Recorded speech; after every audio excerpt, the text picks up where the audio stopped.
Side कर लो, रास्ते छोड़ दो, हमने खुद इधर किया, उस साइड ले रखी।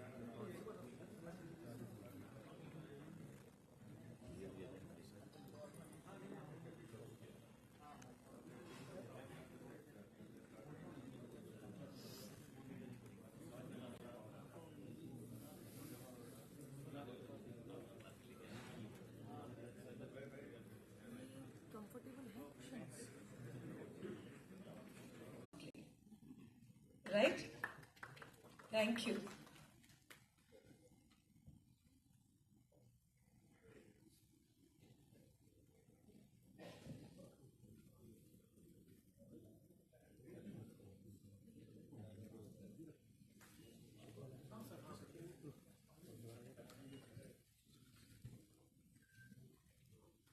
हमारे आज के मुख्य अतिथि हरियाणा के मुख्य सचिव श्री संजीव कौशल जी पधार चुके हैं। कृपया जोरदार तालियों से स्वागत करें।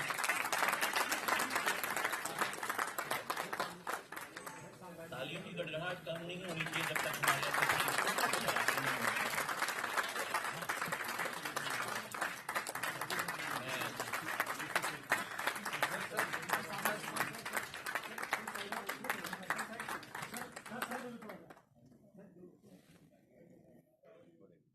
बंदे लगाए हुए यार।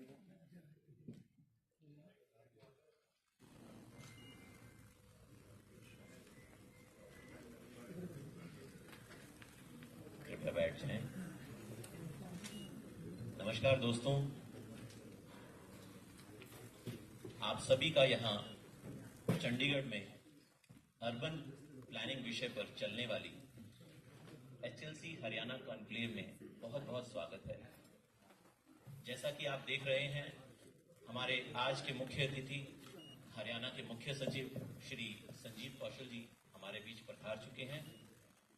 उनके साथ साथ हमारे एचएलसी के चेयरपर्सन श्री केशव वर्मा जी आईएएस रिटायर्ड, हमारे विभाग नगर एवं ग्राम आयोजना विभाग के अतिरिक्त मुख्य सचिव श्री अरुण कुमार गुप्ता जी, हमारे विभाग के निदेशक महोदय श्री अमित खत्री जी उनके साथ स्टेज पर हैं। कृपया जोरदार तालियों से एक बार दोबारा स्वागत करें।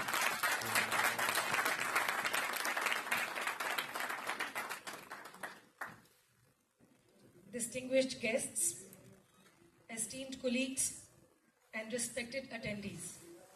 Today is a momentous occasion as we embark on the HLC Haryana Conclave on Urban Planning.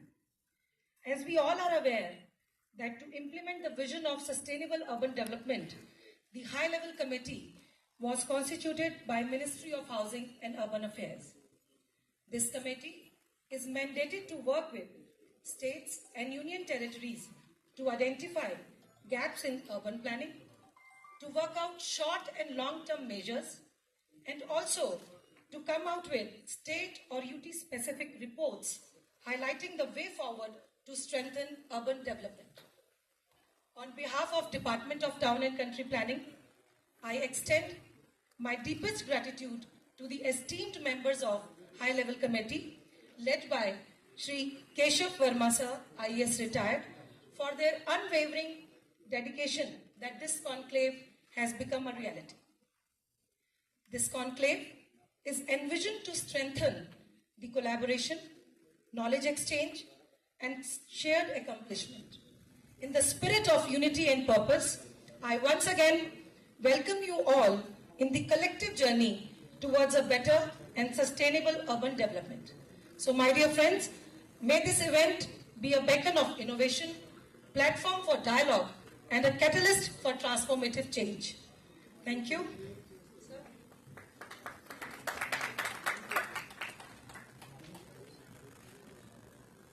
आज इस अर्बन प्लानिंग के विषय में होने वाली कॉन्क्लेव के बारे में अगर मैं अपनी अनुभूति की बात करूं तो इस मंच से आज एक अलग ही ओज का प्रवाह हो रहा है, और हो भी क्यों ना, क्योंकि अर्बन प्लानिंग विषय पर होने वाली यह कॉन्क्लेव चंडीगढ़ शहर में हो रही है। जैसा आप सभी जानते हैं, आजाद भारत का यह पहला प्लान्ड सिटी है जिसे सिटी ब्यूटीफुल के नाम से भी जाना जाता है।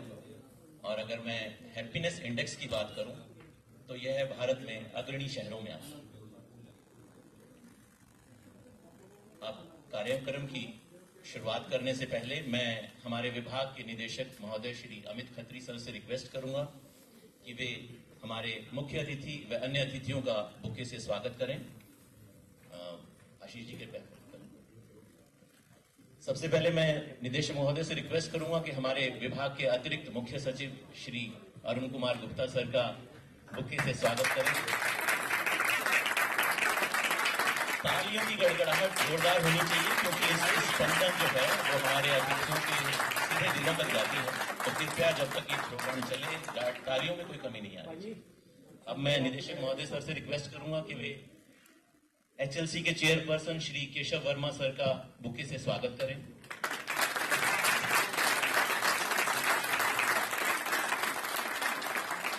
अब मैं निदेशक महोदय से अनुरोध करूंगा कि वे आज के मुख्य अतिथि हरियाणा के मुख्य सचिव श्री संजीव कौशल जी का बुके से स्वागत करें।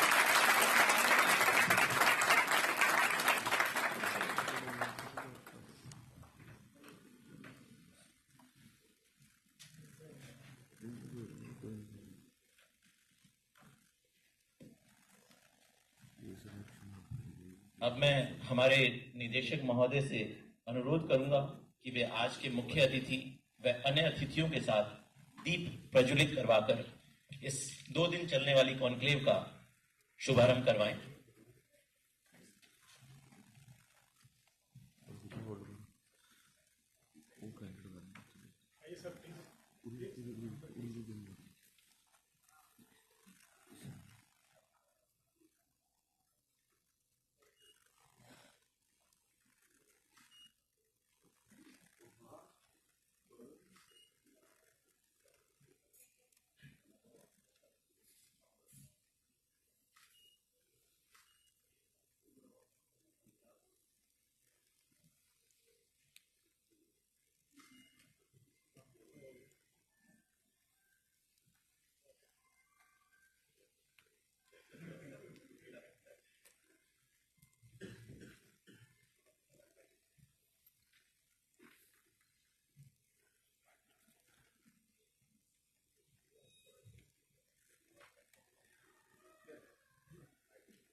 Now I request ACS Town and Country Planning, Shri Arun Kumar Gupta sir, to deliver the welcome address.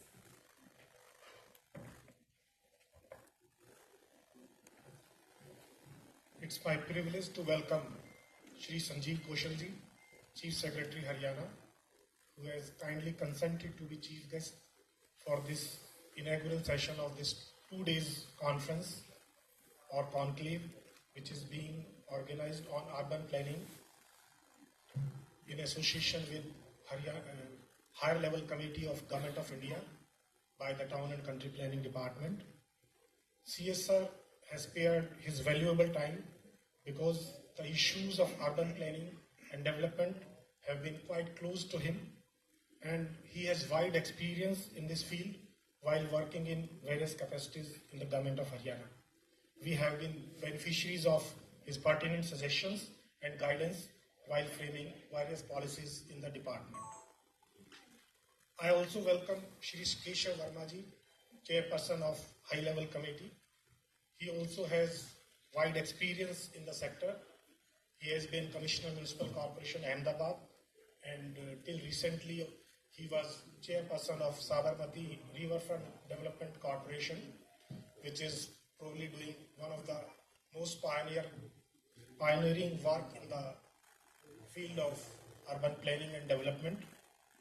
I also welcome Shri Arun Kumar ji, Chairperson RERA Gurugram, Dr. P.S.N. Rao, Dean of School of Planning and Architecture, who is member of this HLC as well, and other members present here from HLC.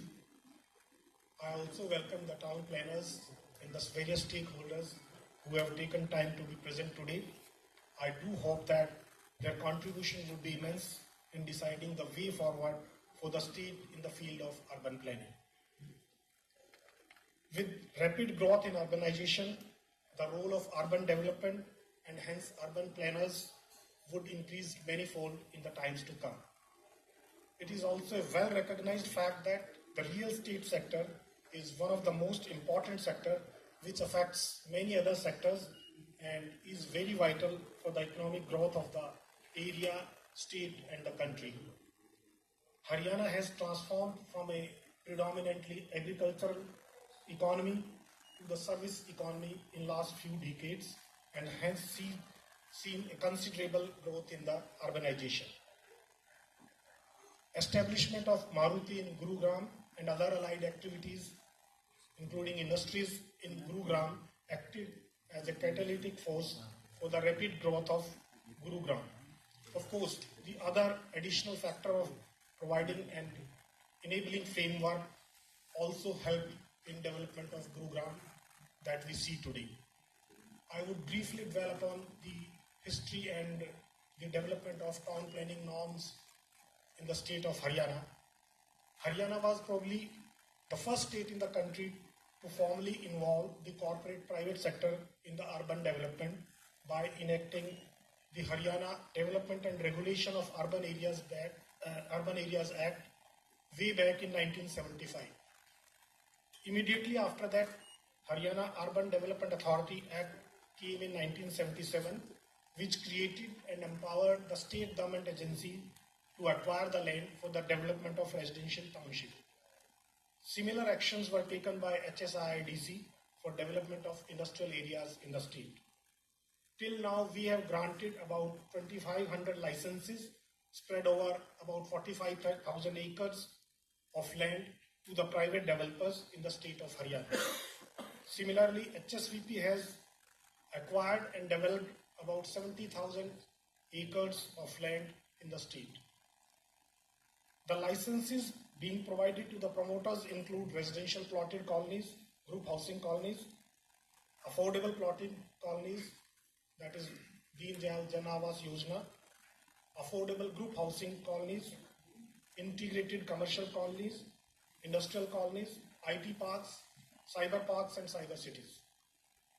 Urbanization of small isolated pockets has also been permitted in Haryana to the private persons through change of land use mode under the Haryana Scheduled Roads and Controlled Area Act 1963. Almost 25% of the geographical area of Haryana has been covered by the notified development plans to ensure the regulated and harmonious urban growth. We have not been oblivious to the housing needs of low and medium groups of the society in all towns at affordable rates. So we have formulated various policies like DDJY and affordable group housing policy to cater to this requirement and gave about 550 licenses spread over 5,600 acres under DDJY and about 200 licenses spread over about 1,200 acres under affordable group housing scheme. Affordable group housing encourages development of group housing projects and make the apartments of predefined size to be allotted at predefined rates by giving various concessions in the government charges, FAR and density.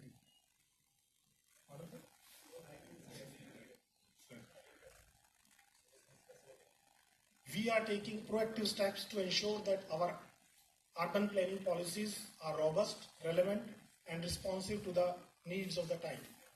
So we have formulated new integrated licensing policy incorporating various components like plotting, group housing, row housing in a single colony by prescribing parameters of FAR and density only, and left the distribution of these parameters of FAR and density amongst different components to the promoters, providing much needed flexibility.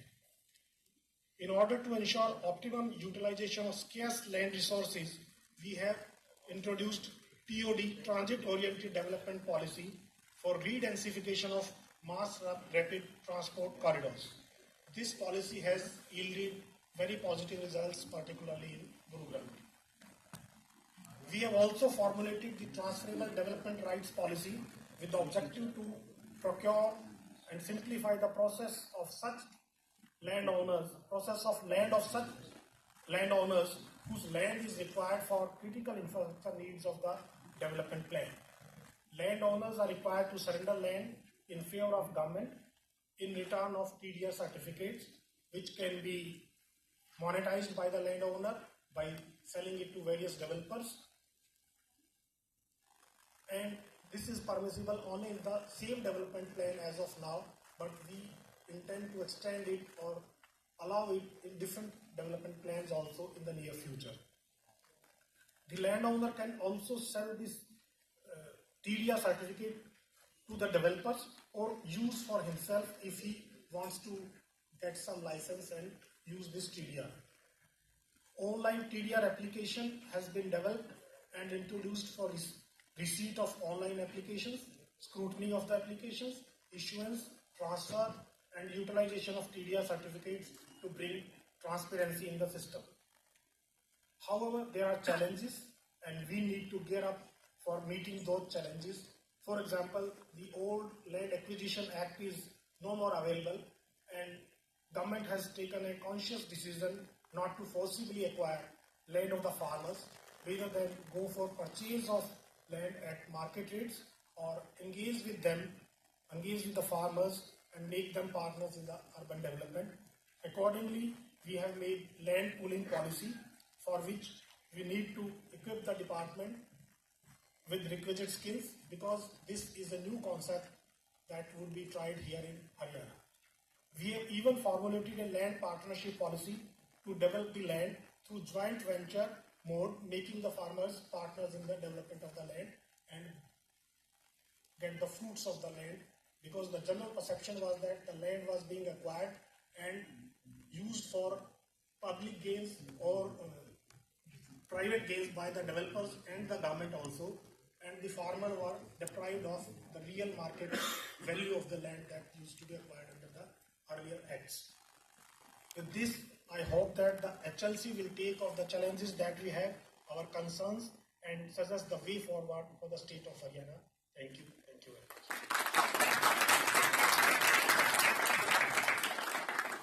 Thank you, sir, for giving a brief insight regarding the functioning of our department. Now I request Chairman High Level Committee, Shri Keshav Verma sir, to kindly come and share his thoughts and set the tone for this month.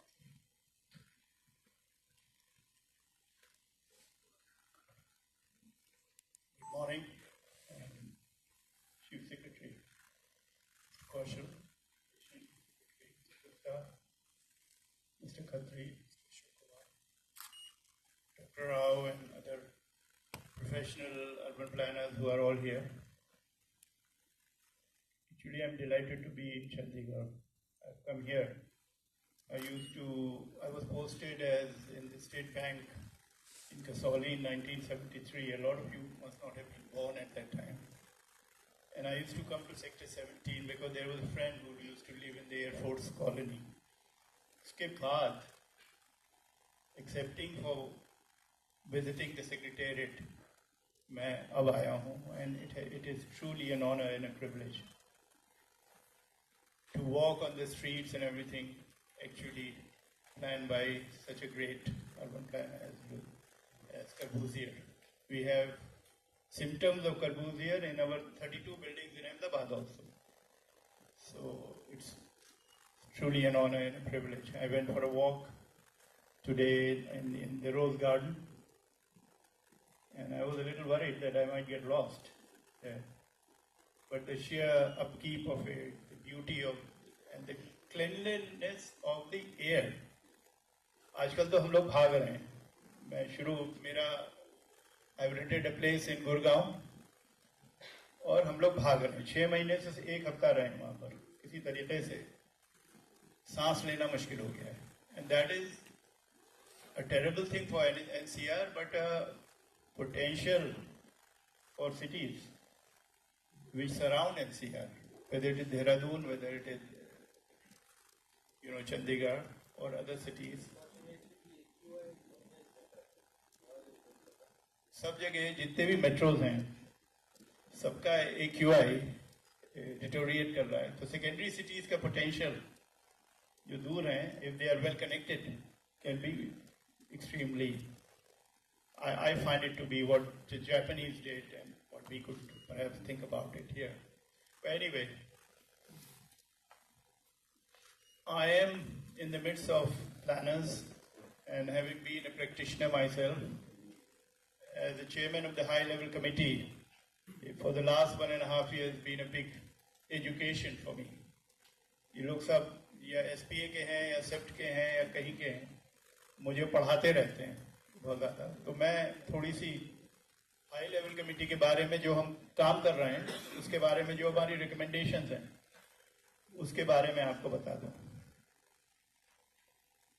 So, Mr. Chief Secretary, what we are trying to do in the high level committee is to pursue two strands of thought. One is incremental, and this is not subject to the situation in Haryana, it's what's happening across. One is incremental, and the other, we believe, as transformational. क्या change लाया जा सकता है, क्या perspective बदले जा सकते हैं, जिससे we raise the quality of life in our cities. So incremental में, our pursuit has been, and we've held about 11 conclaves with 11 cities, has been to persuade and work with the states to build good quality capacity. ये बहुत जरूरी है. आपको ताजुब होगा कि उत्तर प्रदेश में अर्बन प्लानर्स की salary was 25,000. So we were rather shocked to hear that. Bihar में एक अर्बन प्लानर है, उत्तराखंड में एक अर्बन प्लानर है. उत्तर प्रदेश में जब हम लोग ने काम करना शुरू किया, 17 अर्बन प्लानर्स इन 862 सिटीज. तो हम लोगों ने बहुत कोशिश करके ये कोशिश की है कि अर्बन प्लानर्स की पोजीशन भरें और साथ साथ में उनकी क्वालिटी भी देखी जाए ठीक से. That is a very, and there has been some very encouraging results from the state governments, and we are quite humbled by it. The transformational thing that we have actually recommended is the setting up of a national urban and regional planning authority in which they can bring world-class planners. They can bring world-class, I don't mean when I say world-class कि बाहर के आएंगे, अपने यहाँ के बहुत अच्छे लोग हैं.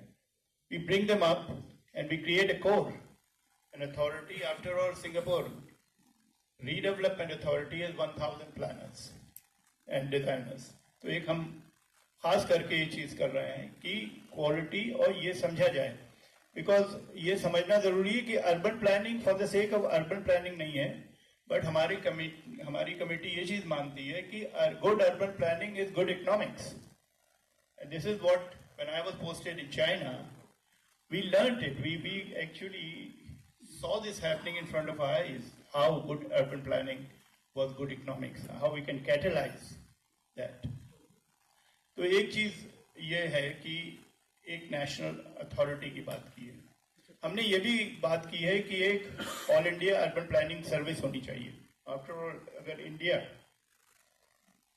50% अर्बनाइजेशन की तरफ जा रहा है, then there is a need to give more stature and dignity to the profession. It is vital that we do that. The other issue that we have touched upon is the issue of urban planning as well as design and form. Because हो क्या रहा है कि जो मैं अहमदाबाद से जुड़ा हुआ, actually I don't know if they have issued a new order, but I am still chairman of Sabarmati Riverfront. Gupta ji, तो हम लोग ये चीज देख रहे हैं कि किस तरीके से शहरों, जो शहर हैं, उनका लुक कोई खूबसूरती की तरफ नहीं जा रहा है, to say the least. They have lost their quaintness, they have lost their character, and we are moving towards a kind of congestion and inefficiencies we have to think about. that I'm saying more as a practitioner than ideas of. So हम लोग urban planning में design and form and aesthetics, which aesthetic is very very clearly visible here in Chandigarh, हम इसकी बात कर रहे हैं. उसके बाद finally, and I'll drift to the second thing, and I'd like to speak a little about what we are seeing in the states. Next चीज हम बात कर रहे हैं economic geographies की. We have regions which can be characterized as economically, very vibrant regions. यहाँ पर आपका गुड़गांव और Faridabad and all that affected by NCR. We have so many regions. वहाँ पर Ahmedabad, Baroda and other things.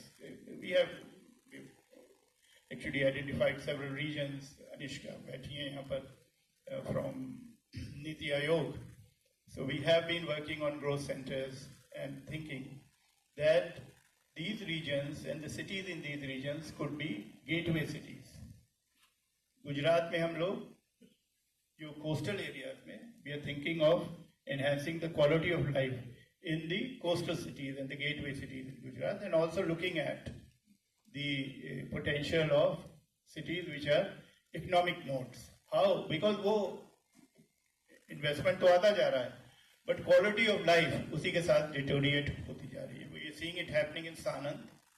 We are saying, as Chief has said, we are now touching 360 AQI in a lot of areas where this is happening. So this is what we have been conveying in the first recommendation. The second recommendation is touching, the first thing it is touching is mobility. Traffic management, mobility, pedestrianization, and these issues. We have been planning, आप लोग सब लोग गाड़ियों के लिए ज़्यादातर plan कर रहे हैं पूरे देश में. Cities are being planned to facilitate cars. But अभी हम लोगों ने श्रीनगर में काम किया है, बाद में आपको दिखाएंगे किस तरीके से उसको चेंज किया है. बट यहाँ चंडीगढ़ में बैठ के मैं ये बात नहीं कर सकता हूँ, बिकॉज आज सुबह ही मैं वॉक करके आया हूँ 8,000 steps in some very charming pedestrian spaces. But most of the cities, Ahmedabad भी उसमें इंक्लूडेड है, वो अपने, और जयपुर भी उसमें इंक्लूडेड है, वो अपने फुटपाथ को हटा रहे हैं और पेडेस्ट्रियंस की सिक्योरिटी एंड सेफ्टी को नजरअंदाज कर रहे हैं. तो इस पे हम लोग बहुत कोशिश कर रहे हैं कि इस पे काम किया जाए. दूसरा, about the modes of mobility. These are a bit of a controversial issues, but metro is not an answer to all city issues. Metro linear cities को, region को connect करने के लिए बहुत अच्छा है, जैसे कि fast bullet trains have done it in Japan and other places. But within the city, to have a metro in a city like Lucknow or Jaipur is becoming a kind of financial burden, as well as, really interfering with the cityscape. उसकी जो quality है वहाँ की, वहाँ इतनी elevated metro बना के एक दिक्कत हो रही है. तो we should now also, we are proposing that we should think about tram systems. We should think about tram buses in a way which don't have to run on rails and can actually develop a concept of hop on and hop off services. So ये एक हम अपनी वो देने वाले हैं recommendations, and we do want to stick to these recommendations. और एक और चीज हम कहना चाह रहे हैं कि जो मेट्रो चलाए वही बस सिस्टम्स को चलाए, बिकॉज हमारा आंसर इज यहाँ शहरों में public transport is going to be the bus system within intra-city I'm talking about. It may be between Faridabad and Gurgaon, there should be a metro in that linear connectivity. Gurgaon to Delhi and Noida metro is extremely effective. But शहर के अंदर, keeping the last mile connectivity in mind, we have to really see what really penetrates and क्या. तो एक ये चीज हम खास करके बात कर रहे हैं. हम लोग इंक्लूसिविटी की बात कर रहे हैं. आपने गुप्ता जी ने आज बात की इंक्लूसिविटी की, but we are going deep into this issue of inclusivity. We are also talking about environmental sustainability. While there is economic vibrancy, we are going into environmental sustainability. जो हम देख रहे हैं आज टाउन प्लानिंग स्कीम्स, उसमें there is a kind of casual reference to environment. Gujarat में बनता है 3 to 5% एनवायरनमेंट के लिए उसको रख देते हैं, वाटर चैनल्स को पूरा पाट कर उसके ऊपर फाइनल प्लॉटिंग हो रही है। तो ये चीज़ें in a country which is really suffering from pollution, air pollution and other issues of health and other things, we need to really think कि किस तरीके से हमको इस फैक्टर को सीरियसली लिया जाए। We are talking about 15 to 20% reservation in environmental part of it. So ये एक है जिसमें I am hopeful that हमारी recommendations would be rather. We are also recommending a new kind of building material, क्योंकि जो हमारे जैसे हिमालय शहर हैं, वहाँ की जितनी भी रिवर्स हैं उसमें सैंड माफिया और रॉक माफिया ने उनको साफ कर दिया है, उनका इकोलॉजी बिल्कुल बदल गई है। अभी भी कंक्रीट और सीमेंट यूज हो रहा है, while in US they are using yellow pine to develop bricks and other things, and we are looking around and we have found some answers in Australia and other places to really develop some sustainable material for not for high rises, but definitely for low rise part of it. Lastly, कुछ चीज़ें मैं कहना चाहूँगा यहाँ, मैं जो मेरे impressions हैं apart from what our urban planners are saying, एक impression ये है कि brown field, the core city is under great neglect throughout India. हम बात ही नहीं करते कोर सिटी की, हम तो लगे हुए हैं ग्रीन फील्ड बनाने में, और कोर सिटीज को बिल्कुल नजरअंदाज करके काम हो रहा है। मैं आपको थोड़ा सा बताऊं, लोगों को भाई क्यों नहीं ले रहा था, बड़ा कॉम्प्लेक्स है, इसको कैसे चेंज करेंगे, क्या करेंगे। There are so many methods to actually deal with core cities across the world. I mean Japan में there is this whole issue of adjustments of creating redevelopment ideas through urban planning. हम उसको करते ही नहीं किसी तरीके से। तो ये चीज हमको कोर सिटीज में हम देख रहे हैं अहमदाबाद में on the river front, because we have created the connectivity of social infrastructure with economic development is coming out in a stark manner in Ahmedabad. हम लोगों ने वॉकिंग प्लेस कर अच्छा कर दिया, river is alive, walking places and public spaces are very vibrant. लोग उसके precinct में सारे घर जो डेरिलिक्ट थे सब बदल के they are all now turning into nice commercial spaces and mix development. So अगर आप ठीक से इसको शहर के अंदर प्लानिंग करते हैं, रीडेवलपमेंट, रिकॉन्स्टिट्यूशन और रीएडजस्टमेंट की, then through differentiated FAR mechanism, you can actually trigger and catalyze resources for your.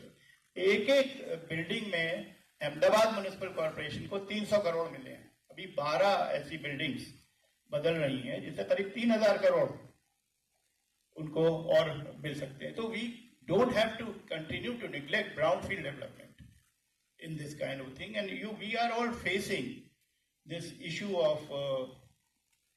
of this greenfield, this leapfrogging urbanization happened in China. I was actually in the World Bank from 1997 to 2014 as Director of Urban Development for East Asia and Pacific. I was also posted in China. I saw this greenfield leapfrogging development which was entirely unsustainable, all driven by cars. And we forgot the idea of creating a 15-minute city. We are pushing that. Maybe in a city like this, we have to think about different methods and good public transport system. But we are pushing the idea of mixed development in cities where people can walk to work and come back and play and enjoy themselves, go to clubs, अपने बच्चों के साथ आराम से walk कर सकें, इस तरीके की चीज। तो हर जगह social infrastructure is becoming an issue, और उसको अगर हम ठीक से प्लान करते हैं ब्राउन फील्ड एरिया में, it is going to catalyse. Coming to Haryana, I am fascinated frankly by the numerous innovations that are taking place here. But at the same time, how they are playing out are a little worrisome, because I stay on the golf course road. Golf course road में जब हम मोड़ते हैं तो पता नहीं चलता, आंखें बंद करके रखे हैं तो ऐसा लगता है हिंदुस्तान में है ही बाहर. एंड एक बार स्टेप आउट करिए गोल्फ कोर्स रोड से, then that is a different world that exists, and you guys know it better than me. So to what extent the public-private partnerships and the colonizing things and the private sector investment are actually contributing to the development of common infrastructure is something that has to be seen. How effective are the development authorities? Are they equipped to really create that kind of common infrastructure? If you are getting 1.1 or 1.10 crores per acre, which is incidentally rather high because Rajasthan में 6 lakh है. So whether that money is enough to catalyze, or do you have to look at a separate fund or a consortium or something to create common infrastructure? Because मुझे क्या दर्द क्या होता है, हम लोग ऑफिस जाते हैं, वक्त लोगों को देखते हैं कि वो गाड़ियां तेजी से चल रही हैं उस पर, और लोग जो रेलिंग है उसको कूद के क्रॉस करने की कोशिश कर रहे हैं.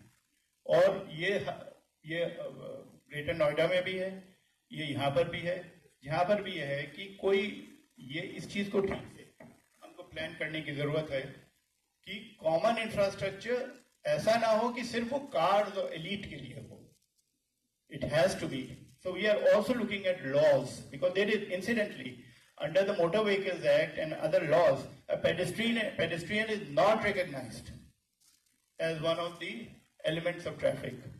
हमारे यहाँ हिंदुस्तान में उसको रिकॉग्नाइज नहीं करते हैं हम लोग. तो इस चीज को एक देखने की जरूरत है.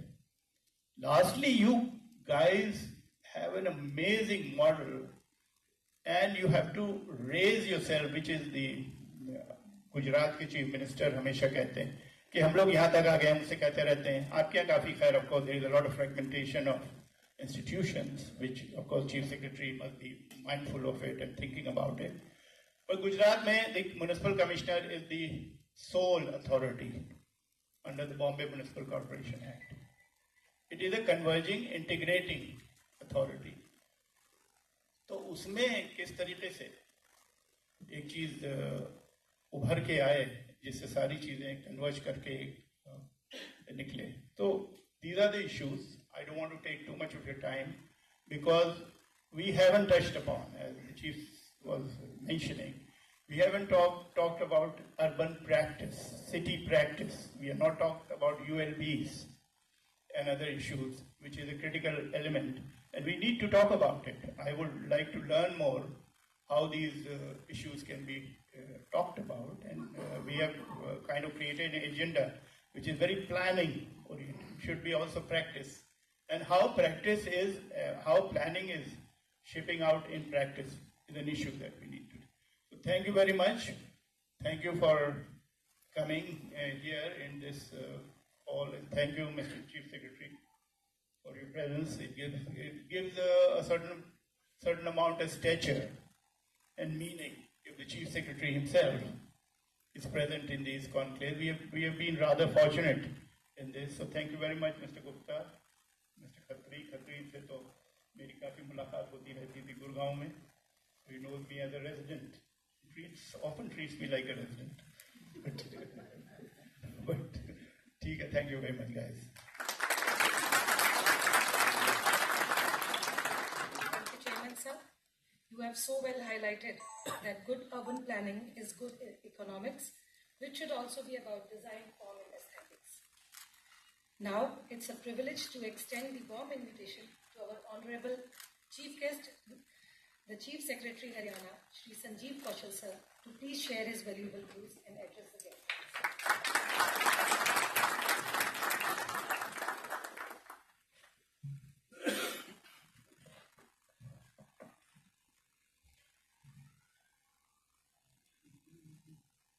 Very much.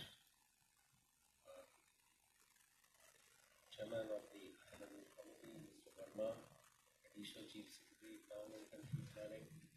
I will mention all his designations. Mr. Gupta, the Director General, Town and Country Planning, Mr.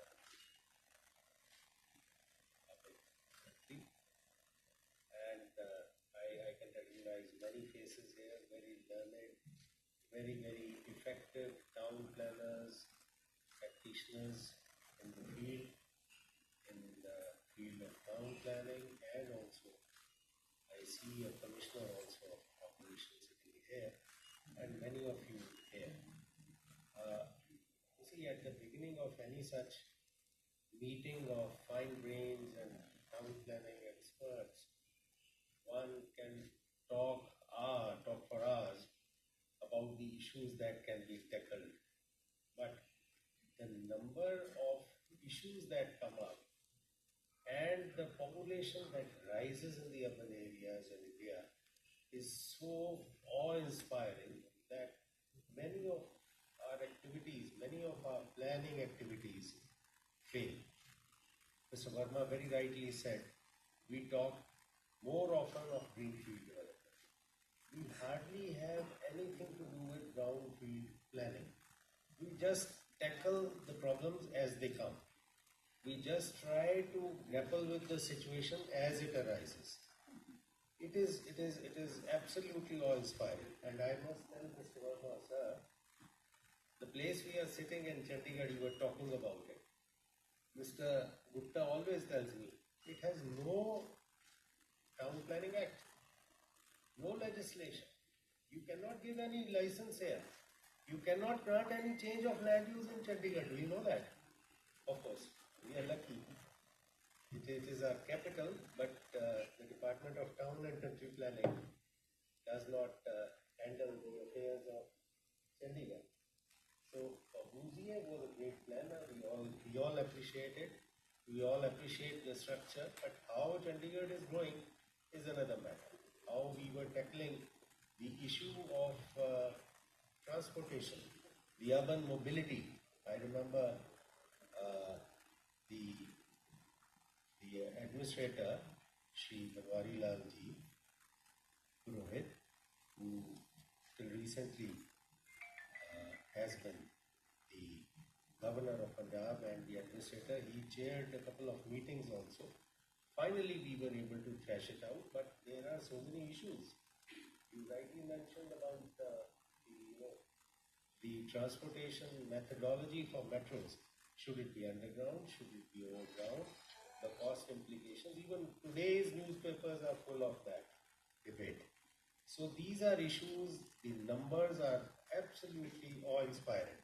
I'll give you another example before I talk about the issues. Many years back, in 91, 92, 93, I was the chief administrator of Faridabad Complex Administration. And by virtue of that, I was also the director Town and Country Planning for that area. We worked out our development plan for Faridabad till 2021. And we planned for a population of 16.5 lakh. And I was actually estimating it to go to 32 lakh or so. There was so much of criticism. Everyone was saying that they are just trying to, wean away agricultural land to concrete jungles. Unfortunately for all those naysayers, when the time came, when the period passed, 30 years, 25 years, the population had crossed what we had estimated also. All that was planned was just barely adequate. So the problems are immense and we have to tackle them. I would compliment the high-level committee, the Department of Town and Country Planning, for organizing this urban conclave. I think 2 days might not be enough to tackle all the issues. I had also listed some of them to add to your big list, and something which I would say that maybe we can have several such conclaves over a period of time and talk about different issues. Mr. Verma very rightly mentioned the development model of new settlements, the development model followed in Haryana, and Mr. Gupta referred to now the problem of land acquisition. Haryana's model, which we see in Gurgaon or Panchkula or Faridabad for some issues, may not be applicable for all of Haryana. We have now 80 odd municipal institutions, committees, councils, corporations. Now, just one Gurgaon or Panchkula or Faridabad does not epitomize all of Haryana's urban area. It is true that when people like me joined service way back in the 80s, we were an agrarian society in Haryana, absolutely. But way back in 2000, I had predicted that maybe by 2024 or sometime around that, we will be almost an urban state. We are almost there. So times have changed. The methodology of urban planning also needs to change. It was a very interesting thought of having an all India service for urban planners, which Mr. Verma said the high level committee is recommending. But within the urban planners, if I recollect my friends, my colleagues in the town planning, we used to talk about two kinds of urban planners. Geographer planners, am I right or wrong? Or architect planners. Now, how many types of planning has to be thought of? You have to look at mobility, you have to look at transportation, metro, you have to look at, as you mentioned, brownfield development, you have to look at the concept of smart cities. Solid waste management is killing all of us. Mr. Sachin Gupta is here, he is nodding. The point is that we hardly find any land for treating our garbage. There is that principle which we use to associate with nuclear reactors, not in my backyard principle. I call that as the not in my backyard principle for solid waste management also. Nobody wants it around me, but it has to be done. These are issues. In Faridabad, we find it very difficult to find places for processing of garbage. And we are hauled up by the National Green Tribunal, by the Supreme Court.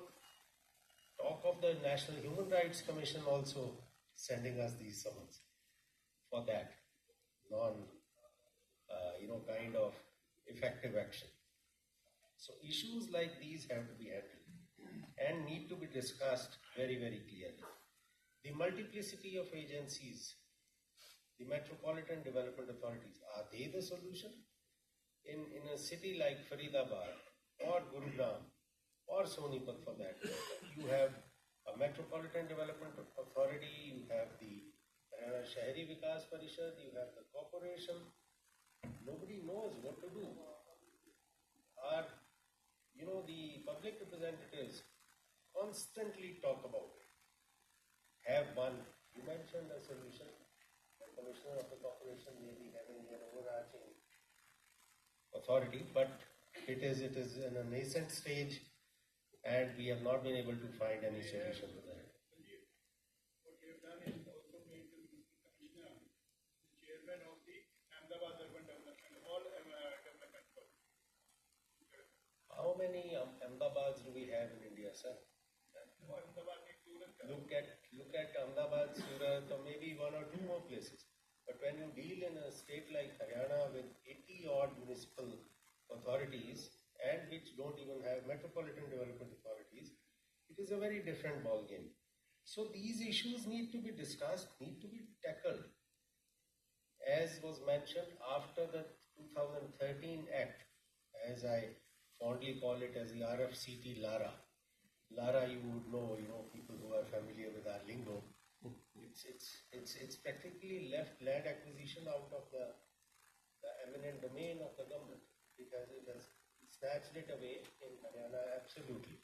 So now, greenfield development through our agencies is a very challenging aspect. So you talk of pooling, land pooling, you talk of many other methods. Well, successful somewhere, not so successful many other places. You talked of Haryana's model. Well, that again needs to be reframed.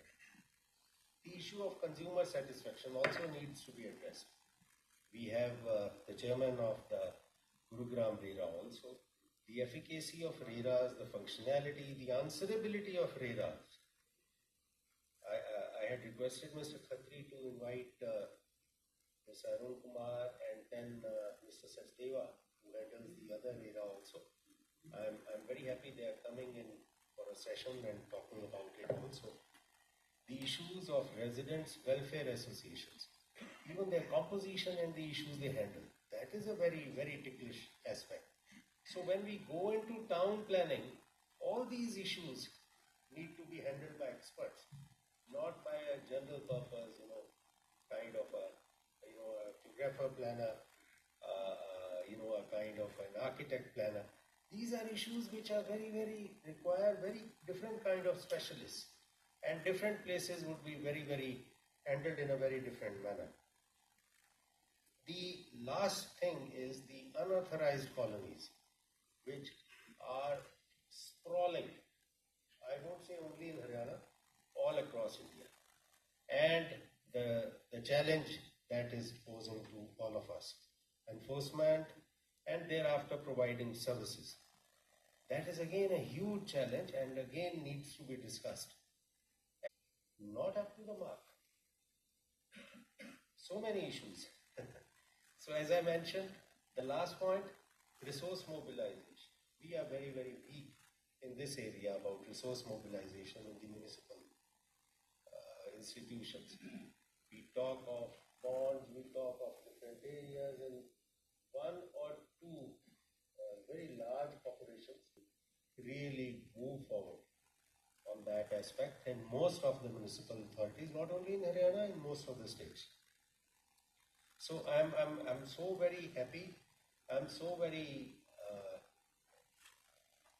kind of overwhelmed that we have a gathering of very seasoned planners who are going to talk about it for 2 days, and I will really look forward to the final recommendations that come through from the high level committee.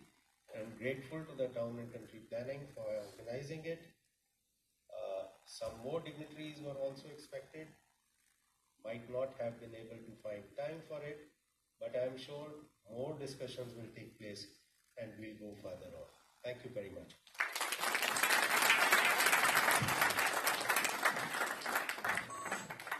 Thank you so much, sir, for such inspiring words, for highlighting the issues and challenges like mobility, transportation, solid waste management, etc.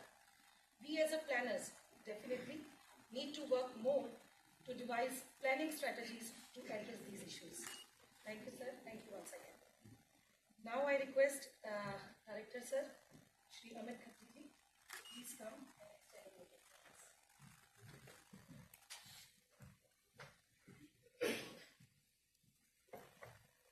Thank you.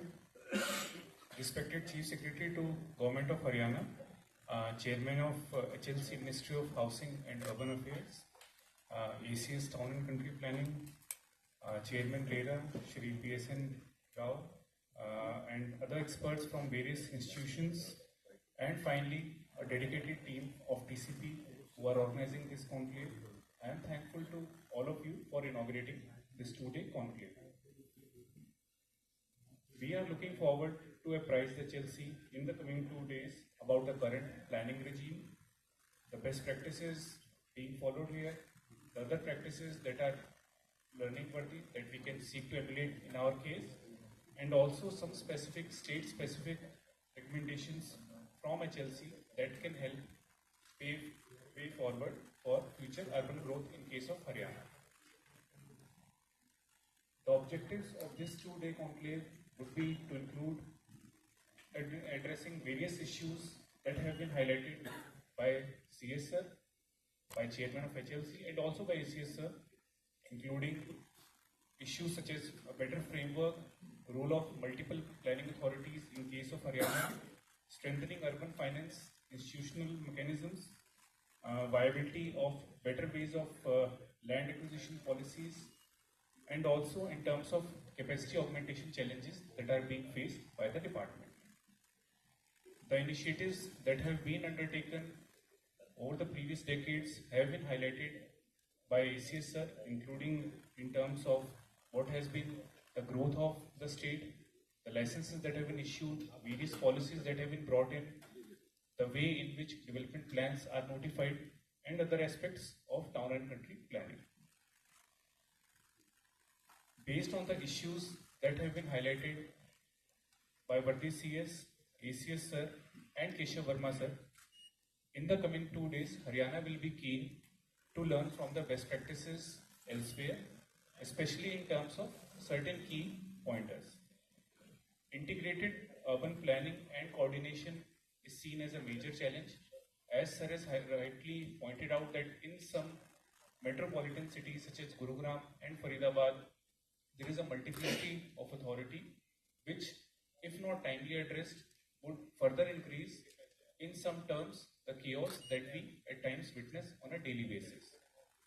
Real estate regulation and a better harmony of developer and buyer.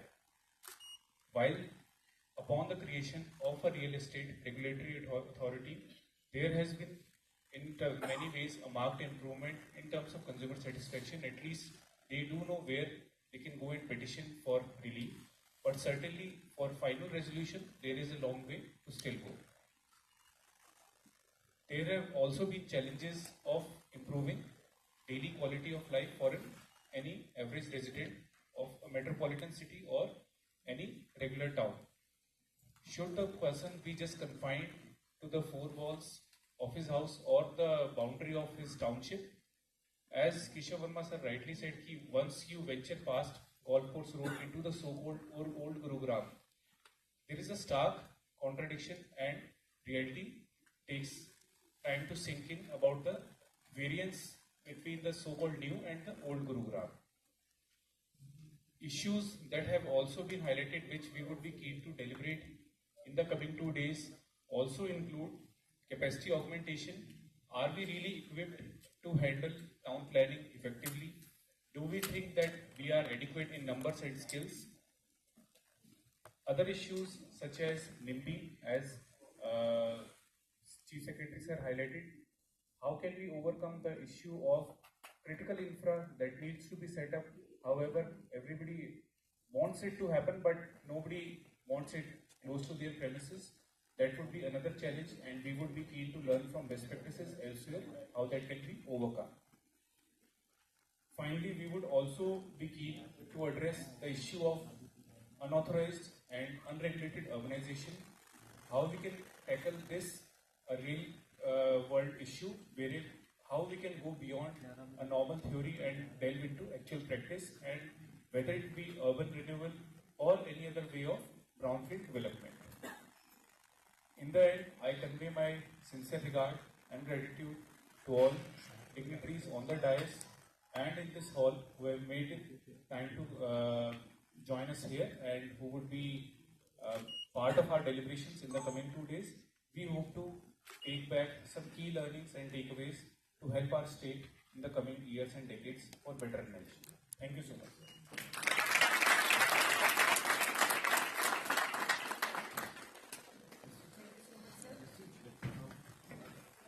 I would like to request Director Sir to facilitate the speakers and Chairperson.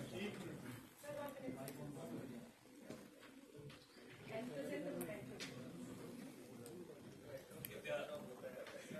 तालियां बजती रहनी चाहिए.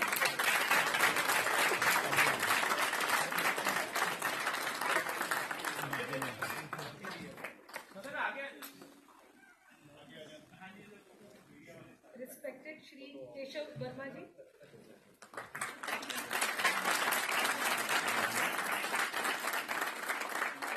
Respected Shri Arun Gupta sir.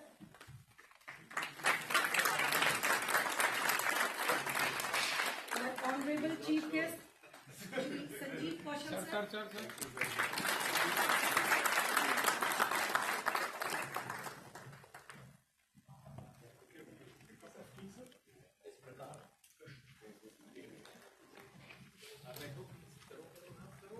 इस प्रकार हमारे 2 दिन चलने वाली इस कॉन्क्लेव के पहले दिन के पहले सेशन का समापन हुआ. गर्मा गर्म चाय आप सबका इस हॉल के बाहर गैलरी में इंतजार कर रही है. चंडीगढ़ के मजा लें। आप सबसे अनुरोध है कि हमारा अगला सेशन यही इसी स्टेज से 11:45 पर दोबारा शुरू हो जाएगा, तो कृपया समय अवधि का विशेष ध्यान दें और अगला सेशन शुरू होने से लगभग 5 मिनट पहले अपना अपना स्थान ग्रहण कर लें। बहुत बहुत धन्यवाद।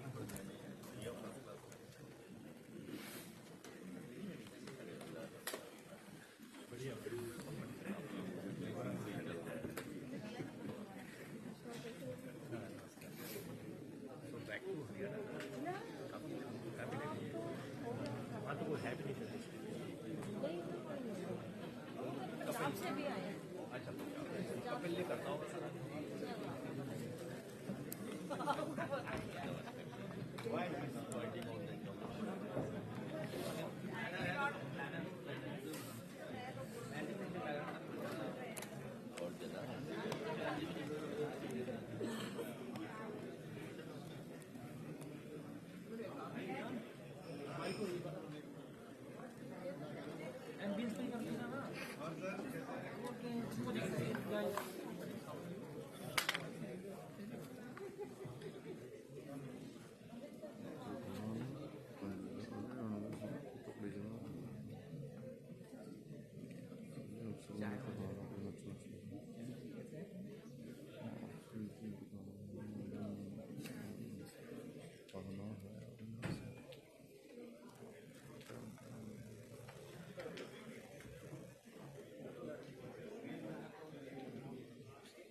Hello. Check on. Hello. Sound check.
Sir ले रहा हूँ सर।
इस सत्र के लिए अपनी विशेषज्ञताओं का योगदान देने के लिए विनम्रतापूर्वक सहमति प्रदान की। इनकी बहुमूल्य अंतर्दृष्टि इस महत्वपूर्ण चर्चा के लिए को समृद्ध करने के लिए अत्यंत आवश्यक थी।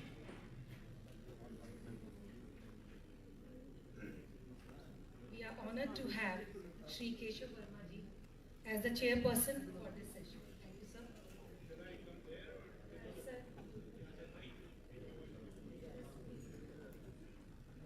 Shri Keshav Verma, a distinguished IAS officer of 1976 batch, has a remarkable track record of achievements. With over 16 years during his service at World Bank, he held leadership roles in East Asia urban development and disaster management. Mr. Verma is a dedicated conservationist leading the Global Tiger Initiative. Currently, Sir advises the governments of Uttar Pradesh and Jammu Kashmir, serves as the chairman Sabarmati Riverfront Development Corporation, and leads the high-level committee on urban planning, Mahua. Once again, we express our heartfelt gratitude to Shri Verma sir for graciously accepting the role of a chairperson for this session. We look forward to a productive and enlightening technical session. Thank you, sir. Good morning. आप लोग ज़रा बैठ जाएं तो बात की जाए, because ये सीरियस सेशन है और जो लोग आज और अपने फ़ोन्स पे थोड़ी कृपा करें, बात सुने। तो हर आदमी एडिक्टेड है आजकल, खास करके श्रीनिवास। तो इस पर ज़रा देखिए, मैं ये चाह रहा हूँ कि जो मुख्य सचिव जी ने कुछ बातें उठाई हो, जो हम लोग भी बात कर रहे थे। हरियाणा में you have a very interesting set of models, diverse models. काफ़ी they kind of there is a big interplay of diverse models in Haryana. So I don't want to give any major recommendation, but it does appear very logical to convey a need for streamlining in creating convergence, institutional convergence. इस पे आप लोग ज़रूर deliberate करें कि किस तरीके की convergence हो सकती है, which is of use. Second, जो कि conventional हमारा है कि कहाँ पर gaps हैं in capacity building. Now you know it's not all about urban planners. Things are changing. Economic geographies को enhance करने के लिए you need a different kind of set of people. You need urban economists. Sustainability लाने के लिए you need people who are also into environment and these issues. So यही कहना है कि ये capacity बढ़ा दी जाए। अभी बुंदेलखंड में हम लोग थे तो वहाँ बात हो रही थी कि नया शहर बन रहा है, kind of replica of, I hope it is not, of Noida, 40,000 एकड़ में। वहाँ बात हो रही थी तो एक खास किस तरीके के लोग चाहिए काम करने के लिए। One was marketing and communication and urban economics and social sciences, and so many other things. तो ये एक सिर्फ ये नहीं है कि हम सिर्फ हर जगह को urban planner से ही स्टॉक कर लें, because things are changing a lot. और एक important चीज़ हमको देखना है कि in this changing environment, how can you get return on investments? जो लोग आप लोग at the local level, they have to be people who have to strategize to ensure return on investment. ये नहीं कि बस हम urban planning की बातें कर देंगे, यहाँ लकीर खींची, यहाँ ये किया, पर वो return on investment is turning out to be a very major issue, and you can actually catalyze it by better urban planning and social infrastructure करके। तो ये चीज़ें भी आप लोग मद्देनजर रखें जब आप लोग इस चीज़ की बात करें। Lastly, mobility is going to be two issues which are going to hit you very hard is traffic management, mobility and pollution control. ये हर शहर, कोई दिनों 10 साल में हिंदुस्तान के मेट्रो जो हैं, not a person, something like Chandigarh, but major metros will get gridlock. It takes me 2 hours often to go from Gurgaon to Delhi, और लौटने में 2.5 घंटे लग जाएं, किसी में फंस गए उसमें तो और एक claustrophobia का. So you know, do we have capacity to do traffic planning? हमारे पास हैं traffic planners क्या? कहाँ हैं हमारे traffic planners? पुलिस में कोई capacity नहीं है, वो सिर्फ जंक्शन पे खड़े हो जाते हैं, जाके हाथ दिखाया बंद कर दो और इधर निकल जाएं. They don't know how to do. In the developed countries, this is one of the most important department. Who's taking care of parking in your cities? Where is parking to be done? क्या parking metres क्यों नहीं है हमारे शहरों में? हम किस तरीके से इंफ्रास्ट्रक्चर बना रहे हैं, which is actually from parking.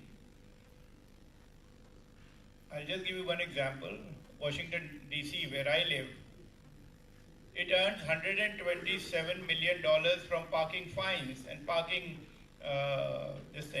fees. $127 million. छोटे-छोटे counties ने पार्किंग के मीटर्स लगा के गाड़ियों को वहाँ खड़ा किए, और लोगों की आदत भी पड़ती है इस चीज़ को करने की. So हम लोगों को हर चीज़ के एक्सपर्ट्स चाहिए, और हम लोगों को भी एक्सपर्ट बनना पड़ेगा. अगर IAS अफसर उसको देख रहे हैं, they'll have to be experts in it. You got to develop that expertise. So what is the institutional character? What is the curriculum you are giving? Is the curriculum aligned to the emerging issues of urbanization? ये देखने की जरूरत है. सिर्फ ये नहीं हमें देखना है. बिहार में मैं जाऊंगा तो मैं कहूँगा एक अर्बन प्लानर है आपके पास, आप 300 और ले लीजिए. यूपी में जाऊंगा मैं भी यही बात करके आऊँगा.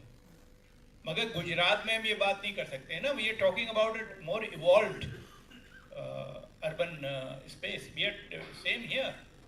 In Haryana, there are evolved urban spaces. तो इसके बारे में आप लोग जरा सोचिए.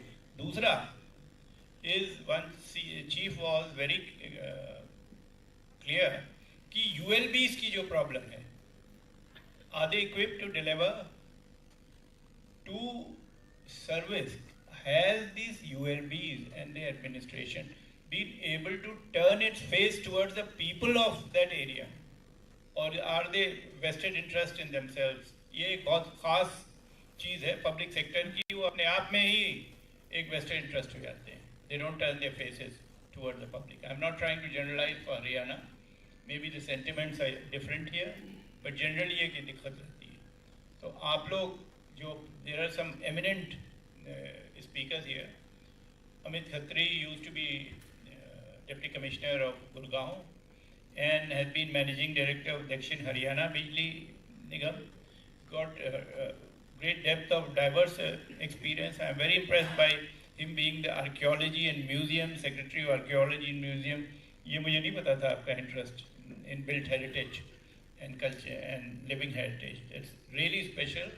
आजकल हमें ज़रूरत है हमारी जो शहर हैं उनका जो भी हमने छोड़ा है built heritage, उसको किस तरीके से enhance कर सकते हैं, and around that किस तरीके से central business districts बनाए जा सकते हैं, which would actually further enhance the quality and the local economic development.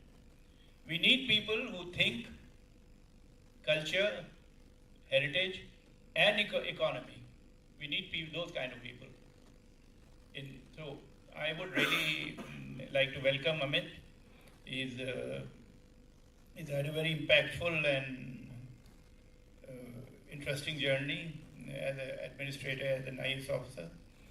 So very welcome, Amit. One by one, as you guys go ahead, we will speak about this. So I'm just trying to convey that we should not just try about filling up positions, that we should be more forward-looking. We should also definitely think about streamlining institutions. It is a factor here. Every senior official I've talked, there may be a political reason for it, but जो चीज़ की ज़रूरत है उसको ऊपर उठा के लाने की ज़रूरत है, clearly. As I said, Bombay Municipal Corporation Act has the converging apex role of the municipal commissioner. Can that be the thing? Because we have to get out of this conclave with some clear-cut recommendations. Srinivas sir, ये देखने की जरूरत है. Clear-cut recommendations लेके हमको यहाँ से आना है. Monish, you also. ऐसे जाके बातें करके हम लोग लखनऊ वाले बातें बनाने में बहुत आगे रहते हैं. We excel at it. सिर्फ बातें बना के यहाँ से जाना नहीं है. We want concrete this thing on these issues. Thank you very much, and over to Amit.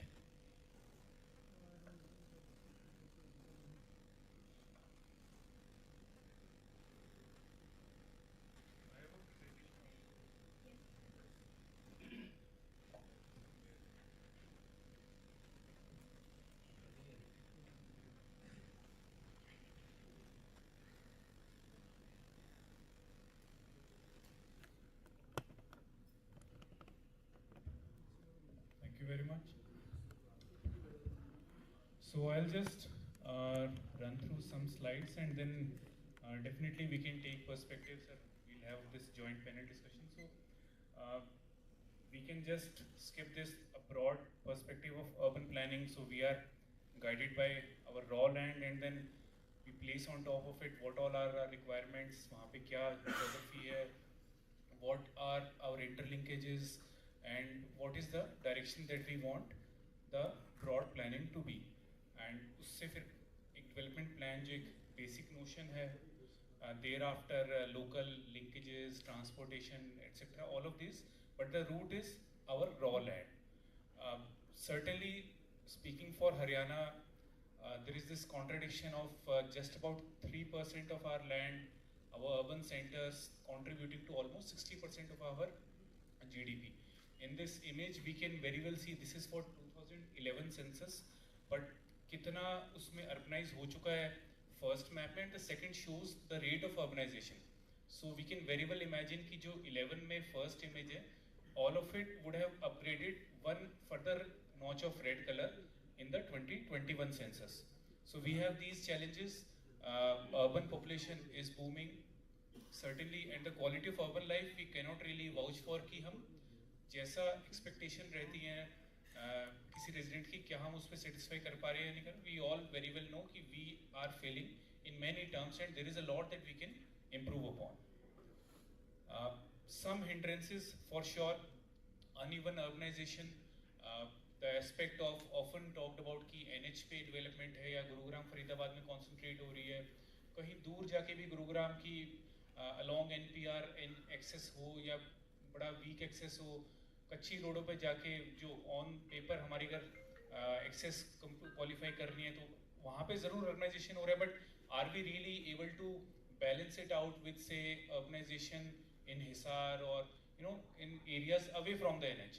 Unregulated growth, unauthorized colonies, lack of infra services for sure. We have this also as one of the challenges. So I'll come on the next slide to the theme is capacity augmentation, but I just want to highlight key capacity augmentation, why it is important and how we can do it. So why it is important is because of these issues, suboptimal land utilization, the aspect of low density versus high density, कहाँ पे commercial, कहाँ पे residential रहेगा, unauthorized अगर आ रहा है कहीं पे construction, how we are compromising on our short-term interest for a long-term possibility of opportunity cost for the land.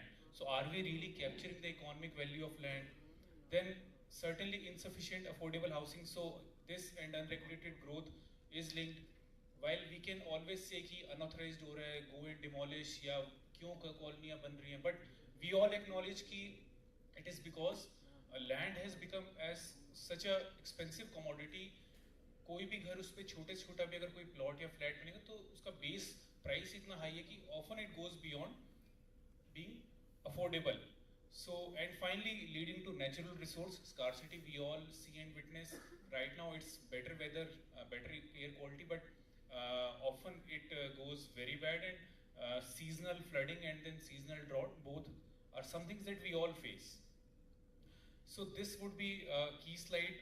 I would want to dwell upon capacity augmentation as is the theme of this session. So beginning with adequacy and properly skilled human resources. On the next slide, we would specifically cover Haryana as a case study कि कितनी हमारे पास requirement है urban planner. Sir आपने जैसे previous session में इनका Bihar has 1 और UP has 9. I would just develop on की पर कैपिटा जो नीति आयोग के स्टैंडर्ड्स हैं व्हाट दे हैव मैंडेटेड और प्रीवियस ऐसे या हाई लेवल कमिटीज़ और ऐसे रिपोर्ट्स में हुआ है. So the usual number ranges from one urban planner की रिकमेंडेशन पर 40,000 to 1 lakh people. But we would come in the next slide to see कि कितना हमारा reality में है. And is it just numbers or sir, as you rightly said, is it about skills? Can a regular urban planner be expected to plan, say, a new transport corridor? I am not sure if I can speak on that. Secondly, capacity augmentation in terms of better collaboration. More so in our day-to-day work, we just become so attuned to our own silo. हम कहते भी जो मेरे जिस चीज़ पे मेरे दस्तखत होने हैं वो परफेक्ट होनी चाहिए, कोई इश्यू नहीं होना चाहिए, दूसरे डिपार्टमेंट से मुझे कोई लेना देना नहीं है. So I would ensure my fort is well defended. अब अगर मेरे से DHBVN का भी एज एन एग्जाम्पल, बिकॉज मैं पहले इलेक्ट्रिसिटी डिस्ट्रीब्यूशन कंपनी में था, जो करे सो करे, I am not affected. On paper my file should be well defended, let them take care of electricity. So ये साइलोज वाली approach, can we really overcome that? How better we can overcome? Stakeholders, there is still a sense of distrust कि developer आया है, कोई ना कोई उसमें बात छुपाएगा, he will try to increase his profit percentage, चाहे कहीं एरिया बढ़ा के FAR इंक्रीज करके या फिर एक्स्ट्रा कंस्ट्रक्शन करके. So do we really involve them in the entire cycle? ये capacity, and are we actually able to do it in an institutionalised way या जस्ट एक on person basis? Also aspect of better capacity tie up through research bodies, so institutions such as SPA or otherwise. Once we enter a government job, there is often a tendency that okay, now we'll just keep on deciding and apna files aaye shaam tak dekhiye and then our work ends. Some of us for sure try to improve upon our skills because the world is not static, the world is changing.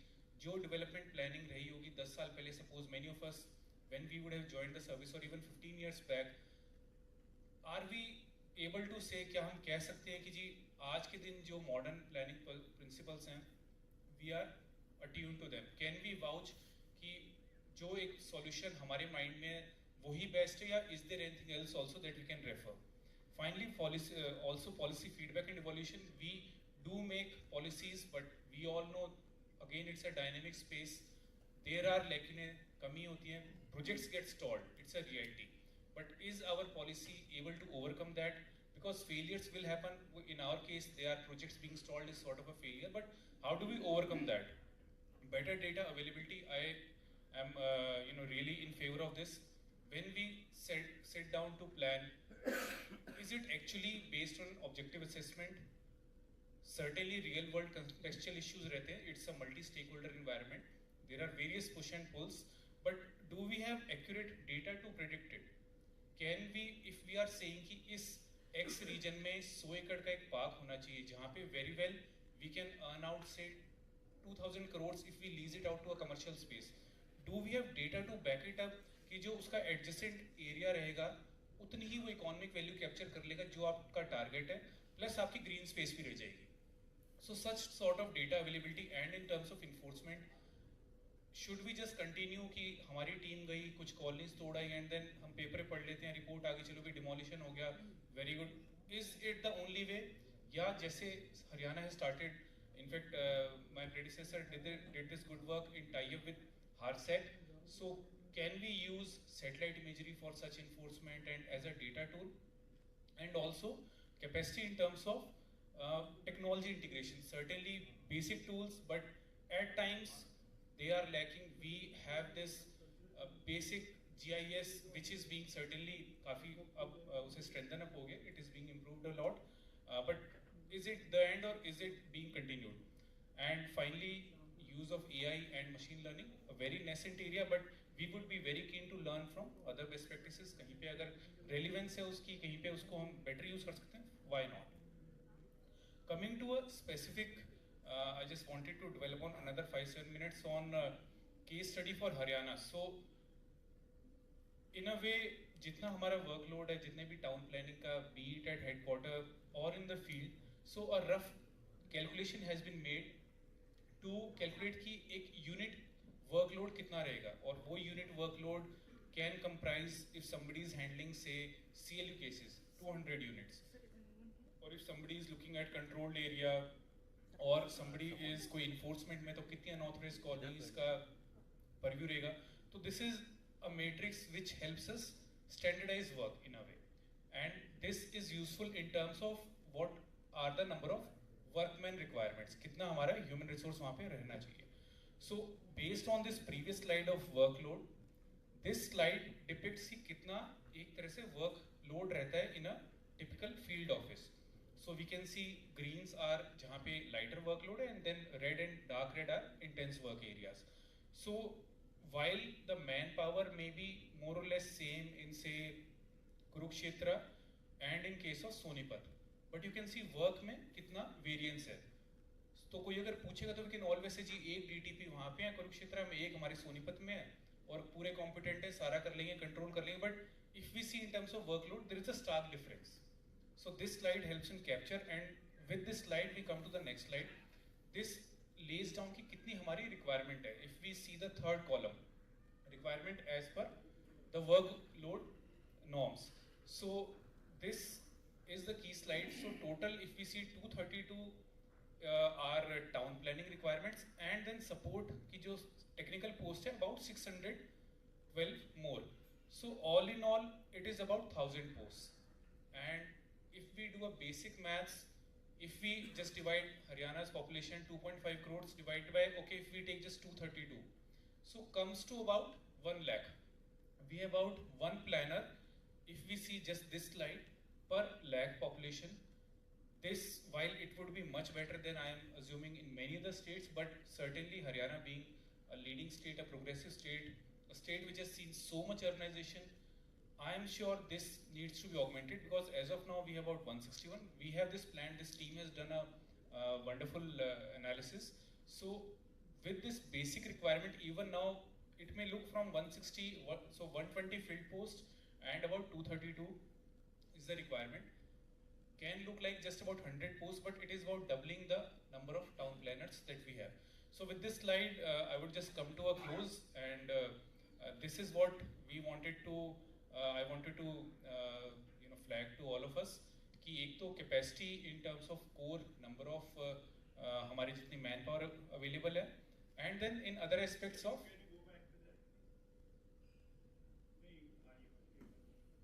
so sir this is in terms of technical support people, जैसे enforcement हो गया या फिर junior draftsman, senior draftsman. So in summary this is my view on in terms of capacity augmentation. We need more people, we need better people, but also it's not just us कि हमें ही सब कुछ नहीं करना है. We can seek collaborations, and we can seek data and other support from various other organizations. It may not always be to our expectation. It's certainly a challenge. We can always point out कि जी पहले किया था, नहीं किया, ये etc etc. But nonetheless we should be further collaborative. I feel we need better data and more use of technologies. Thank you, sir.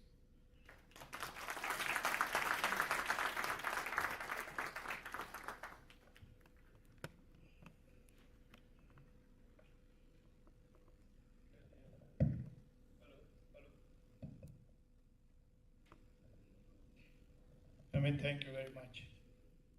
Very interesting issues you have touched upon. We need to continue our conversation maybe whenever we can. One is suboptimal land utilization. It's across the entire country. It's 40% open land which is not optimally utilized in Ahmedabad itself. 40%. So you can have a look at this area, important area too. I was also very this cultural issue of distrust for developers. ये कुछ हम लोगों को इसका लॉकजैम तोड़ना पड़ेगा, because developers are also the entrepreneurs who are bringing industry into a city. हम industry वाले आते हैं, उनको बहुत वो देते हैं, वेलकम करते हैं, उनको टैक्स बेनिफिट्स, इंसेंटिव्स और डिफरमेंट एंड एग्जेप्शन, जो सारी चीज़ें.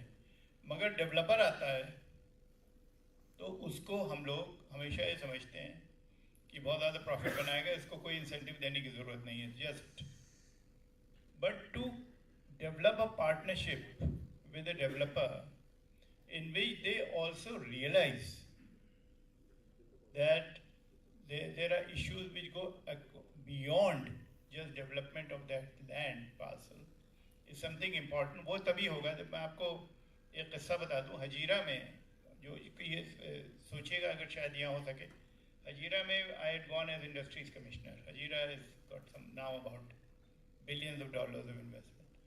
Where I was invited with like a 7-star facility by one company. But सूरत से हजीरा जाते वक्त तो हजीरा के अंदर सारी रोड्स टूटी हुई, बुरा हाल, गाड़ी किसी तरीके से 30 kilometre, took us 2 hours to complete 3 kilometers, और there was no this thing rush और कोई वो नहीं था वहाँ पर कि ट्रैफिक जैम हो उस ज़माने में. So I talked to these guys and they said, I said, why aren't you investing in common infrastructure? They said, why should you? It's your job. And all of us don't have those kind of resources, and there's going to become an issue, resources. तो हमने क्या सोचा, हमने कहा कि मान लीजिए आपको हम टैक्स डिफरमेंट देते हैं फॉर योर इंडस्ट्री, मान लीजिए फॉर कॉमन इंफ्रास्ट्रक्चर हम आपको एलिजिबल बना दें कॉमन इंफ्रास्ट्रक्चर का investment for tax deferment and exemptions. Would you agree? They said yes, we'll agree. आप इसको भी eligibility list में ले लीजिए ये चीज़, और किस तरीके से and it really changed the landscape or as far as industry was concerned, and they started investing in this, and हम लोगों ने इसको policy of industry. Now how can we do this as we play out with the developers inside the city? Some conversation is required to be had here. I am very fascinated by this workload score. मैंने देखा नहीं है, कहीं पर करने की ज़रूरत है हर स्टेट में, and let us pick it up as one of the very fascinating practice that Amit has. Amit, thank you very much. Very, very important conversation. There are some elements that we still want to touch. But Dr. Rao, of course, it is a distinguished architect. मैं ये नहीं कह रहा हूँ कि लुचियंस का इन्होंने दिल्ली बनाया, मगर दिल्ली को इन्होंने प्रिजर्व करके रखा. दिल्ली को की जो लुचियंस दिल्ली था, उसमें you were in charge of the Urban Art Commission. They really struggled to fight the politics and everything, but prevented it from deteriorating. It's a very important thing. Dr. Rao has been a director of SPA and has contributed a lot. He is one of my teachers also. मुझे बहुत पढ़ाते हैं doctor Rao. Srinivas बैठे हुए वहाँ पर 2 लोग. देखिए कोचिंग क्लास अलग से लेता हूँ मैं. अंशिका भी बैठी हैं, वो भी बैठी हैं, श्रेया, सब लोग. So it's interesting thing. So अब डॉक्टर राव आप बहुत सारी कमिटीज़ में रहे हैं सब कुछ, मगर यहाँ जो हम लोगों ने भी क्वेश्चन उठाए हैं इसका थोड़ा सा go ahead, over to you, Dr. Rao.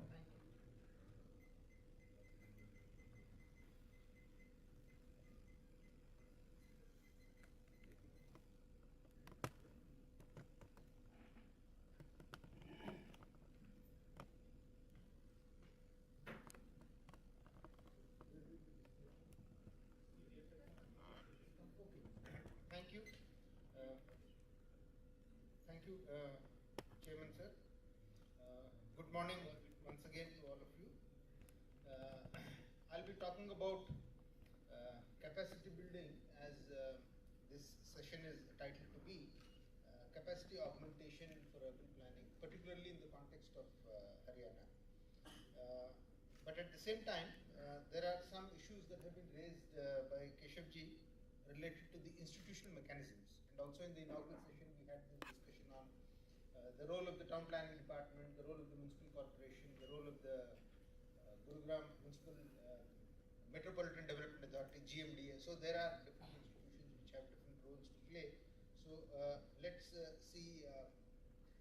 As you are well aware, India is very fastly urbanizing, and then we have more and more people moving to the urban areas. So also in the case of Haryana, you have, which was a state which was essentially agrarian at one point in time, has now become more urban, and I think by the by the year 2051, we would be more than 50% urban.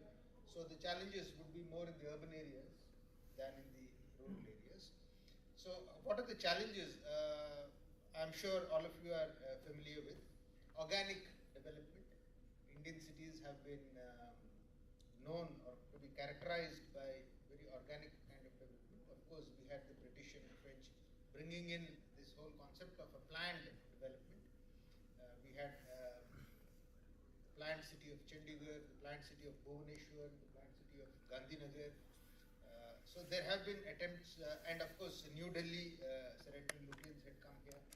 So planning was introduced into the country by the Westerners, and when they brought in planning here, it was not necessarily taking into cognizance the peculiarities of the Indian urban system, the way in which our traditional cities have grown by accretion, grown in a very organic manner. So the obvious result now is that there is a lot of stress on existing infrastructure and more population moving to the urban areas, so greater demand on or stress on infrastructure, on housing, and of course depleting resources. So these are all the challenges that we are well aware of. So what are the issues in capacity building? Anshika is here. She will speak more about the NITI Aayog report on planning reforms, where capacity building was an issue that was very strongly voiced here. That we have a serious lack of the number of planners, the sheer number of planners lacking is of course one very important issue. But then, as rightly put forward by our chairman, it's not just the numbers but also the quality and the kind of skills that are required. And I think in the morning the Chief Secretary also mentioned about the various kinds of planners. I mean, you require expertise in the area of transportation planning. You require expertise in the area of environmental planning.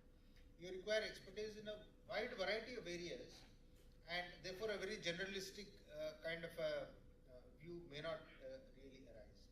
So what are the capacity gaps? If we may summarize here, a lack of technical skills amongst the town planners. Many of the town planners who have been educated a long time back, they are not so familiar with the geographical information systems and the modern way of doing things. Urban local bodies are again characterized by lack of planners. All the planners are more concentrated either in the town planning departments or in the development authorities. There is also a very limited learning that happens between what is happening within the state and the best practices in other states. So there are some good things that we can learn from other states. We can also see that you can't really cut paste what is happening in some other state in the state of Haryana, because the state of Haryana has its own unique. And for those of you who are familiar with the NCR Planning Board, quite often this discussion happens that Haryana, if the NCR Planning Board had its way, then probably half of Haryana would go within the NCR, and it would become very difficult for the state to function. So there are very peculiar issues related to the state of Haryana, and therefore these issues in capacity building would actually perhaps shape the way in which urban planning needs to move forward, particularly in the case of Haryana, because we are so close to Delhi, whether it is Faridabad or Gurgaon, which are the two high potential areas as have been classified by the government of Haryana. They're almost at the doorstep of the city. So there's no difference between Delhi and Gurgaon or Delhi and Haryana. So there things are very different as compared to what would probably be in Jhajjar or in Rohtak or in some other far-flung place. So therefore we need to take into cognizance these aspects, and then we need to move forward. It is not just that you get land, you put the land together, you draw a few lines, and then you get the sectors, and then you start selling, and then you think that planning is over. But then I think the visioning which we often talk about, is extremely important. What is the vision for a particular city, whether it is Faridabad or Gurgaon or any one of the places in the state of Haryana, or for that matter anywhere in the country? What is the vision for the city? How do you want to position it? Is it an education city? Is it a tourism-based city? Is it a mandi town? Or what exactly? Where are we looking at? Are we positioning Gurgaon as a cyber city and IT hub, and we want a particular kind of people to come there? So they would demand a certain kind of facilities, whether it is hotels or restaurants or whatever, or even housing for that matter. So what exactly are we looking? So we need to really develop a vision for each of these cities. They will all not be different. Some will be cities, some will be only towns. And many towns are actually like overgrown villages because there's a lot of agrarian presence there. So how do we do that? Similarly, there are some concepts which are being propounded by the central government, Ministry of Housing and Urban Affairs, like alternative models of land assembly. I think this has been talked about more than once this morning. Haryana started with initially, like most states, large-scale land acquisition, and that's the easiest way perhaps to do it, because you have all the land with you, so you can parcel it out the way you want. But today that's not possible, thanks to the amendments that have come. So therefore, what are the other possibilities? Licensing model is one methodology that Haryana is a pioneer in, but then the problems with the licensing model are very much visible in the city of Gurgaon, because when you have large parcels of land which are licensed to the colonizers, and these parcels actually they spread across sectors. There are sector roads going in between, and there are leftover pockets. Initially, these were also being acquired, which was a very good thing, but today we are not in a position to acquire. So there are serious issues in collecting the external development charges and then ensuring the high quality of external development only through the external development charges. There's a lot of talk about the transfer of development rights. And I think again in Gurgaon an effort has been made to create this TDR, which we are also trying to study in great detail and actually compare with other places like Mumbai and so on, and see modern survey technologies, transit-oriented development. So these are all areas where specialized capacity building is required. And who is going to give it, and at what level we are going to give it, all that of course will come as we go along. What is very important, and I think Mr. Keshav Verma discussed about that in the morning, planning is not just the planners but also the financial. He spoke about the amount of money, the few hundreds of thousands of crores that the Sabarmati Riverfront Corporation is expecting. So innovative financial methods, municipal bonds, and he has been the pioneer of that. Municipal bonds is one method that may not work everywhere. It may perhaps work in a place like Gurgaon, may not work in a small town like Jajjar or some other place. But then, is that the only method? There are, I'm sure, several other methods. We have a regular session. We have one session in the afternoon, I think, on innovative financial methods. So there, some amount of capacity building is required for the planners. Every planner need not be an expert in every area. But then there are many areas which are dark areas where we need some capacity building. SPA New Delhi is a consultant to the Gurugram Metropolitan Development Authority. I think Mr. Chauhan has just walked in here. And also social infrastructure and certain other things also SPA is studying. So the academia-industry interface, how do we build that and how do we take it forward? And then the regulatory regime. We have the chairman of the Haryana RERA who is sitting here. So the more you bring in the private developers, then the more is the question of violation of rules and regulations, and how do you regulate that, and how do you ensure that there's a harmonious development. So whose capacity are we going to build? The capacity of the administrators, because the administrators are moving from one department to the other department. So their appreciation is very much important. Elected representatives of local bodies. This is again another area where, because they're in a position where they can advocate.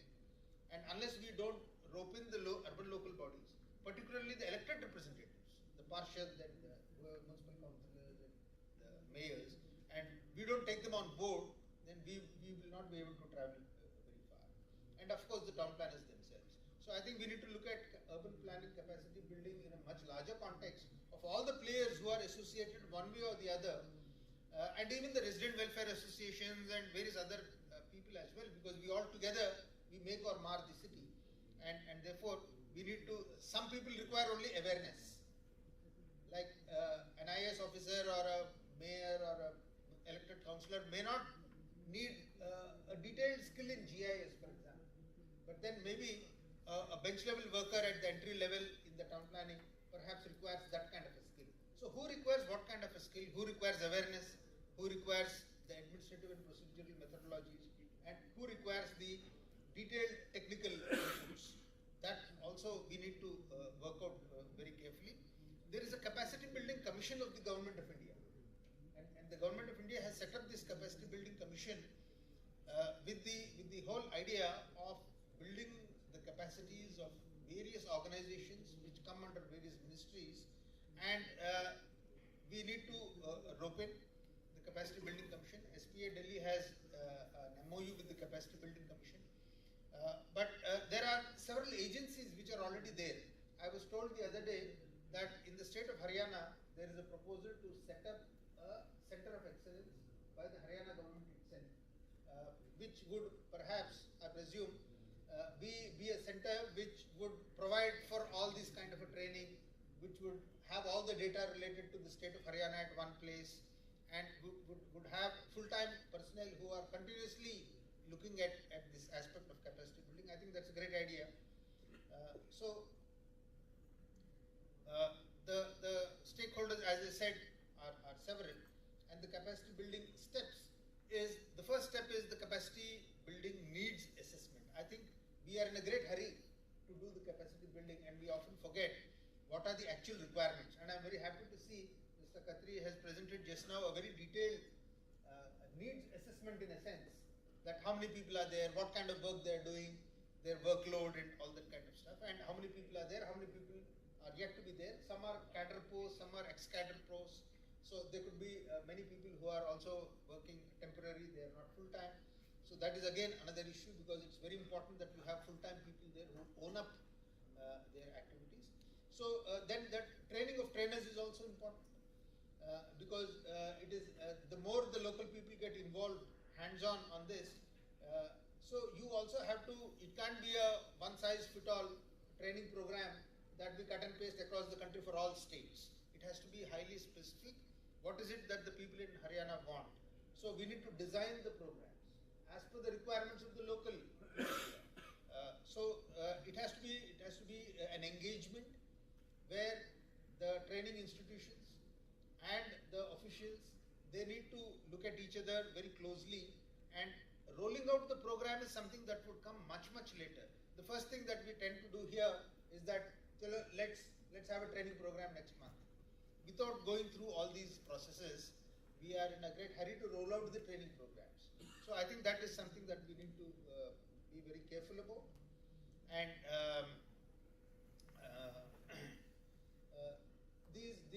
again, there are various ways in which you can actually do the delivery. It could be a blended learning. It could be, because officers cannot be sent on training programs because there's so much of work already pending in the department. So you can't take them out for a week. So probably you have maybe some exercises, some lectures, the pedagogical system has to be worked out, so that maybe you have some lectures around the weekends, or maybe in the evenings, or some methodology has to be worked out. There are also many MOOC programs on various topics which the Government of India is encouraging, so that can be worked out. You can have online classrooms, you can have face-to-face classes. Learn at your own pace is also another area where modules are developed, and then you can start learning them. The Institute of Company Secretaries, they have many programs on financial. I happen to be an independent director on one of these smart cities. So I was told that you can't be an independent director on a smart city unless and until you understand the basics of how to run a company, and you need to take certain courses. So I said, I'm sorry, I don't have that capacity. So how do I enhance my capacity? So they said that there's a place where you can go. There's a portal, and then that portal has so many so much of learning material readily available at your own time and pace. You learn all that material, and after that there is also a test that you need to take.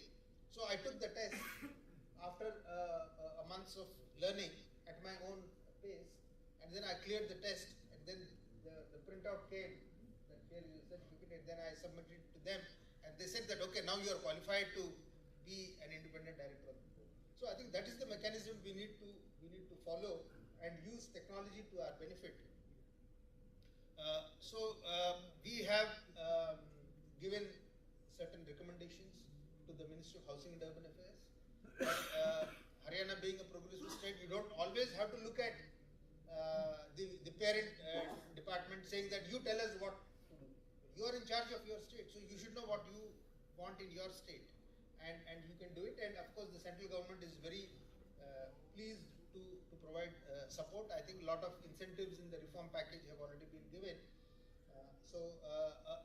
A nodal anchor institution to support the state of Haryana and things of that sort. Many things are possible, and I'm told that even the government of Haryana has earmarked certain amount of funds for this. So you can set up your own capacity building institutions or your own centers of excellence. I'm told the proposal is already there. The NITI Aayog report, Anshika will be talking about. They have also given certain recommendations. You can look at those. So it is also important that career progression should be linked up with this capacity building. And there are, in many states we have observed that people who don't have the qualification of town planning are actually operating as town planners, maybe an engineer or maybe somebody else. So I think that also slowly over a period of time, you need to encourage them that please go and get a town planning qualification, because you are only an engineer, but you have been working in the town planning department as a town planner, so you have picked up something by practice. So there's no harm in it. So you go and do a few more courses and then you certify yourself. So can we have that kind of a certification mechanism so that we can mainstream these people who don't have the qualification to get the qualification, so that they get mainstreamed and you can fulfill your specializations. And also people who have more specializations, they can be given some kind of an incentive, and even international exposure. I think even the high-level committee started its discussions. Keshav Vermaji, with all his international exposure, he was talking a lot about the people at the top are often traveling abroad, but what about the people who are working at the middle level or at the lower level? Can we not take them abroad? Can we not expose them to better practices that are happening outside? He talked about incremental and transformational. So I think a time has now come when we need to look at this whole capacity building issue as a transformational matter, and how do we change there is a session on institutional mechanisms and institutional architecture. So that also needs to be changed, because we have tried all these methods of an urban local body and a town planning department and a metropolitan development authority, but is it really working on the ground? And I also live in Gurgaon and I also see the difficulties. Somebody says that there is no problem of funds in Haryana. There is a lot of money in Gurgaon. But at the same time, I don't see the potholes ever being filled up. So I find there is a great contradiction. And one of the senior planners, they said that the problem is that of capacities. I am left a bit high and dry. But then short term, medium term, long term, I think if we can, this is the last slide. We need to have a strategy.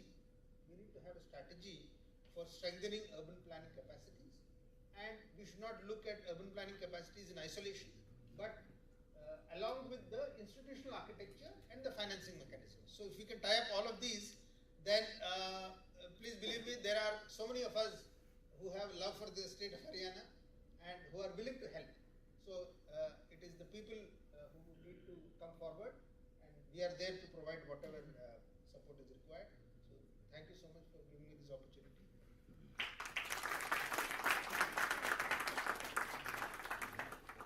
Dr. Rao, thank you very much. जैसा आपसे expectation है वैसे ही आप very very important things you raised. One is of visioning. ये poetry नहीं है, मगर poetry भी हो सकती है visioning. I was sitting with the development plan of Ahmedabad and Gandhinagar,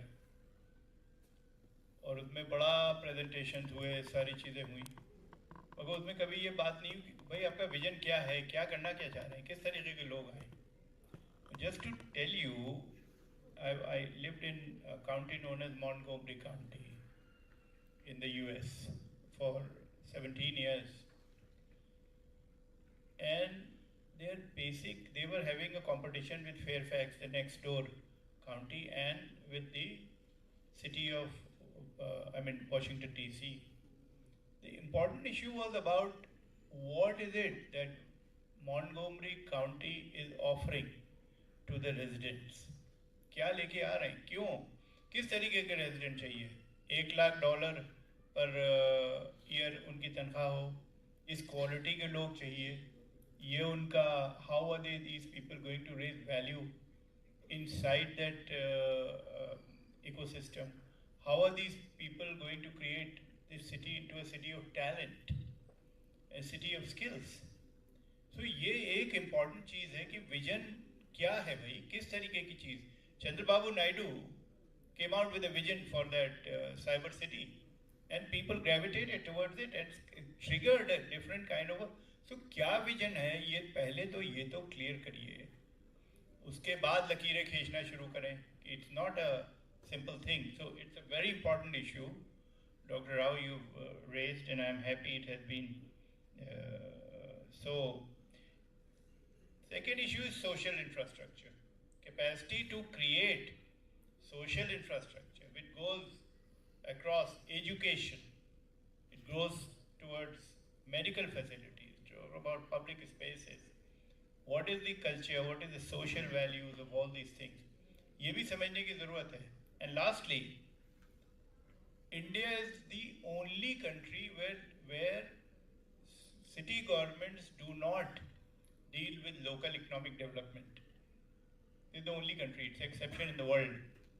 हर जगह local economic development is a responsibility of the city government. मगर हमारे यहाँ नहीं है.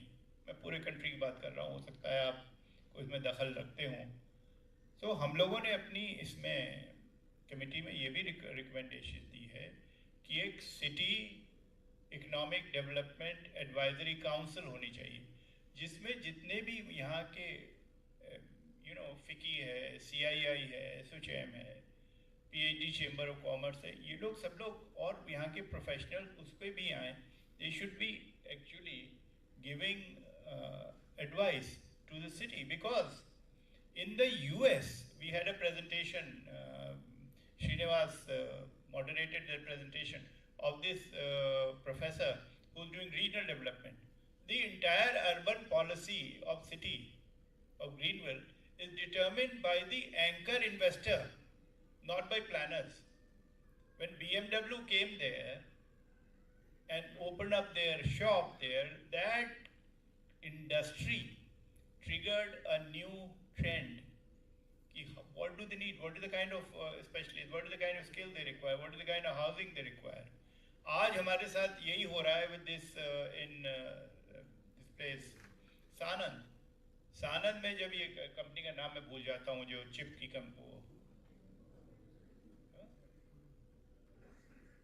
कॉक्सकॉन और फॉक्सकॉन ये जो आ रही है वहाँ सानंद में, एंड टाटा आ रहे हैं, सबकी कुछ और भी नाम है उसका. मैं पूछ रहा था अपने एक हमारे दोस्त हैं, he runs a golf city. He runs a world-class golf city in Kalahar Blues, and has created perhaps the world's biggest club. So I was asking him, क्या हो रहा है, कैसे, how's your economics? He said बहुत अच्छी चल रही है. क्या हो गया? He said जितने भी साउथ कोरियन हैं वो हमारी सिटी में आ गए, वो उसी में उन्होंने they've taken residence in our city. They've completely taken it over. So how important is social infrastructure? इसके बारे में हमने कभी सोचा ही नहीं था. In catalyzing investments in a city. आपके यहाँ गुड़गांव में ये हो रहा है, मगर हम उसको ठीक से कैप्चर नहीं करते. It's happening in a way, but वहाँ पर कुछ और भी चीज़ें हो रही हैं, which publicly I don't want to talk. But ये important चीज़ें हैं. I decided to come to Gurgaon because of the vibrancy and a different kind of quality of life. I could have gone, having worked in UP, belonged to UP, I could have gone to Noida or Greater Noida, but we decided to come here. ये चीज़ें हमको सोचनी पड़ेंगी और इसके लिए capacity buildup करने की ज़रूरत है. Thank you very much doctor Rao, आप बहुत अच्छा प्रेजेंटेशन किया आपने. Now I'd like to turn to Anshika, who is a specialist urban development in the NITI Aayog. I was very impressed when I read the capacity building recommendations when Amitabh Kant was the CEO, when you guys developed it, and actually the idea of the high level committee came from Amitabh, from the NITI Aayog. So इन लोगों ने बहुत ही सोच के capacity building के कुछ norms बनाए. May be 30,000 पे एक आदमी नहीं मिलेगा क्योंकि इतने है ही नहीं, मगर 60,000 हम लोगों ने 60,000 का है. Amit is saying 1 lakh, but ठीक है, कम से कम अच्छे. एक चीज़ हम और देख रहे हैं, आप लोग ज़रा माफ़ कीजिएगा, मैं ज़रा ज़्यादा, we have some time actually this time, पहली बार ऐसा हो रहा है कि एक शहर में ये ज़रूरी नहीं है कि 8, 10 या 25 अर्बन प्लानर्स आ जाएं. इट इज़ इम्पॉर्टेंट कि एक बहुत अच्छा अर्बन प्लानर होना चाहिए who leads the thing. We are seeing this in Srinagar where there is a complete renewal which has taken place of the Srinagar city. I would love to make a presentation on that, let me see. But that has happened because there is a general manager urban planning like Anuj Malhotra who fought the efforts from the engineering department to create flat, cities and to really create 80 kilometers of walkways, to create urban spaces, to create plazas and other things. So एक ज़रूरी है कि शहर में जब आप recruit करें तो ये नहीं करिए कि एकदम इतने सारे ले लिए. अभी मैं कहूँगा नहीं, एक स्टेट में 150 ले रहे हैं, अब 150 आ गए, उनको कोई गाइड करने वाला तो होना चाहिए ना. इतने उठा के रख लिए, वो बेचारे घूम रहे हैं इधर से उधर, बच्चे आ रहे हैं. They need to be guided by us. We don't have the in house capacity to guide our people. So ये देखिएगा कि जो शहर में एक देखिए, ये आप देख रहे हैं what happened to Chandigarh. There is one great urban planner who could do this. Lutyens was one great urban planner who could do it. So ये हमको सोचना पड़ेगा कि एक कुछ अच्छे urban planners emerge करके आए, उनको हम recognize करें and they take it on from there. We should celebrate such people. So over to Anshika. Anshika, I think she's working on a report on the transfer of development rights and model development control regulation for hill states. ये भी बहुत ज़रूरी है कि आज हमारे हिमालय में किस तरीके के शहर हैं, उनका क्या हो रहा है. तो इसमें भी Anshika has given a lot of recommendations. So welcome Anshika.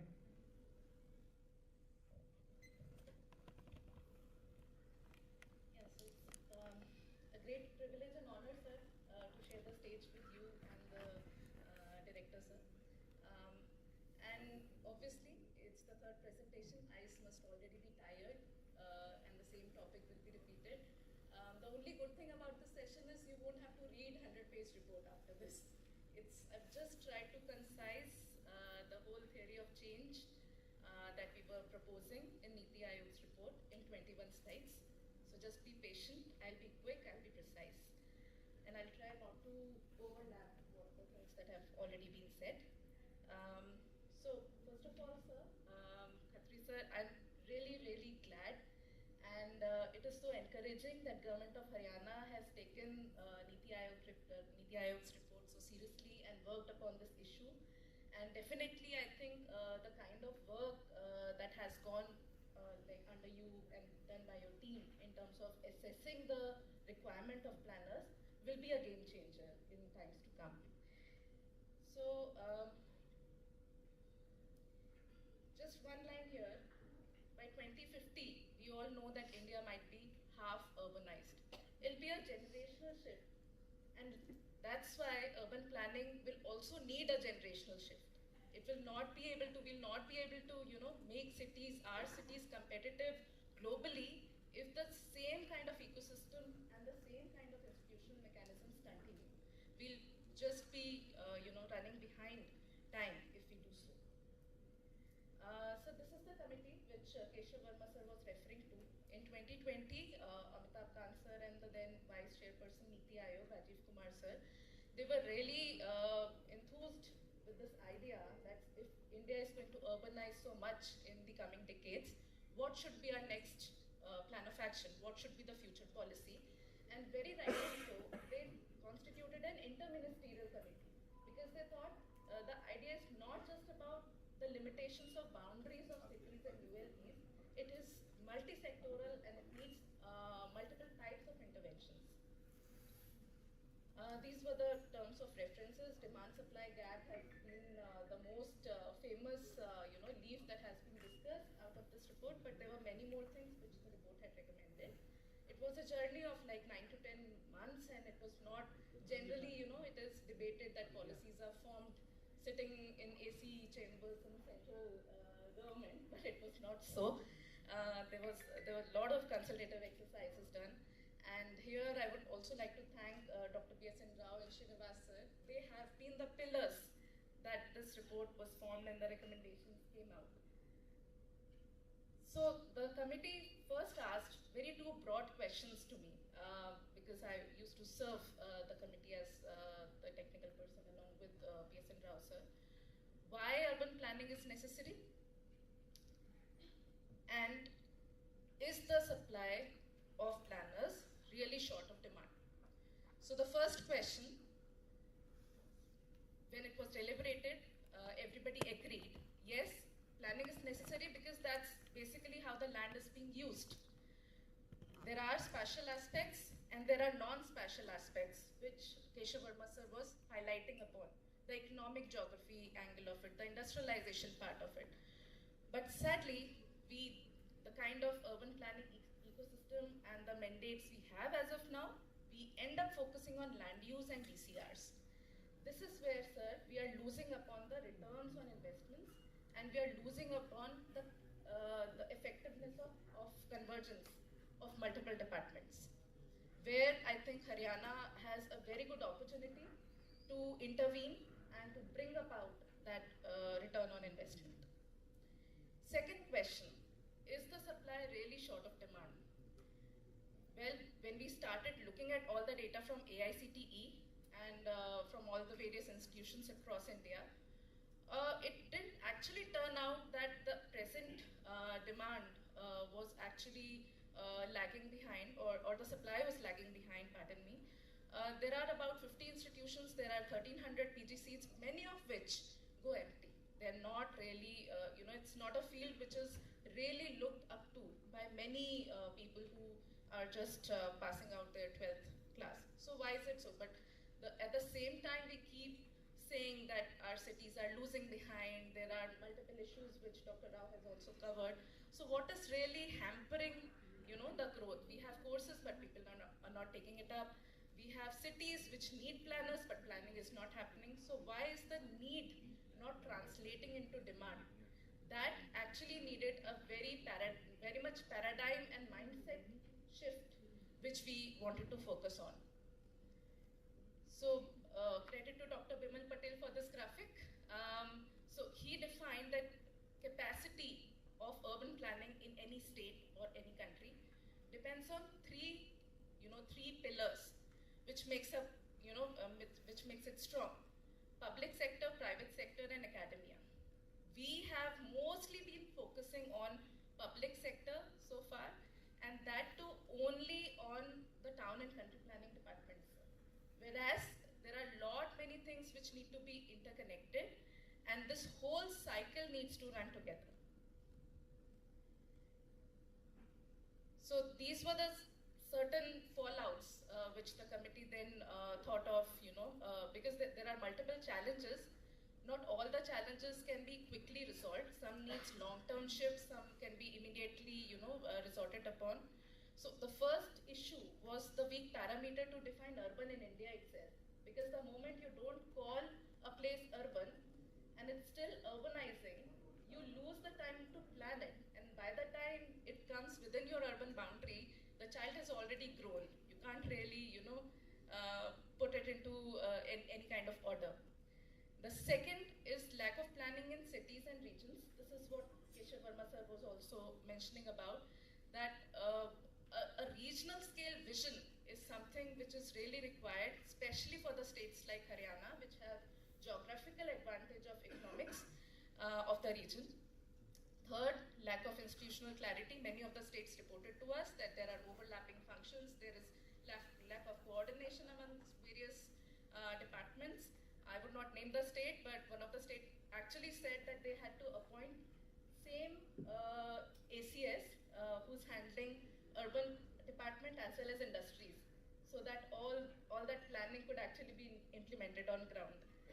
Then obviously the lack of specialized professionals, which Khatri sir was also mentioning. And there are many other challenges, like the private sector is not growing. Most of the planning jobs are either being done by unqualified people, or it is taken over by a lot of business kind of graduates, which can translate them into numbers, but some of the key planning instruments, they get lost in the process. There are two figures which came out very unique from this whole exercise. India has about 4,000 sanctioned positions, sir, in town and country planning departments, out of which half are vacant. And those which are filled up also are not really filled up with qualified planners. So what do we expect as an outcome in the cities? So that was a very glaring learning out of this whole exercise.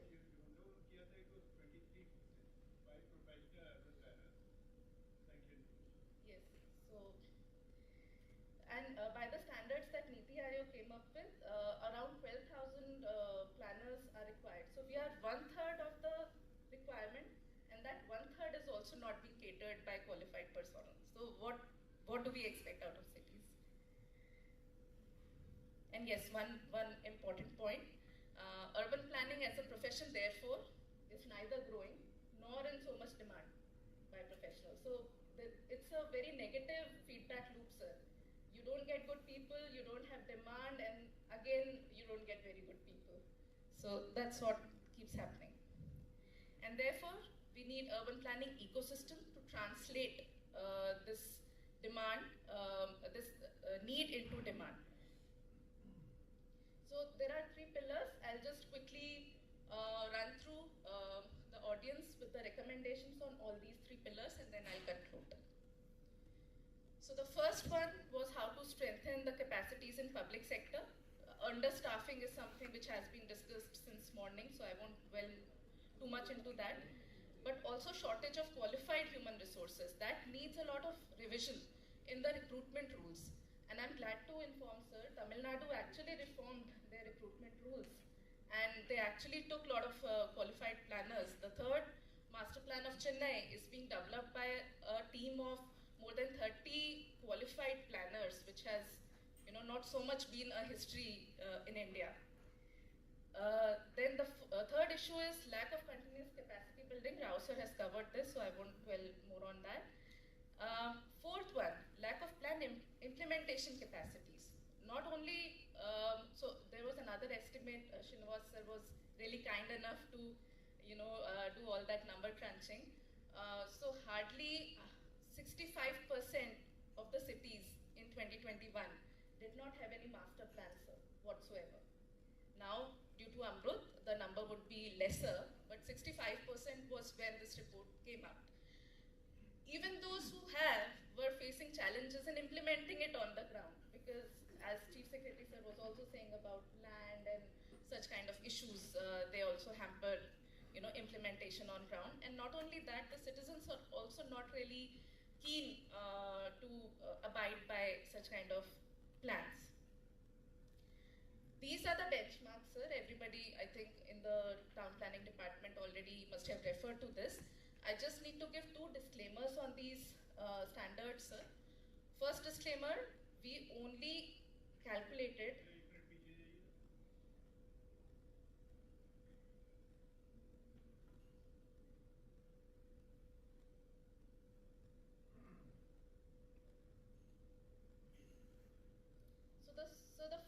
disclaimer is, institutions and organizations that hire planners are many more beyond the town and country planning organizations. So this ratio was only for TCP department.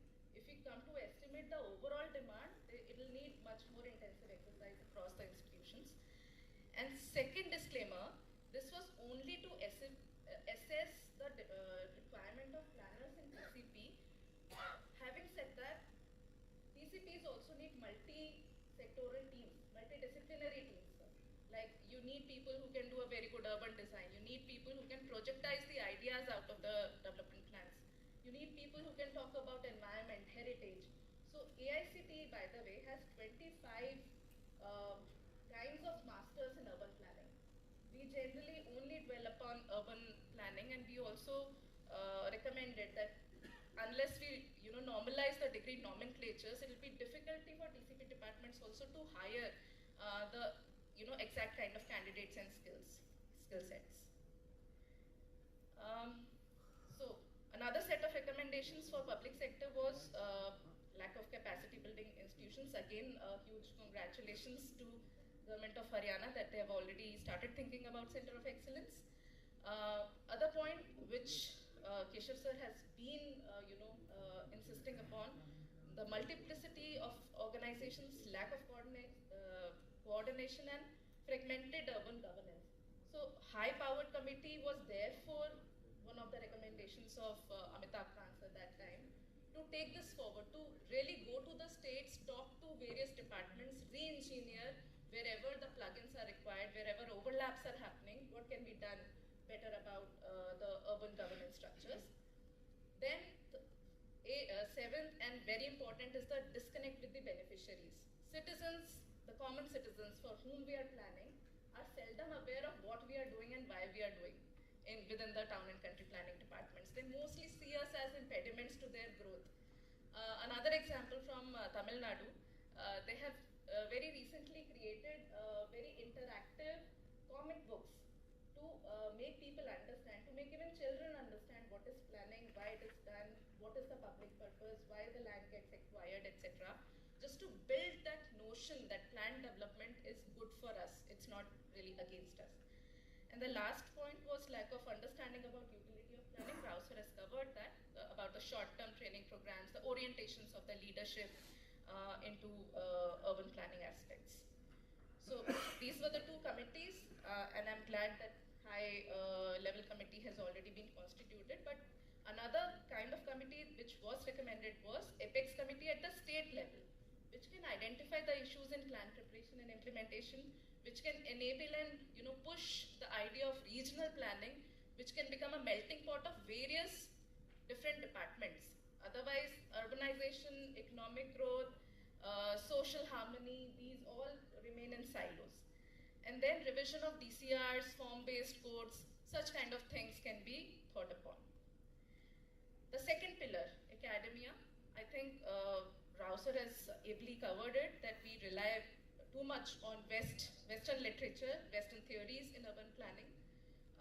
So we then also recommended from NITI Aayog that there has to be development of India-centric solutions and not just copy-pasting what is working well, for example, in Singapore or in Hong Kong, can be easily picked and replicated here.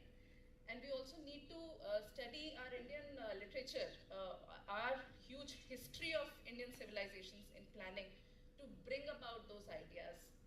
Second, disconnect with land and labor markets. This is a major one, sir, which you were also saying about vision. The plans mostly remain as utopian ideas. Planners are not able to translate their vision into the impact. That what kind of project is getting how much GDP to my region?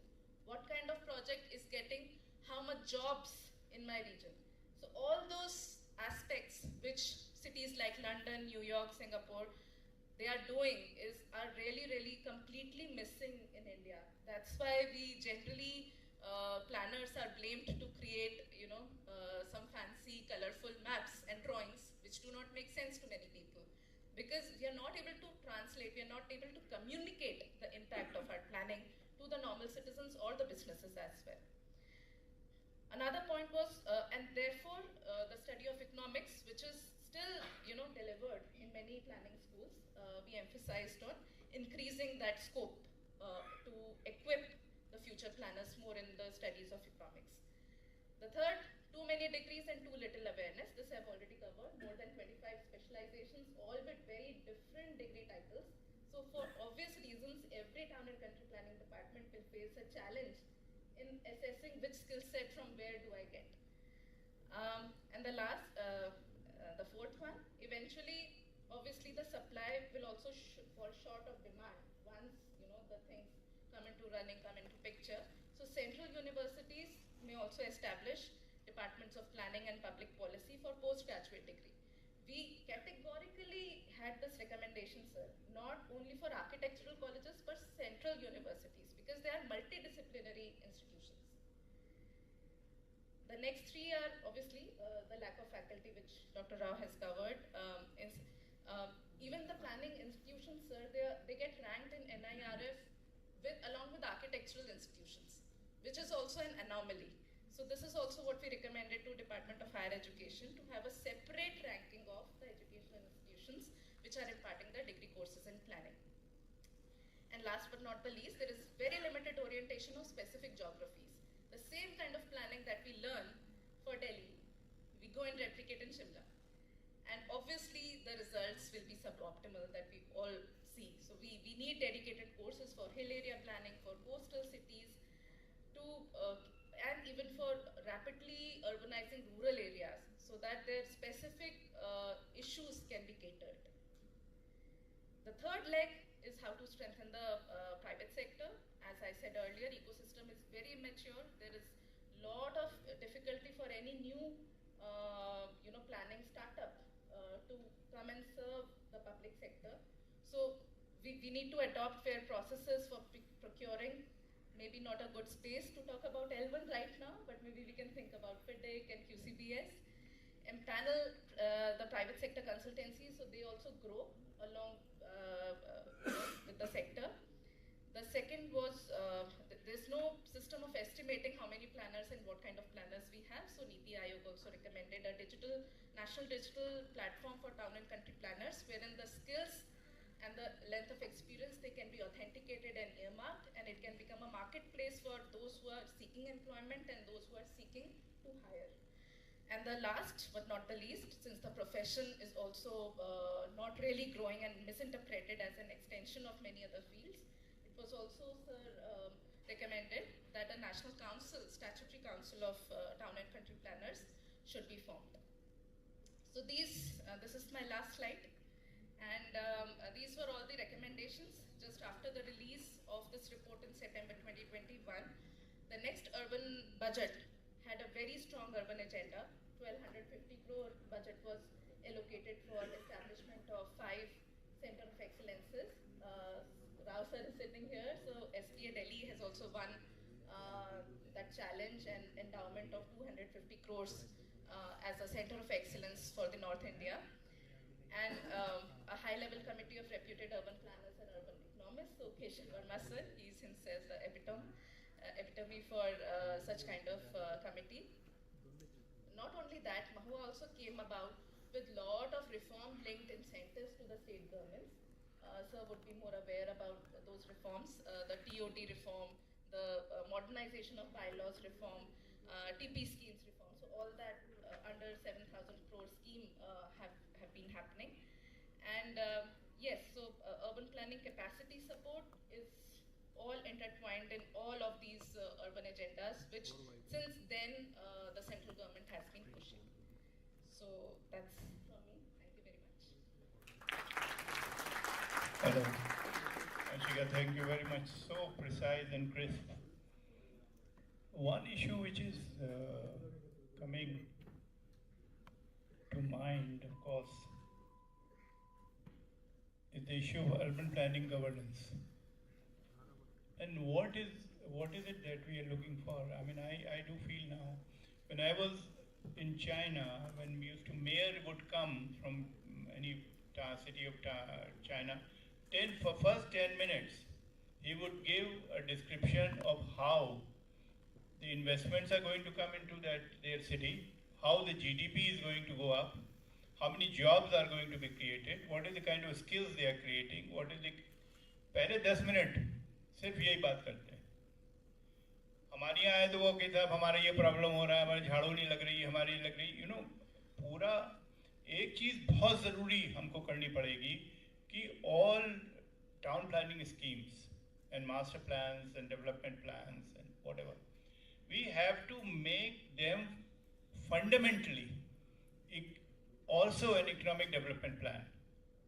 तभी planning की जाए.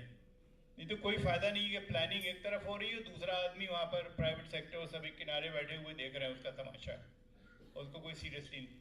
I think this should be one of the recommendations that should come out of this thing.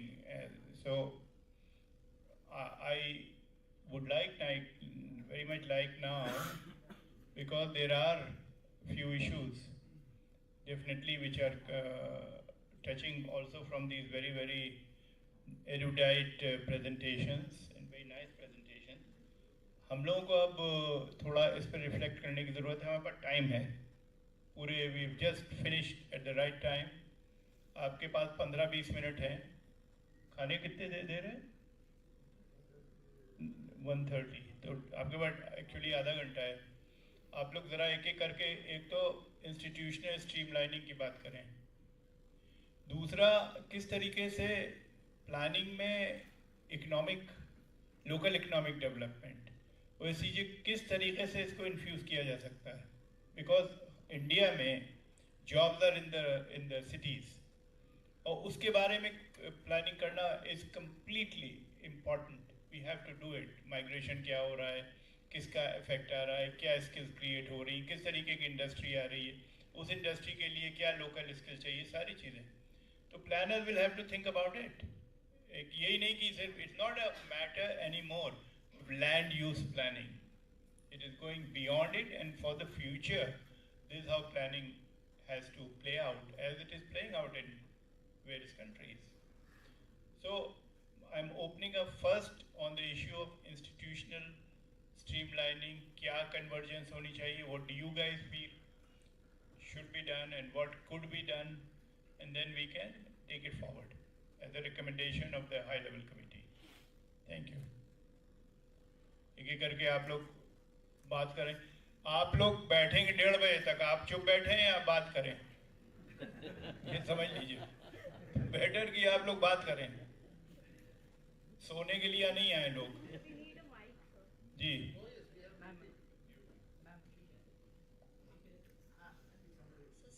Good afternoon sir, dignitaries. I am अच्छा sir, मैं Gurmeet Kaur, chief town planner from Haryana.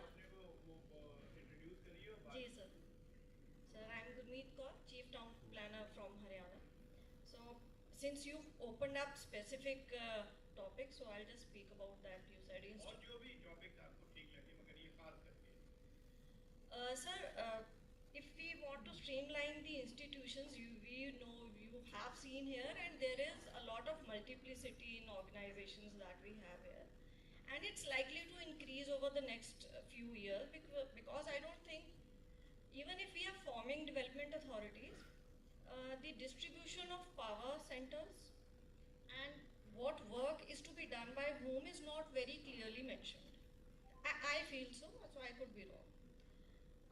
I think the State Town Planning Authority should continue to be the apex authority, because there we need rules also, some amendment in recruitment rules also, so that different organizations, even if we have a lot of intake now by contractual systems, and at the end of the day it affects the quality of the work which is being carried out.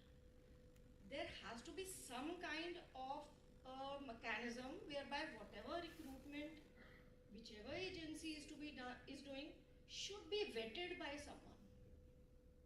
somebody who is well equipped in it, who has the experience, the know-how, and has been, I mean the organization, I'm not talking about a person, who has been doing it for many years, so that there is a quality control. One, quality control ज़रूरी है. दूसरा, कौन सी organization क्या काम कर रही है. Show cause notice की एक मैं सिंपल सी बात करूँ sir, everybody now has the enforcement power also. There is a whole lot of confusion as far as public is concerned. किसके पास जाना है, किसको बोलना है. So एक apex organization, सर मेरे ख्याल से वो टाउन प्लानिंग ही हो सकता है इन अ स्टेट, क्योंकि हमें, I am the town planning department, not because I am the town planning department, हमको एक्सपीरियंस है. We been doing it for like 70 years now, and organisations हैं. This is one point. The other point she was saying कि town planners की जो shortage है and posts भी खाली हैं, उसके बारे में सर मैं ये कहना चाहूँगी. मैं when I was looking at the stats that she was giving, I think there were 4500 undergrad seats and 1300 PG seats, 1300 PG seats, 4500 450. तो ये सर देखने में थोड़ा अटपटा लगता है, बट क्योंकि हमारी इनटेक बी प्लान के अलावा भी होती है, people who go and do PG are not necessarily be plans. तो इसका मतलब आपने बी प्लान लिया होगा.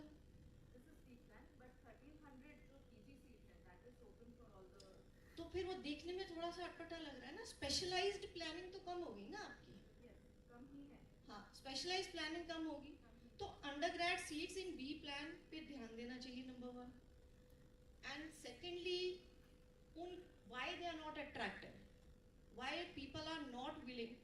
क्योंकि sir when we think in terms of Indian context ना, engineering, because you go through a different same exam system. तो जो बी प्लान में जा रहा है ना, उसको एक मेंटली ये रहता है कि I am down, I am at the lowest point of the ladder.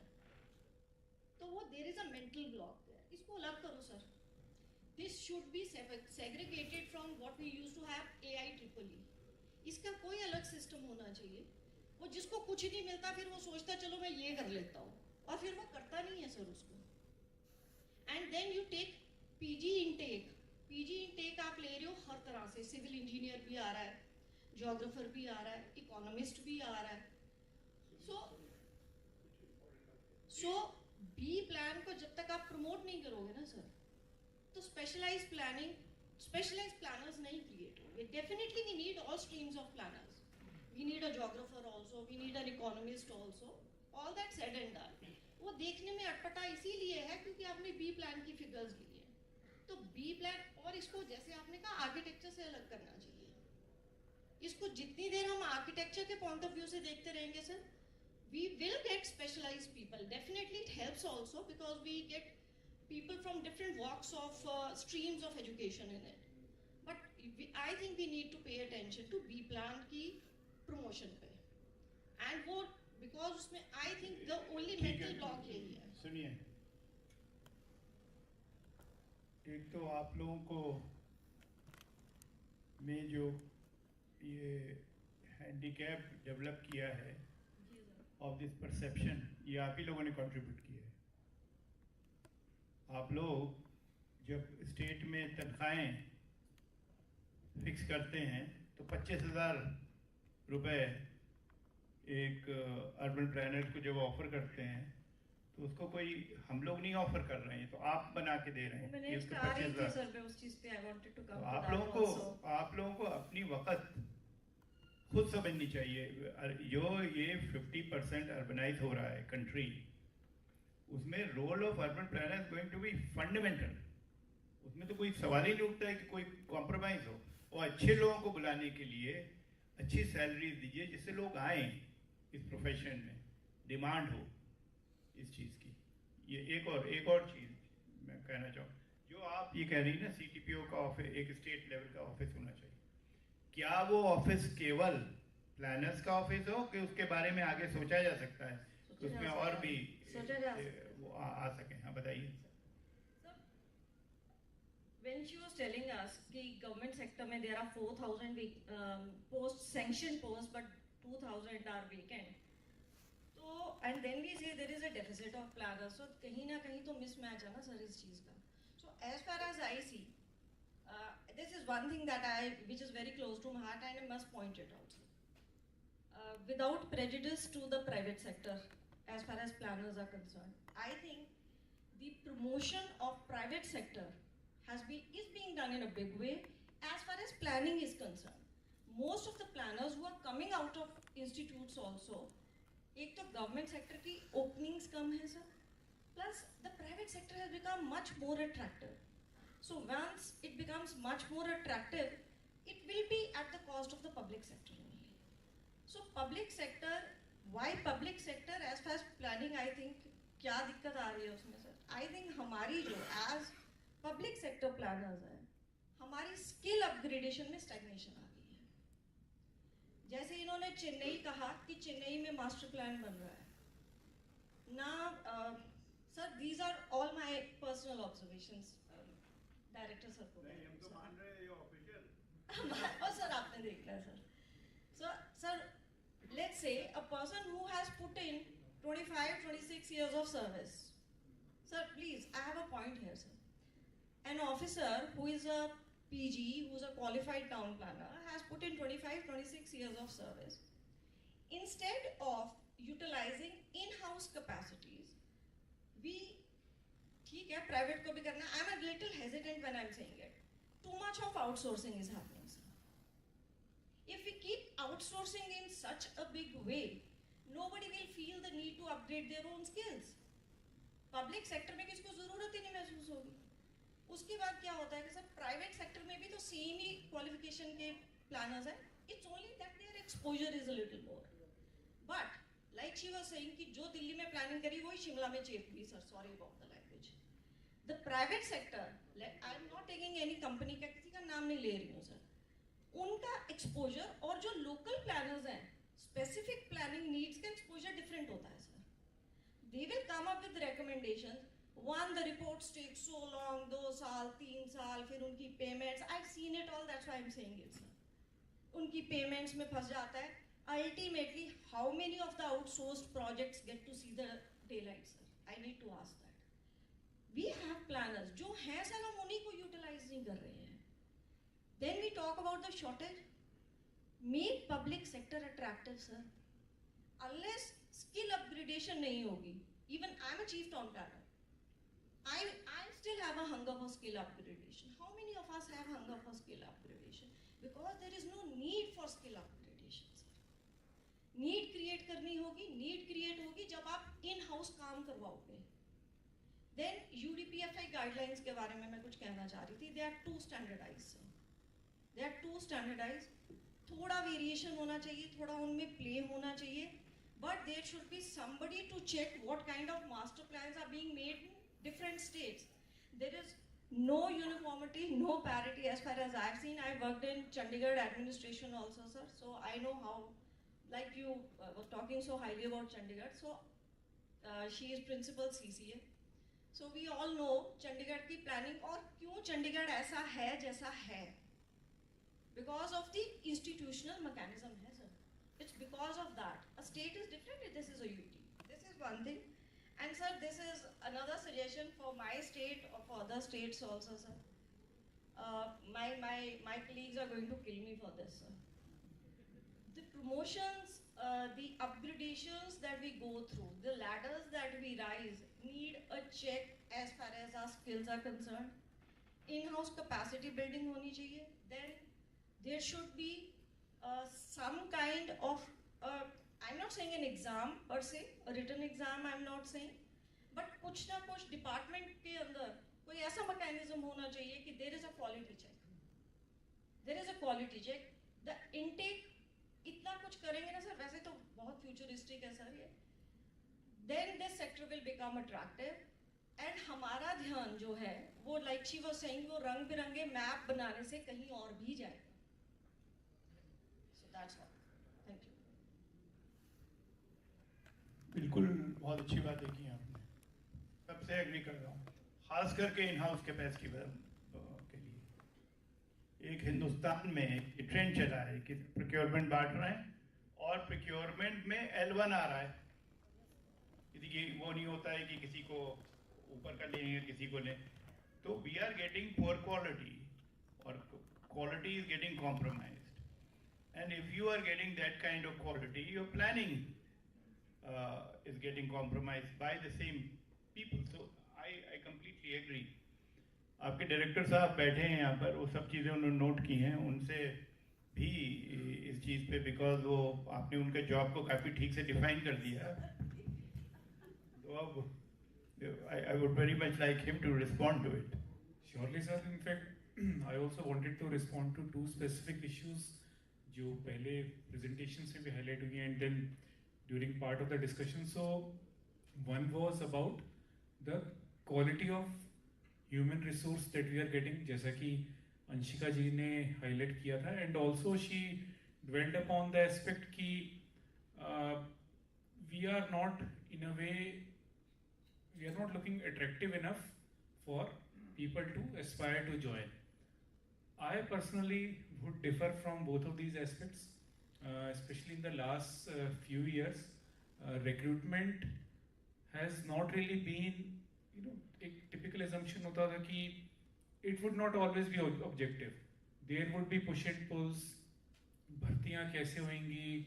There were various allegations also, but over the last few years, I can surely, in fact, this is an open secret, there is no hiding ki recruitment, चाहे हमारे ATPs की हो, that is going on, कई हमारी हुए भी हैं.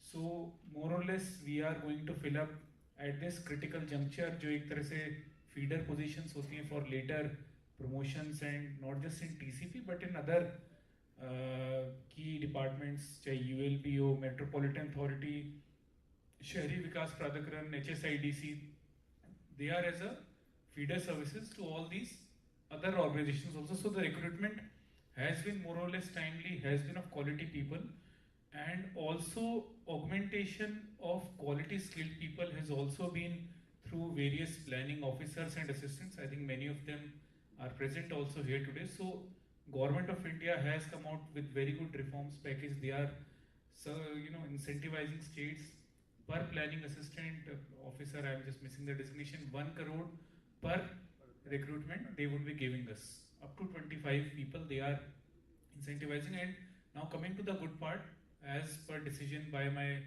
predecessor, so we went ahead and did this recruitment through GATE scores.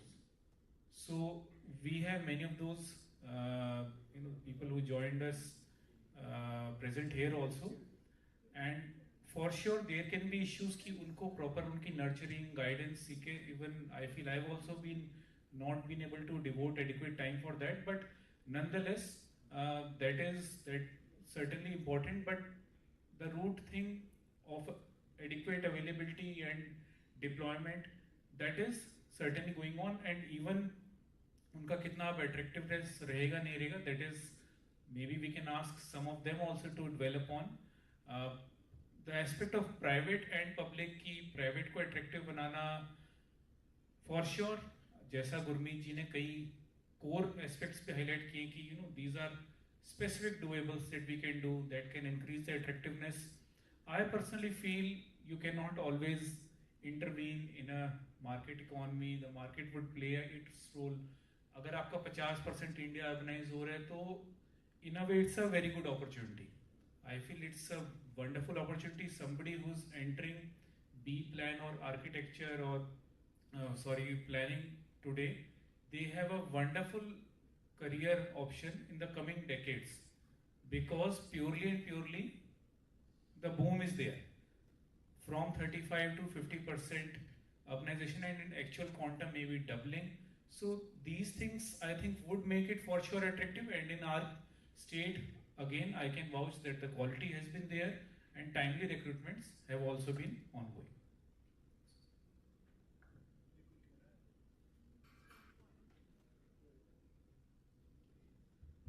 I would like to second Khatri sir when he was talking about private sector.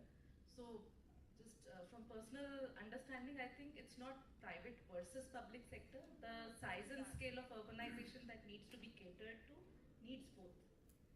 And it needs both at a very very different format. That format needs a revision.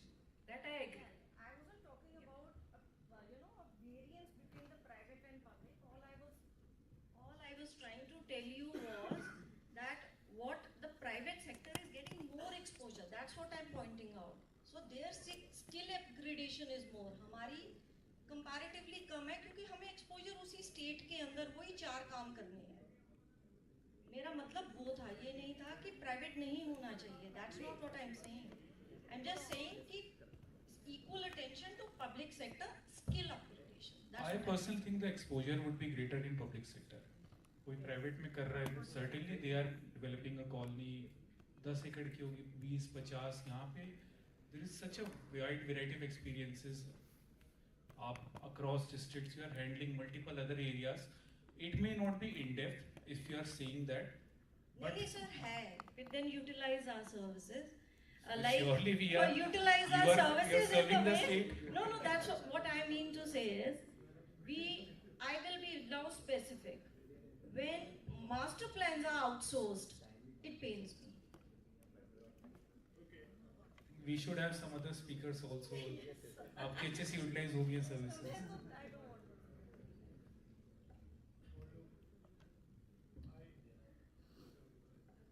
There is one person बिल्कुल पीछे वो ये पीछे से बोलिए। Hello sir, sir my self Sunil Verma, assistant town planning urban local bodies department. Sir हम कुछ चीज़ें रेकमेंड भी करना चाहेंगे आपसे और कुछ सजेशंस भी हैं सर हमारे कि एक सिंगल कैट होना चाहिए सर अर्बन प्लानिंग के लिए। सभी डिपार्टमेंट में जो भी प्लानर्स जाएँ वो TNCP डिपार्टमेंट के थ्रू जाएँ सर, क्योंकि हम ULP डिपार्टमेंट में सर 12 साल से काम कर रहे हैं and we are still assistant town planners and there is no promotions for us. तो एक स्ट्रेटजी होनी चाहिए सभी डिपार्टमेंट, जैसे HSPP में भी जाते हैं, HIDC में भी है और ULP में भी डिपार्टमेंट के, और डिफरेंट जो अथॉरिटीज हमारी बन रही हैं उनके अंदर हमें चाहिए कि हम एक इंटेक जो प्रिंसिपल है, इंटेक जो है हम एक सिंगल अथॉरिटी से रखें, चाहे वो कोई भी एक अथॉरिटी, चाहे ULP डिपार्टमेंट की हो चाहे वो TCP डिपार्टमेंट की हो। पर हम प्रेफर करेंगे कि TCP डिपार्टमेंट वेल सेटअप है उनका, तो TCP डिपार्टमेंट से ही सारी रिक्रूटमेंट होनी चाहिए और जितनी भी एजेंसीज हैं उन जितने भी टाउन प्लानर्स एजेंसी को चाहिए वो TCP डिपार्टमेंट के थ्रू जाने चाहिए और इन आपस में इंटरचेंज होना चाहिए डिफरेंट अथॉरिटीज के बीच में प्लानिंग का, ताकि जो एक्सपीरियंस है वो हम शेयर कर सकें आपस में। ULP का एक्सपीरियंस शेयर कर सके TCP डिपार्टमेंट ULP का एक्सपीरियंस शेयर कर सके। तो ये हमारी एक सजेशन है सर और एक रिकमेंडेशन है, please sir.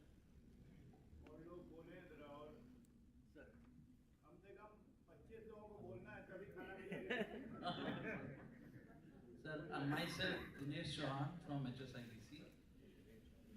Our planning is, as rightly said, is now restricted to land use planning only. But when GMDA was formed, we introduced a full package where the concentration was more on the deliverables. As per the GMDA Act, if you see, it provides for a plan, then it is supported by a mobility plan, which is further supported by an infrastructure plan. Then right of way management plan is also there, and this all is covered through an environmental plan. So once all these plans are placed through an act, then there is a surety for some good deliverables which are in sync with each other. Presently what is happening is, town planning department, we prepare a development plan, then we start executing it by way of granting various permissions. And we have seen this thing in Gurgaon, Faridabad and all other towns of Haryana, that the infrastructure takes the back place. Our development starts first in the license areas or in the permission granted to single project. So the infrastructure goes in the back seat. Environment is not controlled at any level.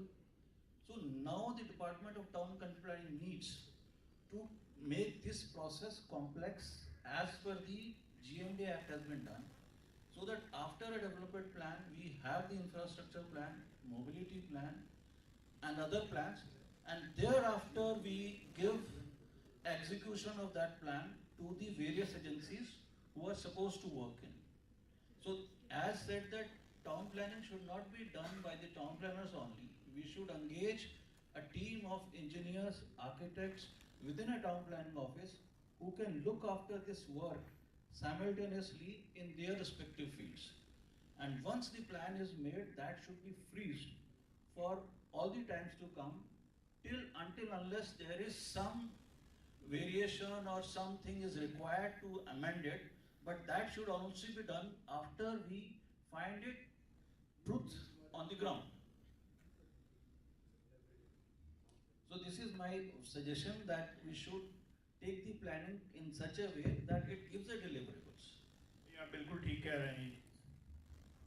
मेरे ख्याल से infrastructure, common infrastructure और environment, दोनों चीज़ें बहुत discounted हैं, और ये डेवलपर्स अपने एनक्लेव को बहुत खूबसूरत तो सारा कर लेते हैं, और बाहर उसका क्या इम्पैक्ट आ रहा है। तो मैं आपको एक बताऊं, ये चीज़ एक और भी देखना पड़ेगी, एक सोचना चाहिए। मुझे अभी बता रहे थे कि दुबई में किस तरीके से क्लियरेंस दी जाती है किसी भी प्लान की।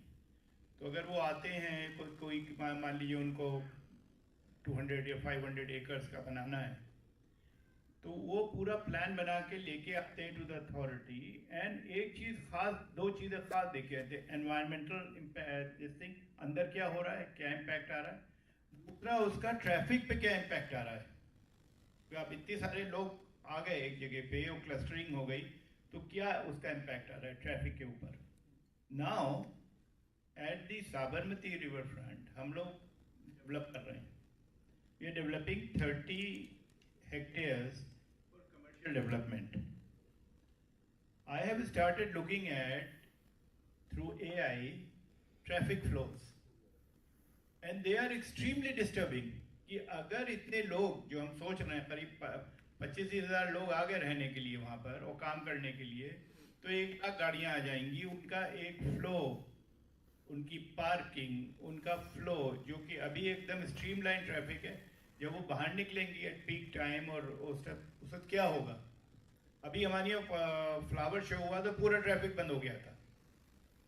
तो ये चीज़ें सब देखने की ज़रूरत होगी, जबकि that is about common infrastructure. Common infrastructure is suffering throughout the country, that we are not being able to do it. और जितना आप शहर के बाहर दूर तक वो जाते रहेंगे, लीफ फ्रॉगिंग वो बनाएंगे, क्लस्टरिंग, उसमें कॉमन इंफ्रास्ट्रक्चर हो ही नहीं सकता है। एक 5 किलोमीटर पे, तो एक 3 किलोमीटर पे, दूसरा 1 किलोमीटर पे, 25 किलोमीटर पे, कहाँ से कॉमन इंफ्रास्ट्रक्चर होगा। तो गाड़ी लेके ही जाना पड़ेगा हर जगह। So it's not even a 15-minute city idea of mix development. So we'll have to really, आप लोगों को, मगर एक चीज़ मैं ज़रूर कहूँगा, भाई देखिए, मुझको जब ये जॉब दिया गया हाई लेवल कमेटी का, तो as municipal commissioner of Ahmedabad हम लोग देख रहे थे इस चीज़ को, मगर इस नज़रिए से पूरी तरीके मैंने नहीं देखा था कि इसमें मास्टर प्लानिंग और डेवलपमेंट प्लान और LAP और रीजनल प्लानिंग का क्या एस्पेक्ट होगा, what is the impact of design and form and aesthetics and so many other issues, whether plans are actually implemented और नॉट, क्या कैपेसिटीज़ हैं, मैंने नहीं देखा था ये तो we have to, as we go along in our careers. मेरा करियर ख़त्म हो गया था काफ़ी दिन पहले, I left IAS in 2004, left the World Bank in 2014, but we have to continue to learn and upgrade our skills. आप लोग सिर्फ एक लैंड यूज प्लान बनाते रहेंगे, उसका कोई अर्थ नहीं होगा, कोई जगह बिल्कुल irrelevant हो जाएगा, and private sector will dominate you like anything. So you have to continue to upgrade your skills. चलिए, और कौन बोल रहा था, कोई यहाँ से, कोई? जी ma'am, thank you for coming. Thank you very much. I'm Sangeeta Bagga, currently the principal of the Chandigarh College of Architecture. I'm an architect and an urban designer from the School of Planning. Sir, I'm Sangeeta Bagga. I'm principal Chandigarh College of Architecture, an architect and urban designer from the School of Planning and Architecture. So it's a pleasure to be here, and thank you for giving me this opportunity. In academia, we have what is called track and tenure. For every teacher, there is a track and there is a tenure possibility. So when it comes to capacity building, whatever may be our profession, wherever we may be, irrespective of being an economist, a planner, whatever, unless you track yourself and you tenure yourself, it's not going to help. So only those of us who are going to be tracked, this is for you, Mr. Khatri, for those of us who are going to be tracked and we are going to upgrade ourselves, we must know that each 5 years there's going to be a check. So this principle of checking and upgradation is what I feel should be the takeaway from today's presentations, which are absolutely fantastic. Professor Rao, we've been at SPA together, and I was a research associate at that time. I still remember that every 6 months our report would be made whether or not the RA can continue or not. These are very small things, but they're very important, and this is my suggestion. But I think there is one thing which you are not able to realize is, should this check be a mere formality, and can we really make it objective? Often there is a subjectivity that creeps in. There is also have patience. I think you should first be able to appreciate the point that even in terms of IS officers, sir would acknowledge, there is always this trend of mid-career upgradation of skills, and the concept of annual performance appraisal reports we all write, or we all would be writing. How much of it is objective? And how much of it is subjective and based on our perceptions? May I respond? Yeah, go ahead. See, again, the objectivity will come in if you create an objective performa. Our ACR performa says number of courses attended. What is the takeaway? What have you done to upgrade that skill that you have acquired from a short-term course? Teacher says 1 week training, 2 week training. Everybody goes and does it. It's done in a hall like this. But what is it that from that you have brought in and participated or actually given back to your institution? Have you developed a course? We have a track and tenure which says what are the courses that you have developed. So maybe in that way. She's more on the academic side, so she's talking in these terms. If I was to translate it into what I was नहीं, आप translate ना करें. तो sir objectivity rule out की जा सकती है. औरों को बोलने दीजिए. और कौन लोग हैं? सर ये बोलना चाह रहे थे. सर मैं Devendra Nimbokar, chief coordinator planner NCR Haryana. Sir जैसे URDPFI गाइडलाइन है, जैसे डॉक्यूमेंट के फॉर्म में है, मुझे लगता है डिपार्टमेंट्स को, स्टेट गवर्नमेंट्स को कुछ ऐसे सॉफ्टवेयर्स और ये सब कुछ प्रोवाइड करना चाहिए गवर्नमेंट ऑफ इंडिया की तरफ से, ताकि जैसे सर अभी कह रहे थे कि AI से इन्होंने ट्रैफिक फ्लो देखा और वहाँ कितनी ट्रैफिक जनरेट होती है, उस तरह से जैसे ये गाइडलाइंस होती है, तो HLC को हमारी रिक्वेस्ट है कि ऐसे कुछ सॉफ्टवेयर्स और कुछ ऐसे हमें दिया जाए टूल्स, ताकि हम उस चीज़ को प्लानिंग के दौरान उसको यूज़ कर पाए. Thank you. और लोग अभी 15 लोग और बाकी हैं खाने के पहले. पूरा करिए आप लोग कोटा, नहीं तो खाना नहीं मिलेगा किसी को. We request that the questions should be put up in a brief way because we are already running short of time. Thank you. Sir, myself Rakesh Bansal, District Town Planner. मैं ये कहना चाहूँगा सर, जैसा कि हमें सबको ही पता है, आप आज की जो सिनेरियो है उसमें मैक्सिमम एरिया जो है, जो हम फील्ड में देखते हैं या मॉनिटर करते हैं, दिखाई नहीं दे रहे सर, तो प्लीज आप खड़े होकर तो मैक्सिमम जो एरिया जो हम मॉनिटर करते हैं that falls within the jurisdiction of urban local bodies. और मैं देखता हूँ कि अर्बन लोकल बॉडीज डिपार्टमेंट के पास तो इंफ्रास्ट्रक्चर ही जीरो है, जो मतलब कोई भी उनके पास, यहाँ तक कि जूनियर स्टाफ या सीनियर स्टाफ भी नहीं है, और जूनियर तो बिल्कुल ही नहीं है. उसकी वजह से जो प्लानिंग पे सबसे ज़्यादा बैड इफेक्ट पड़ रहा है, उसकी वजह से पड़ रहा है. ना तो कोई वहाँ चेक है, ना कोई इन्फोर्समेंट है उस एरिए की जी, उसकी वजह से मतलब पूरी तरह से इफेक्ट है उसके ऊपर, ना कोई देखता है उसको. तो सबसे ज़्यादा जो ज़रूरत है ये अपना बढ़ाने की, अपना ये अपना स्टाफ बढ़ाने की जरूरत है या उसको करने की, तो वो अर्बन लोकल बॉडीज के अंदर है.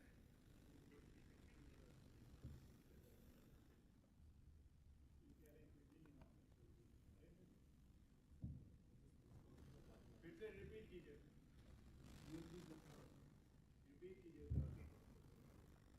जो local urban local municipal corporations हैं या म्यूनसिपल काउंसिल्स हैं, उसके अंदर जो हमारा स्टाफ है या टाउन प्लानर्स हैं या निचला स्टाफ है, उसकी बहुत ज़्यादा कमी है सर। वहाँ कोई स्टाफ नहीं है। उसकी वजह से जैसे मैं पंचकुला में ड्यूटी, पंचकुला के अंदर मैक्सिमम एरिया जो है वो पैटी लिमिट्स में आता है, म्यूनसिपल लिमिट्स के अंदर आता है, चाहे वो पिंजौरकाल का है चाहे वो पंचकुला है।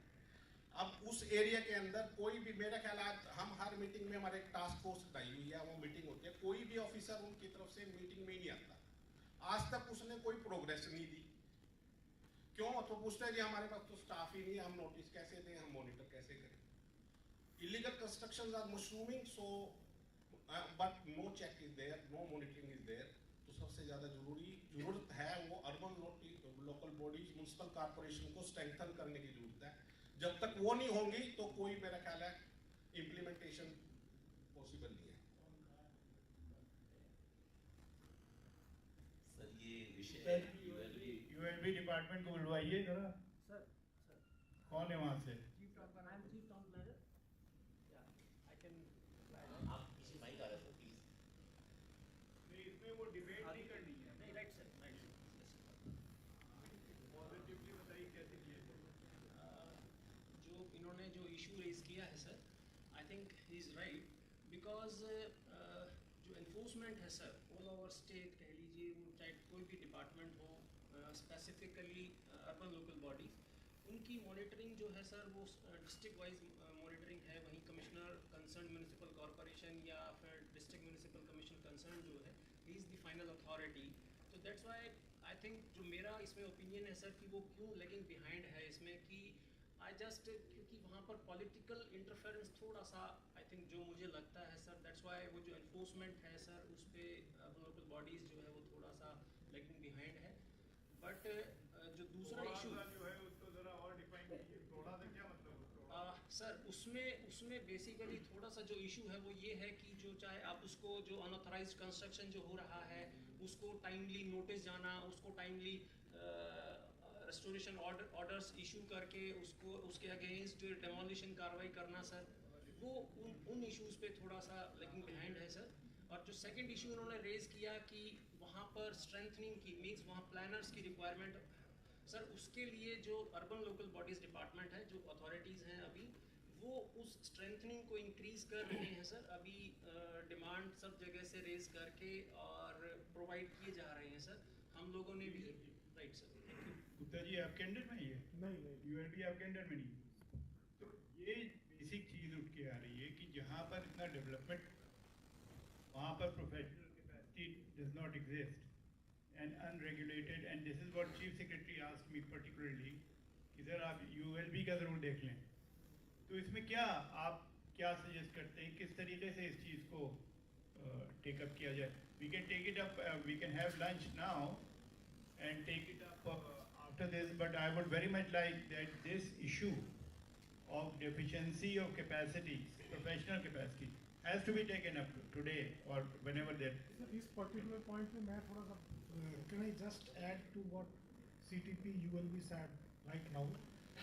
There is definitely no doubt that they are lacking the capacity, and इसीलिए उन्होंने अपना frankly जो enforcement है, जो मशरूम ग्रोथ है, illegal colonies है, उसमें भी जो urban local bodies के अंदर कोई भी आदमी town planners नहीं है. So they have initiated the steps to recruit new people, और उनको ज़रूरत तो है सर। उसमें आज के दिन भी whatever little staff they have, they all are on deputation from TCP only, Town and Country Planning Department से ही है। जो उतना इंटरेस्ट उनका नहीं हो सकता सर, जो पेरेंट डिपार्टमेंट होता है जहाँ वहाँ काम करना चाहते हैं वो नहीं। ULB is like CS also mentioned in the morning, आज के दिन मेरे ख्याल से 86 के करीब अर्बन लोकल बॉडीज हैं सर। आपको 300-400 लोग चाहिए कम से कम मिनिमम, यस। तो अभी क्या गेम प्लान किया है, कितने रिक्रूट? नहीं, अभी तो to begin with they have probably initiated the steps for recruiting say around 50-60 people. If they get that much, क्योंकि सर छोटी अलग है additional chief secretary. Additional chief secretary क्या सर? नहीं, सेक्रेटरी। हाँ, वो additional chief, that's a separate department, separate पूरा hierarchy सारा सेटअप से अलग बात हो सकती है? हो सकती है सर, हो सकती है, बात कर लेंगे सर उनसे। बात कर लीजिए जरा, बिकॉज एक नहीं नहीं, उनके आदमी बैठे हुए हैं सर, वो तो ही may not be available, secretary himself may not be available, but they will convey whatever we want to convey. No, I don't want to convey. This is an issue which needs to be discussed. Yes, yes. I have no authority to convey anything. नहीं नहीं sir, they are already taking steps to create this cadre of town planning which is badly required. They also acknowledge it. They have initiated the steps.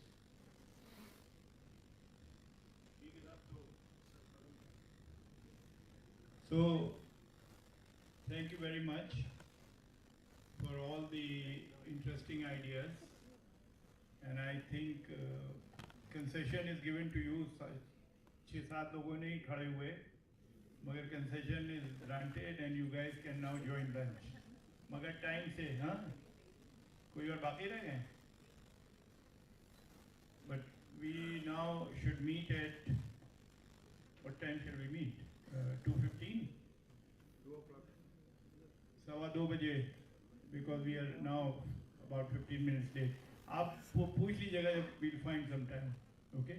Thank you so much, sir. But before we conclude, I request CTP JP Sihat sir to please come and facilitate the speakers.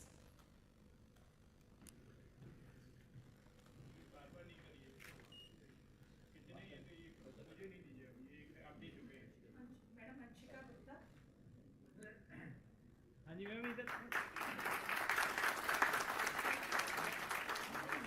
Dr. P.S.N. Rao sir.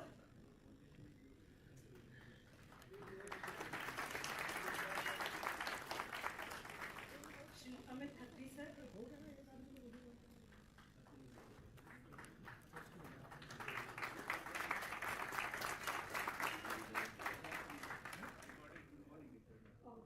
Thank you so much, sir. It was quite an insightful session and we had a very good perspective about the subject. Thank you, sir.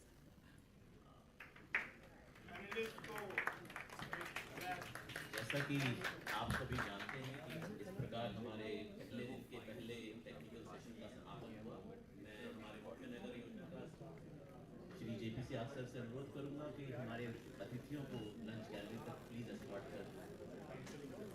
आप सबसे अनुरोध है कि इस बात का ध्यान रखें कि यह ब्रेक केवल 30 मिनट का है, समय अवधि का विशेष ध्यान रखें। ठीक है सर, तो इसका समय में थोड़ी सी बदलाव किया गया क्योंकि ये सेशन थोड़ा लेट हो गया, तो अगला सेशन 2:15 बजे शुरू होगा। कृपया अगले सेशन शुरू होने से लगभग 5 मिनट पहले जरूर अपना स्थान ग्रहण कर लें ताकि व्यवस्था बनी रहे। बहुत बहुत धन्यवाद।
भाई जो ऑनलाइन कर रहे हो ना तुम उसका स्लाइड भी दिखा करो।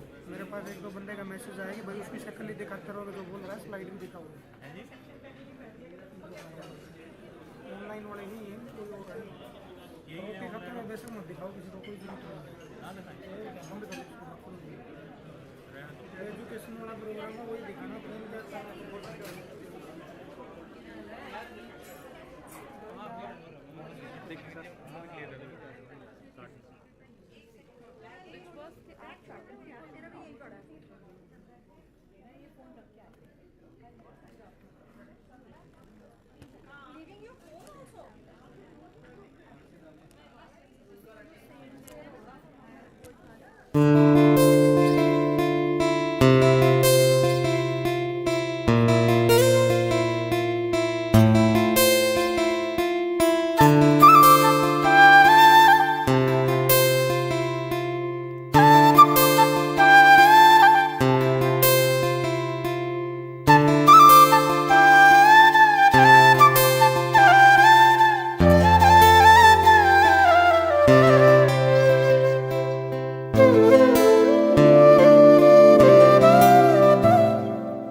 Thank you.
कृपया बाहर जितने भी साथी हैं वो अंदर आ जाएं, अगले सेशन की शुरुआत हो रही है। आशीष जी, मैं एक बार आपसे अनुरोध करूंगा, बाहर एक बार आप।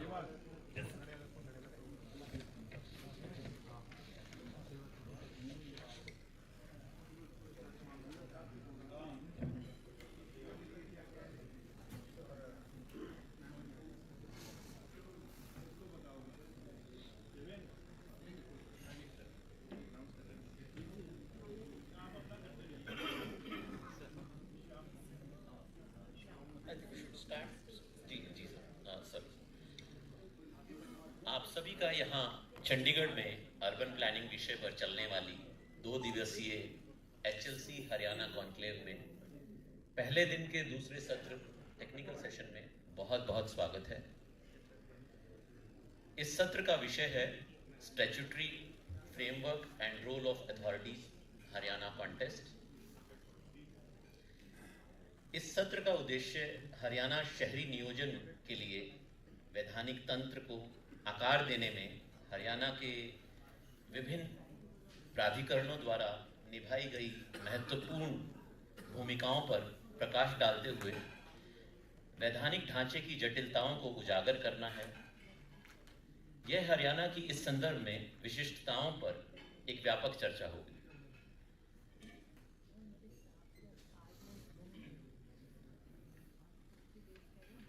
Now I request Chairperson of this session, Dr. P.S.N. Rao sir, to take over the session and introduce the other speakers. Please. Thank you. So, welcome back again, friends. We come to the technical session 2 of this day's meet. Here, as has been just now said, we are going to look at the statutory framework and the role of authorities. Actually, it's not only the role of authorities, but also the role of the real estate developers, because they also form a part of the entire scheme of things in the framework as per the statutes. And I think Haryana is known for this public-private partnership. They both go together.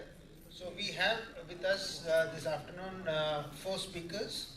The first is Arun Kumar ji. He is the chairman of the Haryana Real Estate Regulatory Authority at Gurugram. He is an officer of the 1989 Haryana cadre, and currently he is the chairman of the Gurugram Haryana RERA.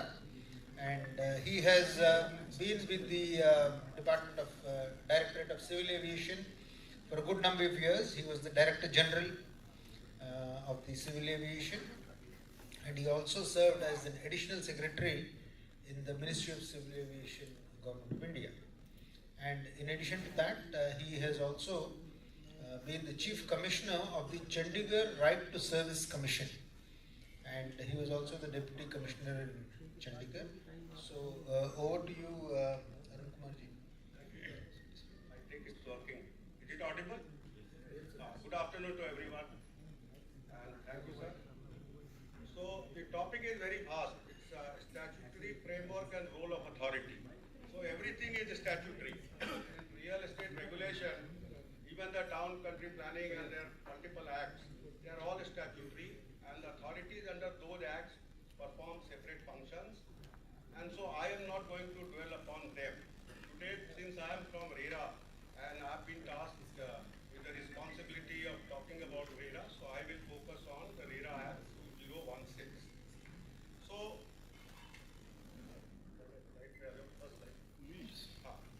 So the RERA Act comes up in 2016, but there is a history to it.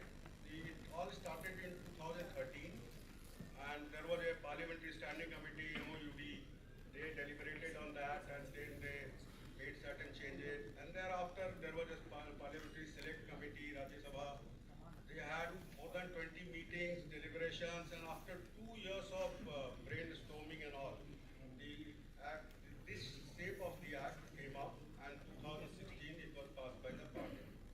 Now, for a small thing like the exemptions granted under the act, for example, I will tell you about 500 square yard and below, or 8 apartments, less than 8 apartments. If you are making 6 apartments, no RERA is attracted. If you have a plot of 350 square yards and you are making 4th floor, retracted only when it goes beyond that. So that is what it is. So all these were deliberated, and at some point of time, some convergence of opinion, and based on that, this finality was granted to the Act. Now, the Act, what does the Act do? The two words are very important in the Act. One is regulation, the other one is development. So necessarily, I mean, the Act has twin focus. Twin means it has to regulate also, and it has to ensure that real estate develops. So real estate development is very critical, crucial for the economy. We'll dwell on that later in our presentation. But for the moment, I read out one, two sentences from here, which are very significant. RERA ensures transparency in every real estate transaction by making it mandatory for builder developer to provide timely, accurate, and comprehensive information. What is this? Earlier there was information asymmetry. The builder was not telling you, projects were delayed. So with the coming onset of RERA, these things have been are expected to be taken care of. Then the main objectives of the Act: ensuring transparency and efficiency in real estate sector, protecting the. This is very significant, protecting the interest of consumers in real estate sector. So here, a regulatory framework comes up to protect the interest of the consumers. Earlier it was not there. Once in a while, a consumer which is affected by a builder or a promoter who goes to some consumer court, and after years of litigation he gets some relief. But he can be 1, 2, 3, 4, 5, not the all. Then timeline, that's very important. There are studies which point to that even in the 4-5 years of existence of RERA, I will tell you how I am calculating 4-5 years, the time frame has come down. The expected people are saying the projects which used to be delayed by 48 months have come down to 24, 27 months. So like that. So it is region-wise different. Like in Mumbai and Gurgaon, they are premium markets. But here also it has gone down significantly. Then there is an adjudicating mechanism. Like for example, they have get delayed possession, then they have to pay a penalty, then delayed possession charges, and all those kind of relief a consumer gets through RERA, and it's adjudicating officer. Then if RERA goes wrong, I think Chief Secretary mentioned about accountability of RERA. So you have an appellate tribunal in case RERA passes an order which is beyond jurisdiction or not in their jurisdiction, the appellate authority can strike it down and pass the statement. Now, to understand the impact and implication of RERA, I have the next slide which says pre-RERA scenario. What were the main problems before RERA came in? Diversion of funds, very common. Like for example, you advertise a project and you say that you will give the dream house for say X price, and you collect some advance, 10%, 20%, 30%, and then another one you launch after a year or so, and you divert some money from here, there. So basically a wave is created and people are running here, there, and the possession is delayed. Maybe sometimes the project is not completed. So diversion of fund, delayed possession, agreements. Agreements used to be like what is very fondly called builder-buyer agreement, or agreement on sale, which is the RERA document, which is basically the RERA rules, which has that agreement on sale standard format. So prior to that, every builder will design his own builder-buyer agreement and all, and the terms will be skewed in favor of the builder. For example, if you are delaying installment, like you are supposed to pay this time-linked plan, 6 months you are paid 10%, later 20%, 30%, like that. If you delay, the interest charge on you will be say 24%. While if the project is delayed beyond the possession to be given time, the builder will be charged 6%. So one side it will be 24% for the lottee or the buyer, and 6% for the builder. So these kind of asymmetry were very much there. Multiple Supreme Court judgments and all have pointed to this and passed orders on that. Then unequal penalties, I think I have referred in a sense. Then misleading, super built up area. There was another concept called super built up area. Nobody knew how much, like they are advertising 3,000 square feet. So all that has been taken care of in RERA. Now you have only one thing, that is called carpet area. Carpet area is very simply put where you can lay the carpet, inner wall. Then no warranty, workmanship defects and all, because now even to the extent of detail that the agreement of on sale prescribes that you will supply this and supply that kind of furnishing features, etc., etc. And many a time these approvals, the regulatory approvals, multiple approvals from say passing of the building plan to some zoning approval and all kinds of approval, electricity connection approval or connection of road approval, all those approvals are not got by the builder, have not been obtained by the builder, but he is selling and he is collecting money. So all those things are taken care of to a large extent. Then post RERA scenario. Now RERA 2016 I said, they said 2017 you implement, but the implementation has been delayed at multiple places. States were to notify their rules. Some states took a while to notify their rules and all. So broadly 18-19, you can see RERA coming up all over the country.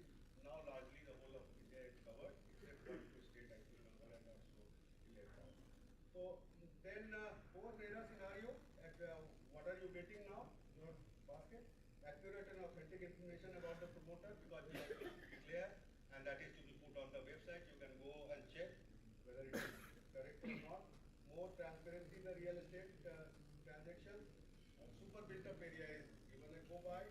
There is another very important concept which is one of the Act's provision, which says you can't change, make changes. For example, you said you will give a 1400 square feet flat, so you can't make it 800 square feet flat. So those kind of changes, big changes you can't bring about.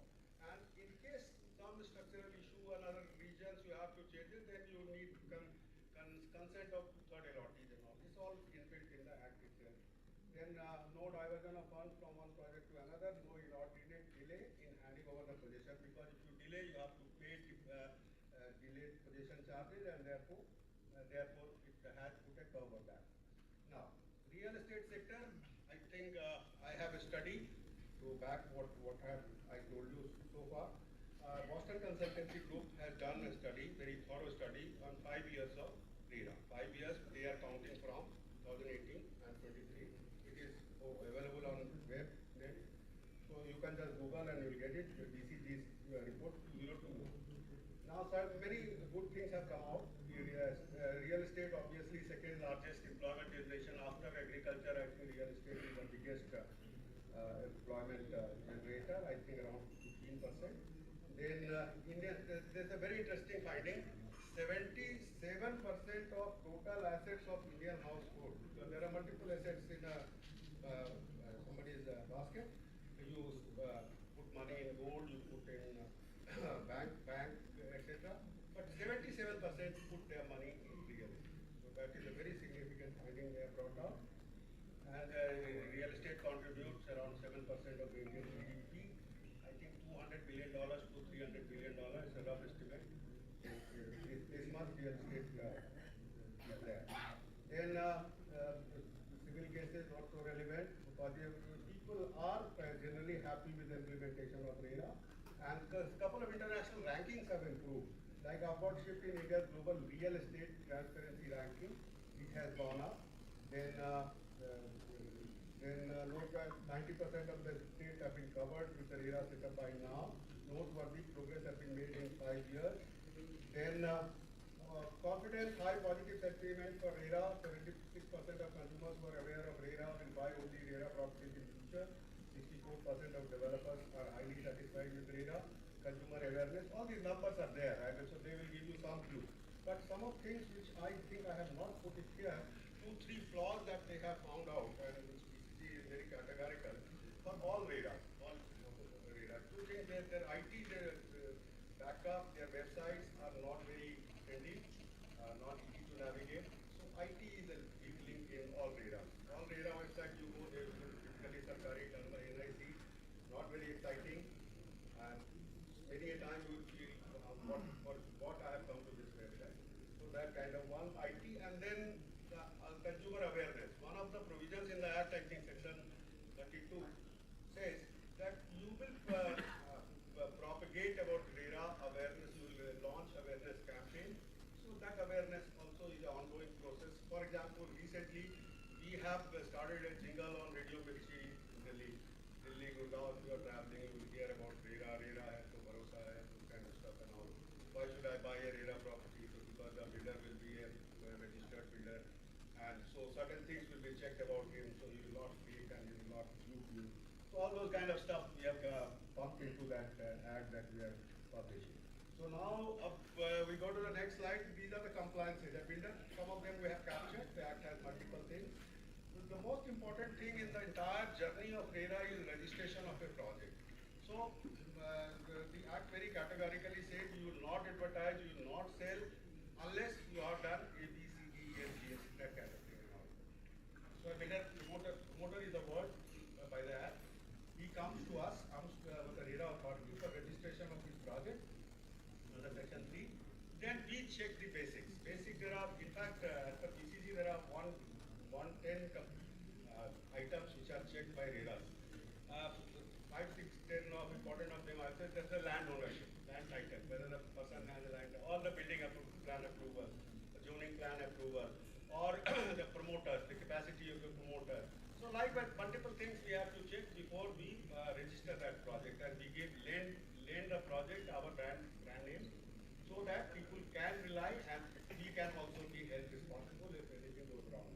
Then everything has been made online, online process, and a login ID and a password is given to promoter, and he has his own page, etc., etc. Then they also have a very important thing, diversion of funds in particular, a very important feature that the Act brought out. That was a escrow account. Escrow account, because they have 70% of the money collected from, I have another 7, 8 minutes. Yeah. So you stop me, give me 2 minutes notice, I will stop. So now the 70% of the money collected, for example, I am a builder, I am launching a project with 500 units. So and ticket size 800 square feet or so, and price 40 lakhs. So I collect whatever money, first installment 10 lakhs each, I collect 50 crores, then 70% of that I have to put in that escrow account, and that money has only to go for the construction of the project, 30% for other things, for my profit and other things. Now short point is, escrow account, bank, an agreement between the builder and the bank, and ensuring that 3 things, a certificate from engineer, then certificate from an architect, and certificate from one more CA. All these things are mandatory as per the Act, and once they say 12% of the construction has taken place, only then the rest money can be drawn. So that is the kind of institutional arrangement the Act has engineered and has inducted. Now all these RERA account, escrow account, they are annually audited, and he has to make mandatory declaration. Then construction, then they have to quarterly, there's something called QPR, quarterly progress report. So every 3 months he has to update, he has to say that now I have reached up to plinth level, and now I have reached to that level. The photographs are also supposed to be put. Then no major change in the layout of the building plan can be made without 2/3 consent. I have already talked about.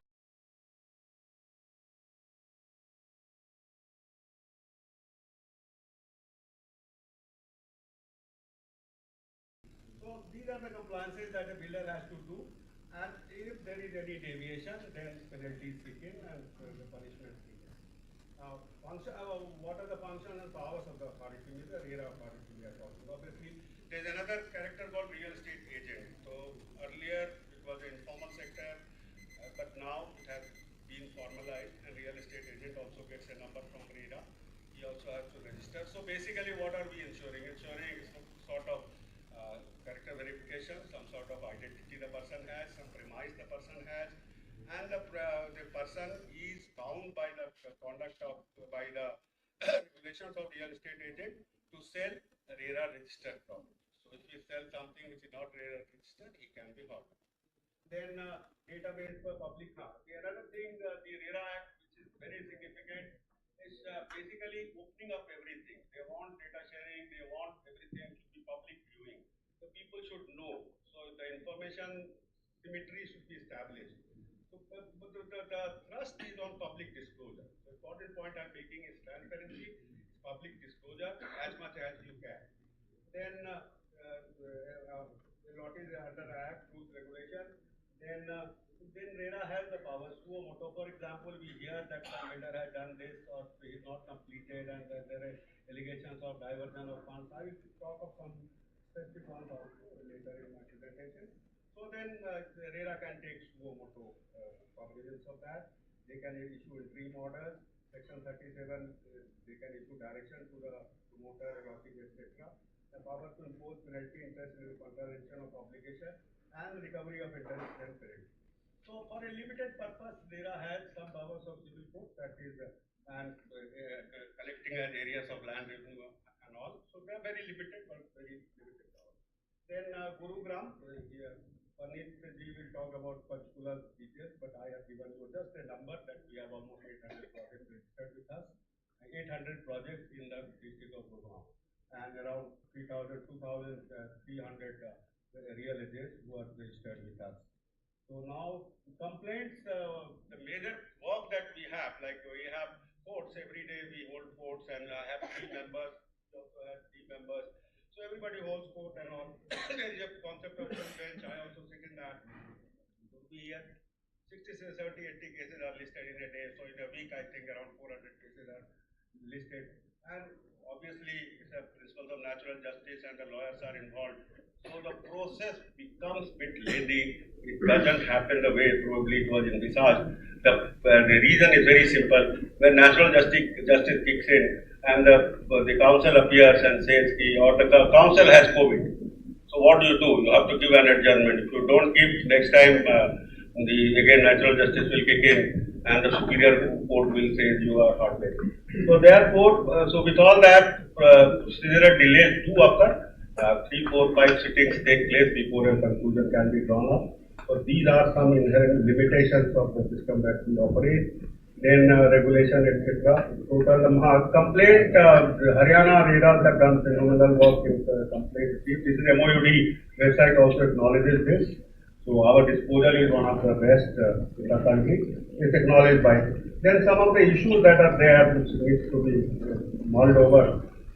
There is one, I don't think for this forum, nonetheless we have mentioned that the definition of OC and CC registration ongoing project. There is a gap between the Act and the rules. I think it's an ongoing thing. You may be aware we must have moved the case.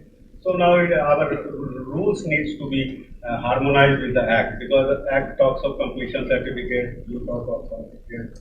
Anyway, that is for because appellate authority will fix it. Then there are certain changes which happen later. Like for example, we are freezing everything. We are saying it is guaranteed. So TOD, TDR, then some change in area and all takes place. So how do we get the consent of lottery and all that is a challenge. Then there is another thing called stalled project. Because sometimes, despite all the checks and all, sometimes people have run away. And I have at least 3 important cases here, there in Gurgaon, where people have run away, they have diverted funds, despite all the good things that I have told you so far, to account and other things, police complaints, police cases, everything has been done. We have registered FIR also. But there are people in the system who take advantage. So now, how do you revive those projects? Because one particular case, I will not be naming the project, but 5,000 allottees, 800 crores collected. Around 100 crores spent on ground, 700 crores have been gone from there to there to everywhere. So now short point is those people are left in the lurch, and they are all affordable housing. All 5 projects are affordable housing. They are poor people. They have put their 20-30 lakhs of life saving in a project, and they have been do. So the Act here, I will Amit also I will press upon him. The Act says that in Section 8, in such projects, the Association of Lottery has the first right. If they want to build it, how can they build it? Their money somebody has robbed and run away. So they can't make it. So what do you do then? Then you refer to government. The Act says you refer to government and government should find a way. So since I have also worked in various departments of the government doesn't have such capacity. Like for example, there used to be one housing board which is also a very fragile organization as far as I understand. So you don't have such agencies in Haryana government in particular, I can say, that they will take over, like what happened in Noida. 5,000 flats they have built, NBCC stepped in and they built all those abandoned projects. So we are talking of such kind of projects here. So we have to find a way. We are working on some solutions which are not fully mature, so we will stop there. Then NCLT as this MOUD is seat of the matter, NCLT and IBC Act, there is some conflict and many projects get solved because of that. Then sort of wish list, what do you do?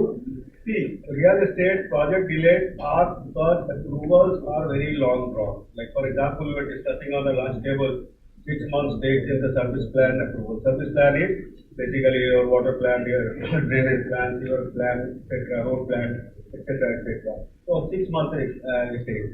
So now there is an act, section 32 says every state should have a single window. So very desirable concept, but the power fellow is independent. Everybody is independent in this country. So he will say, I don't know whether my substation will come. So all these problems are there. So unless we resolve all these issues, real estate will be the comfort.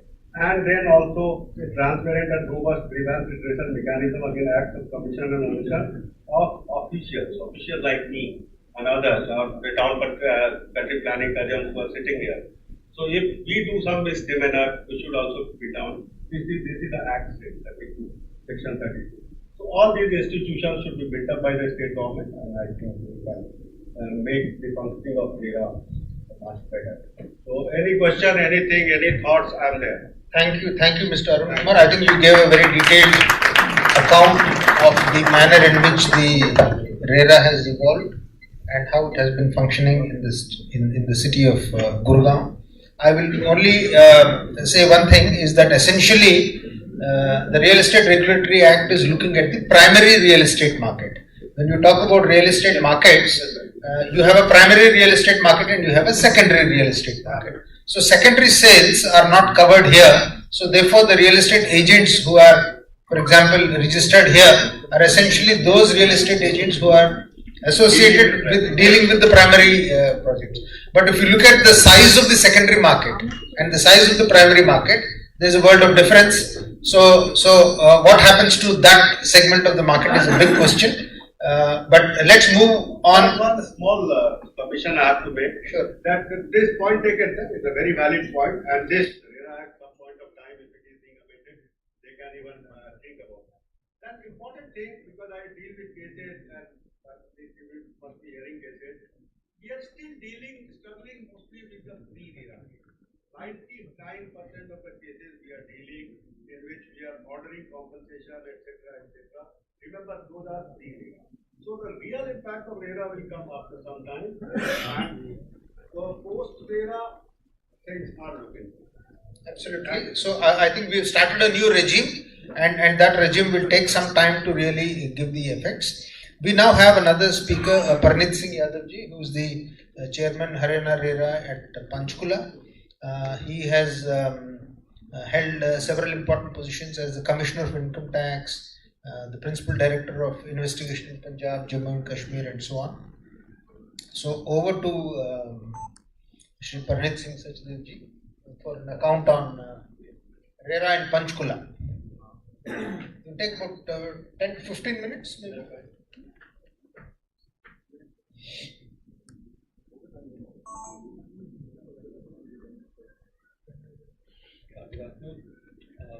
Most of the things have been very well dealt with by my colleague here, so I'm not going to repeat any of that. I'm going to present a slightly different perspective on the same issues. Now, the first thing is that in the next decade, India is going to see probably the largest focus on urban development in the world. In fact, if the government policy is to be looked at, we are really looking at a huge impetus in urban development. So as a regulator, RERA has a very prominent role in the matter. And yes, talking about legacy issues, we will quickly have to deal with them and then go forward and reorient ourselves in a way that as the market develops in the country, the RERA should not find itself lacking when it comes to the new development. So, once again, since you already know about the Act and the specific issues, I'm going to talk about, we have made a look at what are the kinds of complaints that we are getting.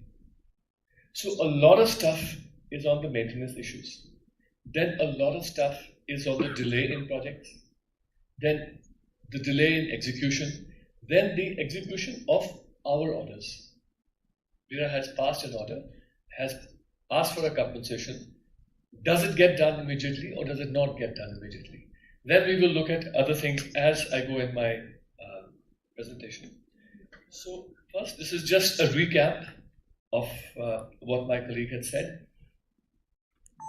In Haryana, these are the number of statutes that deal with real estate.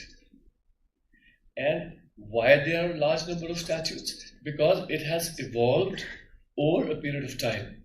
So it didn't happen yesterday. So over decades or maybe centuries, it has evolved. And it has its own focus. So there is the Haryana Development and Regulation, Urban Areas Act, and so on. And then finally there is a Haryana Building Code, which you're supposed to follow when you make a building. And then HSVP, HSIDDC. Now, coming to the future, there are regional plans. Then we are also looking at, we are looking at specific corridors, speed transport corridors, and there's a lot of future development. So, as I will highlight when I take on other issues, you will notice that a lot of complaints and issues that people are facing today are not only the result of, say, malfeasance on the part of the builder or the promoter. A lot of it is a statutory asynchronicity. I wouldn't use the word conflict, but a lot of it is because we are not totally synchronized. And I gave you the reason. The reason is that, yes, we have evolved. But now it is time to have a comprehensive statute that takes into account all the new demands and keeping RERA, the regulator, at the top. So let us talk about some specific things. Let's say section 17 of RERA says that after everything is done, see, what does it envisage? That here is a promoter. He has developed a project, and the RERA Act says, or the RERA Act as they call it, that once you are done and you get a completion certificate, it is time for you to exit. So you are no longer master of the project. You are done. Go to another project. But in real life, it doesn't happen. And there is a basic conflict. In the RERA statute, within 30 days, you are supposed to exit, hand over everything to the association of allottees and go. But the Town Planning Act says that no, 5 years, you have to maintain. So, whom does he obey? So, he invariably obeys the person who gave him the license to conduct in the first place. And, okay, now this is a major incongruity. And also, now what is happening? When we come to the allottees, I will discuss when I talk about section 8. And so, the allottees are also not a set of technical people. But I will talk about more when I talk about section 8. So, especially when you are talking about a plotted colony, not just multi-storied flats, the promoter just refuses to go. And there is another issue. The norms for issuing a completion certificate are different from the RERA norms. So invariably when you go to, especially in smaller cities, when you will go to plotted colonies, you will find that he has got a completion certificate, but nothing has been done on the common facilities at all. So he says, I'm done. And now those guys, they are legacy projects. They come back to RERA and he says, I've got a completion certificate. So ultimately, if there is a clash, it is going to happen between the RERA and the Town Planning Department, which is not why the act has been made. That the agencies should be, the regulator should be clashing with his own people. So these are, I'm just highlighting some of these issues. And another very important thing, when as a regulator, now because I look at all these things every day, so what is the job of a regulator? For example, what is the job of the Reserve Bank of India? To ensure that the financial system does not go into a decay. And the job of this regulator is, as my colleague had already pointed out, to regulate and to develop. Now we have to ensure what happens when a collaboration agreement is given to the Town and Country Planning Department. Invariably, there is a clause there which says that once everything is completed, the promoter will have an outside agency who will then look at the project, who will maintain the project for the next 5 years. Now that outside agency is one over which nobody has any control.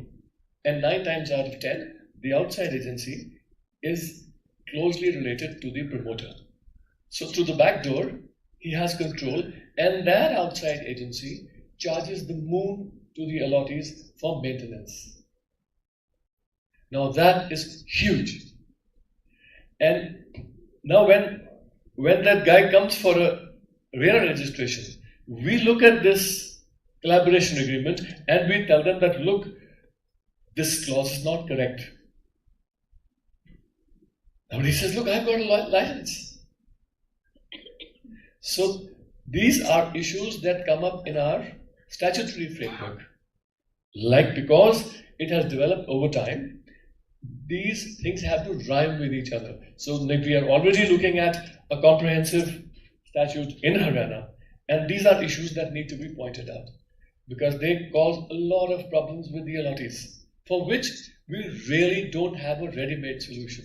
We are trying to solve all these things, but we don't have a ready-made solution on that. So let's go a bit further. Please let me know when I'm running out of time.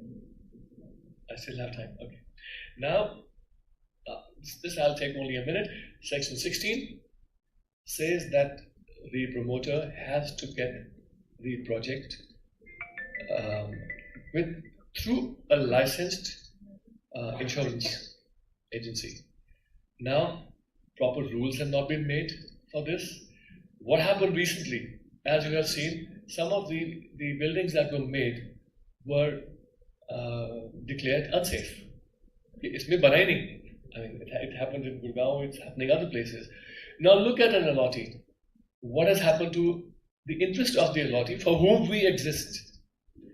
He, let's say, paid 1 crore to get that apartment. Usko apartment mil gaya. Today, the market price of the apartment goes up to 4 crores. Now suddenly that whole thing is declared unsafe. It is not insured. So poor guy, he will run pillar to post. He may get 1 crore. But he has lost money over the process. Now, with that 1 crore, he can't buy another apartment.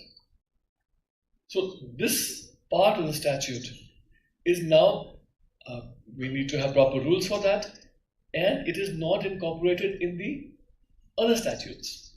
So we are not in sync with each other. We are not rhyming with each other.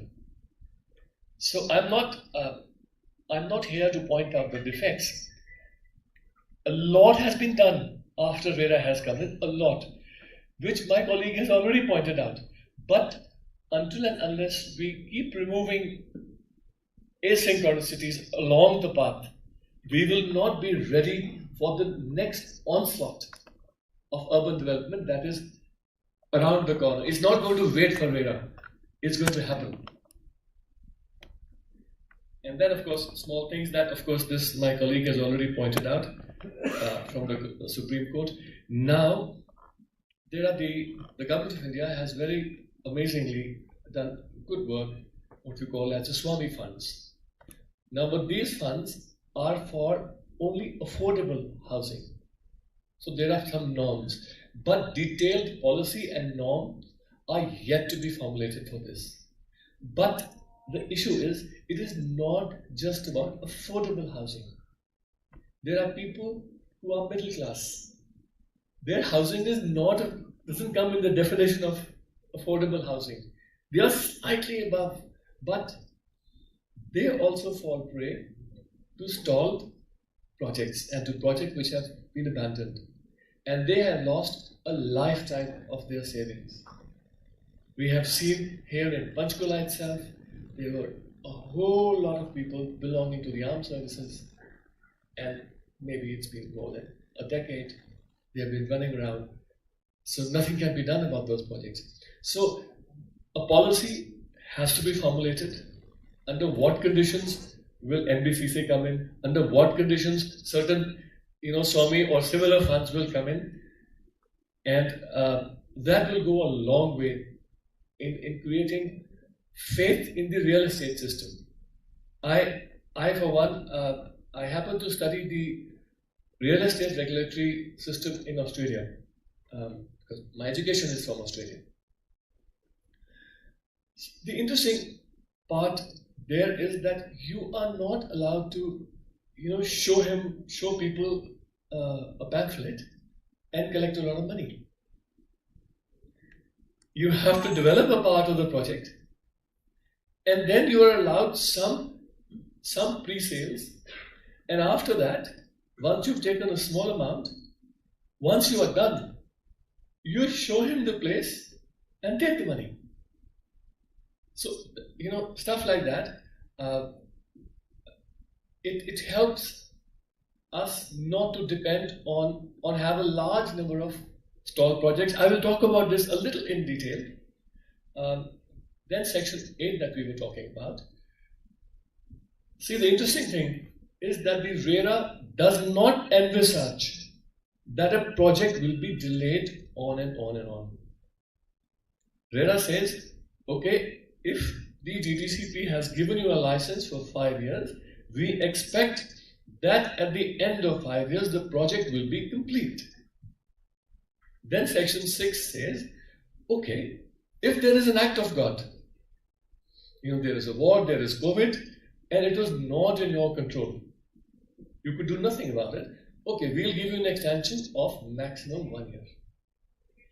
After that, it is automatically cancelled. However, he keeps on getting extensions of his license. So now that puts the authority in a situation where he can carry on with the project. But if the registration stands cancelled, he can't sell. Then he can't earn money out of it.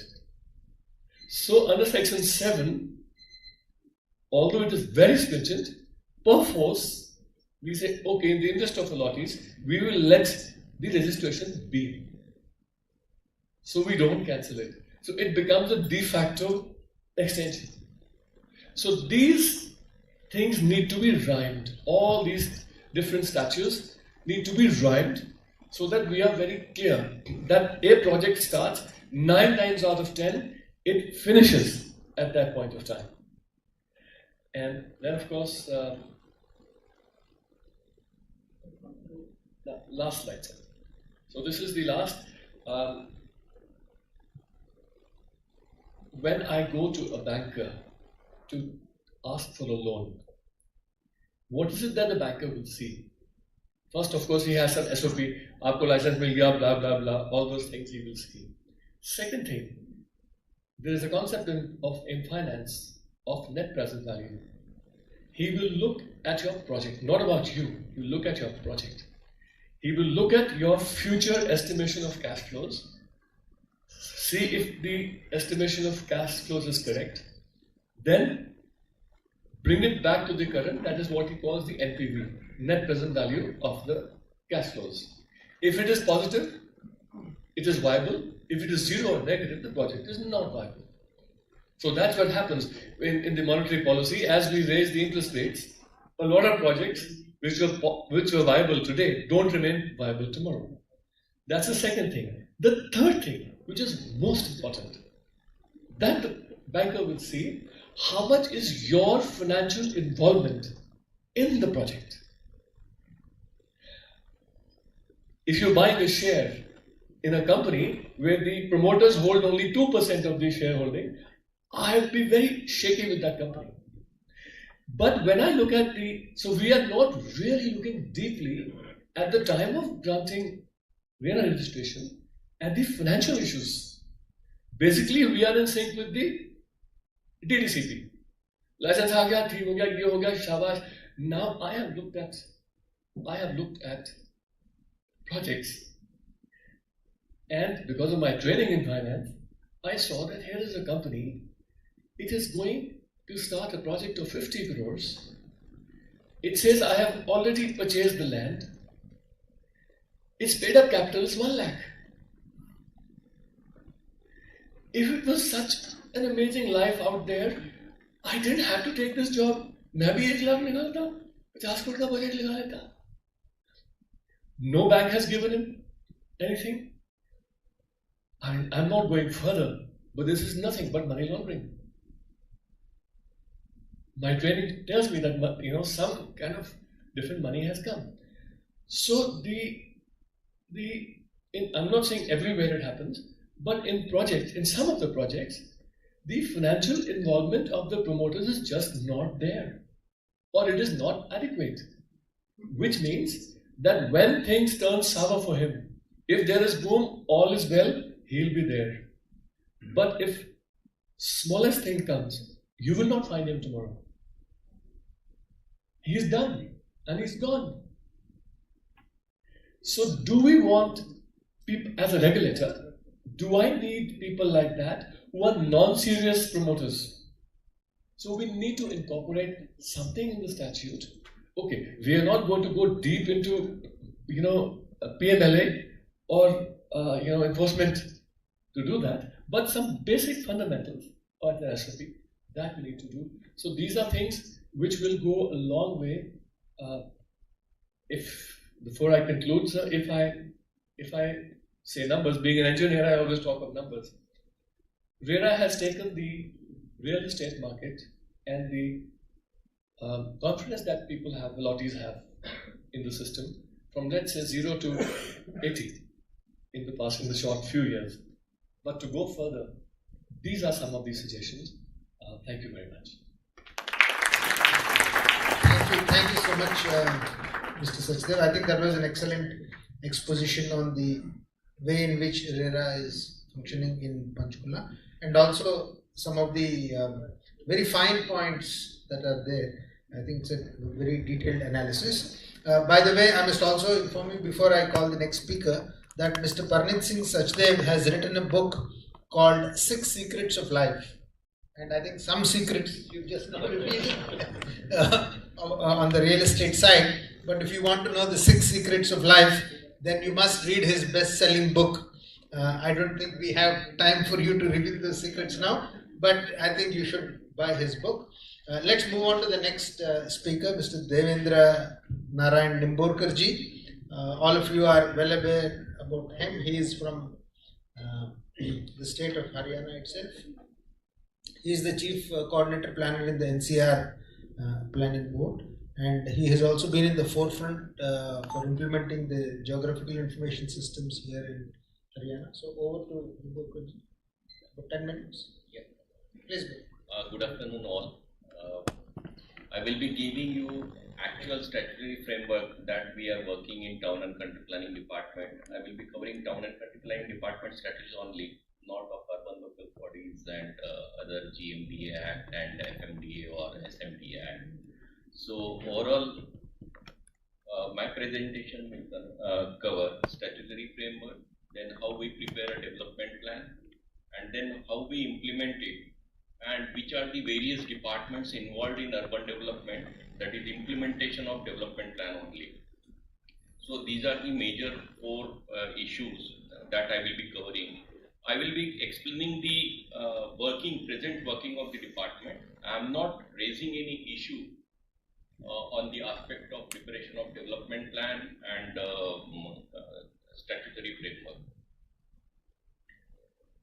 So basically, we are Town and Country Planning Department is administrating Haryana Scheduled Road and Controlled Area Restrictions of Unregulated Development Act 1963, Urban Area Act 1975, Haryana Apartment Ownership Act 1975, and Punjab New Capital Periphery Control Act.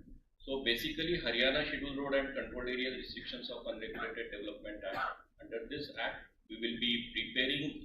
We are declaring a controlled area for controlling the activities, erection or re-erection building, and then we are preparing a development plan for this controlled area. So basically, development plan is prepared under this act, and the change of land use permissions are also granted under this act.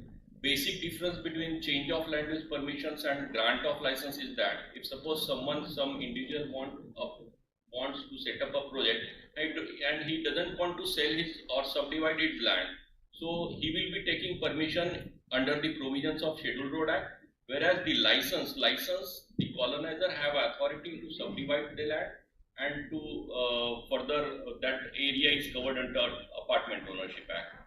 So building rules are part of this Scheduled Road Act only.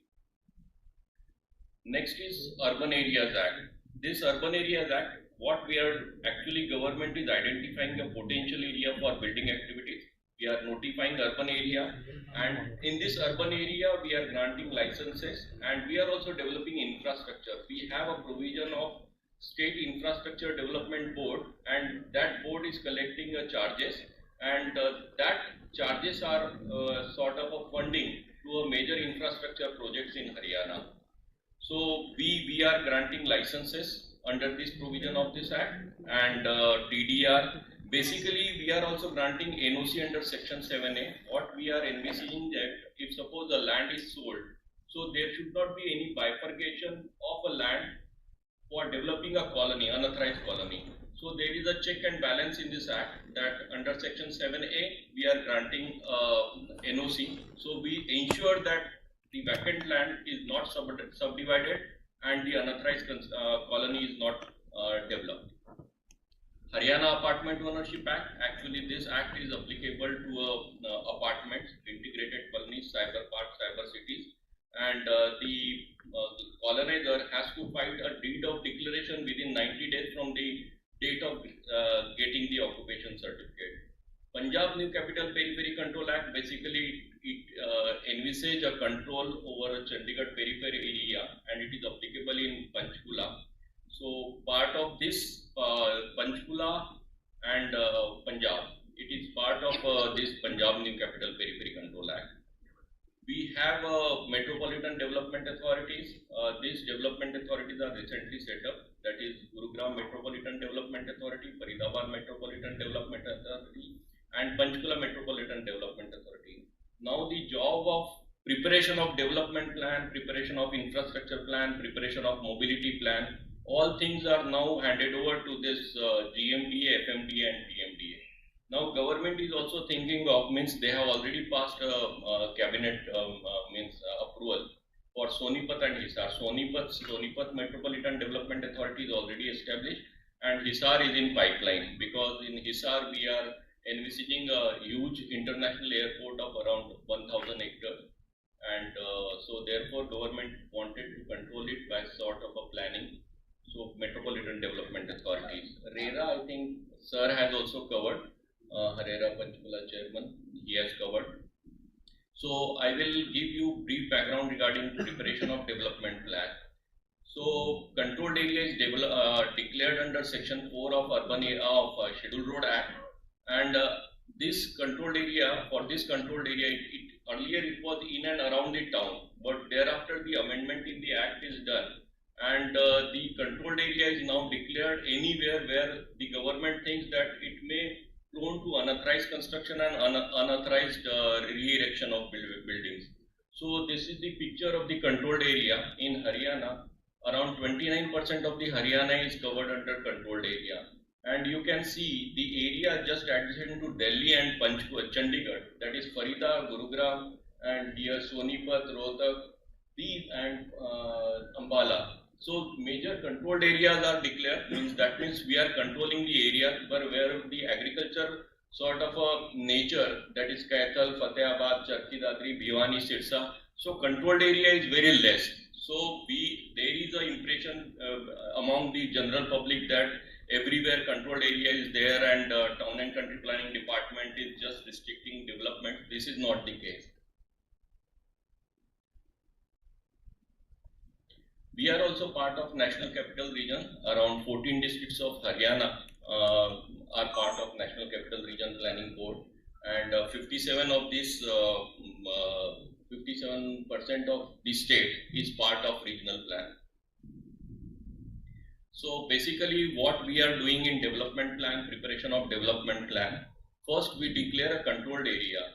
After declaration of controlled area, existing survey is carried out, because there may be a factory, there may be a house, there may be a commercial shop, or there may be some activity, dhaba or thing. So that is noted in our field book register, so that it is not considered as an unauthorized activity. It has to be continued provided he gives charges to the government. So after declaration of controlled area, we conduct a field book, we conduct a survey and prepare a field book. After that, then the development plan is prepared. This development plan is prepared on the basis of consultation with various departments at the field level, including PWD, B&R, Mandi Board, Public Health, Power Department, even Home Department, Health Department. So basic structure is formulated at the field level, on which the principal approval of the government is taken. After taking the in-principle approval, then the matter is again referred back to the district level committee. There is a district level committee under the chairmanship of district commissioner DC, and this development plan is again deliberated at the district level. Thereafter, the plan is placed before the state level committee, where all the administrative secretaries deliberate the proposals of the development plan, and then the plan is published for inviting suggestions and objections from the general public. So at every stage of the preparation of development plan, there is an integration and coordination between the departments. And now recently what happened, the central government agency like NHAI, they have not consulted us, and they have actually acquired a total national highway JR airport connectivity from our Faridabad development plan. So now we are actually in soup that whether we should continue with the development plan proposals which are already published recently, or we should plan a new one. Then government decided to utilize that Jewar airport connectivity, and we are replanning the thing. So consultation within the state government is okay, but when the central government comes into picture, then that is the difficulty. These are the status of the development plan. Actually, we have prepared a development plan for 2021 AD for 110 town, 110 controlled area. Now 2021 is already over, and now we are preparing a development plan for 2041. Of which we have already published 9 development plans for 2041. Basically, publication of development plan is necessary. Whenever the development plan is not published, then there is no possibility of any development, because we are not granting any change of land use permissions, we are not granting any licenses. And one thing I want to make clear, that urban local bodies is planning within the municipal limit, and we are planning outside the limit. Because urban local bodies do not have any sort of a town planning infrastructure. So we are just consulting them, and as per their observations, we are incorporating proposals in the development plan. We are also preparing a GIS-based master plan now onwards. For NCRPB, we have already published sub-regional plans for 9 districts earlier, and then for 5 districts thereafter. Now these are the agencies involved in the development plan. After preparation of development plan, it is published, and then HSVP, that is Haryana Shahri Vikas Pradhikaran, GMDA, FMDA, HSAMB, Housing Department, HSIDC and other power department, PWD, PNR, PHED, they also cover the implement the development plan as per the published development plan. So these are the agencies involved. Mainly I want to show you that this earlier HUDA was to acquire a land and they develop a residential sector or a commercial sector or a public semi-public sector, but now the acquisition is not happening, so role of HUDA is now minimal and they are planning just the area which is acquired. GMDA, FMDA and PMDA, they are also working within their jurisdiction and also basically they are coordinating in planning and development of infrastructure.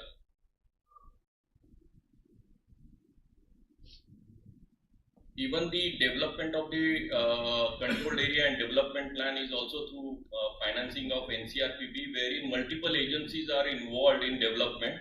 Like you can see the HSVP, HSIDC, MCF, PWDB and Power, Dakshin Haryana Bijli Nigam Limited, Health Department. They have taken loan from NCRPB and they have also developed infrastructure within NCR as per provisions of development plan. That is ensured that all the developments carried out within the development plan area conforms to the regional plan also.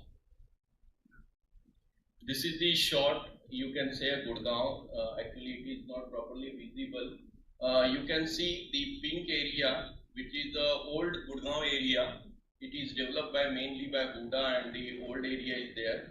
The yellow pixel, you can see the licensed area and the hatch portion is of the HSIDC. So you can see the various agencies are working within the development plan and they are sort of developing a sector or a town in coordinated manner. I will show you one sector plan. See, this is sector 99102. After preparation of development plan, the Town and Country Planning Department prepares a sectoral plan, which is a mandatory as per provisions of Schedule Road Controlled Areas Rules 1965. And you can see the various colonies are developed in coordination as per the provisions of sectoral plan, and the roads which are already planned are left as it is, means no permission is granted for raising a construction on that sectoral plan and that internal circular road. FAR is granted if suppose he give a land to a, but he give a land free of cost. Then this is the implementation part, because there will be unauthorized construction and unauthorized activity, unauthorized colonization. So we have a different set of provisions in particular Acts 1975 and 1963. We are doing enforcement, and there are district town planner enforcement who are enforcing the unregulated unauthorized activity by giving the show cause notice and restoration orders and then filing the challans in the court. So this is the overall idea of the development plans and the development and implementing agencies which are working in Haryana. Thank you very much. Thank you very much. I think you have given us a fairly good overview about all the various organizations and the legislation, how they are coordinating with each other and working. We come to the last speaker of this session before we can take some questions. Mr. Jitendra Siha. He is the Chief Town Planner, Information Technology and Monitoring. He has a distinguished career in the government of Haryana. He has been spearheading the digitization efforts and implementing various cutting-edge IT initiatives. Over to Mr. Siha. Thank you, sir. Good afternoon to all. Sir, I am speaking over IT initiatives taken by the department. In previous session, it was discussed planning aspects के ऊपर कुछ सोचें और उसको एक different perspective के साथ सोचें। उसमें एक hard reality है कि department, we as a department, we are spending most of our time in the grant of approvals and removing unauthorized constructions in the field, and we have very little time for thinking over on the planning aspects. So IT initiatives इस part के ऊपर भी शायद हमें कुछ time हमारा approvals में काफ़ी टाइम हमें रिड्यूस हुआ है और आगे फर्दर भी शायद हम फर्दर रिड्यूस कर पाएंगे और and we will be able to think over on planning aspects also.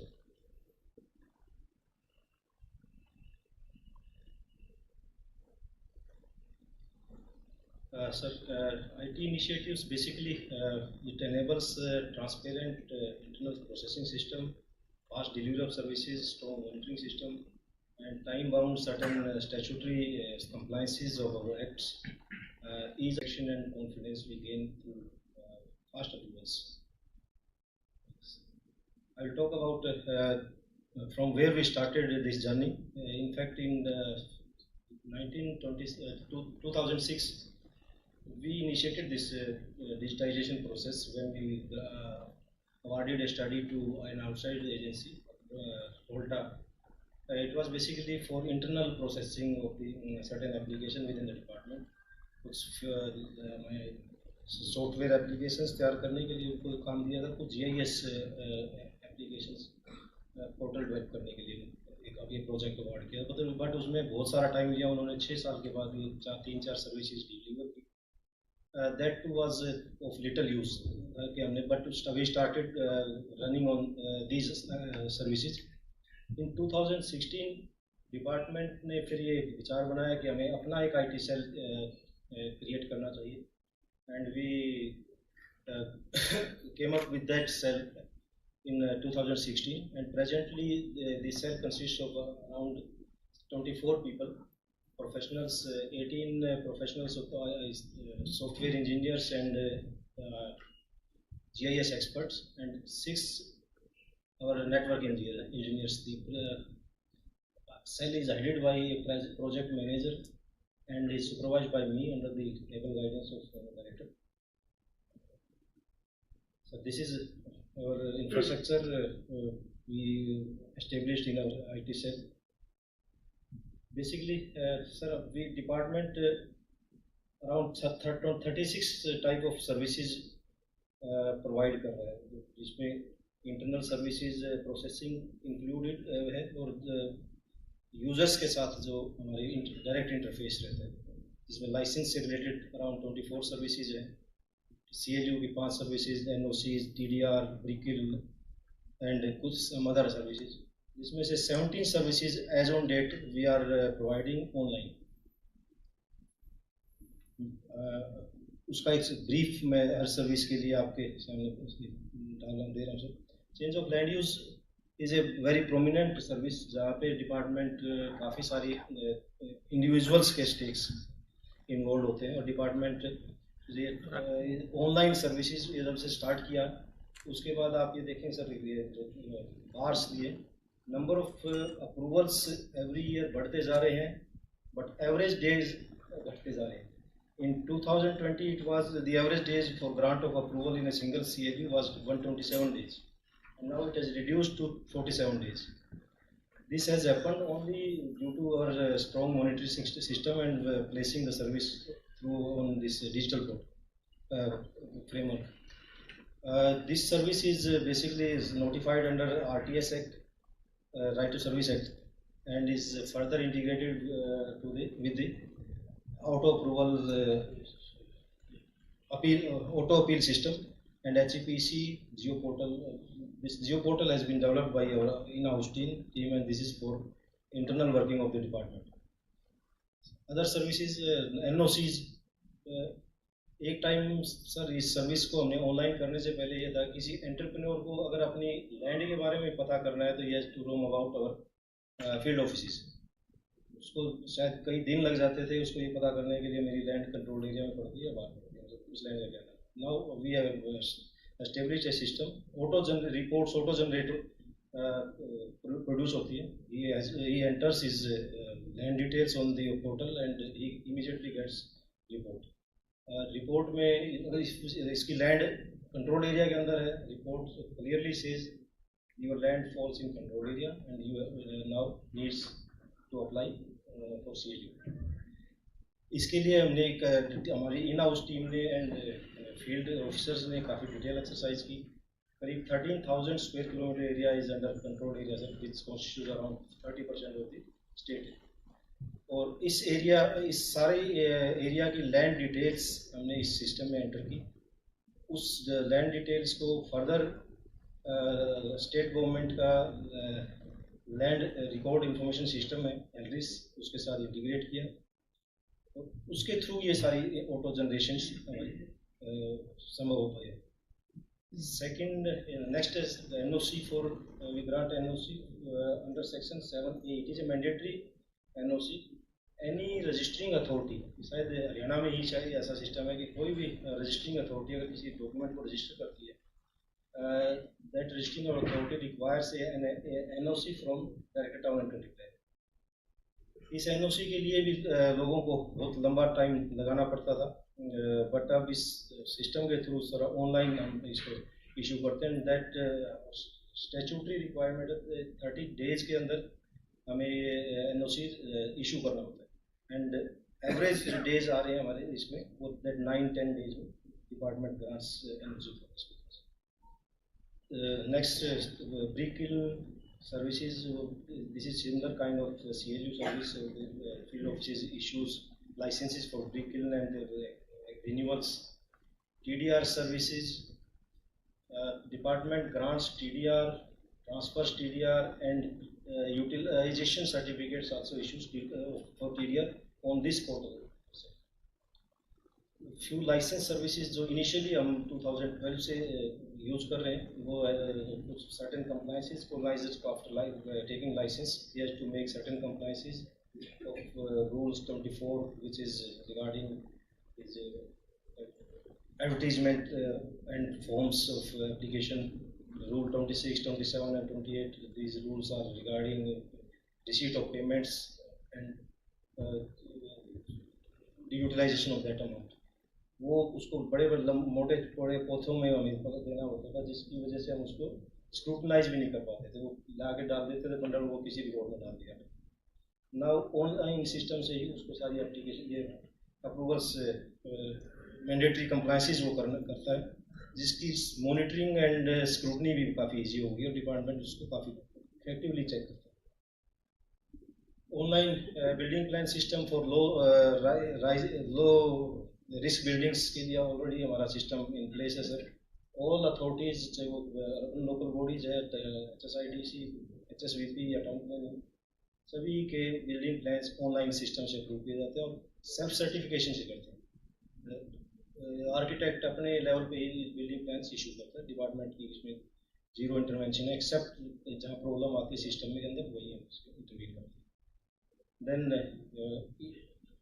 Affordable group housings, department के ने करीब हमारी पॉलिसी है sir AGH affordable group housing policy 2013, इसमें 200 से ज़्यादा लाइसेंस हमने ग्रांट की है, जिसमें करीब 2 लाख यूनिट्स प्रोवाइड की है।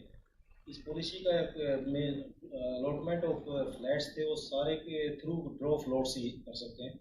इसमें बहुत टाइम लगता था, नोटिस से एप्लीकेशन लेने के बाद ऑनलाइन 2-2 साल तक लेके उस पर 1.5-2 साल तक लेके बैठा होता था, स्क्रूटनी ठीक से नहीं होती थी, किसी के एप्लीकेशन ठीक नहीं है, किसी की नहीं थी। ये सिस्टम डेवलप किया हमने इसके इन हाउस टीम में। इस सिस्टम के बाद भी अब सारा एक क्लिक के ऊपर हमारा ड्रॉ हो जाता है और बड़े इफेक्टिवली इसकी स्क्रूटनी हो जाती है।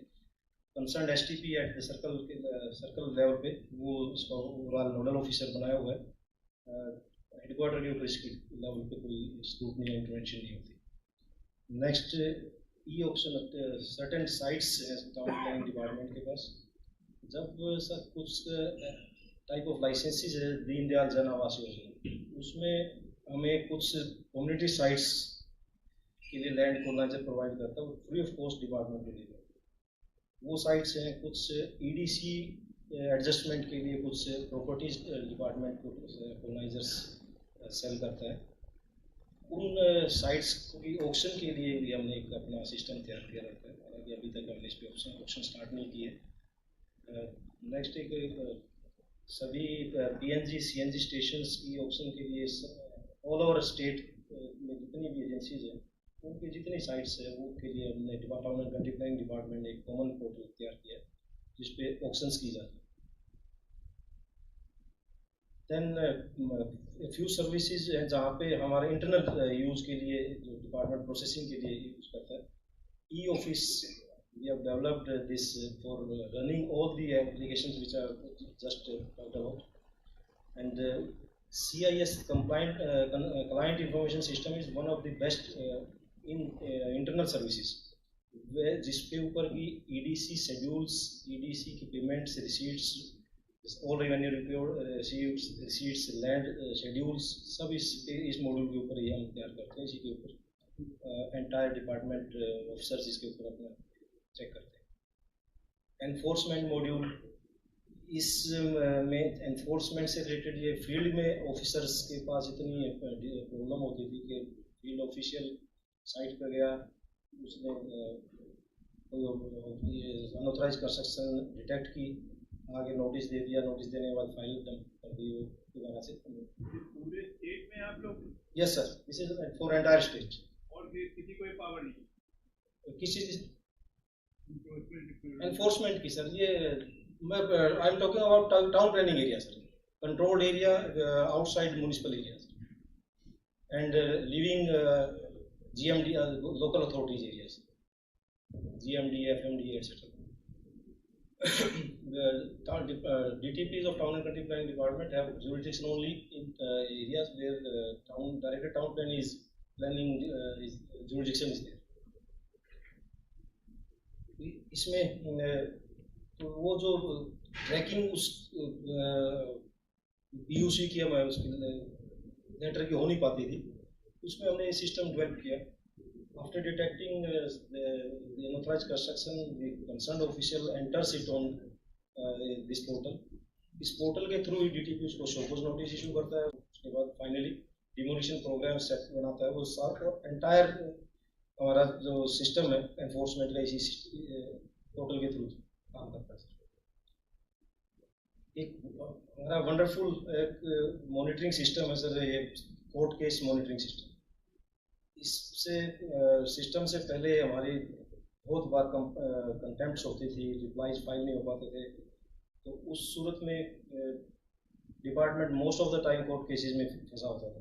नाउ आज ये दिन हम इसके ऊपर each and every plaint in local court से लेके SLP सुप्रीम कोर्ट के SLP तक हम इसके ऊपर एंट्री करते हैं इमीडिएटली फर्स्ट रीड के नोटिस के ऊपर ही, और उसकी हम थोरोली मॉनिटरिंग करते हैं। आज इस टाइम भी अगर हम चेक करेंगे तो उस पर हमें ये पता होगा कि इतने रिप्लाईज फाइल कर चुके, इतने रिप्लाई फाइल होने, ये कंसर्न DTP इसके ऊपर काम कर रहा है, उसने रिप्लाई फाइल करना है, नेक्स्ट डेट ऑफ हियरिंग क्या होगी, everything is available on this. Then internal use के लिए मॉनिटरिंग डैशबोर्ड, एक स्ट्रॉन्ग मॉनिटरिंग डैशबोर्ड है सर, जो डायरेक्टर के पास से लेकर हर ऑफिसर के पास वो अपने सबॉर्डिनेट ऑफिसर्स के ऑफिशियल्स की भी सारी एक्टिविटीज मॉनिटर करते हैं। एक सर इसके अलावा हमारे GIS के ऊपर भी हमने एक वेब पोर्टल डिज़ाइन किया है, जिसमें डिफरेंट लेयर्स इसके ऊपर control areas, urban areas, revenue boundaries, up to khasra level तक की बाउंड्रीज इसमें मार्क की हुई है। डेवलपमेंट प्लान्स हैं, सभी के सभी 79 डेवलपमेंट प्लान्स हमने इसके ऊपर डिजिटाइज कर रखे हैं। Circulation plans all and all regularised colonies and licensed colonies इसके ऊपर डिजिटाइज्ड है। पेड़ कट गए वो दिखा रहे हैं? पेड़ कटे नहीं सर, ये दिख रहा है। अभी इसकी डिटेल पे आऊँगा सर, आगे राजस्थान है सर, जो नीचे आ गया वो राजस्थान आ गया सर। देन ये एक स्नैपशॉट्स है सर, 7 अगर 7A की हाँ NOC जारी की है, उसकी मॉनिटरिंग करें तो उसकी साइट्स हैं, कुछ अनऑथराइज्ड कॉलोनीज कहाँ आ रही हैं, controlled areas, development plans areas, ये अप टू खसरा बाउंड्री तक की हमारी डिजिटाइजेशन जो की हो गया। अर्बन एरियाज के अंदर हमने खसरा लेवल तक की डिजिटाइजेशन रखी है। ये development plans, all development plans have been digitized and all license colony, this is one of the license colonies. Country wide developers ने कोई कॉलोनी डेवलप की 102 में, उसका एक जस्ट एग्जाम्पल के तौर पर बढ़ा हुआ। इस कॉलोनी के अंदर भी फिर further up to plot level with certain attributes, important जो जो एट्रीब्यूट्स की रिक्वायरमेंट थी उसके अकॉर्डिंग इसको हमने इस लेवल तक डिजिटाइज करके आप लोग पब्लिक इंफ्रास्ट्रक्चर को देखते हैं।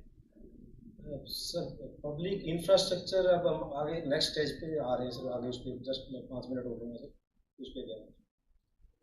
तब इसके अलावा एनफोर्समेंट के इस पे सर अभी तक जो मैनुअल डिटेक्शन है, हम इसके ऊपर जब मॉर्निंग में डायरेक्टर साहब ने इस पर थोड़ा सा बोला था कि हर्षक के साथ हम एक कोलैबोरेशन किया हमने, जिसके लिए हर्षक एवरी क्वार्टरली एक इमेजरी रिपोर्ट करेगा और उस पर ऑटो डिटेक्शन प्रोसेस करके हमें चेंज डिटेक्शन की रिपोर्ट देता रहेगा। उस लेवल पे फिर हमारे डीटीपी इस फील्ड में एनफोर्समेंट में काफ़ी फास्ट एक्शंस ले पाएंगे।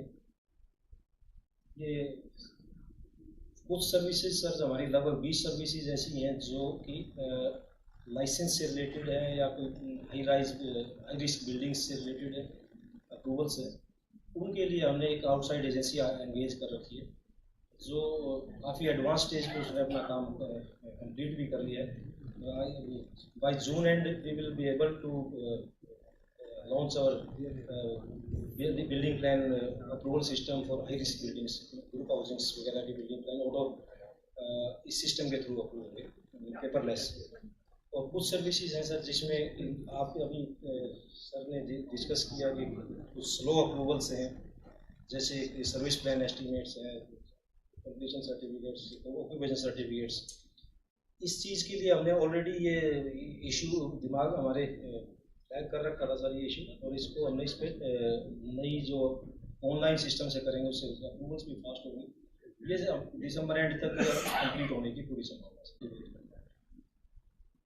Thank you sir. Thank you mister Sinha, आपने वो डिजिटल इंडिया का जो हम कर रहे हैं, we are completely running out of time, but time should not come in the way of this very nice and interesting discussion that we are having. So if there are any questions which anybody would like to raise, I just want to add on to what they were discussing. उसको छोड़ दीजिए. नहीं sir, there is a point there. Let's give an opportunity to the others as well. We'll come back to you later on. There are some others who are sitting there who are raising their hands. Mic दे दीजिए.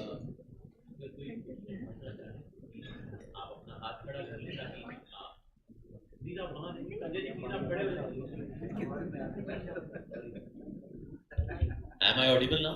Can you just pass on the mic? Please आप अपना हाथ खड़ा करें। और जहाँ देखा हमने वहाँ मैंने कौन से गांव हैं तो वहाँ सरसों लगी हुई थी।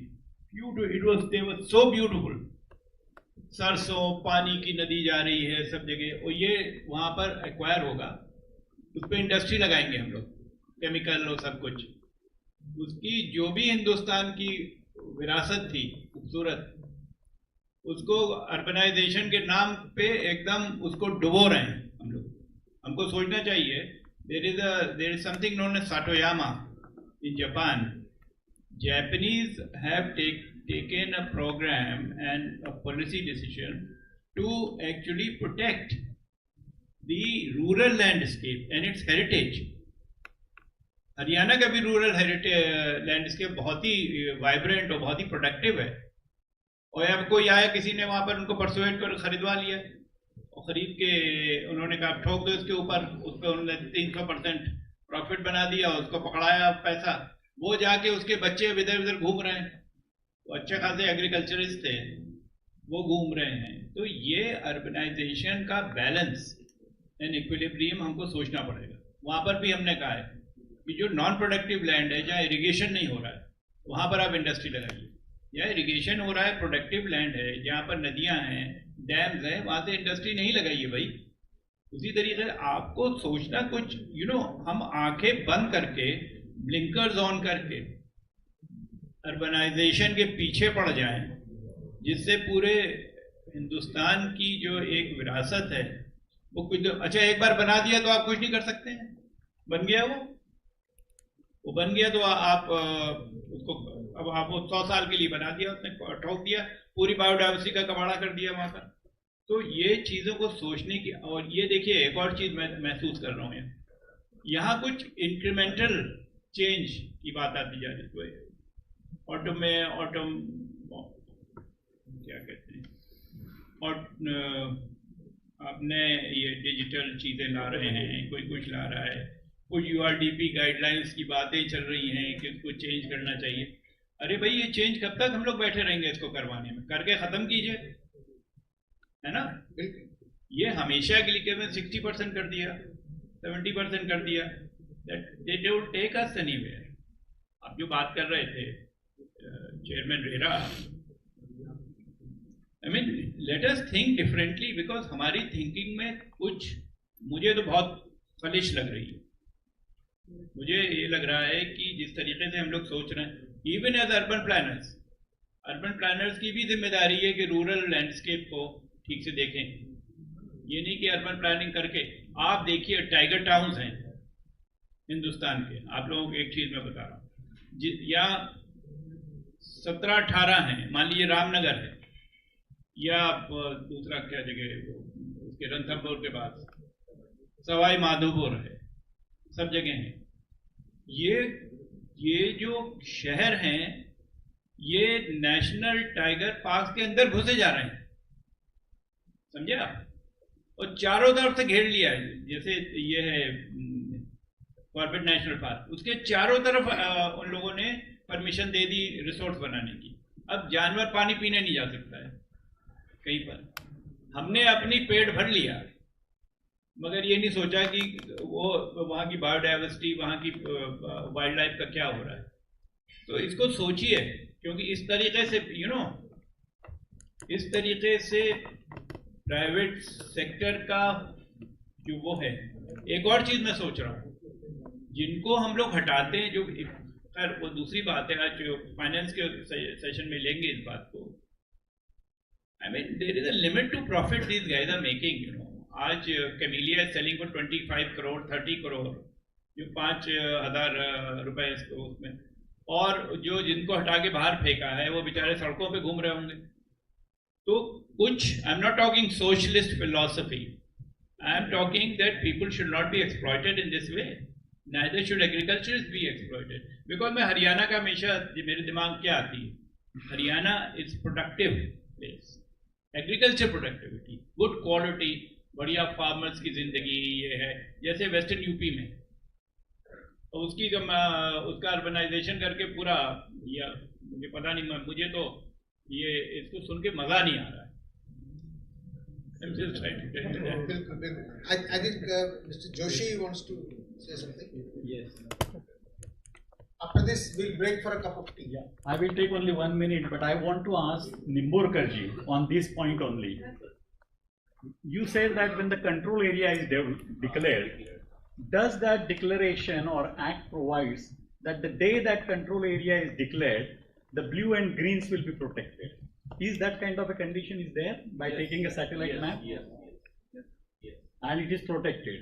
Because I lived in the Gujarat and I have seen benefits of the town planning, but at the same time, what I observed by living in the TP areas, that when the TP is prepared, in order to have less objection to the final plots, the very town planning process, because this condition was not there, that a TP, when it is the primary proposal is declared, that day whatever is the satellite map and whatever is the green and blue area must be protected. Rest of the thing can be done planning. So as a result, what happened, the very urban planners have to have less contest to their urban planning, and having less contest, giving final plots to more, green and blues were cleared by the planning process itself. I have seen that because I have lived for 50 years in Baroda and I have seen worked in Gujarat. I hope it is not happening in your country. आता है तो जैसे ही आपने permission दी, वो जाके पहले पे सारे पेड़ काट देगा, है ना? कुछ तो आप लोगों को कुछ करना पड़ेगा भाई, कि हमारे, do you know there are only 28 trees per capita in India. There are 8,000 trees in Russia per capita. There are 750 trees per capita in US. There are more than 300 trees per capita in China, which is half desert. There are 8,500 trees in Brazil and 7,500 trees in Canada. हमारे यहाँ 28 trees हैं per capita. साफ किए दे रहे हैं हम लोग पूरा, और भी जितना है हम लोग, अगर दुनिया भर की जाके हम लोगों ने साइन किया है COP28 में, बात हुई how are you going to create resilient cities which have reduced the climate vulnerability, और आप लोगों की प्लानिंग जो हो रही है उससे तो क्लाइमेट वल्नरेबिलिटी और बढ़ रही है ना? क्लाइमेट चेंज की वल्नरेबिलिटी बढ़ाते जा रहे हैं इस तरीके की प्लानिंग. हवा आना बंद, जिस तरफ से हवा, ये जो बनाया गया है, आप लोगों को पता होगा शायद कि by gravitation irrigation takes place. अगर बारिश होती है तो इरिगेशन का पानी ग्रेविटेशन से चंडीगढ़ निकल जाता है. You guys know that? You know कि यहाँ पर विंड की जो डायरेक्शन था, वो सारी चीज थी, उसको मद्देनजर रख के प्लानिंग की गई है. हम जा रहे थे, चारों तरफ उन्होंने उसका बना दिया, खत्म. अब ना धूप आ रही है ना हवा आ रही, सब बंद कर दी. और फिर कहते हैं 1 माइल पर आवर की विंड चल रही है. ये तो हाल है. तो आप लोगों को जरा, आप लोग सोचिए, हम बहुत बातें बना के आए हैं. अभी मैं भी गया था दुबई, वहाँ बहुत बातें करके आए, बहुत हम लोगों ने कमिटमेंट किए हैं. वहाँ पर पीएम ने जाके कार्बन न्यूट्रलिटी, वो सारी चीज़ों की बातें वहाँ पर इतना अच्छा बोले, सब चीज़ करके आए. नीचे हम लोग ये कर रहे हैं. मैं डिजिटल वाले पे नहीं बात कर रहा हूँ, आप गलत फहमी में ना रही है. मुझे तो डर रहता है कि आपकी एफिशिएंसी ये ना करे कि और तेजी से ये चीज जो हो रहा है डिफॉरेस्टेशन और तेजी से ना करा दें. I think on this note we can close this session. Thank you so much. Sir, I have a question. Sir, can I? पहले ही बहुत I think over a cup of tea we can. Please अपना स्थान ग्रहण करें. Okay. So my name is. Session काफी late हो चुका है, आप प्लीज बैठ जाएं, आपसे बात. Okay, sir. Yes, I just want to continue regarding this reference of this. कोई बात नहीं, आप बात करते इस बारे में, चाय भी देते हैं, बात कर. पहले ही सेशन काफी लेट हो गया, माफी चाहूंगा. Now I would like to request CTP Gurmeet ma'am to please come on the stage to facilitate the session speaker and session chair by presenting the video.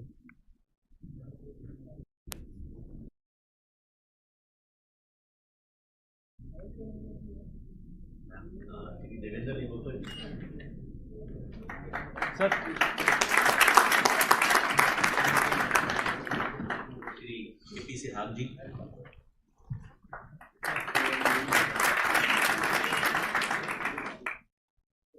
Shri प्रणीत सिंह सचदेव जी.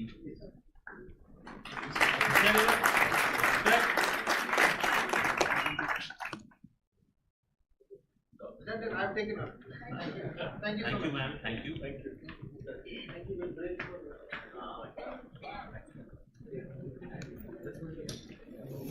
क्योंकि हमारा सेशन पहले से ही, माफी चाहूंगा मैं स्पीकर नहीं ऑन कर पाया था.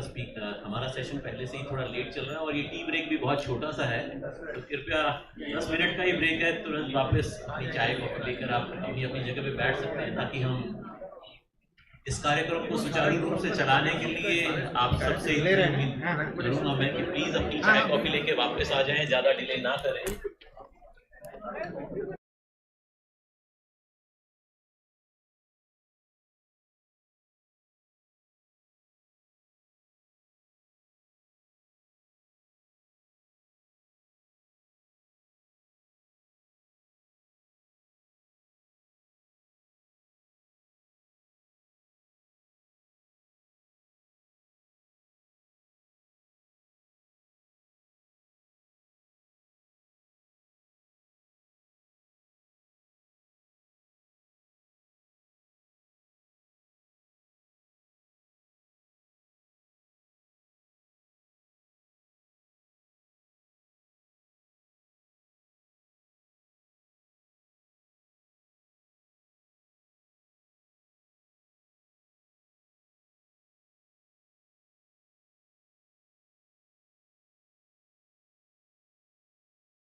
टाइम बता दीजिएगा कितना time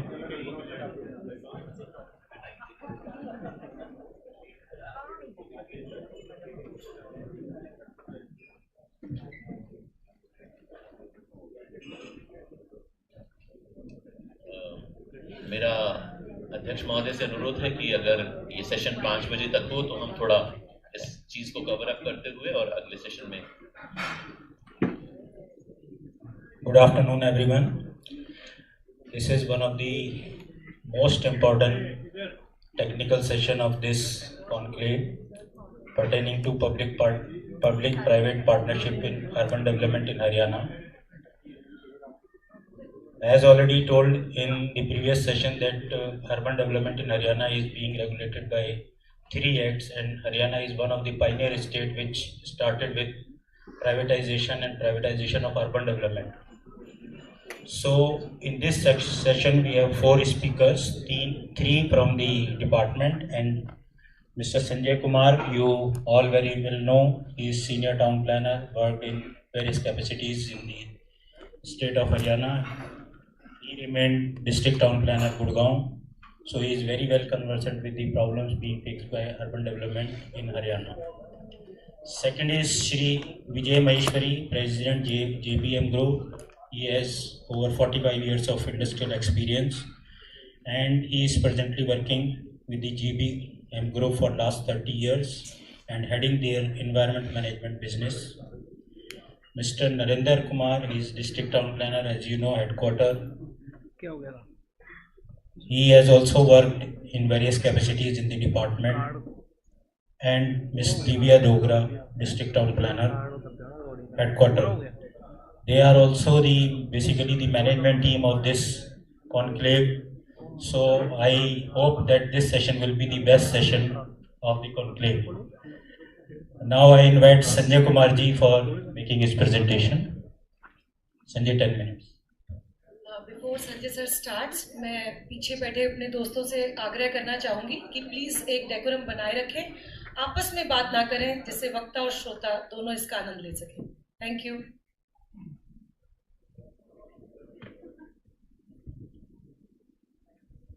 Good afternoon, all the intelligent persons sitting on the dais and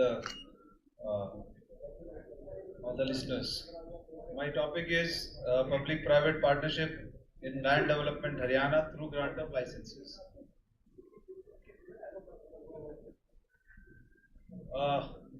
This is the definition given in URDPFI norms regarding the public-private partnership. However, in Haryana, we have been doing this PPP in a different fashion. What are the main constituents in the policy that we are following? One is the landowner, the second is the colonizer, and then is the government. But why is this partnership required? The question is, why do you need this partnership? The reason is that the landowner and the colonizer, they would just want to develop a land in the shape of plots or flats or whatever, and develop a colony. However, the land owner he does not have the technical know-how. He does not have the finances. The colonizer does not have the land. So they collaborate, and in collaboration and in tandem, they develop a land in the shape of colony. They come to us, to the government, for grant of license. We need to see who the landowners are. The landowners can be in the shape of an individual, kisan, or a group of individuals, or a company.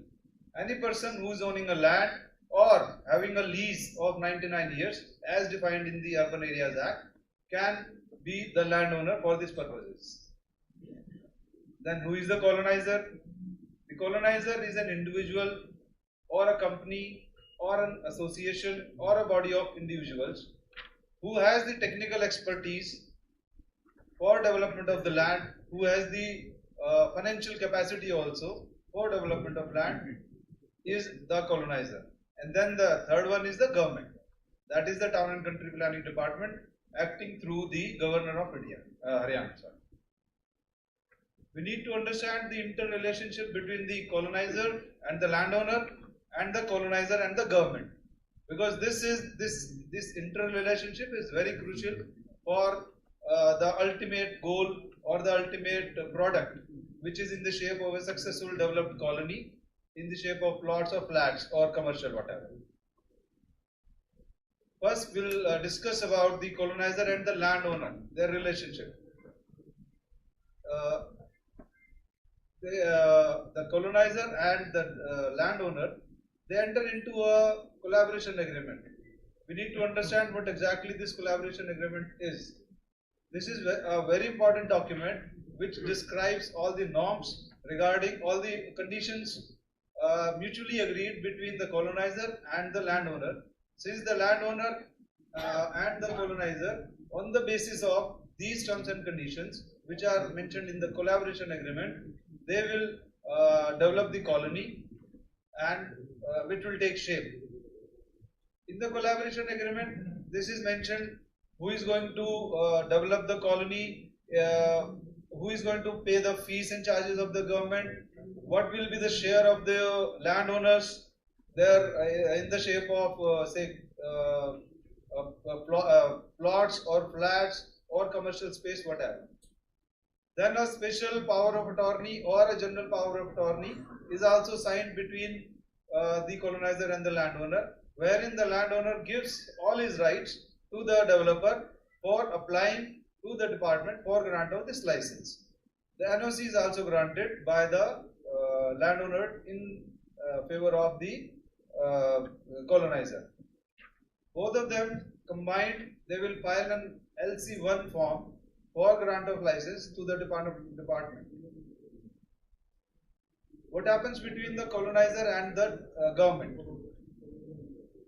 After they have filed this application for grant of license, the department issues this LOI, a letter of intent to the developer, asking them to fulfill a number of conditions. One of them is the submitting the LC4 agreement. The LC4 agreement is between the colonizer and the government. This is a very important document because this enlists all the terms and conditions that will be the basis of the license. Like he will be responsible, the colonizer shall be responsible for the upkeep and the maintenance of all the public areas.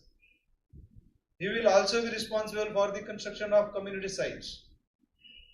He will also be directed to deposit a specific amount in a specified account in a specific bank, and also that he will adhere to all the terms and conditions of the in fact rules and regulations mentioned in the Act of 1975 as well as Rules 1976.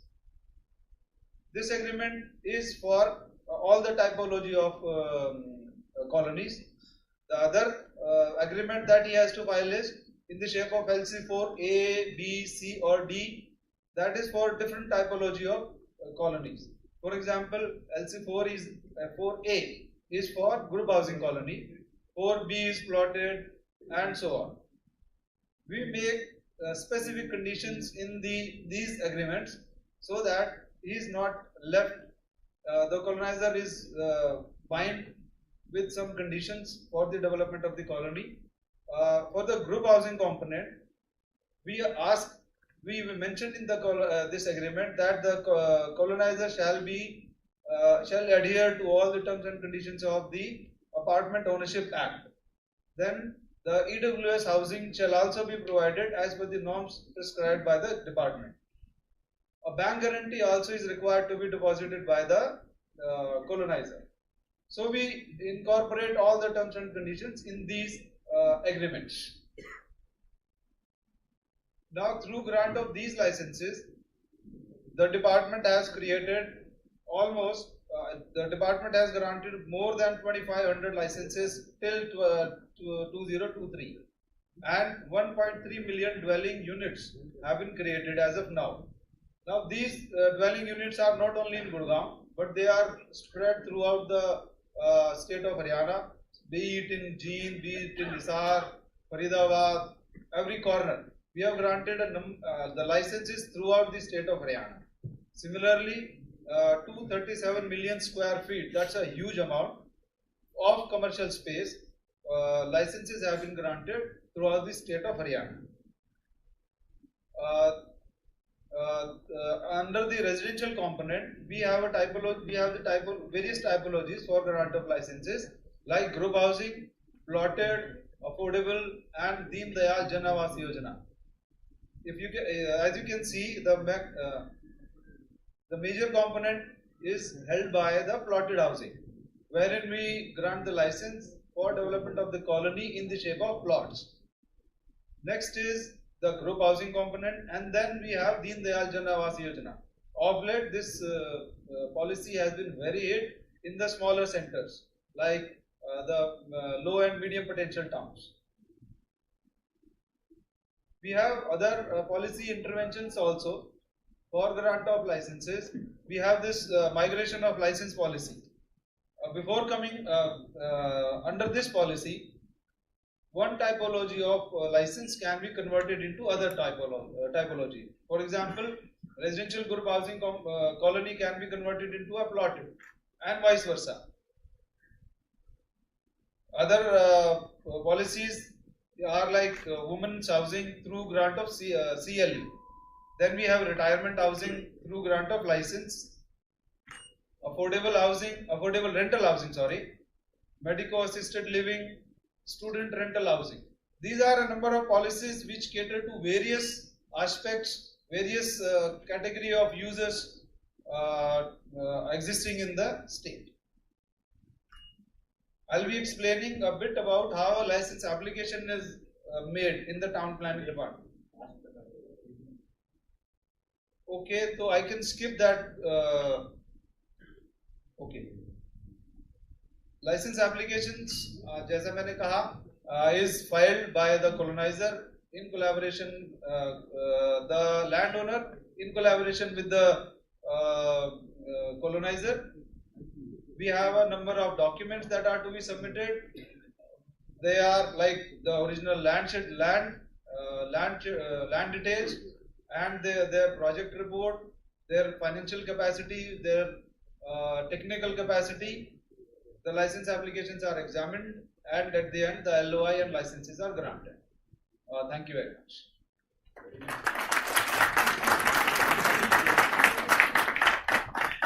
You are so fast that I gave him 3 minutes, he concluded in half a minute. Thank you, Sanjay. Now we have second speaker, Shri Vinay Maheshwari ji. He is President JBM Group, and as I told you, he has more than 45 years experience in industrial techno-commercial developments. And Shri Maheshwari ji.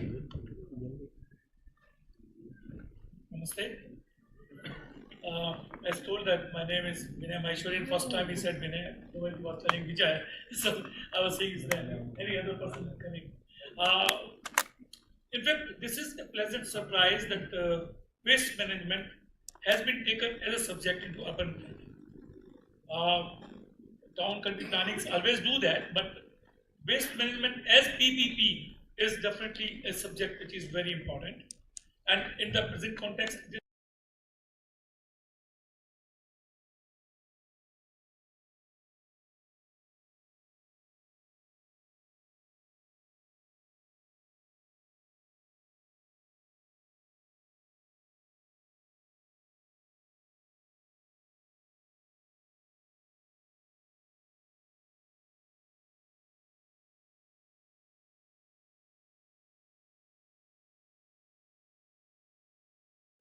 vision is very clear that we work on leadership, excellence, agility, and delight to the customer as well as to the employees. We've got values of integrity, outstanding commitment, ownership commitment, respect for teamwork, customer trust, and safe and green environment. So I quickly go through next level. Our organization has a renewable energy area where we talk of solar power, environment management, and environment management we have got waste to energy and organic waste management, where we generate power, biogas, and organic. Okay. Talking about a specific integrated waste treatment project, and since we are doing this in Sonipat, I'd like to quickly take you through this. We collect the waste.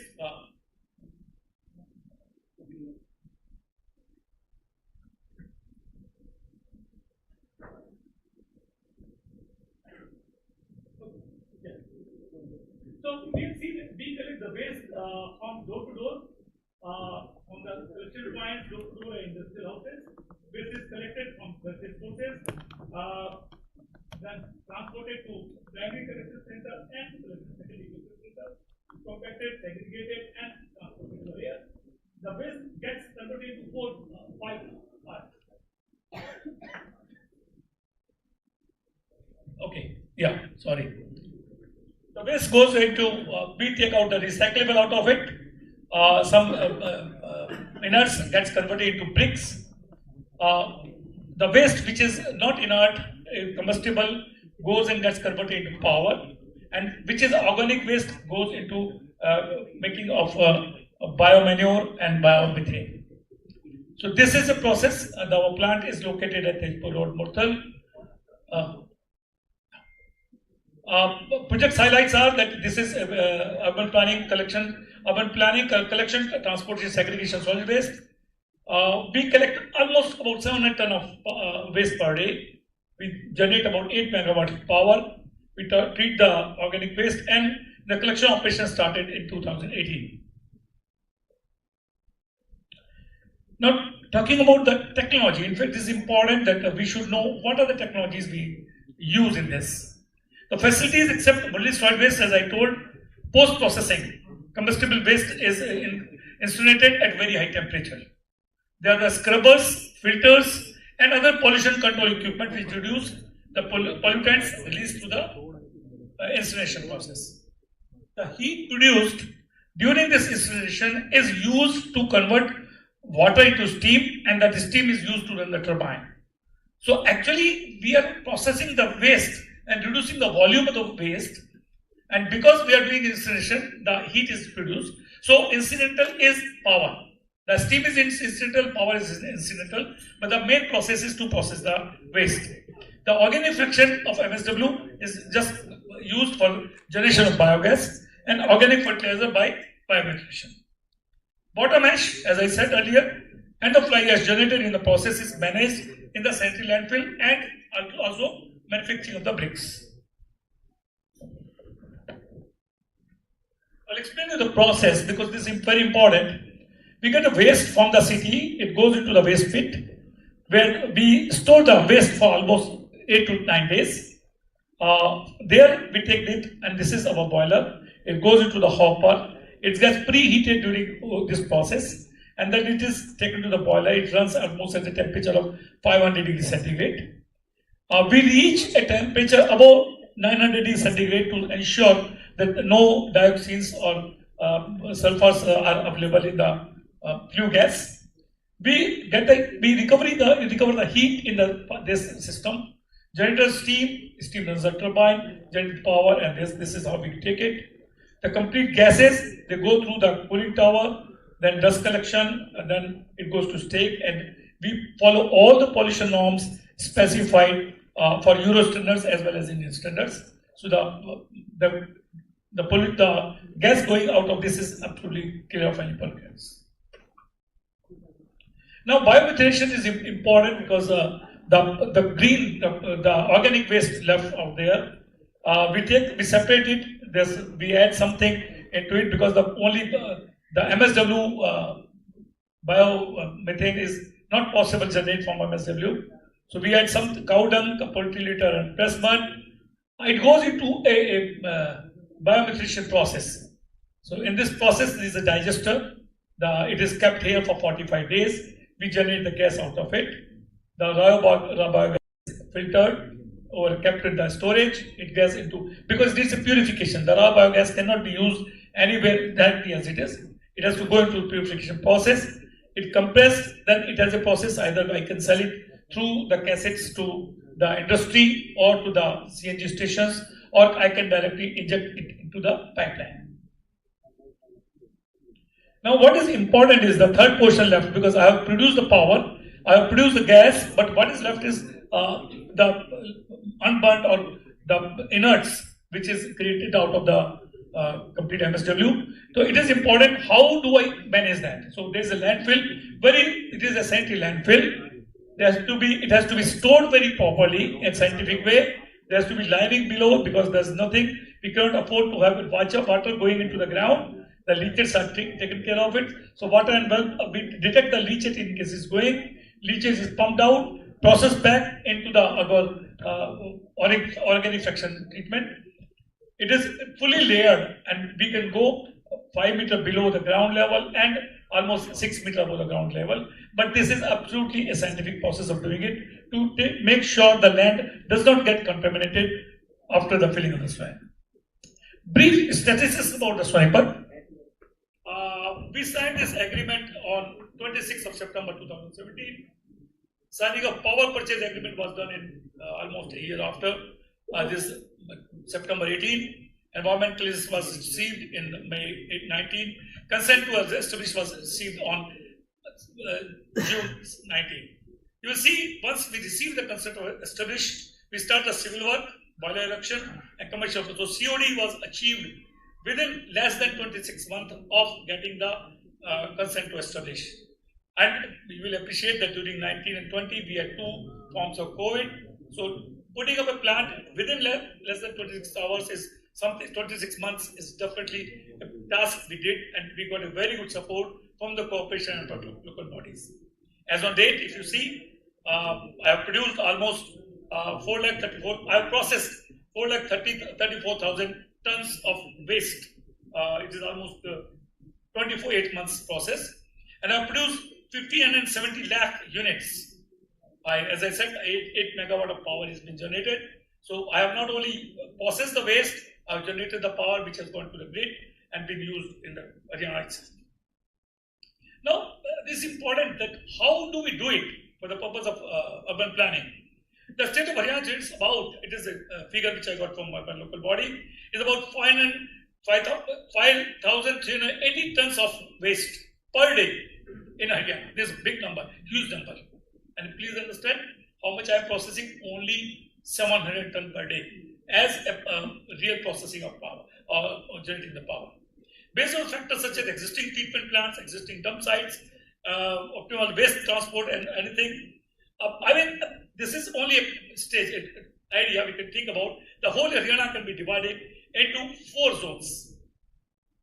The RDF produced from all landfill sites and different RDF compost plant, entire Haryana, can be mapped to these 4 waste-to-energy plants. Right now we have got only one waste-to-energy plant running, and there is no other plant in Haryana. So the RDF produced anywhere or in Haryana is just not being processed, and there's a big challenge. Corporations are focusing on developing our waste-to-energy plants for complete consumption of RDF, but there is no plant coming in. Sonipat, as we already have one plant, so there is a possibility that we can expand it. This is a thinking, but we have to talk and work with the definitely local bodies, ULB as well as the DTP, how to process further. Just an idea, I mean, this is again a data which I got from the ULB. Gurgaon Faridabad generates almost 2,000 tons per day, and which is increasing. It has been awarded. It was awarded in 2017 along with us. Unfortunately, for so many reasons, or reason known, unknown, there is no plant established so far, and everybody knows the amount over there is really increasing day by day. Sonipat Panipat, it was awarded to us in 17, and we started COD in 2021, and it's, as I said, already generating it. There are other clusters which have been awarded: Bhiwani, Karnal, Sirsa, Ambala, Rohtak, Farrukhnagar, and Sar. And you see the amount of waste they have over there is 750 ton, 638 ton, 635 ton. What I'm talking about this is any plant where we have the waste more than 500 ton, any place where we have waste more than 500 ton, deserves a waste-to-energy plant. If we have these facilities, and you see the facilities are awarded with the open technology. So open technology means there's no specific thing given that whether it should be done waste to energy or waste to gas or anything, then it may end up into only a eyewash and shifting of the waste from one house to another pit to another place. So unless there is a technology specified, it's important, and it's important for us to plan when we do the PPP. Since we are the only successful running model of PPP in Haryana, but definitely it is success from the point of view that we are processing the waste. But there are definitely some factors which are very important for the success of PPP in waste management. Availability of clear, spell mistake, availability of clear land for setting of waste to energy plants. It is very important.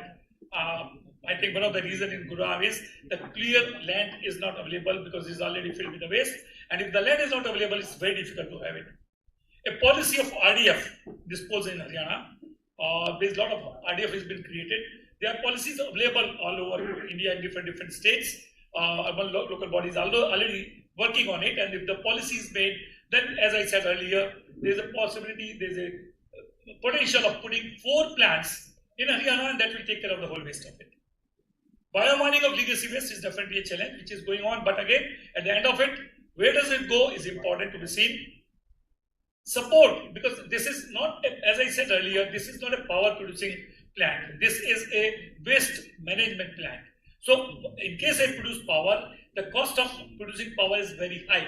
It is not as a thermal power, because waste has a lot of toxins in it, and the cost of running the plant is very high. Cost of making sure that the air that's out is non-polluting is high. So the tariff has to be properly given. It cannot be given as a normal tariff of coal. It has to be, CRC has a guideline, so CRC has to definitely take care of it, and the tariff is important to be given, and that has to factor while we are deciding this. Infrastructure support in terms of power evacuation, water supply, road, and definitely when we produce gas, the gas evacuation. Support in obtaining statutory clearances and approvals, which normally we get. So it's not a big challenge, but definitely is a PPP. So when we talk about partnership, a partnership of government and private goes hand in hand, and it's important.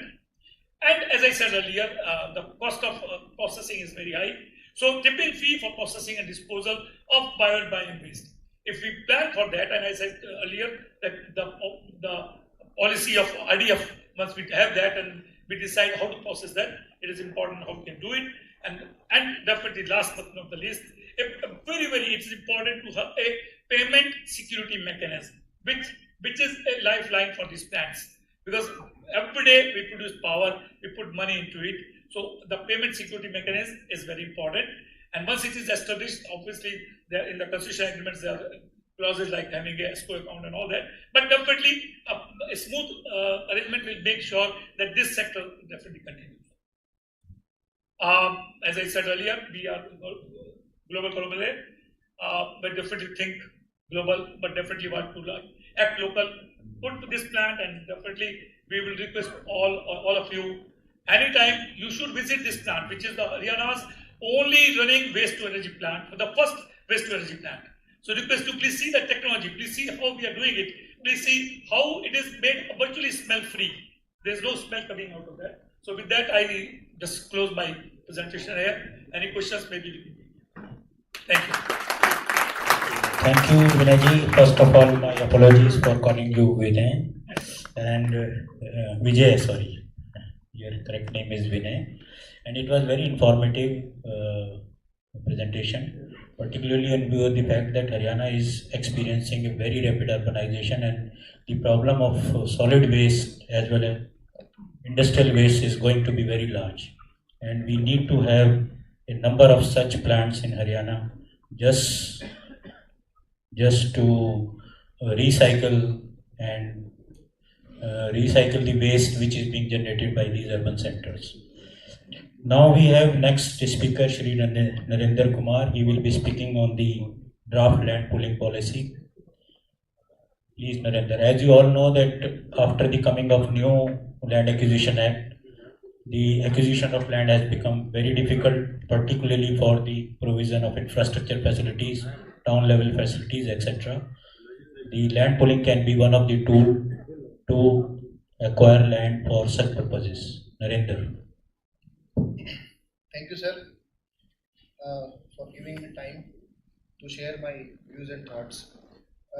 My presentation will be focused on two aspects: the present institutional framework in Haryana and the new legislation which we are proposing, that is for land pooling schemes and local area plans.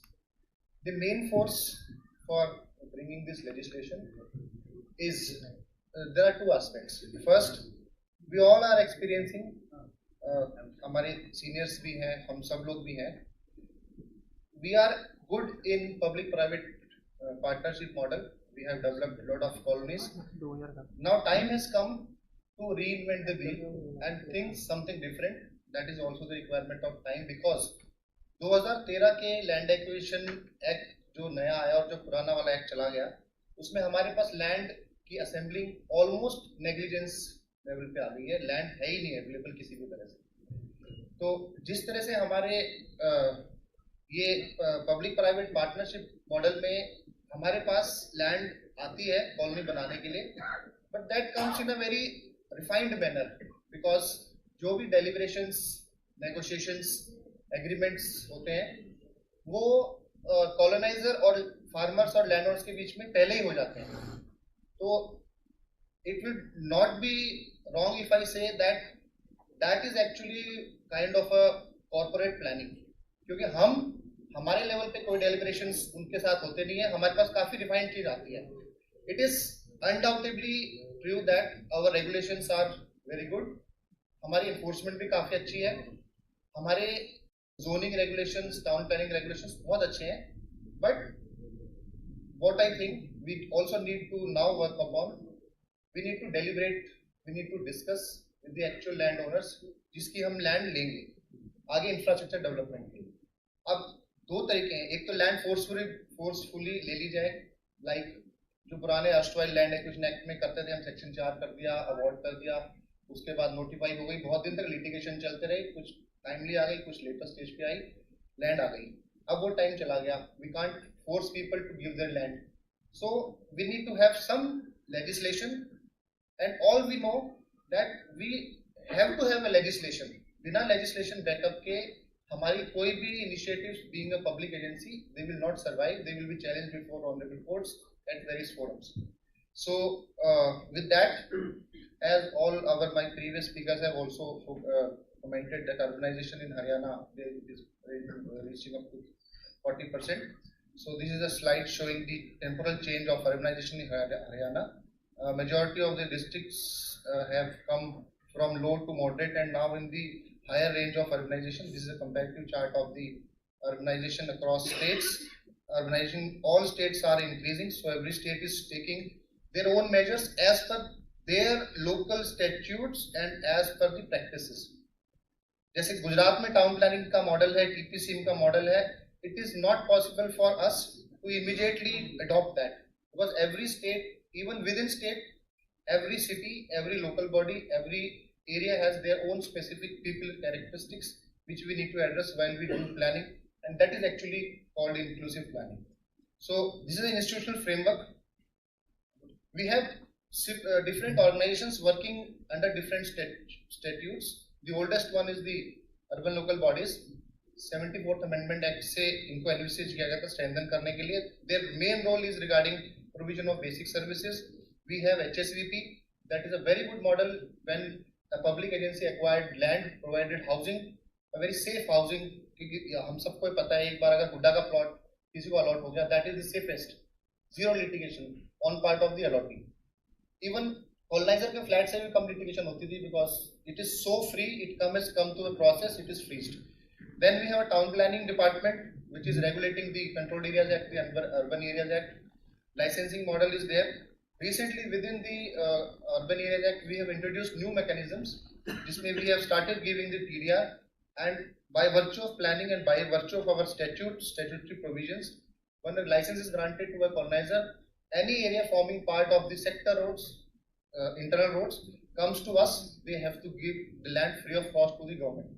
But that those land pockets are staggered, are located in different ways, and contiguity becomes the issue. So that is the aspect we need to look into. Then we have HSIDC, the master in doing the industrial development. They are also practicing the new model. E-Bhumi के through acquisitions कर रहे हैं, negotiations कर रहे हैं, and from 2070 onwards we have started making the new development authorities like other state of the country. हम लोगों ने भी GMD Act 2017 में बनाया. Then we have framed FMDA. Then we have BMDA. Recently we have also introduced Hisar Metropolitan Development Authority. The Act provides augmentation and acquisition of land for precisely for infrastructure upgradation, which our Act, Town Planning Act doesn't say. Our Act emphasizes on development of colony, which though takes care of the infrastructure and integral part of the colony. But if we have to look upon a sector of infrastructure, say water supply, mobility, roads, GMD Acts and other subsequent development acts provide for acquisition of land. This gives a picture where our initiatives are focused. This graph shows a comparison. Out of the total licenses, almost 60% of licensed land lies in Gurgaon. So our policies are focused upon the land market, which is emerging from Gurgaon. On the other side, this shows the acquisition of land by a public agency, where state has to provide housing and other services, institutional, commercial, other things to all. We can see a major difference. The concentration in this case is here because the farmers are there, landowners are there. It is an economic development model. Concentration is on Gurgaon being vicinity of Delhi. But in other case, Hooda has acquired the land across the state and they have provided the housing, commercial, institutional, industrial development across the state. So we have different pieces of models which are existing where land pooling is prevalent in the state but not in an integrated and cohesive manner. We have TDR through which we get land in licensed colonies. We have E-Bhumi model where HSIDC is augmenting the land. We have GMDA, FMDA Acts which provides augmentation of land, and we have TP schemes within the jurisdiction of municipal councils and municipal corporations, where TP scheme ranging from residential to commercial to institutional level, even you can construct a marriage hall when the landowners come forward and offer your land.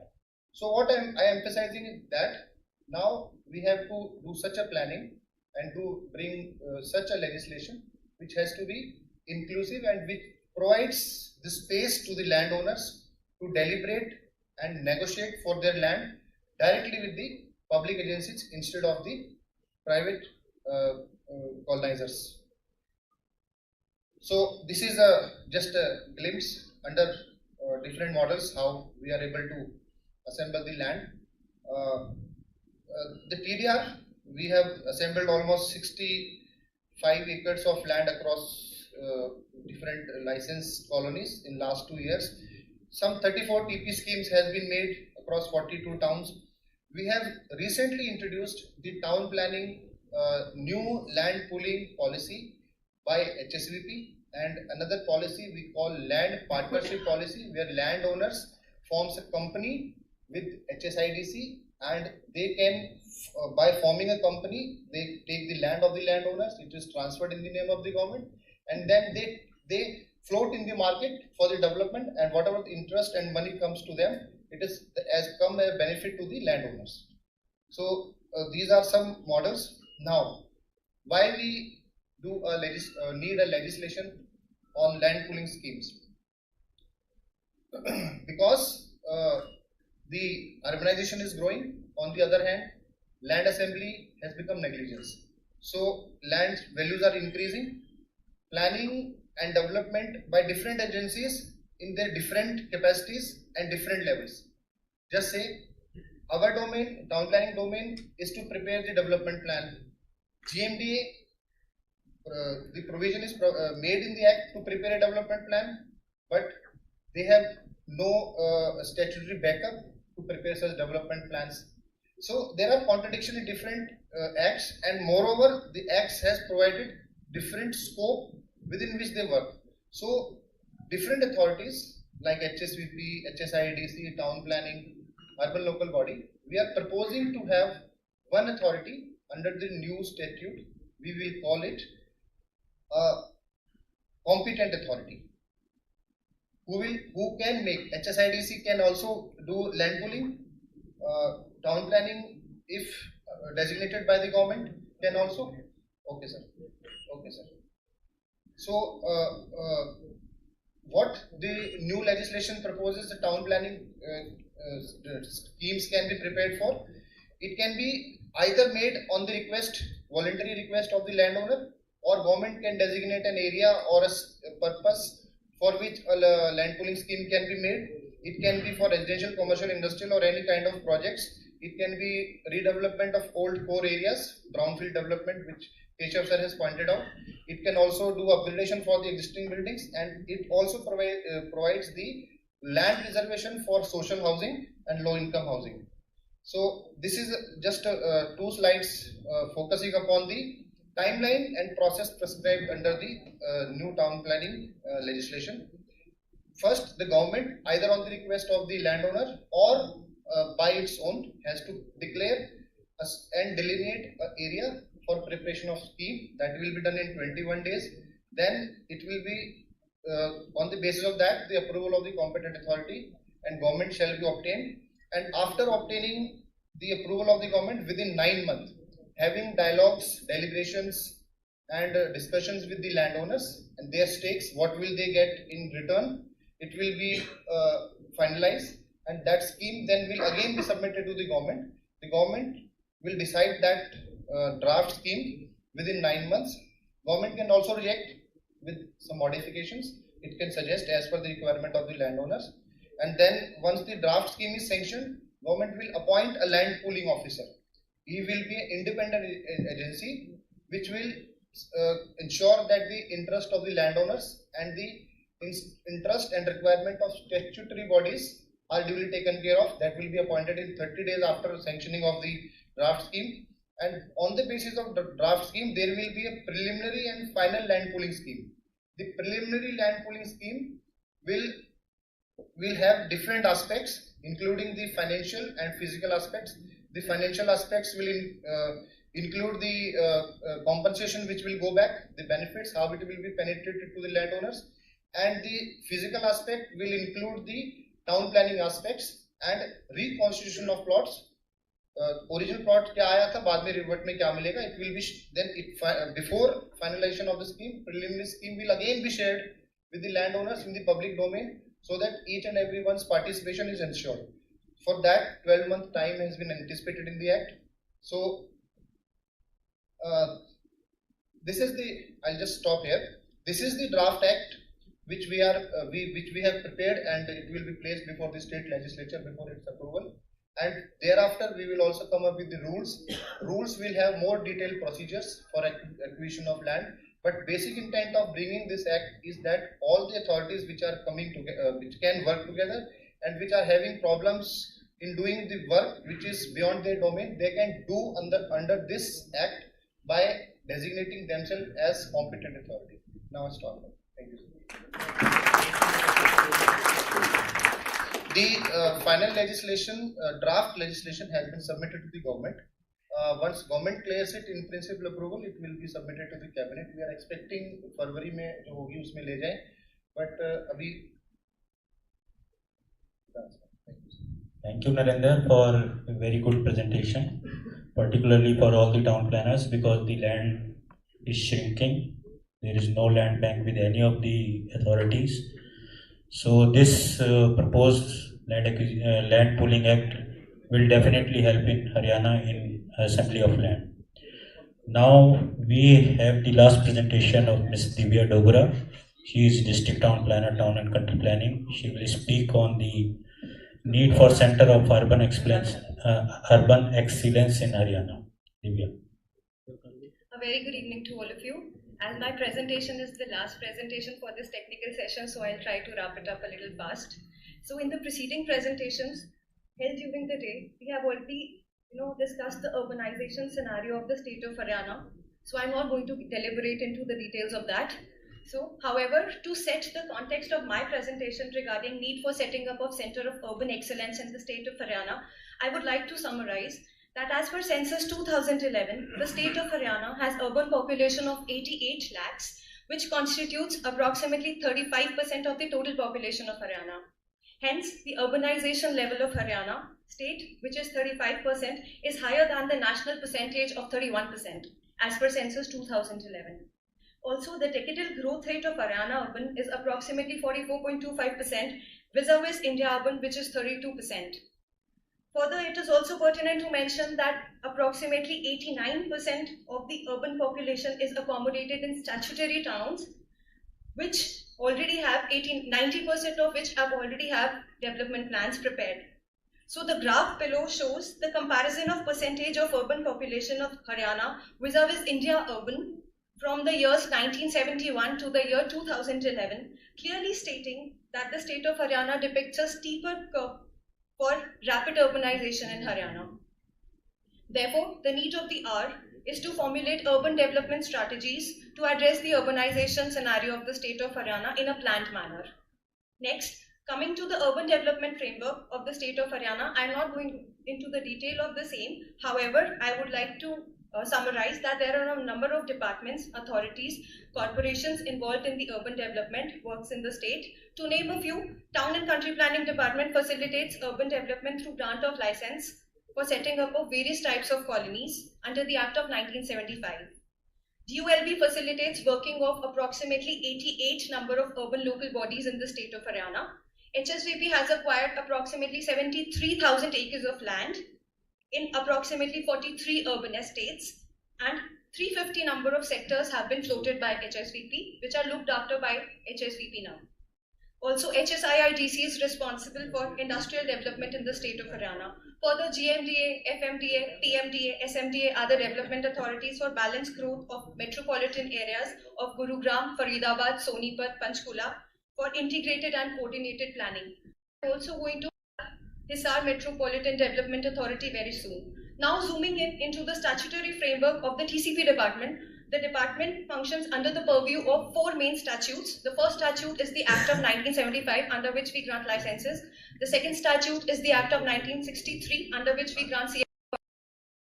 Statute is the Periphery Controlled Area Act, which is primarily dealing with the Chandigarh Periphery Controlled Act, lying in the region. And the fourth is the Haryana Apartment Ownership of 1983.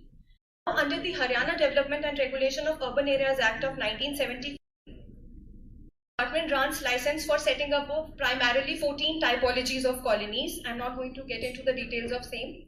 The same have been listed in the slide itself. So while granting such licenses, the department refers to approximately 100 numbers of policy instructions and orders issued from time to time. Also, there are around 40 judicial pronouncements or orders of the honorable courts issued during the last 30 years, which are referred to by the department at the time of grant of such licenses or dealing with such cases. The department till date has granted approximately 2,500 number of licenses spanning over 45,000 acres of land. However, there has been no documentation of the legacy works, procedures, practices of the department that have evolved over the last 40 years. Further, another major concern is that even though 45,000 acres of land has been got licensed till date, however, the development is not coming up in a planned or a phased manner. It is coming up in a sporadic way. So this map that I have indicated here, it shows the sporadic nature of development that is coming up. It is not phased. Also, due to this non-contiguous nature of development, there is a lack of trunk services, trunk infrastructure development in many licensed area, which is a major cause of concern now. So again, another issue is that even in these certain developed sectors or areas, there are unlicensed pockets which are leading to discontinuity of the main sectoral plan roads. So the red stretches that you see here in the GMUC plans of sector 65 and 62, we can see that there is non-contiguity of the internal sectoral roads because these land parcels have not been got pooled or assembled or acquired or licensed till date. Next, also approximately 60 acres of land has been got assembled through grant of TDR certificates. The policy for grant of TDR certificates came up in November 2021. However, even if we look at these TDR certificates, they have come up in a very sporadic manner. They are disparate parcels and not in a phased manner. Therefore, in spite of these TDR certificates also, we have not been able to facilitate completion of loops of the internal sectoral plan roads. Further, post-advent of the LARR Act 2013, there has been no acquisition in the state of Haryana now. So after 2013, actually we've not been able to assemble any land through acquisition model. Hence, lack of statutory framework for alternate models of land assembly, development and disposal, and lack of capacity to explore these models has been a major handicap for the state of Haryana. Next, coming to the need of the hour, this is the most important slide of my presentation. The need of the hour for addressing urban development issues in the state of Haryana is to explore alternate modalities of land assembly, development and disposal for facilitating development in a planned and a phased manner. Also, there is a need to modernize the development planning process by integrating essential components in the master planning processes like comprehensive mobility plan, development of blue-green infra, land use planning, economic planning, so that we can tackle all the issues one at a time, and also through stakeholder consultation process. Also, there is a need to formulate comprehensive regional and town planning legislation which encompasses all types of models of development such as licensing, land pooling, town planning schemes, local area plans, and also includes enabling provisions for preparation of functional plans that I've spoken earlier in the process of development plan preparation. Also, for addressing all the above cited requirements, we need to assess the dynamic needs of the urban population as well as the urbanization trends, and then evolve the policy framework or the statutory framework after complete evidence-based research and study of national as well as international best practices. Also, a major aspect deliberated in pre-land session is the need for capacity building of the professionals of the departments and authorities. Hence, considering all the emerging issues of urban administration, management, capacity building, a multi-dimensional approach is required, establishing the need for setting up a center of urban excellence in the state of Haryana. Also, it is worth mentioning that the importance of Center of Urban Excellence has also been acknowledged in the Union Budget of 2022 by the Central Ministry, as per which 5 existing academic institutions are being provided an endowment fund of rupees 250 crore each. So why not Haryana?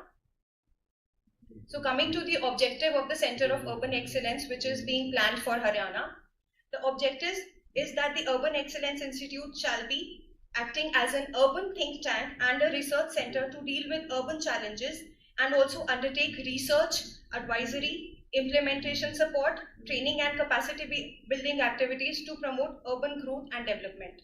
The focus areas shall be urban planning, governance, infrastructure development, management, academic research and capacity building. The key functions of the Center of Urban Excellence is to undertake research on various pertinent urban development themes for generating knowledge that would aid the policy makers as well as the lawmakers.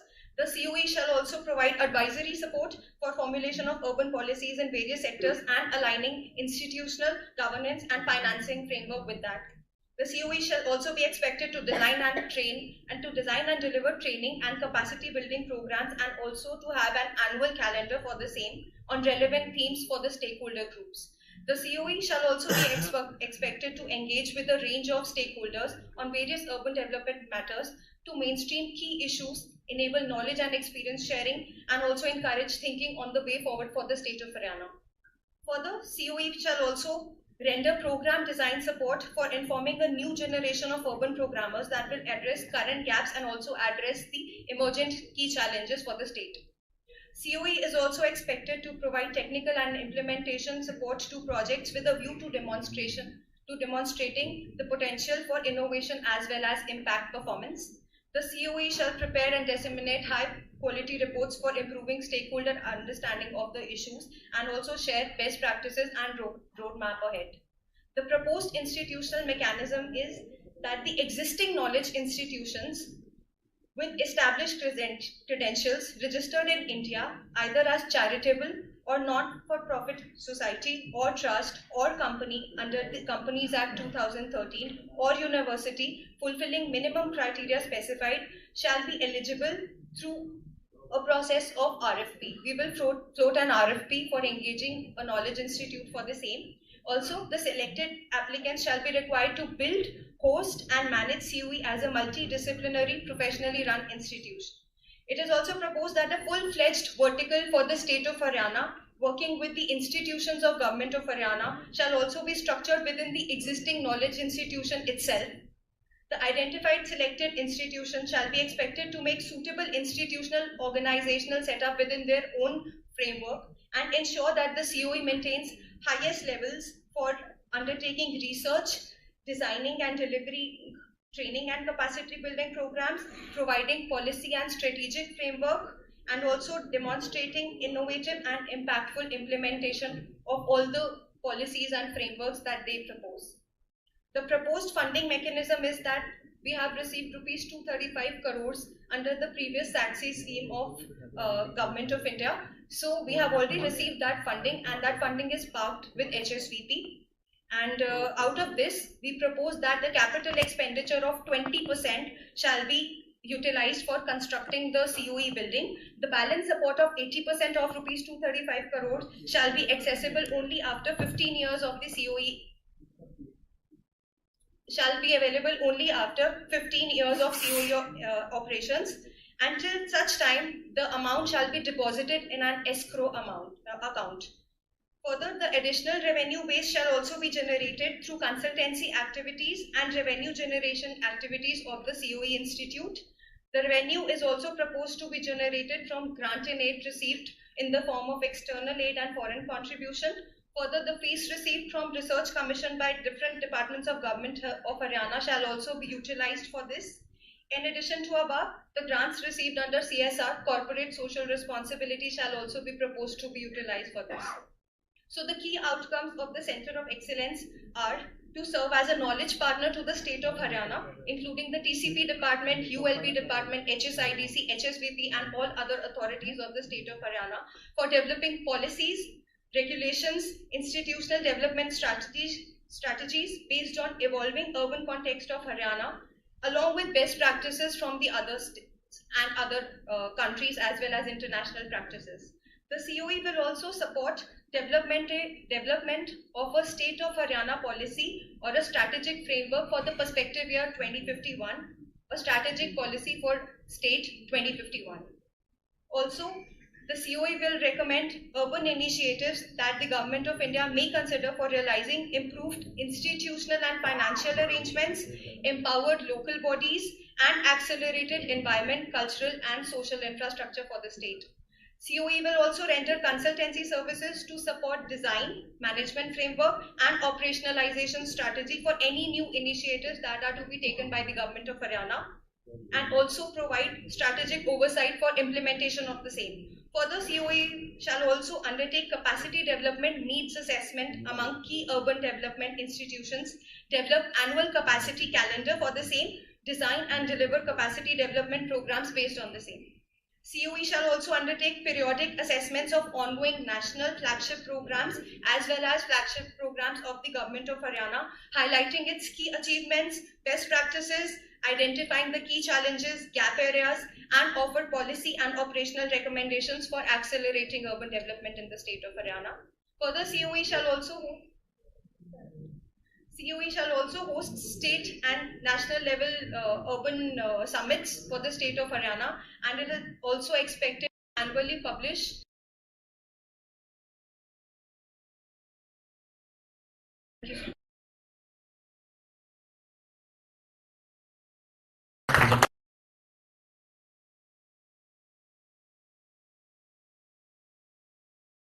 in Haryana, which enhance the capacity.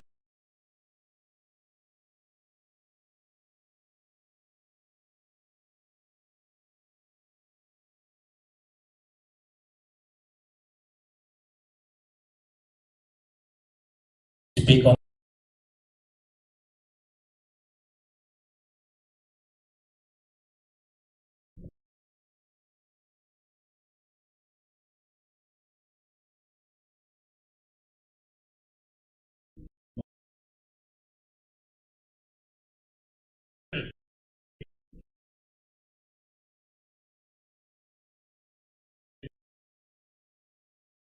great project.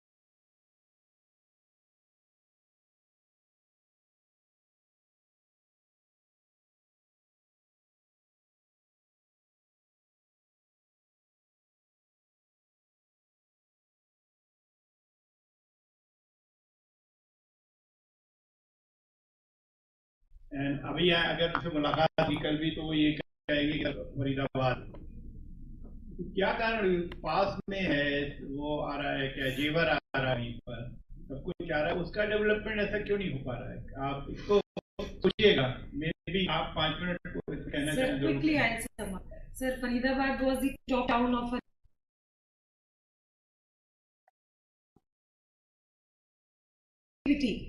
Gurgaon to the airport directly. That Gurgaon had the boom.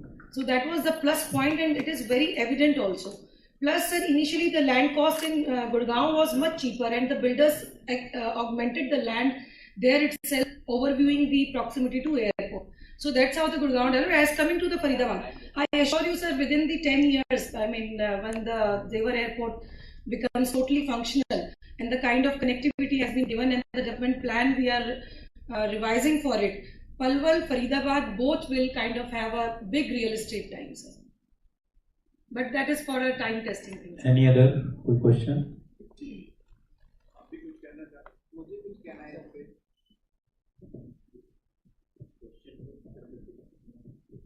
Sir, जो फरीदाबाद और गुड़गांव की basic planning का model है sir, ज़्यादा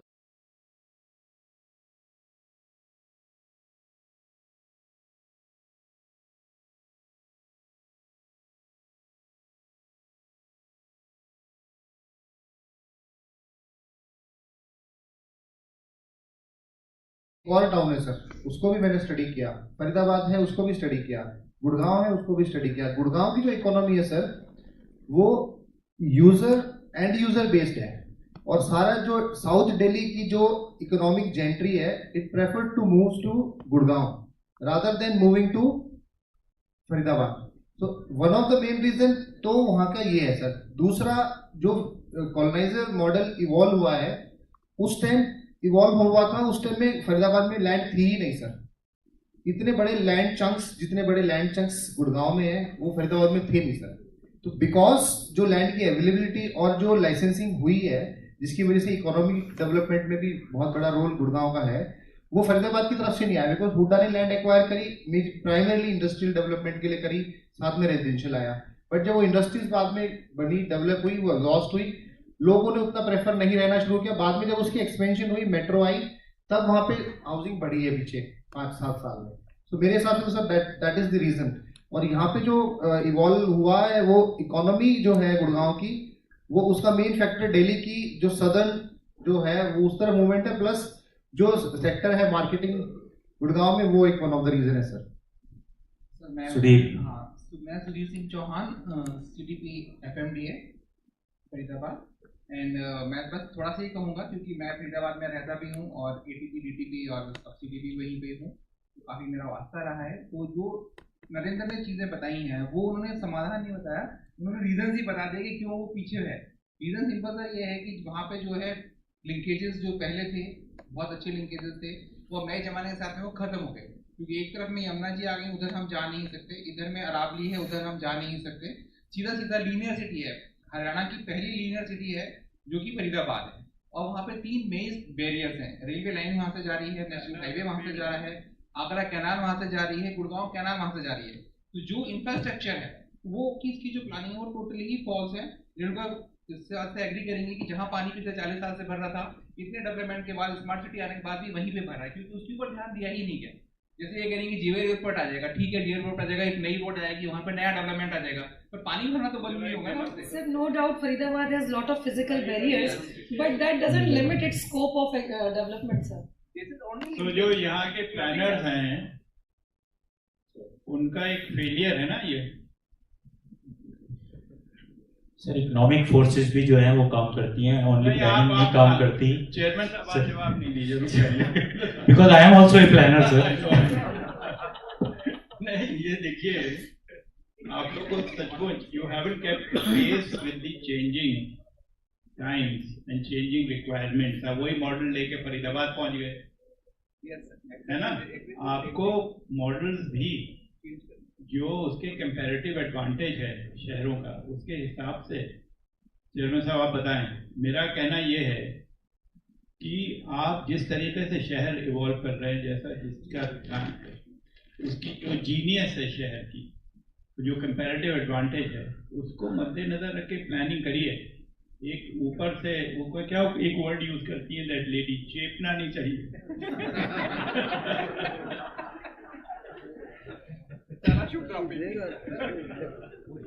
So we quickly wrap up this session, but before that, I would request Madam Madhu Smita, CTP, to please come and facilitate the speakers.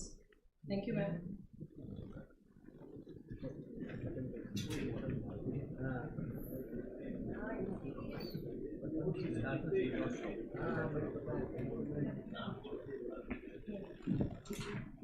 Ms. Divya Dogra, DTP.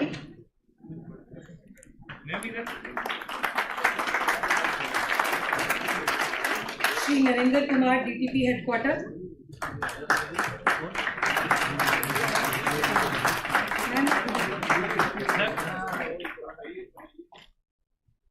Shri Sanjay Kumar, STP Headquarters.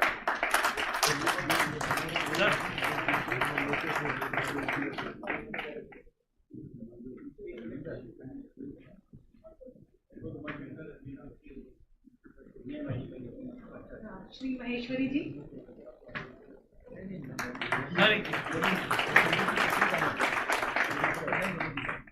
Our very esteemed Shri Nadeem Akhtar sir.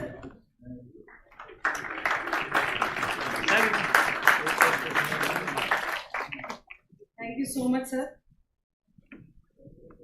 So now we begin the next session very quickly.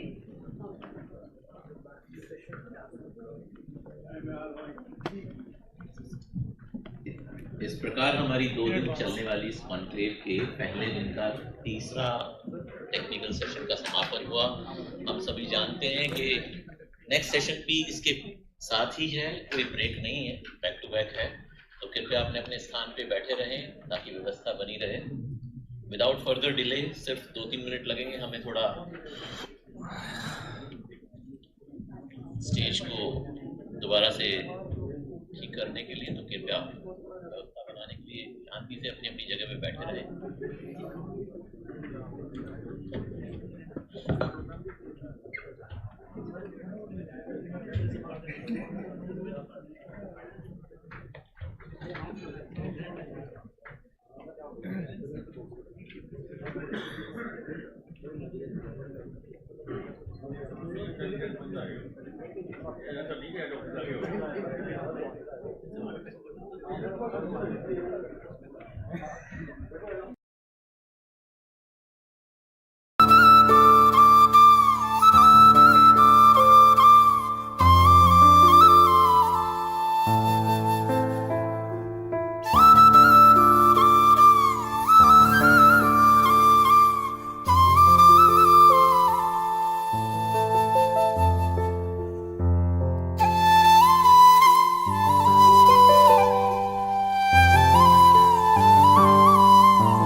आज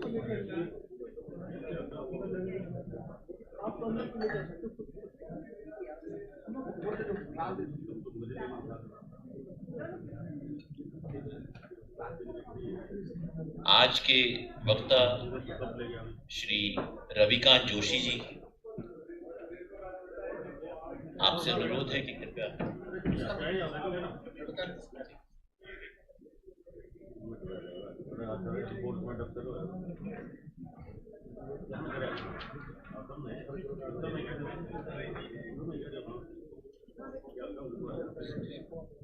hello, मेरी एक request ये है कि कल का agenda है, जो एजेंडा बना रहे हैं श्रीनिवास साहब, जरा देख लें। एक 45 मिनट्स का सेशन ऑन फरीदाबाद जरा रख दें। This is important. उसका मैप लेके, उसका कनेक्टिविटी करके, जैसे कि प्लानिंग होती है, उसको करके ज़रा एक बार आप ज़रा देख लें, अगर एडजस्ट हो सके time. Okay, thank you. Thank you. Ladies and gentlemen, we have come to the final technical session for this day, technical session 4 on strengthening urban finance and institutional mechanisms. This is perhaps one of the most important areas, because without money and without the organizational framework, you can't really implement anything here. So we have 3 stalwarts here in this session. Dr. Ravikant Joshi is the first speaker. He has spent a long time with the Vadodara Municipal Corporation. He was the chief accountant, and otherwise he has 4 decades of experience in the area of urban finance. He has been credited with conceptualizing and implementing as well the double entry accounting system in various municipal corporations in Gujarat. And he has also been associated with the CRISIL and the World Bank and several other national as well as international agencies. He's also worked with several civil society organizations like Yuva, Priya, Janagraha and so on. So over to Ravikant Joshi for the first presentation.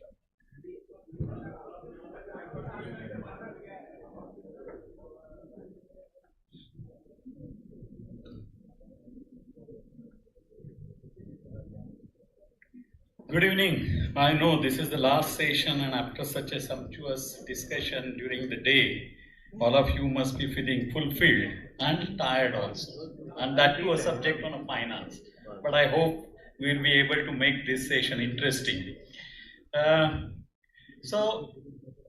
Basically, what I have done, I have reviewed some of the Town Planning Act in India. Of course, let me say that I haven't looked at the Haryana Town Planning Act, but whole day was quite an educating one. And then, what are the issues? I will not be talking about on municipal finance or strengthening the urban local bodies finance, which I have been doing all the time.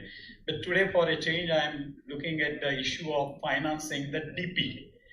How to finance a development plan? Does it get financed properly?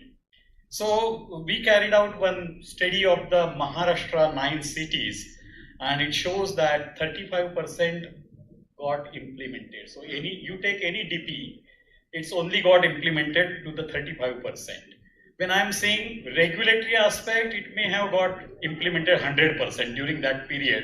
Whatever approval has been given or whatever issues came for approval, that must have got the approval, rejection, whatever it may be. But when it comes to the development of the infrastructure, trunk infrastructure, just now in earlier session, the issue came out that Haryana, what I learned whole day is that has done great through the control area and the licensing and public-private partnership of the developers into developing the land and the sector roads and all that. But at the same time, the issue which was discussed was the contiguous development and not linkage, trunk infrastructure getting developed and not having the land for developing that. So market-led development is a learning for me, where I could see whole day that how successfully Haryana has done. But at the same time, we have to realize the perils of the market-led development, that market-led development of a city, if urban planning is not through a state in a forceful way, would lead to a lopsided development, correct? But So it needs to be emphasized that development plan need to be financed primarily from the government side and how it should be done. One of the issue which I am touching is the implementability. That has been referred whole day. So implementability is not the focus in the act also. There are many issues, but one of the issues is that, okay, you have prepared a development plan. Now how to actualize it? It has three aspects. One, of course, all of we know developmental control rules or regulatory aspect, and land reservations or land use controlling. Second aspect is development of the trunk infrastructure, development of a balance of that area. And third aspect is the urban planning authorities or department using land in a strategic way to achieve a desirable development, the kind of a form development, the kind of a comprehensive development we want of a city. So strategic use of a land as a resource, not by the market, but by the government to give or channelize the development of a city. So that is the main thing. Generally, we find that there is a cost estimation done. I'm not going into economic planning aspect. Economics chapter is also found weak, whatever DPs I have seen. Of course, I haven't studied Haryana, any DP in Haryana. Second aspect is cost estimation is done, that how much amount will be required to implement the DP. But tell me, take my word, being finance person, beyond 5 years, financial estimation is totally rough, correct? So even URDPI guideline also tells that every 5 years CIP should be prepared and it should be midterm reviewed, that is called midterm budgeting. So Government of India also does the midterm budgeting for its own affairs. So midterm review, every 5 years you preparing the capital investment plan, financial operating plan. These are the aspects talked, but Act is not specifying it very clearly. And the financial feasibility of whatever development project has been taken into account is not considered. That is what is coming. The things may be different here and I will learn more about that. And very basic fundamental principles of financing are just ignored, correct? No, so in the morning, one speaker spoke about the net present value and all those. So those sophisticated financial tools need to be incorporated while making the plans, correct? So all of these means fundamentally rely on the economics of the land. So every time we are talking of a TDR, we are talking of a impact zone nowadays, correct? Land-based fiscal tool, that's the name given. But all land-based fiscal tools are primarily dependent on the market, the demand in the market. And that cannot be the hallmark or the foundation of any urban plan or implementation of any development plan. Yes, it's a very fruitful, it's a very important tool, whether it is a premium FSI or TDR or any other kind of a land-based fiscal tool, impact zone and all that, creation of all that. But that all rests on people having the demand for that. And then the entire thing will go lopsided. So that is the issue. In fact, availability of the budgetary resources for master plan implementation taken for granted. Development plan bana diya, implementation ho jayega. No, funds doesn't come that way. A financial planning, nitty-gritty financial planning is must, correct? Even in Gujarat, lot of examples have given. I give one lopsided aspect of the TP development, but another is that it has no linkage with the budget. Budget of the UD, that is the Urban Development Authority or Town Planning Department or the urban local body. There are different agencies which are implementing, they are here also. If you remember when there was a 5-year planning system in India, our finance minister every year when presents the annual budget used to give a very qualified statement that my annual budget will finance the 5-year plan which we have adopted 10%, 5% and till date it has completed XYZ percentage of 5-year plan in place. In India only in last 5 years I have seen that the municipal commissioner of Mumbai gives a qualified statement in his budget that the DP which is prepared, and in Maharashtra, you know, DP is prepared by the city itself. Outside, it is Urban Development Authority or Town Planning Department, but within the municipal limit, the powers are with the municipal body. And then there is a qualified statement that this year my annual capital budget will be financing X percentage of the DP which we have adopted. Now that kind of a statement, that kind of a introspection, that kind of a public disclosure is not there, not it is mandated and not monitored also. Yes, there is a plan prepared, suppose, of capital investment. So important is not preparation of the capital investment plan and FOP, which is a starting point. What is most important, every year in the end, verifying that how much we have achieved. Have we successfully raised the funds? Have we implemented development projects? I don't know here what is the statistics, how much DP get completed. I have conducted a small survey. I am going to show the results, what you have replied. But it comes that some of them have replied that development plan has been implemented 100%.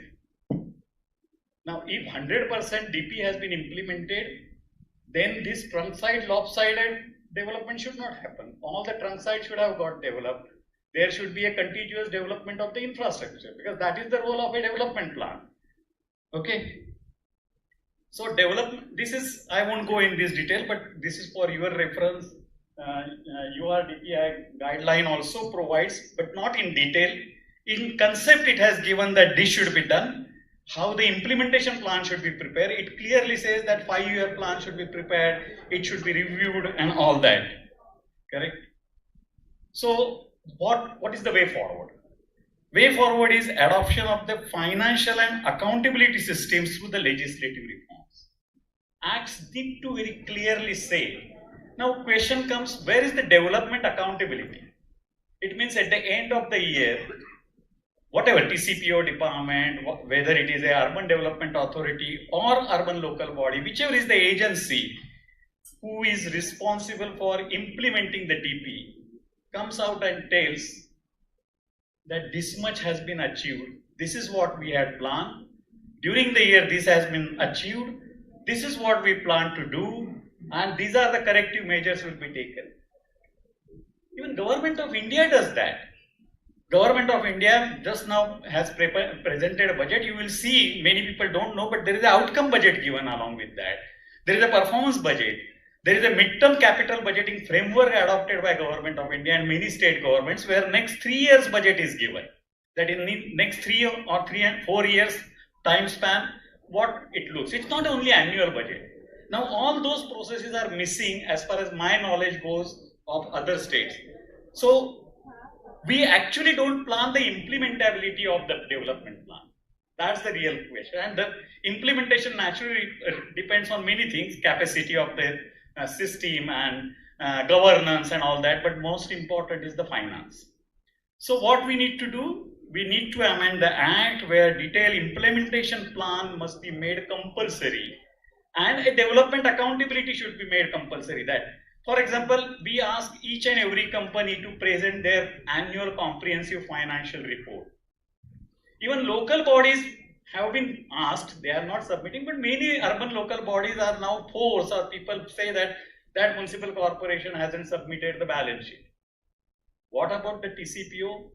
It may be a department, but for particular section, it may be a implementing agency, different districts. Similarly about urban development authority, but I am not seeing that kind of a thing. So mandatory preparation and public disclosure has to come, then that discipline will come. There are many aspects, efficiency auditing, performance auditing, social auditing. The very layman question comes to my mind that for all other things we have an audit. Who does the audit of the development plan prepared? Whether the development plan prepared by the agency for the city is for the best of the city. Some cities that happens by the NGOs.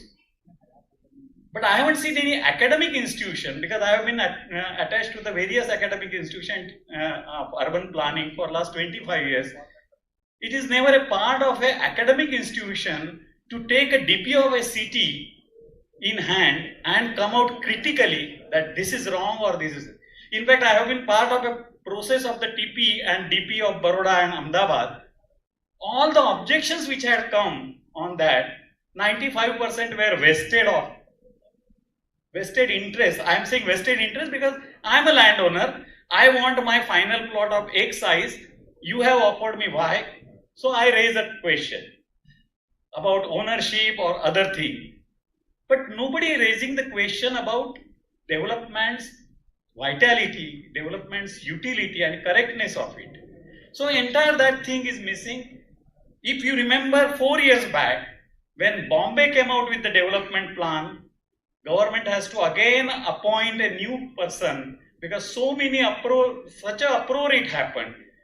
In Pune, same thing happened, but that was not led by the academic institution, that was led by the NGOs and some of the urban planners or architect professionals working with them and coming out it.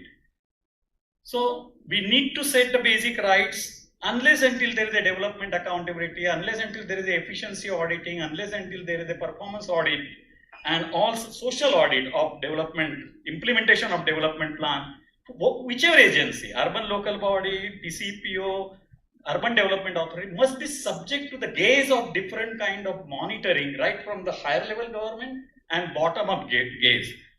And that must be including the financing. So I will show you a small survey we have done. Where is that? Can you? It's fine. Yeah.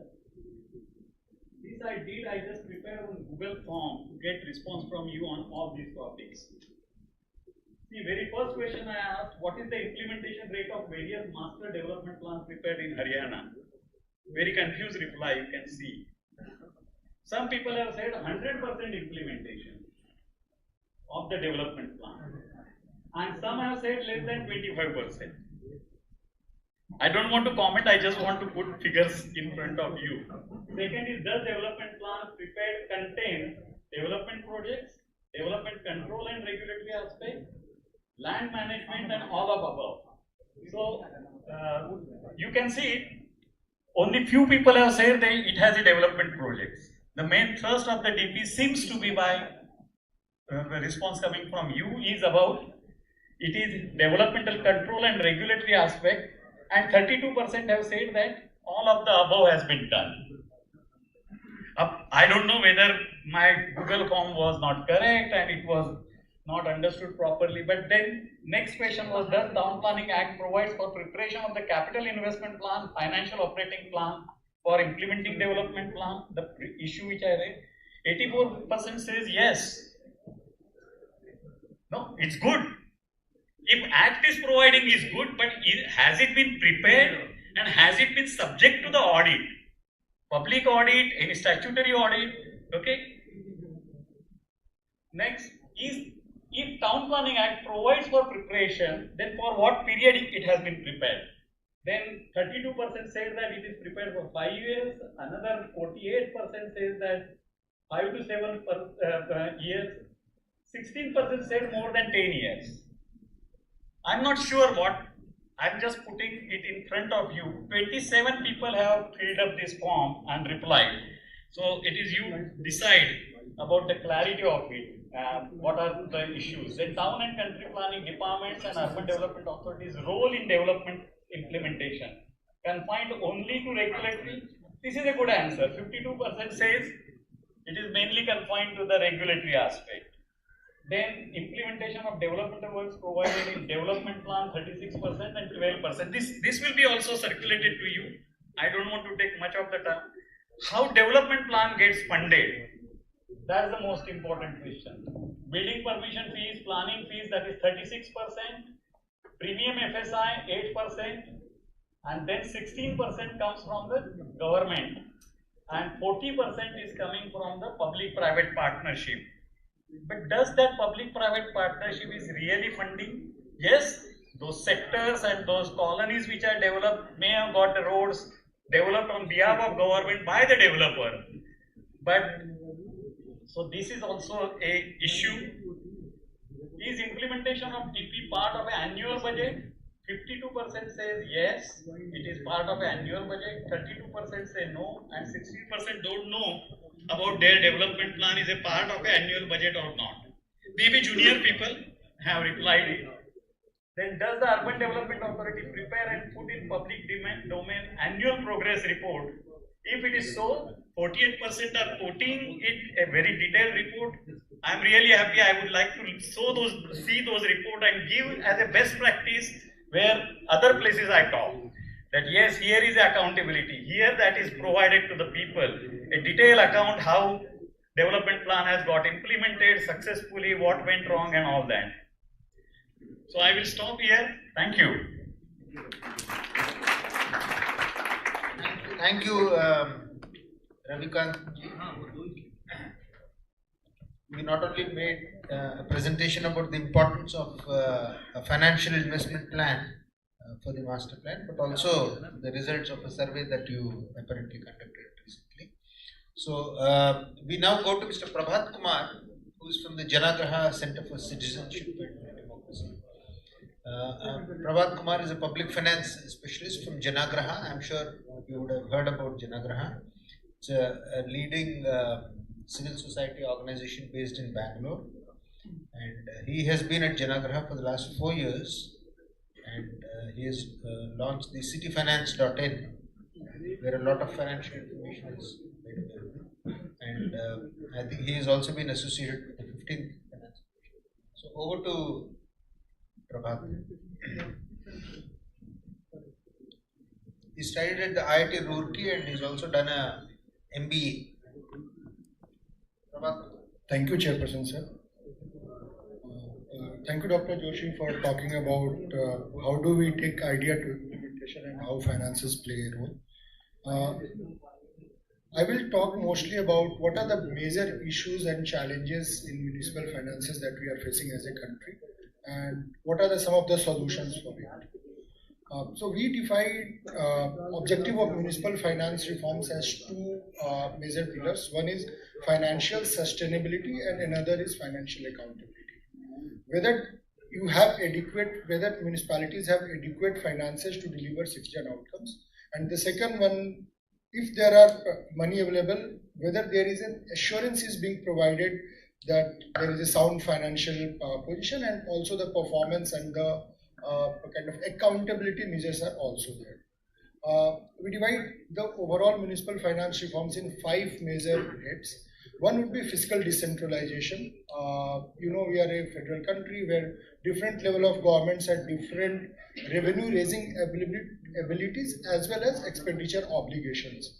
So there is a need for fiscal decentralization. Revenue optimization, how effectively ELBs, local municipalities are able to generate their own revenues. The third would be fiscal responsibility and budget management. Dr. Joshi touched upon it. So it's more about how do you plan, you budget. The fourth would be looking at the institutional capacities.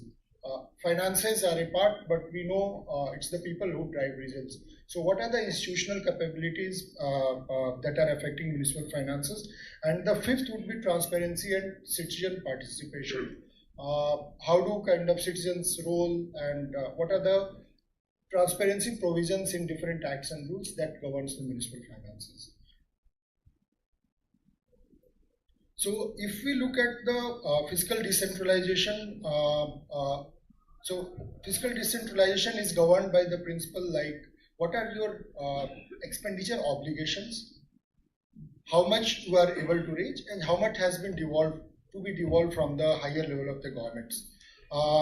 There is no empirical basis or estimation of expenditure required to meet predefined service levels for different functions discharged by local bodies. Most of the finance commissions don't have, or state finance commissions don't use a kind of empirical basis to define how much money should be given to the different local bodies to discharge the functions that has been given to them by state municipal acts and that has been envisaged under constitution. One study that was done back in 2011, which kind of high-powered committee on infrastructure, that kind of calculated the amount of capital required in urban India. that has long been outdated, and there is a need for new study of the kind to understand how much do we need for financing urban infrastructure. The grants that flow from the central government and the state government, there is a need to be more predictability, both in timing as well as the quantum. We know state finance commissions kind of give recommendations. Some of them are accepted by the state governments as well, but there is not enough literature on whether those are being followed as well. In fact, if I would say, there is not any literature what has been the recommendation, at least even on the, leave alone the reforms, but even on the revenue that has been, the funds that has been devolved to local governments, how much of it is being implemented in last kind of since implementation of 74th Amendment. Moreover, we know there is a limited power in ULBs over municipal borrowing, budget setting, and limited capacity as well, and where there is lot of support is needed from the state governments. Some of the things that that can be done is state governments need to devolve more revenue streams. Till now, property tax has been the major revenue stream, but government source of revenues like stamp duty or stamp duty might be some part of it can be devolved to local bodies. Devolving doesn't mean that local governments have to do everything, right from the rate setting to deciding whom to kind of charge, how to collect. Different like the tax systems can be, the different functions can be devolved to local bodies. Some of the functions can be retained by the state government itself. State finance commissions need to have overhauled into credible institutions. I talked about empirical formula. Moreover, a comprehensive debt limitation policy where you give certain freedom to municipalities, at least to the larger municipalities. Many of them are as big as cities or states in different countries. At least give them power over debt raising, and also a power over land and property. We know development authorities have power over land and property, but municipalities not much. So there needs to be given a power so that they can use land-based revenue to provide infrastructure and services. Now the second pillar, that is revenue optimization. Revenue optimization, how municipalities kind of generate their own revenues. Some of the issues that are there is enumeration. Not all properties are there in the property tax register. In fact, most of the states, we evaluated 28 states, only 12 state municipal acts have a clear provision for regular enumeration of properties. Moreover, the building permission and property tax are not linked kind of automatically, because it's the same municipality which is granting the permission as well. Similarly, there has been some kind of some steps have been taken. In many places, in many states have taken initiative where not only the building permission, but also they are tying up with state electricity department and other departments who have greater coverage to kind of get the properties registered. Valuation and assessment, how do you value even the tax base? Many states are still following the old annual rental value, which is not very scientific. And also, how do you kind of municipality know where and even the rental market is so dynamic. Some of the states have moved to capital value, guidance value system, and since 15th Finance Commission recommendations, as well as there has been reform recommendations under Amrut, many states have moved to guidance value, but they have amended the act. The implementation remains an issue. You can have all the best laws, all the best provisions, but if you don't bill and collect, then nothing would come to you. So collection efficiency remains very low, both political as well as the administrative issues. ULBs are not able to bill. Now in the age where we are able to bill 100% of the electricity billing, we need to, and that's also more politically, still we are able to achieve their results. I think this can also be done. And also kind of newer management principles. How do you assess the kind of, from where we are getting the money? You don't have to change 100% of the property kind of the where there is tax is due. You select higher amount, like the kind of the bigger players, and you try to kind of the raise revenue accordingly. So some of the recommendations: provision for periodic enumeration should be part of the state municipal acts. Database integration across government databases such as power supply, gas agency, already being done, can be adopted in other places as well. Move to unit area valuation methodology, move to self-assessment methodology, and even some of the places publish property tax register online, bring in extreme transparency. End-to-end digital solutions, use power of IT to drive to use management principles to drive collections. Moreover, there is a need for different people in same ULB go to kind of collect different taxes. Somebody goes to collect property tax, another person goes to collect water fee, another person goes to collect solid waste management fee. There is a need to combine all these revenue streams so that there is a single point of contact where all these things can be collected. Moreover, there is no need for somebody to go and collect first. It can be integrated billing itself. Next, I will talk about fiscal responsibility and budget management. ULB budgets are, most of the places are a joke. They prepare it and they throw it. And I can say this with confidence about majority of ULBs. So there are, and also if you take any states, you will find numerous kind of formats that are being to prepare ULB budgets. There has been certain kind of standardization after National Municipal Accounting Manual in annual financial statements that ULBs produce, but budget there hasn't been any standardization. Most of the budgets are mostly kind of operational line like salary, rent, and they rarely reflect any information or provide any information on services. How much money is being spent on solid waste management? How much money is being spent on water supply? Most of the budgets, this information don't exist. Since this information don't exist, how do you hold local government accountable? So there is a need for push for budgetary reforms, and also these budgets are unrealistic. Some of the, I have a chart. Okay, so the variations kind of, yeah, here is a chart. The variations in some of the budgets rank as high as 75%. You guess that you will spend 100 crores, and in the end you just spend 25 crores.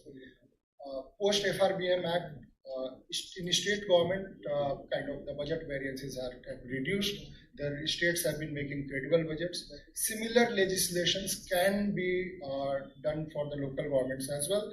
At least try the bigger municipalities. It doesn't have to be for everywhere. Karnataka has taken a step and kind of introduced Fiscal Responsibility Management Act for BBMP. They have notified it as well.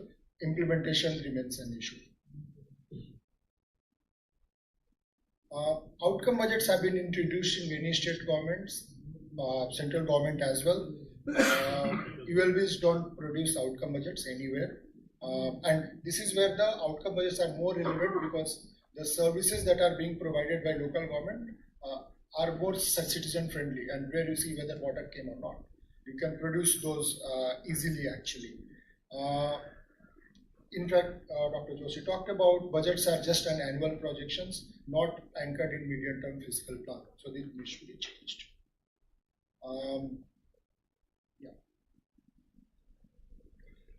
Institutional capacity, how many people do we need? There is no normative standard yet. Even, and most of the places, the finance and accounts are the most overlooked kind of staffing, where many places data entry operators are working as financial and accounting staff. And in that case, how do you believe in any document that you get? All the financial statements where if the data is entered by a data entry operator who doesn't understand accounts itself, most of the financial statements, to be honest, you can't trust, except in the bigger cities. Technical skills and behavior remain an issue. Even there is no performance management policy at organization, department, or individual level. vacancies are really high. You all know that. Cadre and recruitment rules needs to be overhauled, especially in respect to revenue and finance functions. Certification-based online skilling programs. ICI has taken a recent kind of initiative where they have designed courses for accountants for both panchayats as well as the urban local bodies. Panchayats on the cash basis, urban local bodies on the accrual accounting basis. This can be adopted in various states as well. Also, some of the things we need to kind of assess: how much capacity do we need to build at the local governments? How much can we club at the central institutions or even state government level? We don't need to build for kind of GST compliance, or each ULB doesn't have to hire a CA to do the GST compliance for them. If Amazon's all the billing can happen in Hyderabad for entire country or Bangalore, even the tax compliance can happen from the Hyderabad or Bangalore. We can do it at the kind of the centralized center in the state level as well. We don't have to build the capacity for each function at each ULB. Some of these can be solved through technology by something like shared services. Moreover, there is a need for digitization for some of these activities as well. National Municipal Accounting Manual was adopted some 16-17 years ago. Still, local governments are moving towards that, and also there is a very low level of digitization of finance and account functions, at least in the northern part of the country. So that can be done. Implementation of IT has been easy, and if it is planned correctly, this can be done on a record time basis. Well, last but not the least, the transparency, accountability, and citizen participation. So we know that the level of accountability, because most of the decisions in local governments or local bodies are state driven. So even the elected governments are not held accountable to that level that they should be.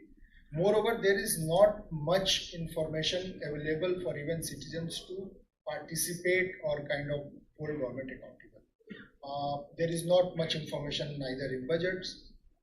By looking at the budgets, I can't know what has been the allocation for my ward, how much of works has been sanctioned in a ward or in any sector. So there is a need for greater kind of information, greater kind of granularity of information in budgets. Unless you put that information out, the accountability can't come. So ULBs are over audited, but not necessarily rightly audited. Dr. Joshi talked about it. We need to have new audit frameworks as well, where you are auditing for performance, efficiency, etc. ULBs need to be mandated to publish their audited annual accounts. Some of the budgets of the kind of, if we look at the budget of BMC, Mumbai Corporation, it would be it would come under the top 50 countries of the country, companies of the country, more than 50,000 crore. Although BMC has a better, BMC publishes their budgets, their financial statements, other cities should do so. There has been a landscape change post recommendation of 15th Finance Commission. Around more than 60% of the cities have published their audited financial statements. The quality remains a concern, but at least that's a step in right direction.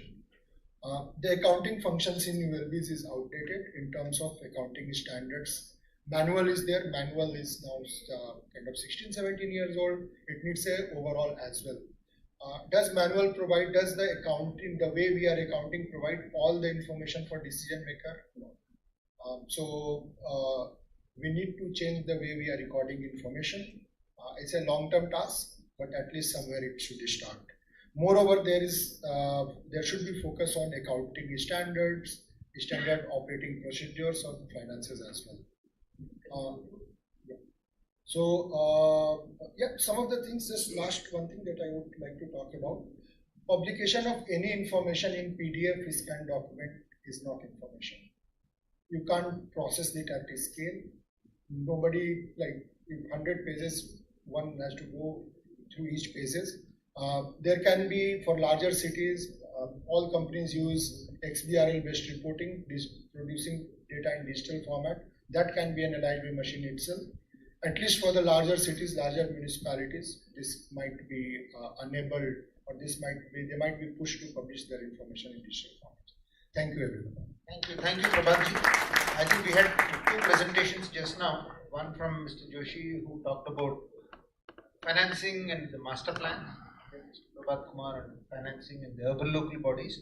And now, last but not the least, we have a stalwart in Keshav Verma ji, who does not need any introduction.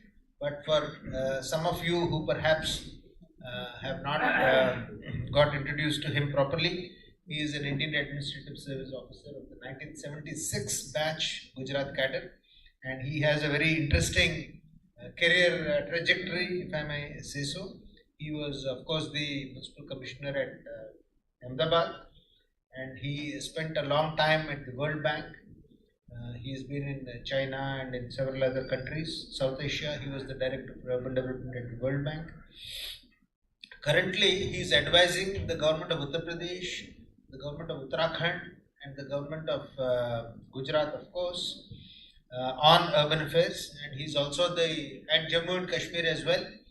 And he's also the chairman of the Sabarmati Riverfront Corporation. But more than anything else, what I find very different in him is that he's a person who always thinks beyond, thinks outside the box, and I think that is what sets him apart from the other officers whom we meet. And he spent a very long time in various areas in urban development. Municipal bonds is, I think, one area where he has done pioneering work. So we request to throw light on, please, on interesting, very novel ways of financing urban development. Where do you get the money from? I think he has some answers for us. Keshav Verma ji. पहली चीज तो ये है कि पैसा market में बहुत है. अभी आज ही अहमदाबाद का बॉन्ड हुआ 200 करोड़ का, and has been oversubscribed 5 times at 7.9%. So market is waiting. आप लोग इंतजार में मार्केट, मगर आप लोग मार्केट के इंतजार में नहीं है, माफ कीजिएगा. बहुत पैसा है मार्केट में, trillions of dollars are available. Incidentally, I'm not exaggerating. I was in a panel in ये जो अपना क्या हुआ था ना अभी G20 वाला नहीं को अपने जो यहाँ पर नहीं, not Vibrant, the other one which Amitabh was doing. हाँ G20 वाला, हाँ. तो एक पैनल था जिसमें ब्लैकस्टोन जो कंपनी है उनके लोग आए थे. उसमें हमारे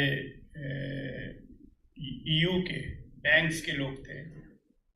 उसमें वर्ल्ड बैंक और ADB के लोग थे. और उसका जो बातें हो रही थी उसका क्रक्स ये निकल रहा था.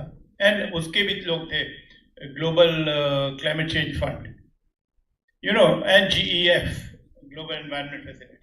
Now, together they are sitting over 1.2 trillion or 1.25 trillion dollars, जिसके आप जीरो नहीं कर सकते, डॉलर्स. तो मैं बात कर रहा था उनसे, मैंने कहा कि भाई why we are not getting, because bonds जो हैं, bonds, म्युनिसिपल बॉन्ड हमने जब किया था शुरू में, तो इट वाज मोर उस जमाने में, तो खैर बॉन्ड वाज इम्पोर्टेंट, 100 करोड़ लाना, जबकि इंटरेस्ट रेट पर high and everything else was a tough job. तो we created the first structure for credit rating municipal bodies. उस वक्त स्ट्रक्चर था ही नहीं पहले क्रेडिट रेटिंग का, तो उसको बनाया. उसमें 6 महीने लगे, 6-7 महीने. This brilliant lady Sujata Shri Kumar, she came and stayed in Ahmedabad. She was working with CRISIL. तो उसका पूरा उसका स्ट्रक्चर बनाया हम लोगों ने। उसके बाद गए for credit rating. Credit rating में पहले ए आया, उसके बाद उसको और कोशिश की तो डबल ए पे गए। And we floated the first bond in 1998 which was oversubscribed. 100 crore का बॉन्ड था, बट उस जमाने में उस तरीके का पैसा नहीं था एनवायरनमेंट जो आज है। With budget of about 600 crore, 100 crore bond meant a lot of money. But उसके बाद बॉन्ड्स गायब हो गए हिंदुस्तान से 20 साल तक, 20-22 साल तक, और किसी ने कोशिश नहीं की उसकी। सबसे इंपॉर्टेंट चीज बॉन्ड की है कि it creates a financial discipline apart from bringing money. एक गवर्नेंस का एक टूल है बॉन्ड, बिकॉज क्रेडिट रेटिंग होती है, different kind of market mechanisms होते हैं जो देखते हैं किस तरीके से हो रहा है। तो ये तो खैर बॉन्ड की बात कर रहे हैं। मैं समझता हूँ एज अर्बन प्लानर्स आप लोगों ने कभी ये नहीं सोचा है कि आप लोग रिसोर्सेज जनरेट कर सकते हैं। You never think that way. You think जमीन ले लो, उसको बेच दो, उसको ये कर दो, उसको रिसोर्स जनरेट करना थ्रू योर स्किल्स। बात तो तब है कि आप अपने स्किल से रिसोर्स जनरेट कर सकें, और वो केवल pursuit of green field development में ही नहीं मिलता है। वो आप सब लोग यहाँ पर सब लोग एक वो है, एक स्ट्रेन की जमीन नहीं है, हमें लैंड एक्वायर नहीं करने दे रहे हैं। बड़ी अच्छी बात है कि आपको लैंड एक्वायर करने नहीं दे रहे हैं वैसे, क्योंकि आपका अब दिमाग थोड़ा ब्राउन फील्ड की तरफ भी जाएगा। नहीं तो सब लोग लैंड एक्वायर करके उसी में लगे हैं, भाई लैंड एक्वायरेशन नहीं मिल रहा है, ये नहीं मिल रहा है, वो नहीं। It's an issue which we have to think very carefully, क्योंकि दुनिया भर में by playing around with differentiated affairs you can raise resources in the brownfield area. हम कर रहे हैं अभी, मैं कोई ऐसी बात नहीं कर रहा हूँ। हम लोगों ने 2500 करोड़ साबरमती रिवर फ्रंट पे लगाया है। अब तो प्राइम मिनिस्टर ने कहा अभी हमको 1000 करोड़ तो गिफ्ट मिल गया अभी from Shobha realtors for the 3rd phase.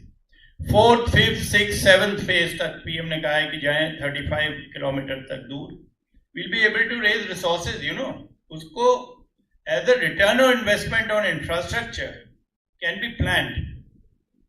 उसको ठीक से प्लान किया जाएगा कि वाटर बॉडीज के दोनों तरफ हाई एंड आप चीजें बनाएं, और then invite NRIs, invite FDIs, you can create money for your corporation. हम तो छोटी सी चीज जो देख रहा हूं मैं, हम लोगों ने साबरमती रिवर फ्रंट पे क्या किया, कोशिश की उसको इकोसिस्टम को इम्प्रूव कर दें।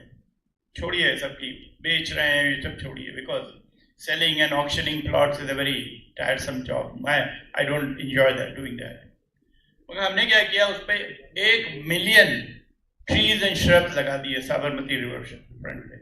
मियावाकी पद्धति और shrubs and everything is become a lush green area. बहुत साफ रखते हैं, एक तिनका आपको नहीं दिखेगा when you are walking on the river front. बिल्कुल क्लीन, टॉयलेट्स क्लीन, एवरीथिंग। जैसा आपका रोज गार्डन इतना बढ़िया रखा गया है, एज गुड। अब क्या हो रहा है कि जो हम लोग देख रहे हैं कि भाई इस पे अगर हम रहते हैं तो हमारे बच्चों को पब्लिक एमिनिटीज हैं, स्कूल है, उसके बगली में हमारा ये सरदार वल्लभ भाई पटेल मल्टी स्पेशलिटी हॉस्पिटल है, खेलने का, स्पोर्ट्स का है, नदी में आप जाके बोट राइड कर सकते हैं, and you can go for a walk every day on a 16 kilometres and feel healthy, and you can cycle around. लोग कह रहे हैं ये माई वाइफ, हमारा एक छोटा सा अपार्टमेंट आउटसाइड है अहमदाबाद के, उनको पसंद नहीं है बहुत। वो कह रही है आप साबरमती रिवर फ्रंट पर खरीदिए, वहां भी बनी रहा है, खैर अभी 4-5 साल कमर्शियली होगा। क्वेश्चन है, families want to go to a healthy place and they are willing to invest. एक बड़ा इंटरेस्टिंग फिनोमेना आ रहा है कि जो आपके ये मीडियोकर क्वालिटी के जो अपार्टमेंट्स हैं, अब मैं मार्केट को देखता रहता हूँ, because JLL is our partners.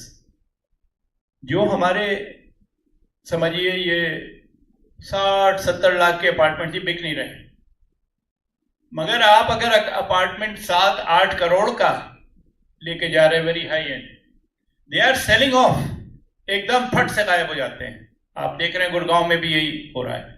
So there is 20-20 crore के अपार्टमेंट्स एंड विलास साफ हो गए, 2 दिन में पूरे बिक गए। क्यों? There is a new aspiration which is coming up.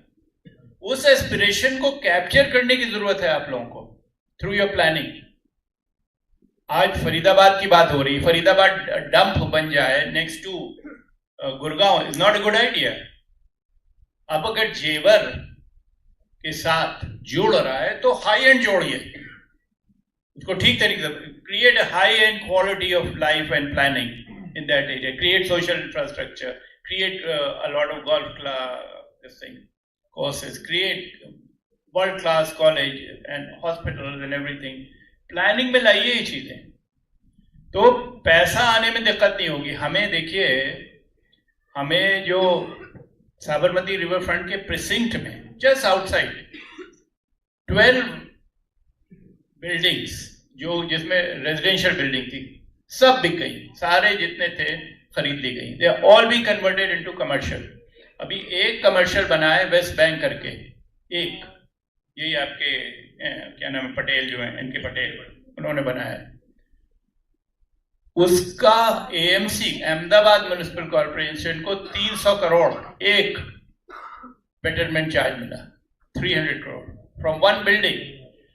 Now you know all over the place this change is taking place because of better quality infrastructure. तो आप लोग कर सकते हैं, और आप लोग अगर कोई ठीक से सोच के इंटीग्रेट करके अच्छे ग्रीन एरियाज बनाइए, वॉकिंग के एरियाज बनाइए। आजकल आप पूरे हरियाणा में planning is about cars, there is nothing to do with people walking.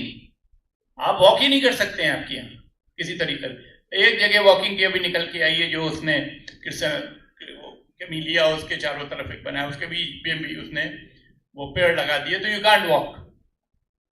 Unencumbered walking is important. You can't walk in Haryana. You can't cross the road in Gurgaon. I mean, किस तरीके की planning है ये? आप लोग कभी सोचते हैं इस चीज को कि लेडीज साड़ी पहन के फेंस के ऊपर से कूद के और इंतजार में है कि गाड़ियां रुके, और गाड़ी वाले और तेजी दिखा रहे हैं उसमें? ये कौन सा तरीका है प्लानिंग का?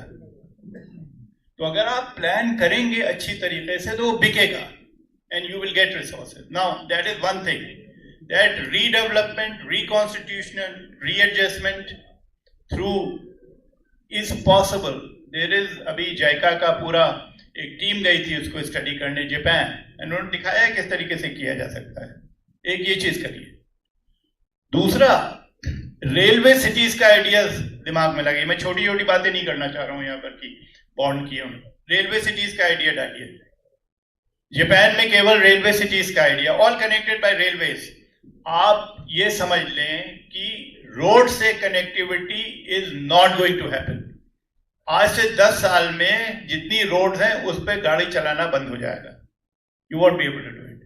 जब आज गुड़गांव से दिल्ली जाने में 2.5 घंटे लग रहे हैं और लौट के आने में 2.5, कौन जाएगा यार वहां पर? It is better that I don't go to that office and I go towards Manesar, I go towards a different direction. उसको कनेक्ट करना है तेजी से through light rail, through those kind of systems. अभी मैं शिवानंद स्वामी जो बहुत बड़े ट्रांसपोर्ट के वो हैं उनसे मैं बात कर रहा था, उसको कनेक्ट कीजिए तो आपको एक you can create a network of railways in Haryana, well connected railways.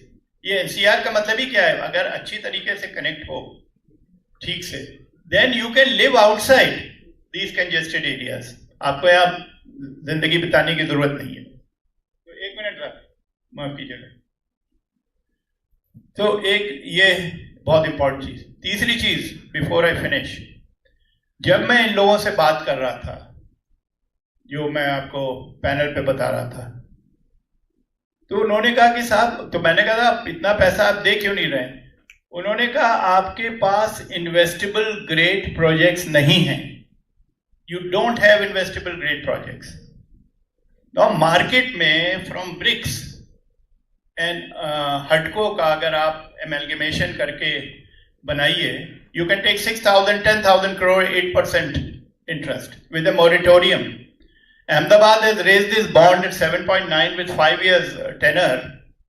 You can get a 5 to 10 years moratorium and get a 8% interest thing.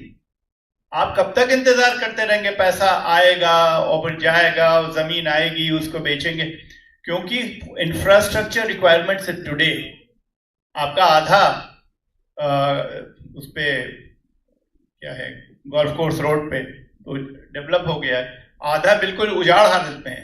उसको करने के लिए आपको 25-30 हजार करोड़ चाहिए। कब आएगा वो? It is not going to come through bonds. जो शहरों का जो जीडीपी है, उससे अगर आप देखें, अहमदाबाद का जीडीपी $120 बिलियन, उसका budget is $1 billion.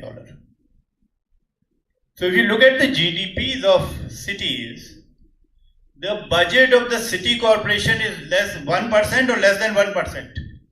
So you haven't captured the important thing.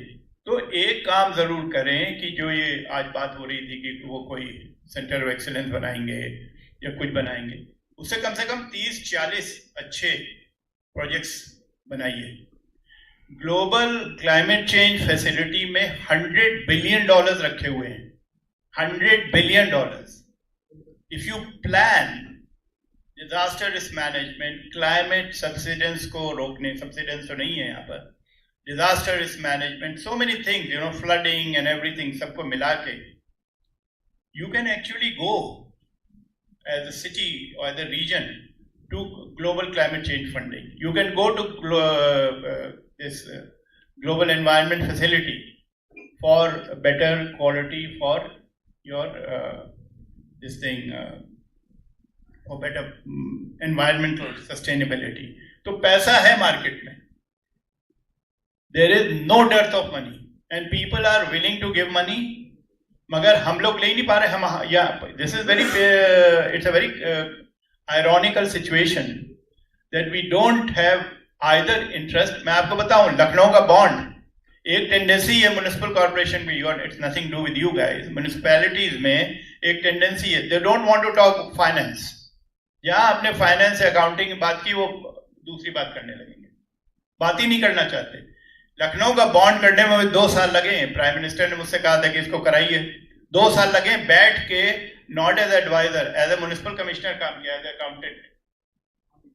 इतना बुरा हाल है, सब जितने ये कह रहे हैं कि इतने बन गए बैलेंस शीट्स, ऑडिटर भी अपने ही आदमी ठोक लिया वहां पर, और बैलेंस शीट 6-6 साल पुरानी, 120 अकाउंट्स खुले हुए हैं जिसमें एक पैसा नहीं है, और 400-500 करोड़ की चेक्स इशूड हैं। इस तरीके का तो हाल था। उसको टर्न अराउंड करके हम लोगों ने बॉन्ड किया वहां पर, और उस बॉन्ड का एस्क्रो को, जो एक म्युनिसिपल कमिश्नर साहब थे, उन्होंने कॉन्ट्रैक्टर को बांट दिया, एस्क्रो को, लखनऊ में। उस किसी तरीके से जान बचाई उनसे। मगर क्वेश्चन ये है कि आप लोगों को जरा अलग हटके सोचना पड़ेगा, because answer is with the planners. अगर प्लानर नहीं करेगा, अगर आप एनवायरमेंटल सस्टेनेबिलिटी प्लान नहीं करेंगे, अगर आप रीडेवलपमेंट, रीएडजस्टमेंट, रिकॉन्स्टिट्यूशन प्लान नहीं करते हैं, अगर आप इससे ग्लोबल क्लाइमेट चेंज फंड नहीं लेते हैं, जेफ नहीं लेते हैं, और आप अपने को तैयार नहीं करते पैसा लेने के लिए, बिकॉज सारी चीजें, अब ये जेवर आएगा तो पैसे की जरूरत पड़ेगी, you have to start planning it. तो आप लोग जरा डिफरेंट तरीके से सोचिए। मैं बहुत देर बात कर सकता हूँ फाइनेंस पे, मगर मैं ज्यादा I don't want to get into smaller issue of commercial accounting and things, बहुत जमाने से बात करते आए, मगर आप लोग, you are an instrument of change and transformation for urban finance. Urban planners have to understand this. ये अगर आप केवल ये सोचें कि urban economics, local economic development should drive planning और not the other way around, let economic development, like economic geographies, drive planning. That is going to make a difference. Thank you. Thank you, Keshav Verma ji. I think Keshav ji has very nicely summarized, and after he has spoken, there is nothing else to be spoken about. I think very nicely done. So the message has gone down very clear that urban planners need to start thinking beyond drawings and maps and focus on local economic development and jobs and how that can drive the city, and then all the other things will start falling in place. So thank you so much, all the speakers, and over to the organizers.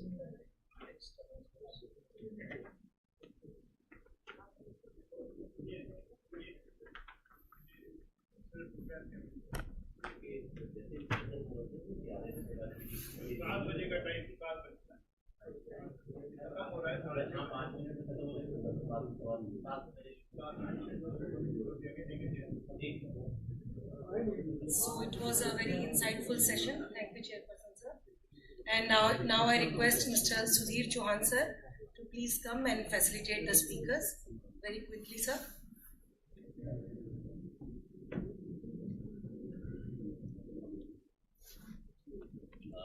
Prabhat Kumar sir.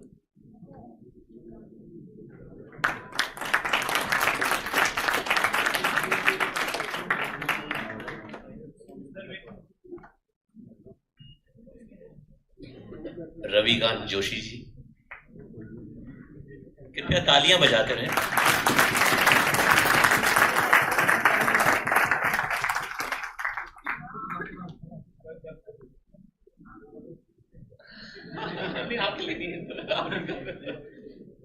As we bring this insightful session, I extend my deepest gratitude to esteemed speaker and session chairperson.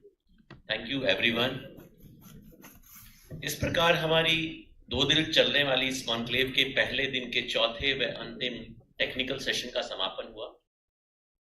लगातार 2 session चलने की वजह से मुझे पता है कि आप सब थोड़े थक चुके हैं. तो हमारी इसके तुरंत बाद हरियाणा थीम पर एक कल्चरल इवनिंग का अतिथियों के लिए प्रोग्राम रखा गया है. तो ये गैप आधे घंटे का है. कृपया बाहर चाय लगी हुई है आप सबके लिए, आप उसे एंजॉय करें. और उसके तुरंत बाद यहीं इसी स्टेज से जो कल्चरल इवनिंग है वो होगी. और उसके तुरंत बाद आपके लिए डिनर का भी अरेंजमेंट किया गया है. तो कृपया उसका रखें. एक जरूरी सूचना, अभी सर की तरफ से हमें आदेश प्राप्त हुआ है कि कल का जो फर्स्ट सेशन था, पहले 10 बजे का उसका समय रखा गया था, उसे चेंज करके अभी 9:30 बजे तक का 9:30 बजे कर दिया गया है.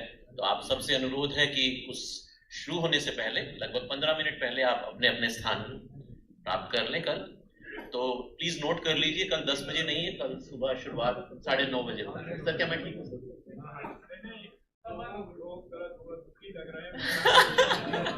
नहीं सर, ऐसा नहीं है, क्योंकि 9:45 से स्टार्ट करके फरीदाबाद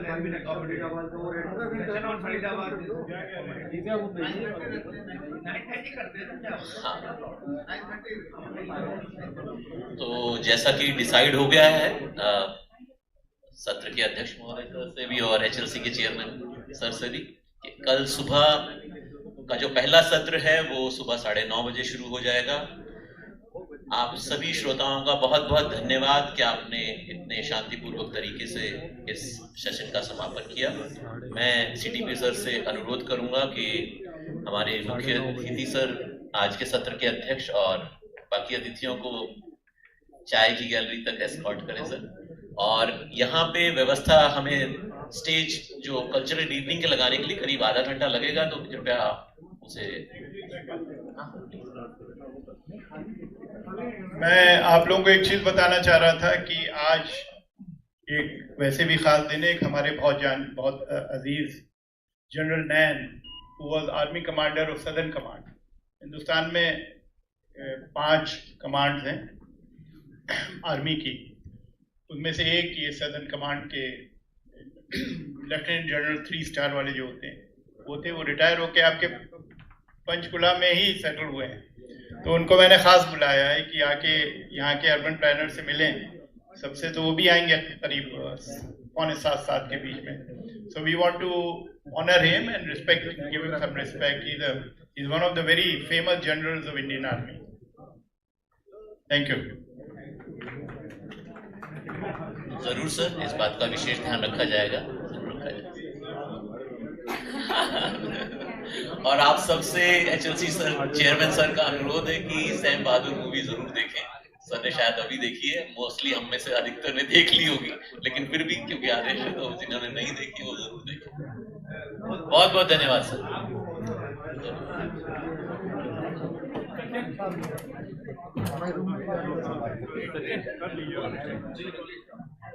बहुत शुक्रिया.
चुटकी से स्वागत करें, पुष्प गुच्छ से स्वागत करें,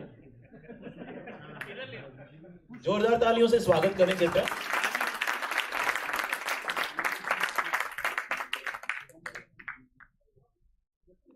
अब मैं हमारे लेटेस्ट बैच के एटीपी श्री यजन वर्मा जी से, यजन जी कहाँ है? हाँ, यजन जी से अनुरोध करूंगा कि वे हमारे आज के मुख्य अतिथि लेफ्टिनेंट जनरल श्री जय सिंह नैन साहब का पुष्प गुच्छ के द्वारा स्वागत करें। जोरदार तालियां। वैसे भी हमारे हरियाणा में आपको सबको पता ही होगा, फौज में हम 10% रिप्रेजेंट करते हैं अपने आप को, 2% हमारी पॉपुलेशन है, उसके बावजूद सबसे ज्यादा हमारे यहां से फौजी होते हैं, तो आप लोगों की तालियों में थोड़ी गड़गड़ाहट ज्यादा होनी चाहिए।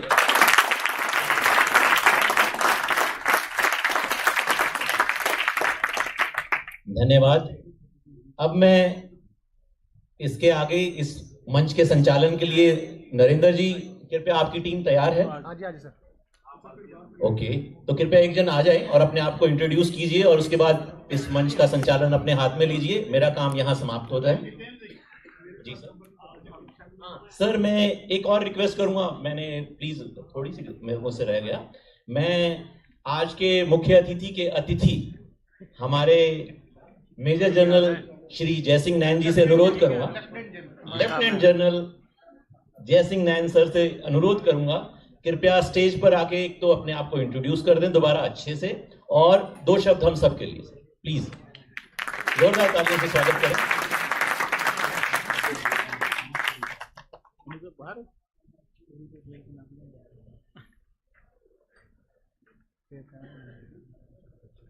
माननीय केशव वर्मा जी, जितने भी डिस्टिंग्विश्ड पैनलिस्ट्स और बाकी गेस्ट्स यहाँ पर हैं, और जो भी प्रोफेशनल्स यहाँ पर आए हैं, सबको जय हिंद।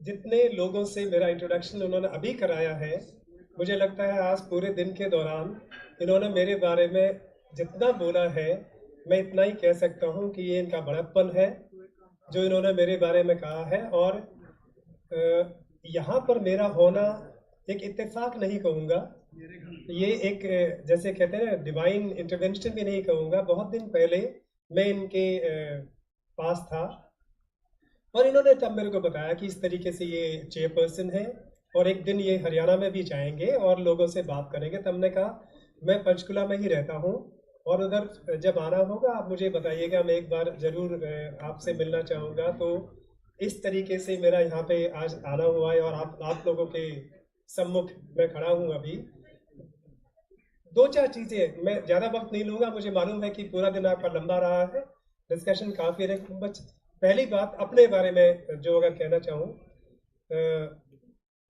लेफ्टिनेंट वैसे छोटा लगता है और मेजर बड़ा लगता है, तो शायद इसीलिए मेजर जनरल बोल रहे थे बार बार।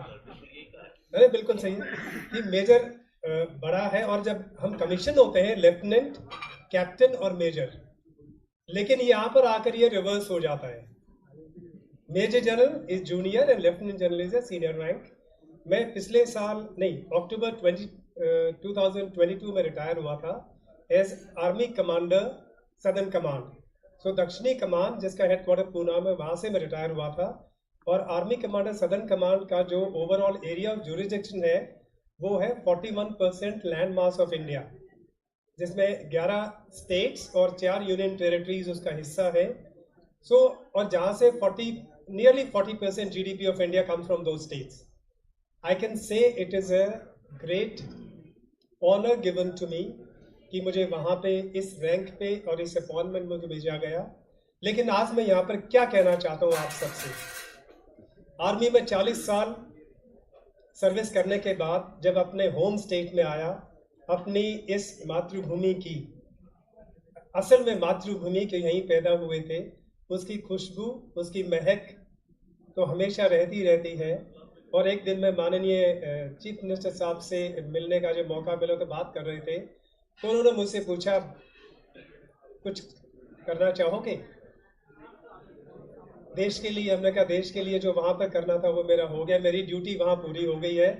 अब अगर किसी भी रूप में मैं कोई ऐसा काम कर पाया जिससे अपने स्टेट की एनवायरनमेंट, स्टेट के यूथ, स्टेट के विमेन और स्टेट का जो ओवरऑल ग्रोथ या डेवलपमेंट मॉडल है जिसमें एजुकेशन और स्पोर्ट्स भी शामिल है, तो मैं अपने आप को बड़ा सौभाग्यशाली समझूंगा। तो तब उन्होंने मुझे बोला कि ठीक है, जब भी आपके पास कोई भी यूथ एम्पावरमेंट और एंटरप्रेन्योरशिप का अगर कोई सजेशन है आप दीजिएगा, और गवर्नेंस किस तरीके से चल रही है उसके बारे में अगर आप कुछ बोलना चाहेंगे आप मुझे बता दीजिएगा। तो टाइम टू टाइम किस तरीके के गवर्नेंस के जो इश्यूज हैं मैं उन तक पहुंचाता रहता हूं। किस हद तक अमल होगा नहीं होगा वो बाद में कभी देखेंगे, लेकिन अब आता हूं मेन मुद्दा जो आप लोग जिस मकसद से यहाँ पर इकट्ठा हुए थे उसके बारे में 2-3 बातें। जो मेन यहाँ पर पैनलिस्ट हैं उनसे मेरी जो भी बहुत ही 10 सेकंड 5 सेकंड की बात हुई, उनसे मैंने जो निचोड़ निकालना चाहा उनका ये था कि प्रॉब्लम क्या है हरियाणा में और क्या उनको महसूस हुआ या क्या फीडबैक क्या मिला। तो सबसे पहले ये कि हरियाणा स्टेट में जो प्रोग्रेस है कंट्री टाउन प्लानिंग का जो एग्जीक्यूशन वगैरह है फिर भी ये बाकी स्टेटों से बहुत अच्छा है। दूसरी बात, प्रॉब्लम कहाँ पर है? एग्जीक्यूशन पे। तीसरी बात, कैसे इसको आगे लेके जाना चाहिए। उसमें आगे सबसे पहली बात आती है कि involvement of people from ground root. अगर बेस लेवल से ग्राउंड रूट पे इन्वॉल्वमेंट नहीं होगा चीज कैसे आगे जाएगी। लेकिन मैं इसको इन सब बातों को 100% मैं भी एंडोर्स करता हूं, पर इन सबसे ऊपर क्या चीज है जो मैं समझता हूं कि इन सब चीजों में सुधार तभी आएगा जब आपके पास एक लीडर हो हर लेवल पे। मैं लीडर ये नहीं बोलना चाहता कि लीडर टॉप पे ही होता है, हर लेवल पर लीडर होता है। 5 लोगों का समूह है तो उसमें भी एक लीडर होगा। हर लेवल पर एक लीडर हो और उस लीडर का एक विजन हो, और उस विजन के आधार पर अगर आपने अपना एक जैसे रूट चार्ट तैयार किया, फौज में रूट चार्ट बोलते हैं, यहाँ पर आप माइलस्टोन लगा लो उसको, या जो भी आपका प्रोग्राम है उसके किस तरीके से किस फेजेस में किस लेवल पे उसको पूरा करना है।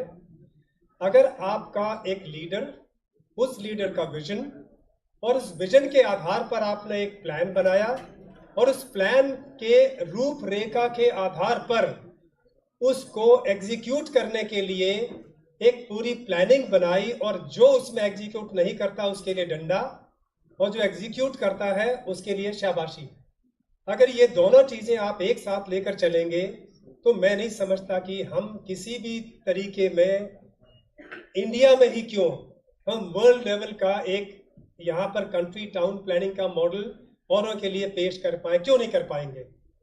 और लास्ट में इस पॉइंट पे अगर मैं कहूँ, एक छोटा सा उदाहरण देता हूँ मेरे क्लासमेट का। मेरा क्लासमेट फौज में अच्छा भला कर रहा था, कर्नल रैंक का ऑफिसर था। तो उसने एक दिन आकर मेरे को बोला कि यार मैं फौज छोड़ रहा हूँ। मैंने कहा यार अच्छा भला तेरा करियर चल रहा है, तू आगे जाएगा, क्यों छोड़ना चाहता है। तब उसने एक लाइन कही, मैं हमेशा से उसको अपने साथ रखता हूँ। उन्होंने बोला, it is better to exit when you are 60 not out rather than we are 99 out. तो वो और कहता मैं कुछ सोचता हूं, मैं कुछ करूंगा। अब मैं उनके पास गया, ही आई डोंट नो उसका नाम किसी ने सुना है कि नहीं सुना है, colonel Subhash Deswal. He is known as the carrot king of Asia. वो एशिया में सबसे ज्यादा गाजर उगाता है। और मैं जब उसके पास गया, मैंने कहा भाई तू ऐसा कर, हरियाणा के जो लोग हैं, जो यूथ हैं, उनको हम चाहते हैं कि इसी तरीके से वो एंटरप्रेन्योर बने और आगे लेकर जाए। मैं एक टीम लेकर आऊंगा, तू बता किस टाइप की क्वालिटी के जवान मैं तेरे पास लेकर आऊं जो ऐसे ही अपनी अपनी कोई भी सिलेक्टेड फील्ड में जाकर एक नाम कमाए। तो क्या एजुकेशन क्वालिफिकेशन, कितना हाइट वेट चेस्ट क्या होना चाहिए उनका, तू बता कैसे बंदे लाऊं। उसने बोला देख, पढ़े लिखे ना हो चलेगा, गोरे चिट्टे ना हो चलेगा, अमीर ना हो चलेगा, मेरे को एक टाइप के बंदे लाना।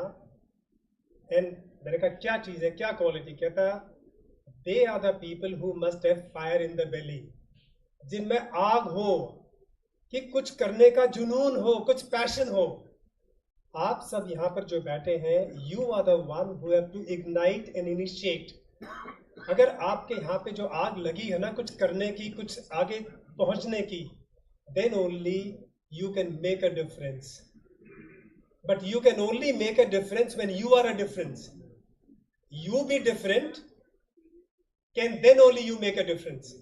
Be different, do things differently, and have that vision always. I am sure things can always be better. जब तक आपके ये आग यहाँ पे जिस दिन शांत हो गई ना, बुझ गई ना, उस दिन इसका मतलब आप सिर्फ टोटल की पैसे कमा रहे हो, चाहे गवर्नमेंट का है नॉन गवर्नमेंट का। कुछ करने की तमन्ना, कुछ करने की ख्वाहिश लेकर आगे चलो तो स्टेट क्यों नहीं आगे जाएगा। और अब क्योंकि मैं इस स्टेट का हिस्सा हूँ, मैं देखता हूँ, सुनता हूँ, पढ़ता हूँ, महसूस करता हूँ चीज़ें। बस एक ही ख्वाहिश है कि क्या हम अपने स्टेट को टाउन प्लानिंग और कंट्री का जो रोल है उसके जरिए एक और बेहतर लेवल पे ले जा सकते हैं। Yes we can, and I am sure we will. So आप जितने लोगों ने यहाँ पर जो आज पार्टिसिपेट किया, I am not too sure कि उसमें कितनी बातें किस लेवल पे हुई हैं, but my let's say I would say मैं इनको गुरु भी मानता हूँ अपना। मेरे दोस्त भी हैं, गुरु भी हैं, मेरे मेंटोर भी हैं, and he is a great man. तो इनसे अगर आपने कुछ भी 10% भी इनकी क्वालिटीज़ और इनकी अप्रोच और इनका एटीट्यूड अगर आपने इम्बाइब किया है, आई am sure you will benefit in your professions and you will make a name for your self, not that you have already not made, but you can only make a mark. It was a pleasure for me, a great honor to be here, to have been given this privilege and opportunity to come and say a few words to you. May God bless you all. May happiness be with you all. And may sunshine always be there on your side. So all the best, and let's make a difference together. Execute जो भी काम आपको दिया है, अगर execution में fail हो गए तो उसका विजन और एम का कोई फायदा नहीं। And outside, when I was interacting with those very, very gracious and young ladies who are the professionals, I just told them one sentence: yes, you have it in you. You all have it in you. It's just that now how do we get it executed on ground? Carry the team along. Jai Hind.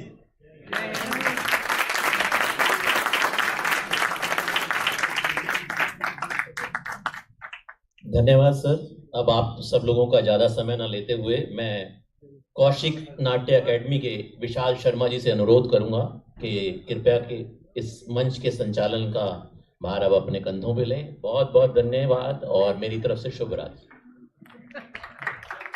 Hello, नमस्कार सभी को। सबसे पहले मैं आप सभी का, सभी उपस्थित सज्जनों का और सभी दर्शकों का, क्योंकि हम यहाँ पे आपको ले चलेंगे अगले 1 घंटे तक, आप चलेंगे हरियाणा की लोक कलाओं की ओर, और आप सब अब से अगले 1 घंटे 1-1.5 घंटे तक लोक कलाओं के दर्शक हो हमारे लिए। तो आप सभी दर्शकों का एक बार मैं स्वागत करना चाहूँगा, और एक बार अपने लिए तालियां बजा दीजिए, क्योंकि आप हरियाणा की लोक कलाओं की ओर जा रहे हैं।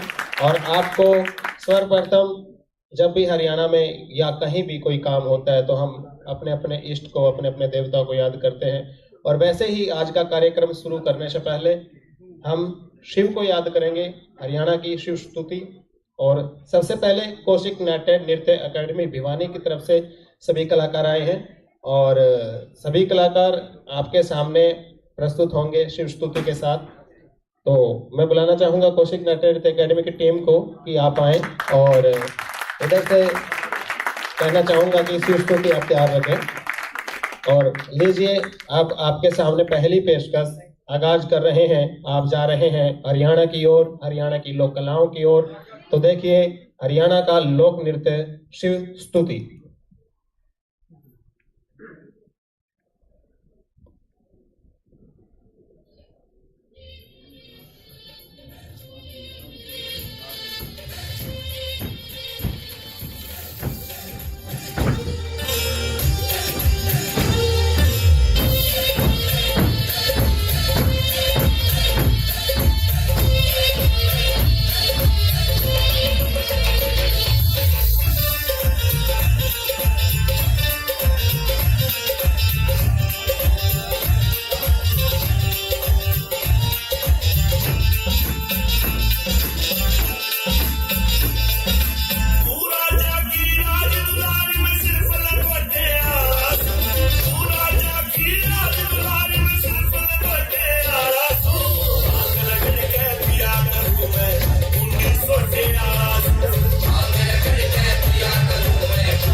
तो ये था हरियाणा का लोक डांस, फोक डांस, शिव स्तुति। और सर ने भी यूथ के बारे में बहुत कुछ बताया था, मैं भी बताना चाहूँगा हरियाणा के लोक के बारे में कुछ। तो अगर किसी भी शहर को देखना है, किसी राज्य को देखना है, तो वहाँ के गांव में आप जाइएगा, वहाँ पे आपको संस्कार मिलेंगे, वहाँ पे आपको रीति रिवाज मिलेंगे, वहाँ पे आपको संस्कृति आज भी मिलेगी। लेकिन शहर आधुनिक होते जा रहे हैं और शहर के बच्चे भी आधुनिक होते जा रहे हैं और मेरे जैसे युवा भी आजकल आधुनिक होते जा रहे हैं। और जितना हम आधुनिकता की ओर जा रहे हैं उतना ही अपने रीत रिवाज, अपने संस्कार, अपनी लोक कलाओं को भूलते जा रहे हैं। तो ये कौशिक नाट्य नृत्य अकेडमी के जो कलाकार आपके बीच थे, हम सब कॉलेज में जब पढ़ते थे तो वहाँ पे यूथ फेस्टिवल में पार्टिसिपेट करते थे। उसके बाद स्कूलों में जब हम गए और वहाँ पे जाके जब हमने टीचिंग करना शुरू किया इसी फील्ड में, तो हरियाणा के स्कूलों की मैं बात करूँगा कि हरियाणा के स्कूलों के अंदर जाके जब हमने पूछा उन बच्चों से कि हरियाणा के लोक नृत्य कौन से हैं, तो आप सच मानिएगा कि उन बच्चों को हरियाणा के लोक नृत्य के बारे में पता नहीं था। लेकिन उनको पंजाब के फोक डांस के बारे में पता था, गुजरात के फोक डांस के बारे में पता था, लेकिन हरियाणा के उन बच्चों को हरियाणा के फोक डांस के बारे में नहीं पता था। तो आप सभी को मैं बताना चाहूँगा कि हरियाणा के फोक डांसेज हैं, जैसे ये आपने देखा ये शिव स्तुति थी, इसके बाद आप घूमर डांस देखेंगे। घूमर डांस क्या होता है? घूमर डांस हरियाणा की लेडीज करती हैं और हरियाणा को आप जानते हैं हरियाणा जवानों की भूमि है, हरियाणा किसानों की भूमि है। और किसान फसल उगाता है और खेती करता है और किसान के घर में 6 महीने के बाद जब फसल उग जाती है और वो बाजार में चली जाती है और बिक जाती है, उसके बाद किसान के घर में पैसा आता है। तो इस मौके पे जो घर की महिलाएं होती हैं, जो पत्नियां होती हैं, वो अपने पति से तरह तरह की डिमांड करती हैं और यहीं से फिर घूमर की शुरुआत होती है। तो दूसरा डांस जो आपके बीच में आएगा वो घूमर आएगा, जो हरियाणा की महिलाएं करती हैं।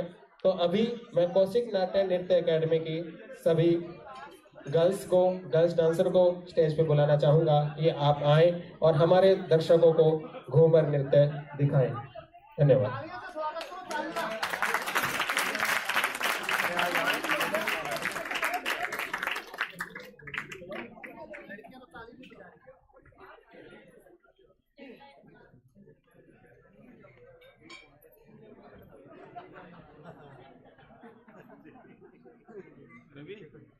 बैठ जाओ आप लोग, बैठ जाओ, बोलो बैठ जाओ भैया, आप ही बैठ जाओ।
तो ये था हमारा घूमर, हरियाणा का घूमर।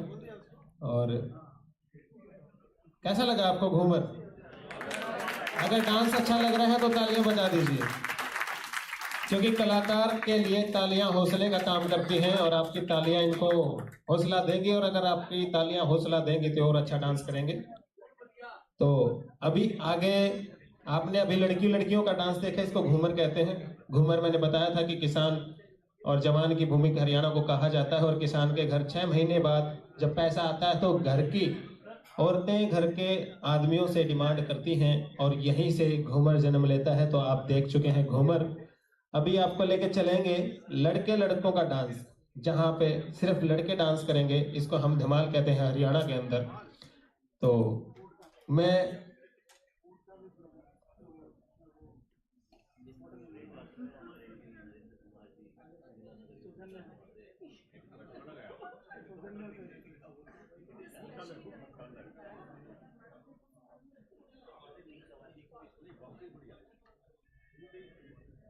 तो आपके सामने हरियाणा के छोरे आएंगे, और गाने का नाम भी यही है, छोरा मैं हरियाणा का। और जब तक कलाकार तैयार हो रहे हैं तब तक हम बात करते हैं हरियाणा के बारे में।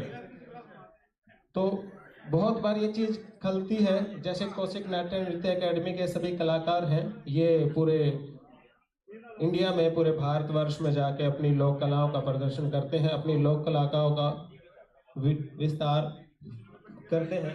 लेकिन हम हम हरियाणा से हैं, और हरियाणा के अंदर जब तक हम अपनी लैंग्वेज की, अपनी रीजनल रीति रिवाजों की कदर नहीं करेंगे, तब तक बाहर हमारी कदर नहीं होगी। पता नहीं क्यों हम लोग हरियाणवी होते हुए भी हरियाणवी बोली बोलते हुए शर्माते हैं, और ऐसे ही हरियाणवी होने पर सब गर्व तो करते हैं, लेकिन हरियाणवी लोक कलाओं के बारे में नहीं जानते। और उसी के लिए कौशिक नाट्य नृत्य अकेडमी के कलाकार जगह जगह जाके अपनी हरियाणवी कलाओं का प्रचार करते हैं। और मैं अभी हरियाणा के छोरों को मंच पे आमंत्रित करना चाहूँगा कि आप आए।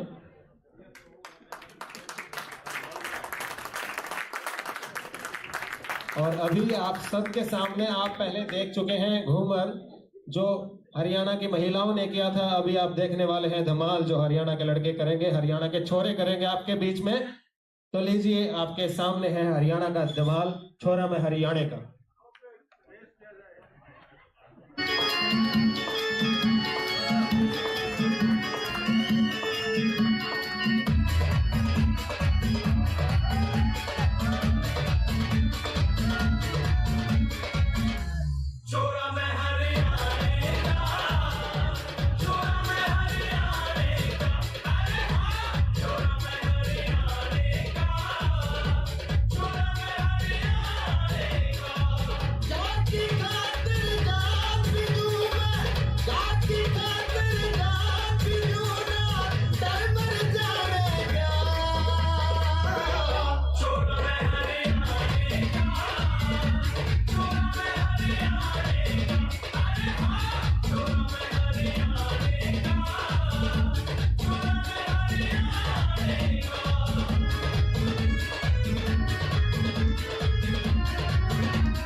भाई ये थे छोरे हरियाणा के और ये था धमाल।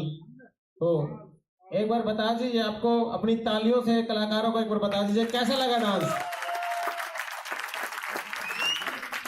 तो ये हरियाणा है, ये हरियाणा की लोक कला है और हरियाणा के किसान और जवान हमेशा आगे रहते हैं और हरियाणा के कलाकार भी आगे रहते हैं। अभी अगले कलाकार जो मैं बताना चाहूंगा, सुनील कौशिक और संगीता थापा आपके बीच में होगी। और एक बहुत ही प्यारा गाना आपने सभी ने सुना होगा हरियाणा का कि मेरे पाछा पाछा आवन का भला कौन सा मतलब तेरा है। तो अभी बुलाना चाहूंगा सुनील जी को और संगीता जी को मैं स्टेज पे, और इधर से गुजारिश करना चाहूंगा आपसे कि आप गाना लगा दीजिए मेरे पाछा पाछा आवन का भला कौन सा मतलब तेरा है। तो अभी देखिए भाभी देवर की मीठी तकरार आपके बीच में होगी और वो आप सब देखेंगे, डांस के माध्यम से आपको दिखाया जाएगा भाभी और देवर के बीच की तकरार। Thank you.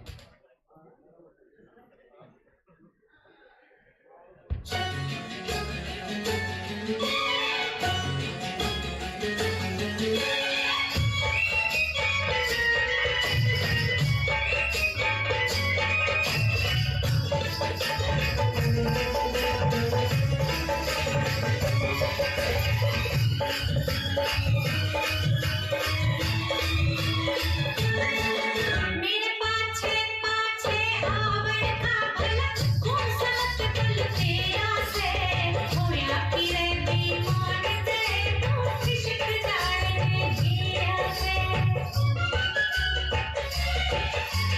तू दिखे तो चमक चांदनी नाते घोर अंधेरा से मन में के पूछे भाभी तने सब बातां का बेरा से मेरे पाछे पाछे आवड़ का भला कौन सा मतलब तेरा से मन के पूछे भाभी तने सब बातां का बेरा से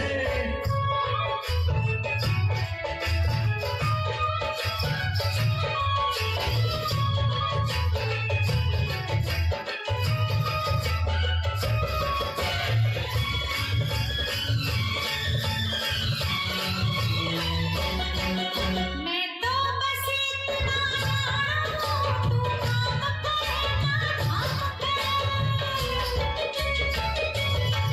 मैं तो बस इतना जानूं तू काम करे ना काम करे गाना में किया मामा पाने बदनाम करे मामा पाने बदनाम करे गाँव की बहू बेटियां ने गाँव की बहू बेटियां ने छेड़ का पैसा तेरा से मन के पूछे भाभी तने सब बातां का बेरा से होया फिरे बेईमान से तू किशक जाने जिया से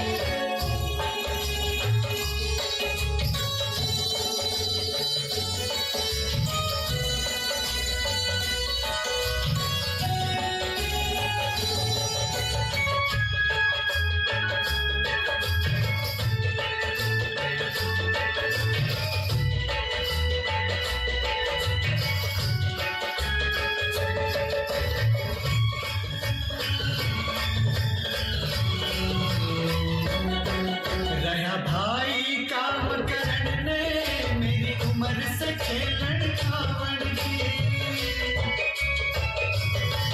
रहा भाई काम करण ने मेरी उम्र से खेलन खावन की तेरे बरगी उड़ाने छेड़न की हसमत आवन की छेड़न की हसमत आवन की तेरे होते फिर कुआरा तेरे होते फिर कुआरा दोष भला के मेरा से होया फिरे बेईमान से तू इश्क जाने जिया से मन के पूछे भाभी तने सब बातां का बेरा से मेरे पाछे पाछे आवड़ का भला कौन सा मतलब तेरा से मन के पूछे भाभी तने सब बातां का बेरा से अरे होया फिरे बेईमान से तू इश्क जाने जिया से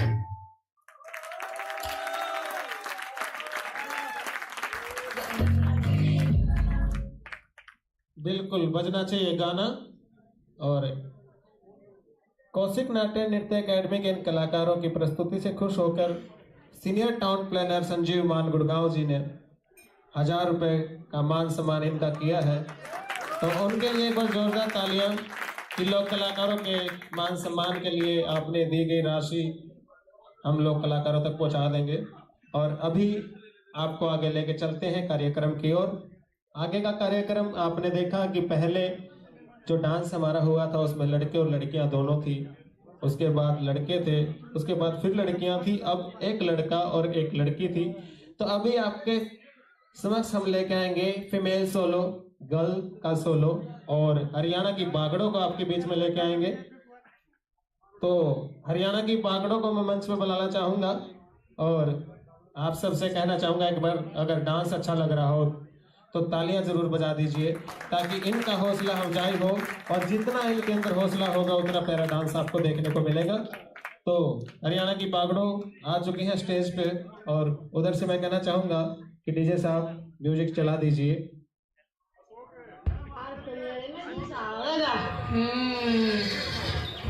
आगी बागड़ो आए सुनो कल मेरा बागड़ो ने क्या कर दिया उरे इससे तो पूछ लो क्या करा इसने मैंने क्या करया चल काल का पूरे गांव में तेरा ही चर्चा हो रहा है देख सारा काल तो बस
मैं आती क्यों? वो क्या है ना मेरे बाबू ने नलका लुवा दिया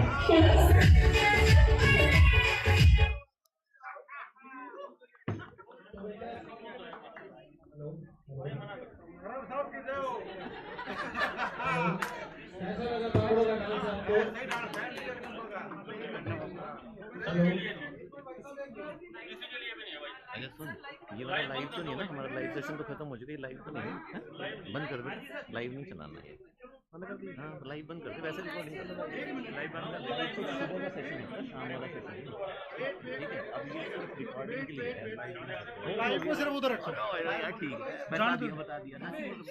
हेलो लाइव आज उधर। तो आप सभी को डांस कैसा लग रहा है, प्लीज बता दीजिए अपनी तालियों के बाद।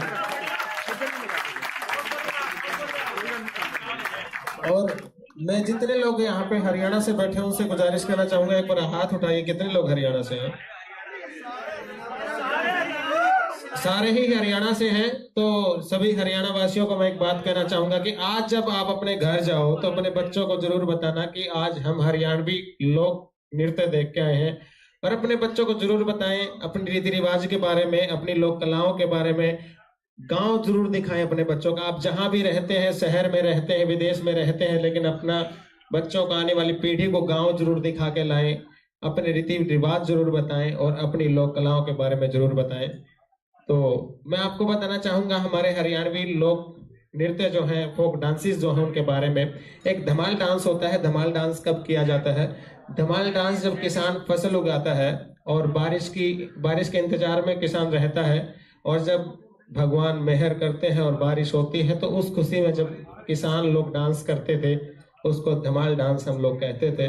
और घूमर डांस धमाल के बाद होता है, जब किसान 6 महीने बाद फसल उगाता है, मेहनत करता है, पानी लगाता है, फिर काट के उसको मंडी में लेके जाता है, और मंडी में जब फसल बेच देता है तो 6 महीने के बाद किसान के घर में पैसा आता है।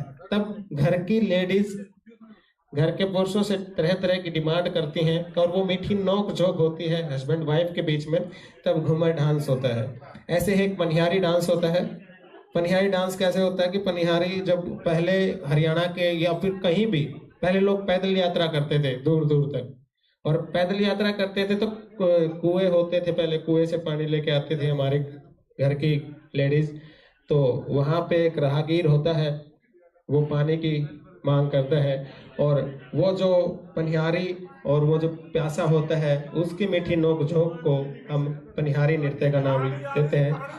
और पानी वाली पानी प्यादे, इसी तरीके का असर पनिहारी से है वो। तो अभी आपके बीच में एक डांस और हरियाणवी छोरा आएगा आपके बीच में, और गिरकानी नाम से एक डांस करेगा। तो मैं मंच पे बुलाना चाहूंगा अमन शर्मा को मंच पे बुलाना चाहूंगा मैं कि आप आए, और आपका गाना अमन, थोड़ा टेक्निकल इशू है, तब तक हम इंतजार करते हैं अमन का। तो आपको कौशिक नाट्य नृत्य एकेडमी के बारे में थोड़ा बताना चाहूंगा, हमारी एकेडमी के बारे में थोड़ा बताना चाहूंगा मैं। हमारी जो एकेडमी है, इसमें सभी बच्चे पढ़ रहे हैं और साथ के साथ अपनी लोक कलाओं को आगे लेके जा रहे हैं। सब बच्चे ग्रेजुएट हैं।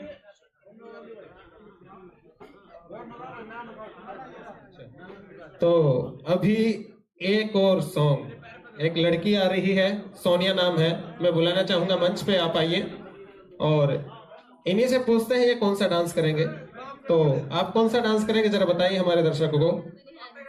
पनिहारी। ये जैसे पनिहारी के बारे में बता रहा था, तो ये पनिहारी डांस आपके सामने करेंगी। तो आप एक बार जोरदार तालियों से इनका स्वागत कीजिए और देखिए पनिहारी डांस। Thank you.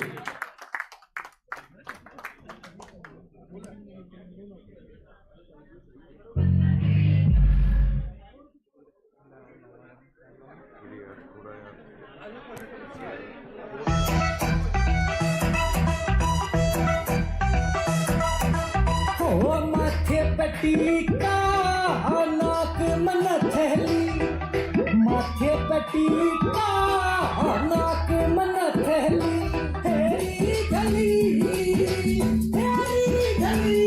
काम है बचवाओ, पनिहारी चाल पड़ी, हेरी गली काम है बचवाओ, पनिहारी चाल पड़ी।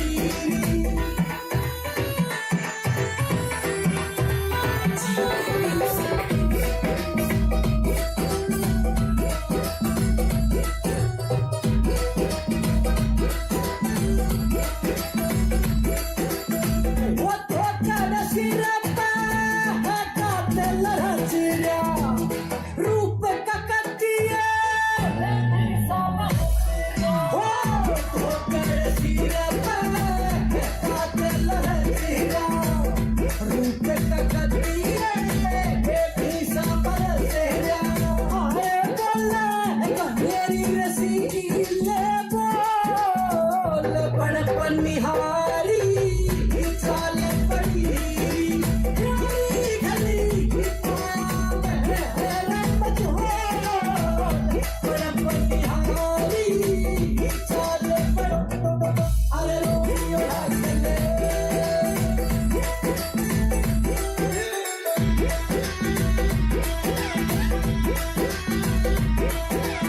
ओ रोमियो ढाकले होई बात नोखी आर के लड़ी ना मुश्किल ही जाने यार ओ रोमियो ढाकल होई बात नोखी आर के लड़ी ना मुश्किल ही जाने यार तेरा नरम काल जना छोल बड़पन निहारी चाल पड़ी गली रम झोल बड़पन निहारी चाल पड़ी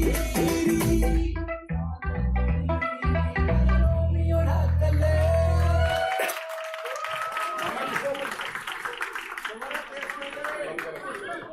तो ये था पनिहारी। और अभी मैं आपके बीच बुलाना चाहूंगा सुनील जी, एक बार आइए। सुनील जी, सुनील जी आप आइए। और कोई भी लड़की आ जाइए जो ड्रेस में है, कोई भी एक लड़की आ जाइए जो ड्रेस में है। मैं सुनील जी से कहना चाहूंगा कि अपने लोक कलाओं के बारे में तो आप देख ही रहे हैं, लोक डांस आप देख रहे हैं, फोक डांस आप देख रहे हैं, तो इन आभूषणों के बारे में भी मैं जानना चाहूंगा और कहना चाहूंगा कि यहाँ पे सभी हरियाणवी बैठे हैं, कम से कम अपने आभूषणों के बारे में तुम्हें बताइए कि ये क्या है। ये हमारा हरियाणवी कल्चर है और जो हमारे यहाँ के हरियाणा का पहनावा होता है वो धोती कुर्ता साफा होता है। ये हमारे हरियाणा की शान है। और जैसे पुराने जो लेडीज वगैरह गीत वगैरह गाती हैं शादी ब्याह में, उस टाइम ये सब चीज़ें गहने यूज होते थे पहले। ये जो आप देख रहे हैं ये दामन है, ये चुंदड़ी है, ये बोरला है, ये कंठी है और ये तागड़ी है। और पहले पैरों में भी पहने जाती थी, वो भी कंठी बोलते थे उसको। ये कड़ी है, यहाँ पे पहनी जाती थी पहले। तो आप घर जाइएगा तो अपने बच्चों को जरूर बताइएगा कि आज हम हरियाणवी डांस देख के आए हैं, हरियाणवी वेशभूषा देख के आए हैं। और अपने बच्चों को कहीं ना कहीं यूट्यूब पे सर्च करके अपना पहनावा जरूर बताइएगा कि ये है, क्योंकि रीति रिवाज हम नहीं बचाएंगे तो कौन बचाएगा, अपनी लोक संस्कृति हम नहीं बचाएंगे तो कौन बचाएगा। और आज हमारे ही हाथ है हमारी रीति रिवाज, हमारी लोक संस्कृति, क्योंकि आगे आधुनिकता की तरफ हम जा रहे हैं। हम भूल जाएंगे तो फिर कहाँ रह जाएगी लोक संस्कृति और रीति रिवाज। अभी अगला सॉन्ग के लिए मैं बुलाना चाहूंगा अमन को। हाँ जी,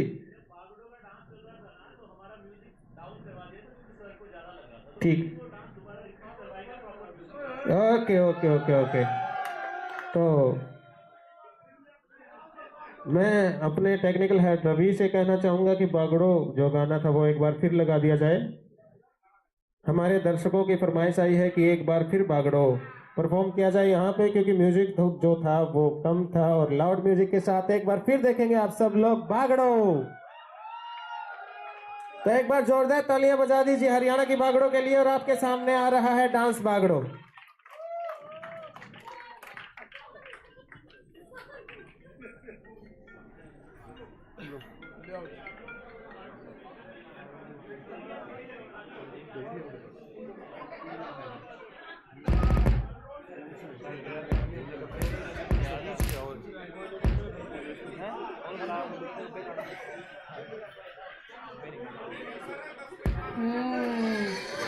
लैया आगी बागड़ो आए तुमने कल भी ना बागड़ो के कर दिया उरिया इससे तो पूछ लो के करा इसने। मैंने क्या कराया? चल काल का पूरे गांव में तेरा ही चर्चा हो रहा है। देख सारा दे रहा इसने। काल तो बस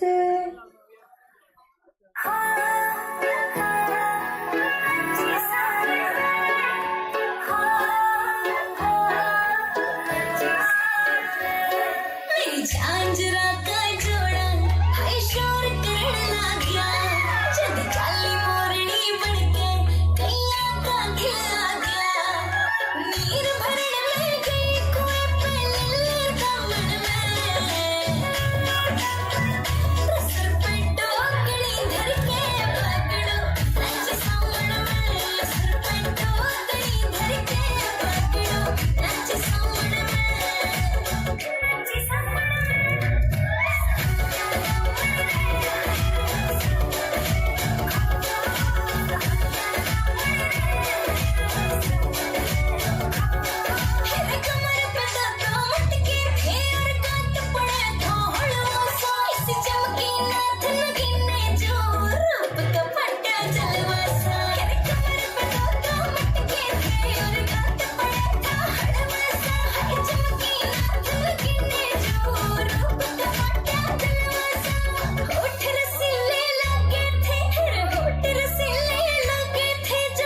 हरियाणा की बागड़ो दूसरी बार स्टेज पे आई और आप सभी ने बागड़ो का डांस देखा। एक बार तालियां जोर से जोरदार बुला दीजिए।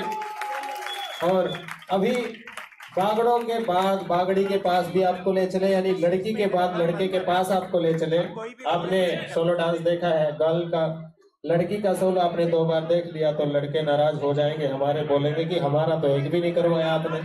तो अभी आप सबके बीच में अमन शर्मा आ रहे हैं अपना एक डांस लेके गिरकाणी, और रवि जी को कहना चाहूंगा कि आप गाना चला दीजिए। और आप सभी के बीच में हरियाणा का छोरा अपना डांस लेके आ रहा है गिरकाणी। तो देखिए गिरकाणी, एक बार जोरदार तालियां जरूर बता दीजिए आप।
Slowly and slower, the way you rock the floor. One down, pretty girl, I see you knocking on my door. Oh please, come in, I've been waiting for this.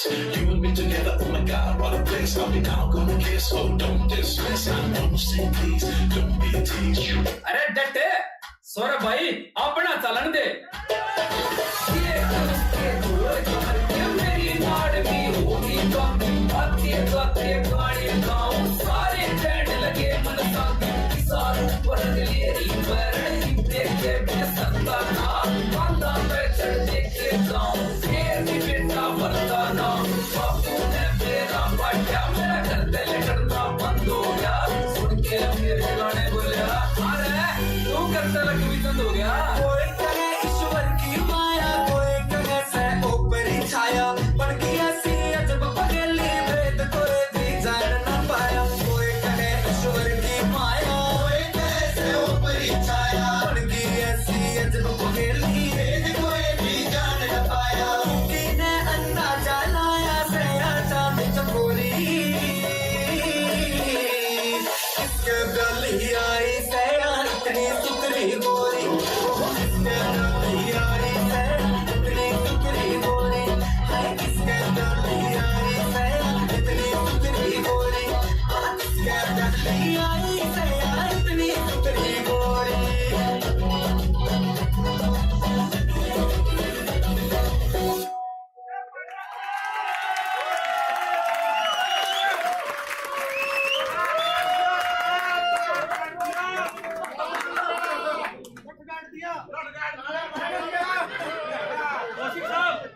ये हमारे दर्शक कह रहे हैं कि लठ गाड़ दिया और चाला पाड़ दिया, तो हरियाणा के छोरे नरे लठ गाड़ने के चाला पाड़ने क्यों हैं?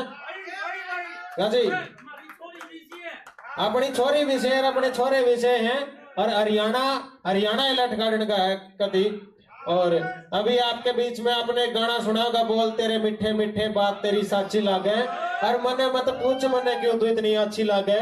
तो अभी मैं कौशिक नाट्य नृत्य अकेडमी के कलाकारों को मंच पे आमंत्रित करना चाहूंगा। बोल तेरे मीठे मीठे बात तेरी साची लगे। तो आइए सभी, और गाना मेरे ख्याल से तैयार ही होगा और कलाकार भी रेडी हैं। अब एक बार फिर इनकी हौसला अफजाई के लिए जोरदार तालियां बजा दीजिए इनके लिए। और आप देखेंगे अब बोल तेरे मीठे मीठे बात तेरी साची लगे, हरियाणा की ये टीम आपके बीच में एक डांस के साथ।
तो ये था बोलते रहे बैठे बैठे बात तेरी साक्षी लागे। और आपको डांस कैसा लगा है एक बार बता दीजिए, अपनी उपस्थिति दर्ज करवा दीजिए।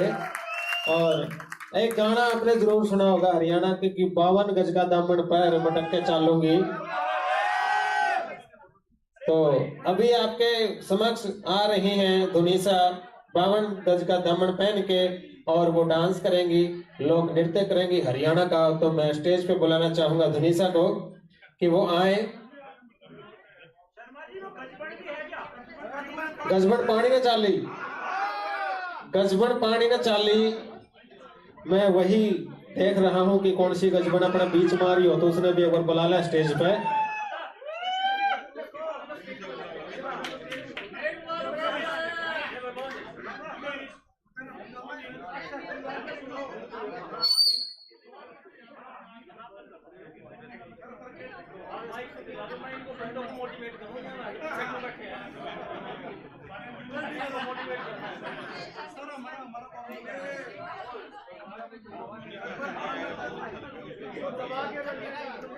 हेलो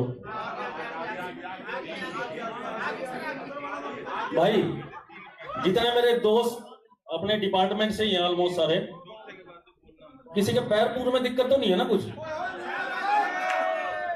यार ये बीच में जगह बना लो, तुम तो सारे मेरे से बड़े हो। जब मैं डांस कर सकता हूँ थोड़ा तुम भी कर सकते हो, ये बात नहीं है। अच्छा इनको रोका हुआ है ललित कह रहा है इनको रोक रखा है, ऐसा क्यों?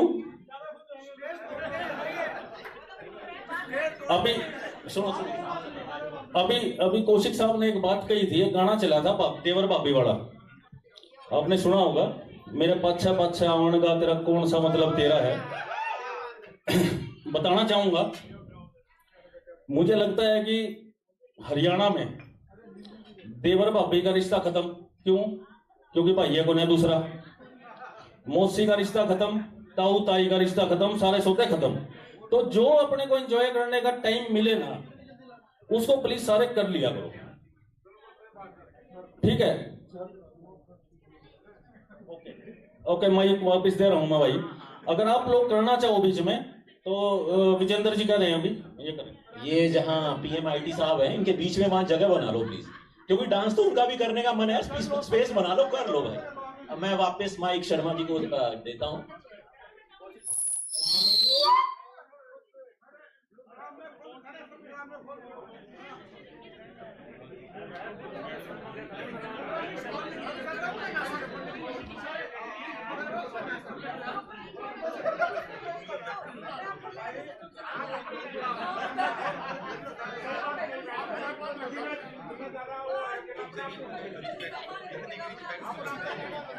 हेलो, तो जैसे सर बोल रहे थे कि किसी के अंदर से डांस निकल के आए तो वो कर लेना चाहिए, रोकना नहीं चाहिए अपने अंदर से आ रही चीजों को।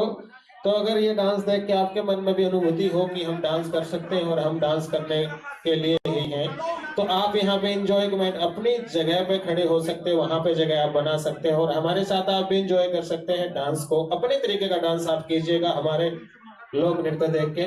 और अभी आपने थोड़ी देर पहले सुना था कि मैं छोरा हरियाणा का छोरा आपने देखा था। अब हरियाणा की छोरी आपके बीच में लेके आवांगे। और फिर सर ने जैसे बोला कि गजबन पानी न चाली भी, वो डाउनलोड हो लग रहा है सॉन्ग, वो भी हम करेंगे। अभी छोरी हरियाणा की आपके बीच में आ रही है धुनीसा।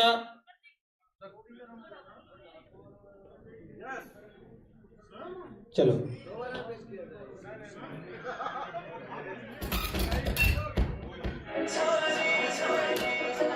हरियाणा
तो ये बिल्कुल सच्ची बात है, जैसे सर भी कह रहे थे कि हमारे छोरे छोरे नहीं, हमारी छोरियां भी सारा आगे हैं।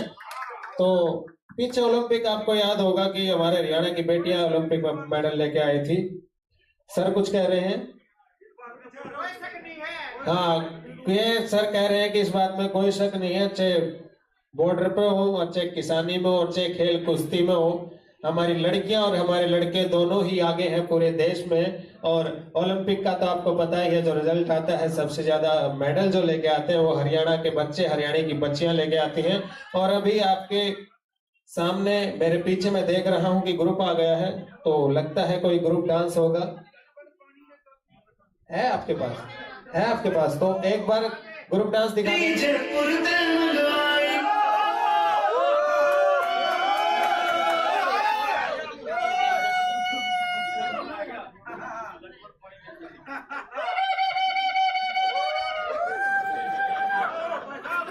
तो गजबड़ पानी ने चाली गाना मिल गया है अभी आपके सामने। गजबड़ आएगी और वो पानी ने जाएगी, तो एक बार जोरदार तालियां बजा दीजिए गजबड़ के लिए, क्योंकि वो आ रही है और पानी को जा रही है, और मैं भी यहाँ से जा रहा हूँ क्योंकि गजबड़ आ रही है।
पानी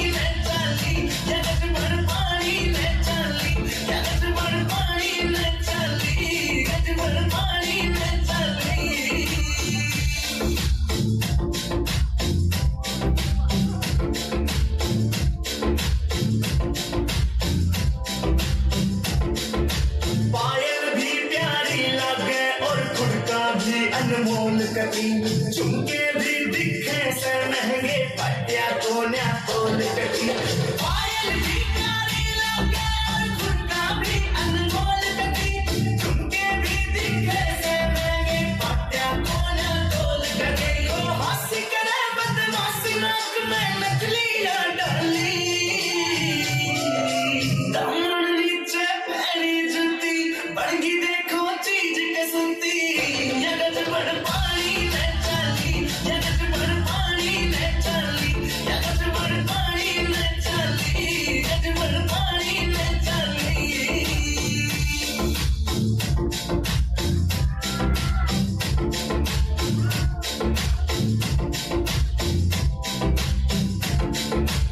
अमराई हूर परी कुछ कोन्या इसके आगे केस जजी देख लिए आज भीड़ कुए पहला गए अमराई हूर परी कुछ कोन्या इसके आगे केस जजी देख लिए आज भीड़ कुए पहला गए काम का मौसम बढ़ गया समबाजी दिला में डाली दामन नीचे पैरी जुती बड़गी देखो चीज कसुती यगज बड़ पानी में चली यगज बड़ पानी में चली यगज बड़ पानी में चली यगज बड़ पानी में चली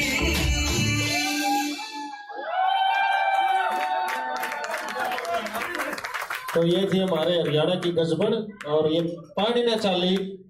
तो आप सभी सीनियर टाउन प्लानर्स का मैं एक बार फिर हार्दिक अभिनंदन करना चाहूंगा कि आप इतनी देर से हमारे साथ जुड़े हैं और समय समय पर अपनी तालियों के साथ हमारे कलाकारों का हौसला अफजाई आप करते रहते हैं। तो आप सभी के लिए मेरे और मेरी टीम की तरफ से हार्दिक अभिनंदन आपका।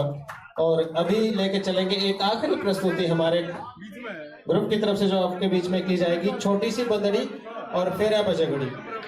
एक बंदड़ी और मतलब उसकी बारात आती है और बंदड़ी रूठ जाती है फेरों से पहले कि मुझे तो ये चाहिए था और मुझे तो वो चाहिए था। तो उसी दौर में उसी शादी में आपको लेके चलते हैं छोटी सी बंदड़ी फेरा बजगड़ी। तो ग्रुप से मैं अनुरोध करना चाहूंगा कि आप आ जाइए और इधर से रवि जी गाना चला दीजिए आप, छोटी सी बंदड़ी।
बरसात बढ़ के सामड़ सी हो तेरे नैन चमक तलवार चलना अगड़ से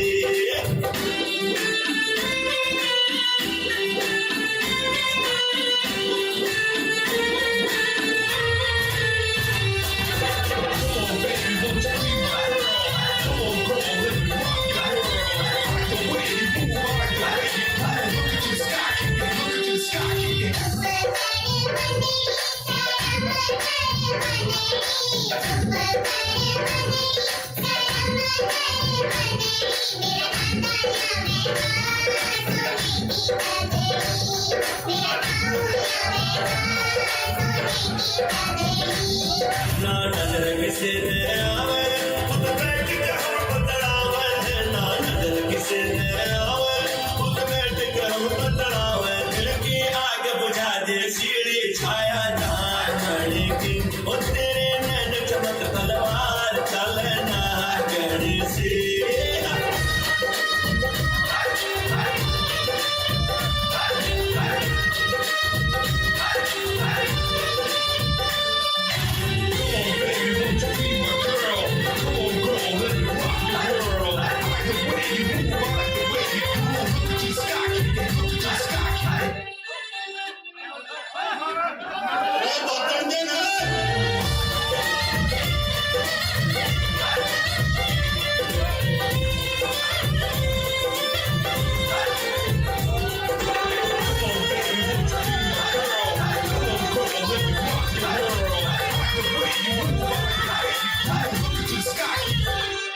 एक कदम प्यार का धर दे मेरे जीवन में रंग भर दे, एक कदम प्यार का धर दे मेरे जीवन में रंग भर दे, करा दे रंगा ने मुलाकात लागे बार गणेशी, ओ तेरे नैन चमक तलवार चले ना गणेशी।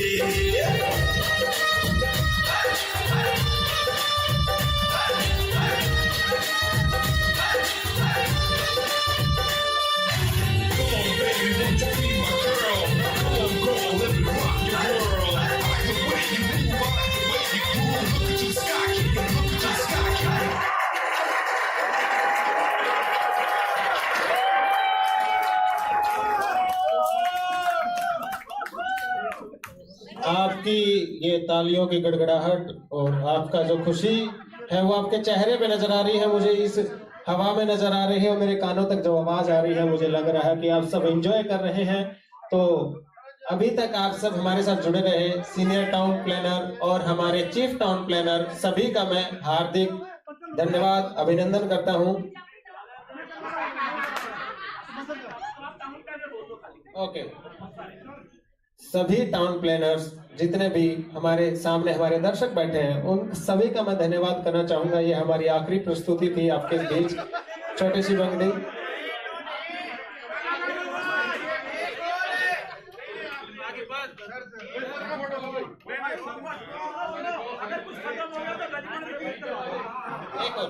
कौन सी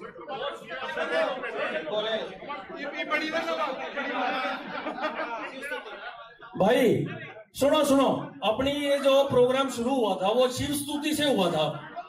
हम ये चाह रहे हैं कि इनका जो प्रोग्राम खत्म, हमारा तो चलेगा अभी, इनका जो प्रोग्राम खत्म हो वो शिव स्तुति से ही हो। आप क्या कहते हो? ओके, शिव स्तुति शर्मा जी। जैसे आप सबकी फरमाइश, और सर ने भी बोल दिया कि आपकी जो शुरुआत हुई थी शिव स्तुति थे, उसी से आपका समापन होना चाहिए। तो मैं शिव स्तुति के लिए कलाकारों को मंच पे बुलाना चाहूंगा। सभी कलाकार मंच पे आ जाइए जो शिव स्तुति के अंदर है। शिव स्तुति एक बार सभी कलाकार मंच पे आ जाइए। और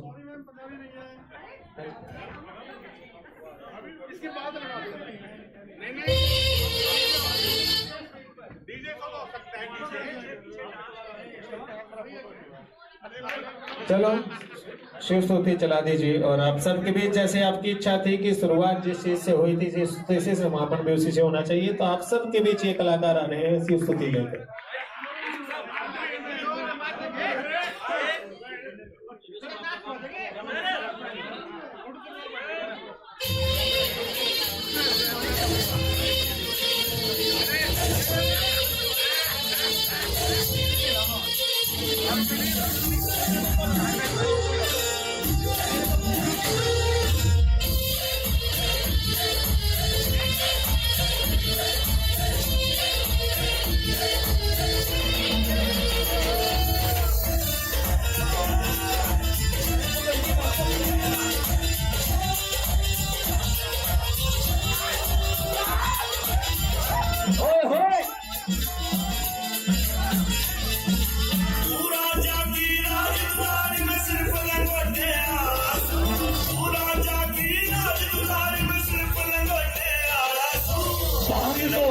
पिया करूं मैं कुंडी सोटे आस, कोट के पिया करूं मैं कुंडी सोटे आस, पूरा जागी राज तुम्हारी में सिर्फ लंगोटे आस, मेरे के पिया करूं मैं कुंडी सोटे आस, मेरे के पिया करूं मैं कुंडी सोटे आस।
पालकियां में सैर करे पैदल असवारी रहा करूं, दुरिया पटकी लगा समाधि अटल अटारी रहा करूं, मन पड़ खा मैं करूं गुजारा सदा पधारी रहा करूं, जो कुछ मिल जाऊं भाग्य में पेट पुजारी रहा करूं, साहूकार गुजारे यारी,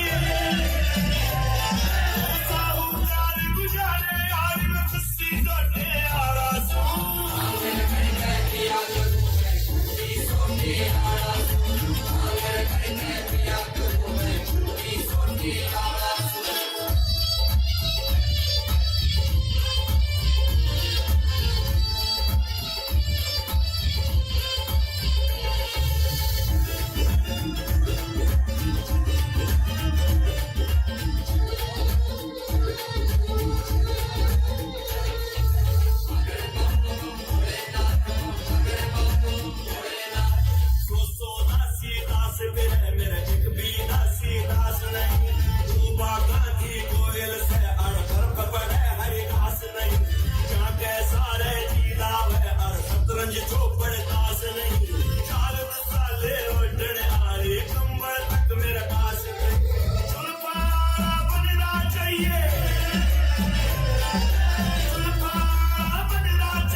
चलाना ठीक नहीं, राग दौड़ के पिया करूं मन तेल पिलाना ठीक नहीं, श्रीमान के राम बोझ मर जागी,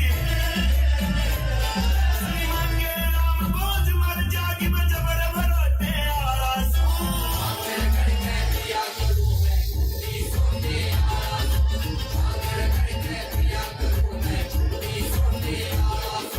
पूरा जागी राज दुलारी में सिरपा बोटे आराज़ू।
भाई डीजे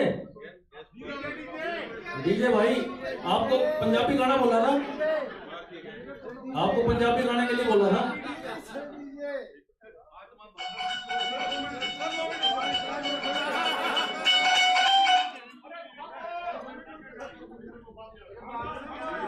अरे खाओ भाई, खाओ।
भाई देखो मेन साहब हमारे बीच में आए हुए कर्नल साहब सर, जो आर्मी का आदमी होते हैं सर, आर्मी का आदमी बहुत ही ज्यादा सिंपल होते हैं।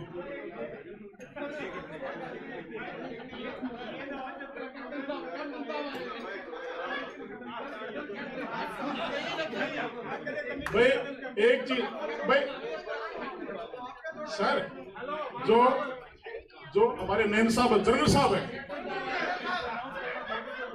अगर ये प्रोग्राम ऐसे ही चलता रहा तो ये ना हो प्रोग्राम खत्म होने तक मेरा डीकमीशन कर देंगे। नहीं, शायद ये एनरोलमेंट ही खत्म कर दे। पर जिस तरह का माहौल है, मेरे को अपने those days of initial commissioning याद आ गए, जब मैं नया ऑफिसर था। तो मैंने अपने हाथ से थोड़ी सी कविता या गीत लिखने की कोशिश की थी। उसके मैं 2-3 लाइन बताता हूँ आपको। इनसे माइक मैंने छीन लिया, मैं 2-3 लाइन बताता हूँ। नहीं, दर्द दिल नहीं है, ये तो बड़ा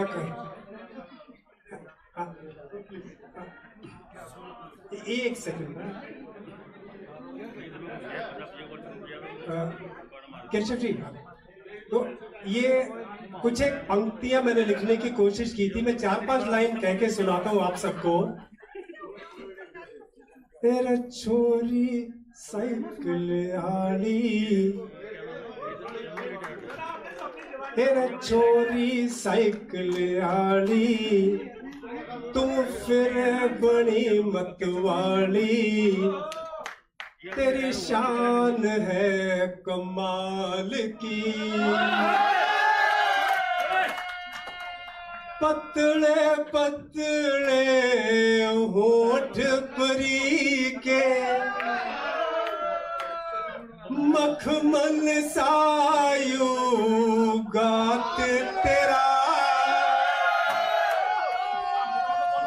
क्यों शर्मा के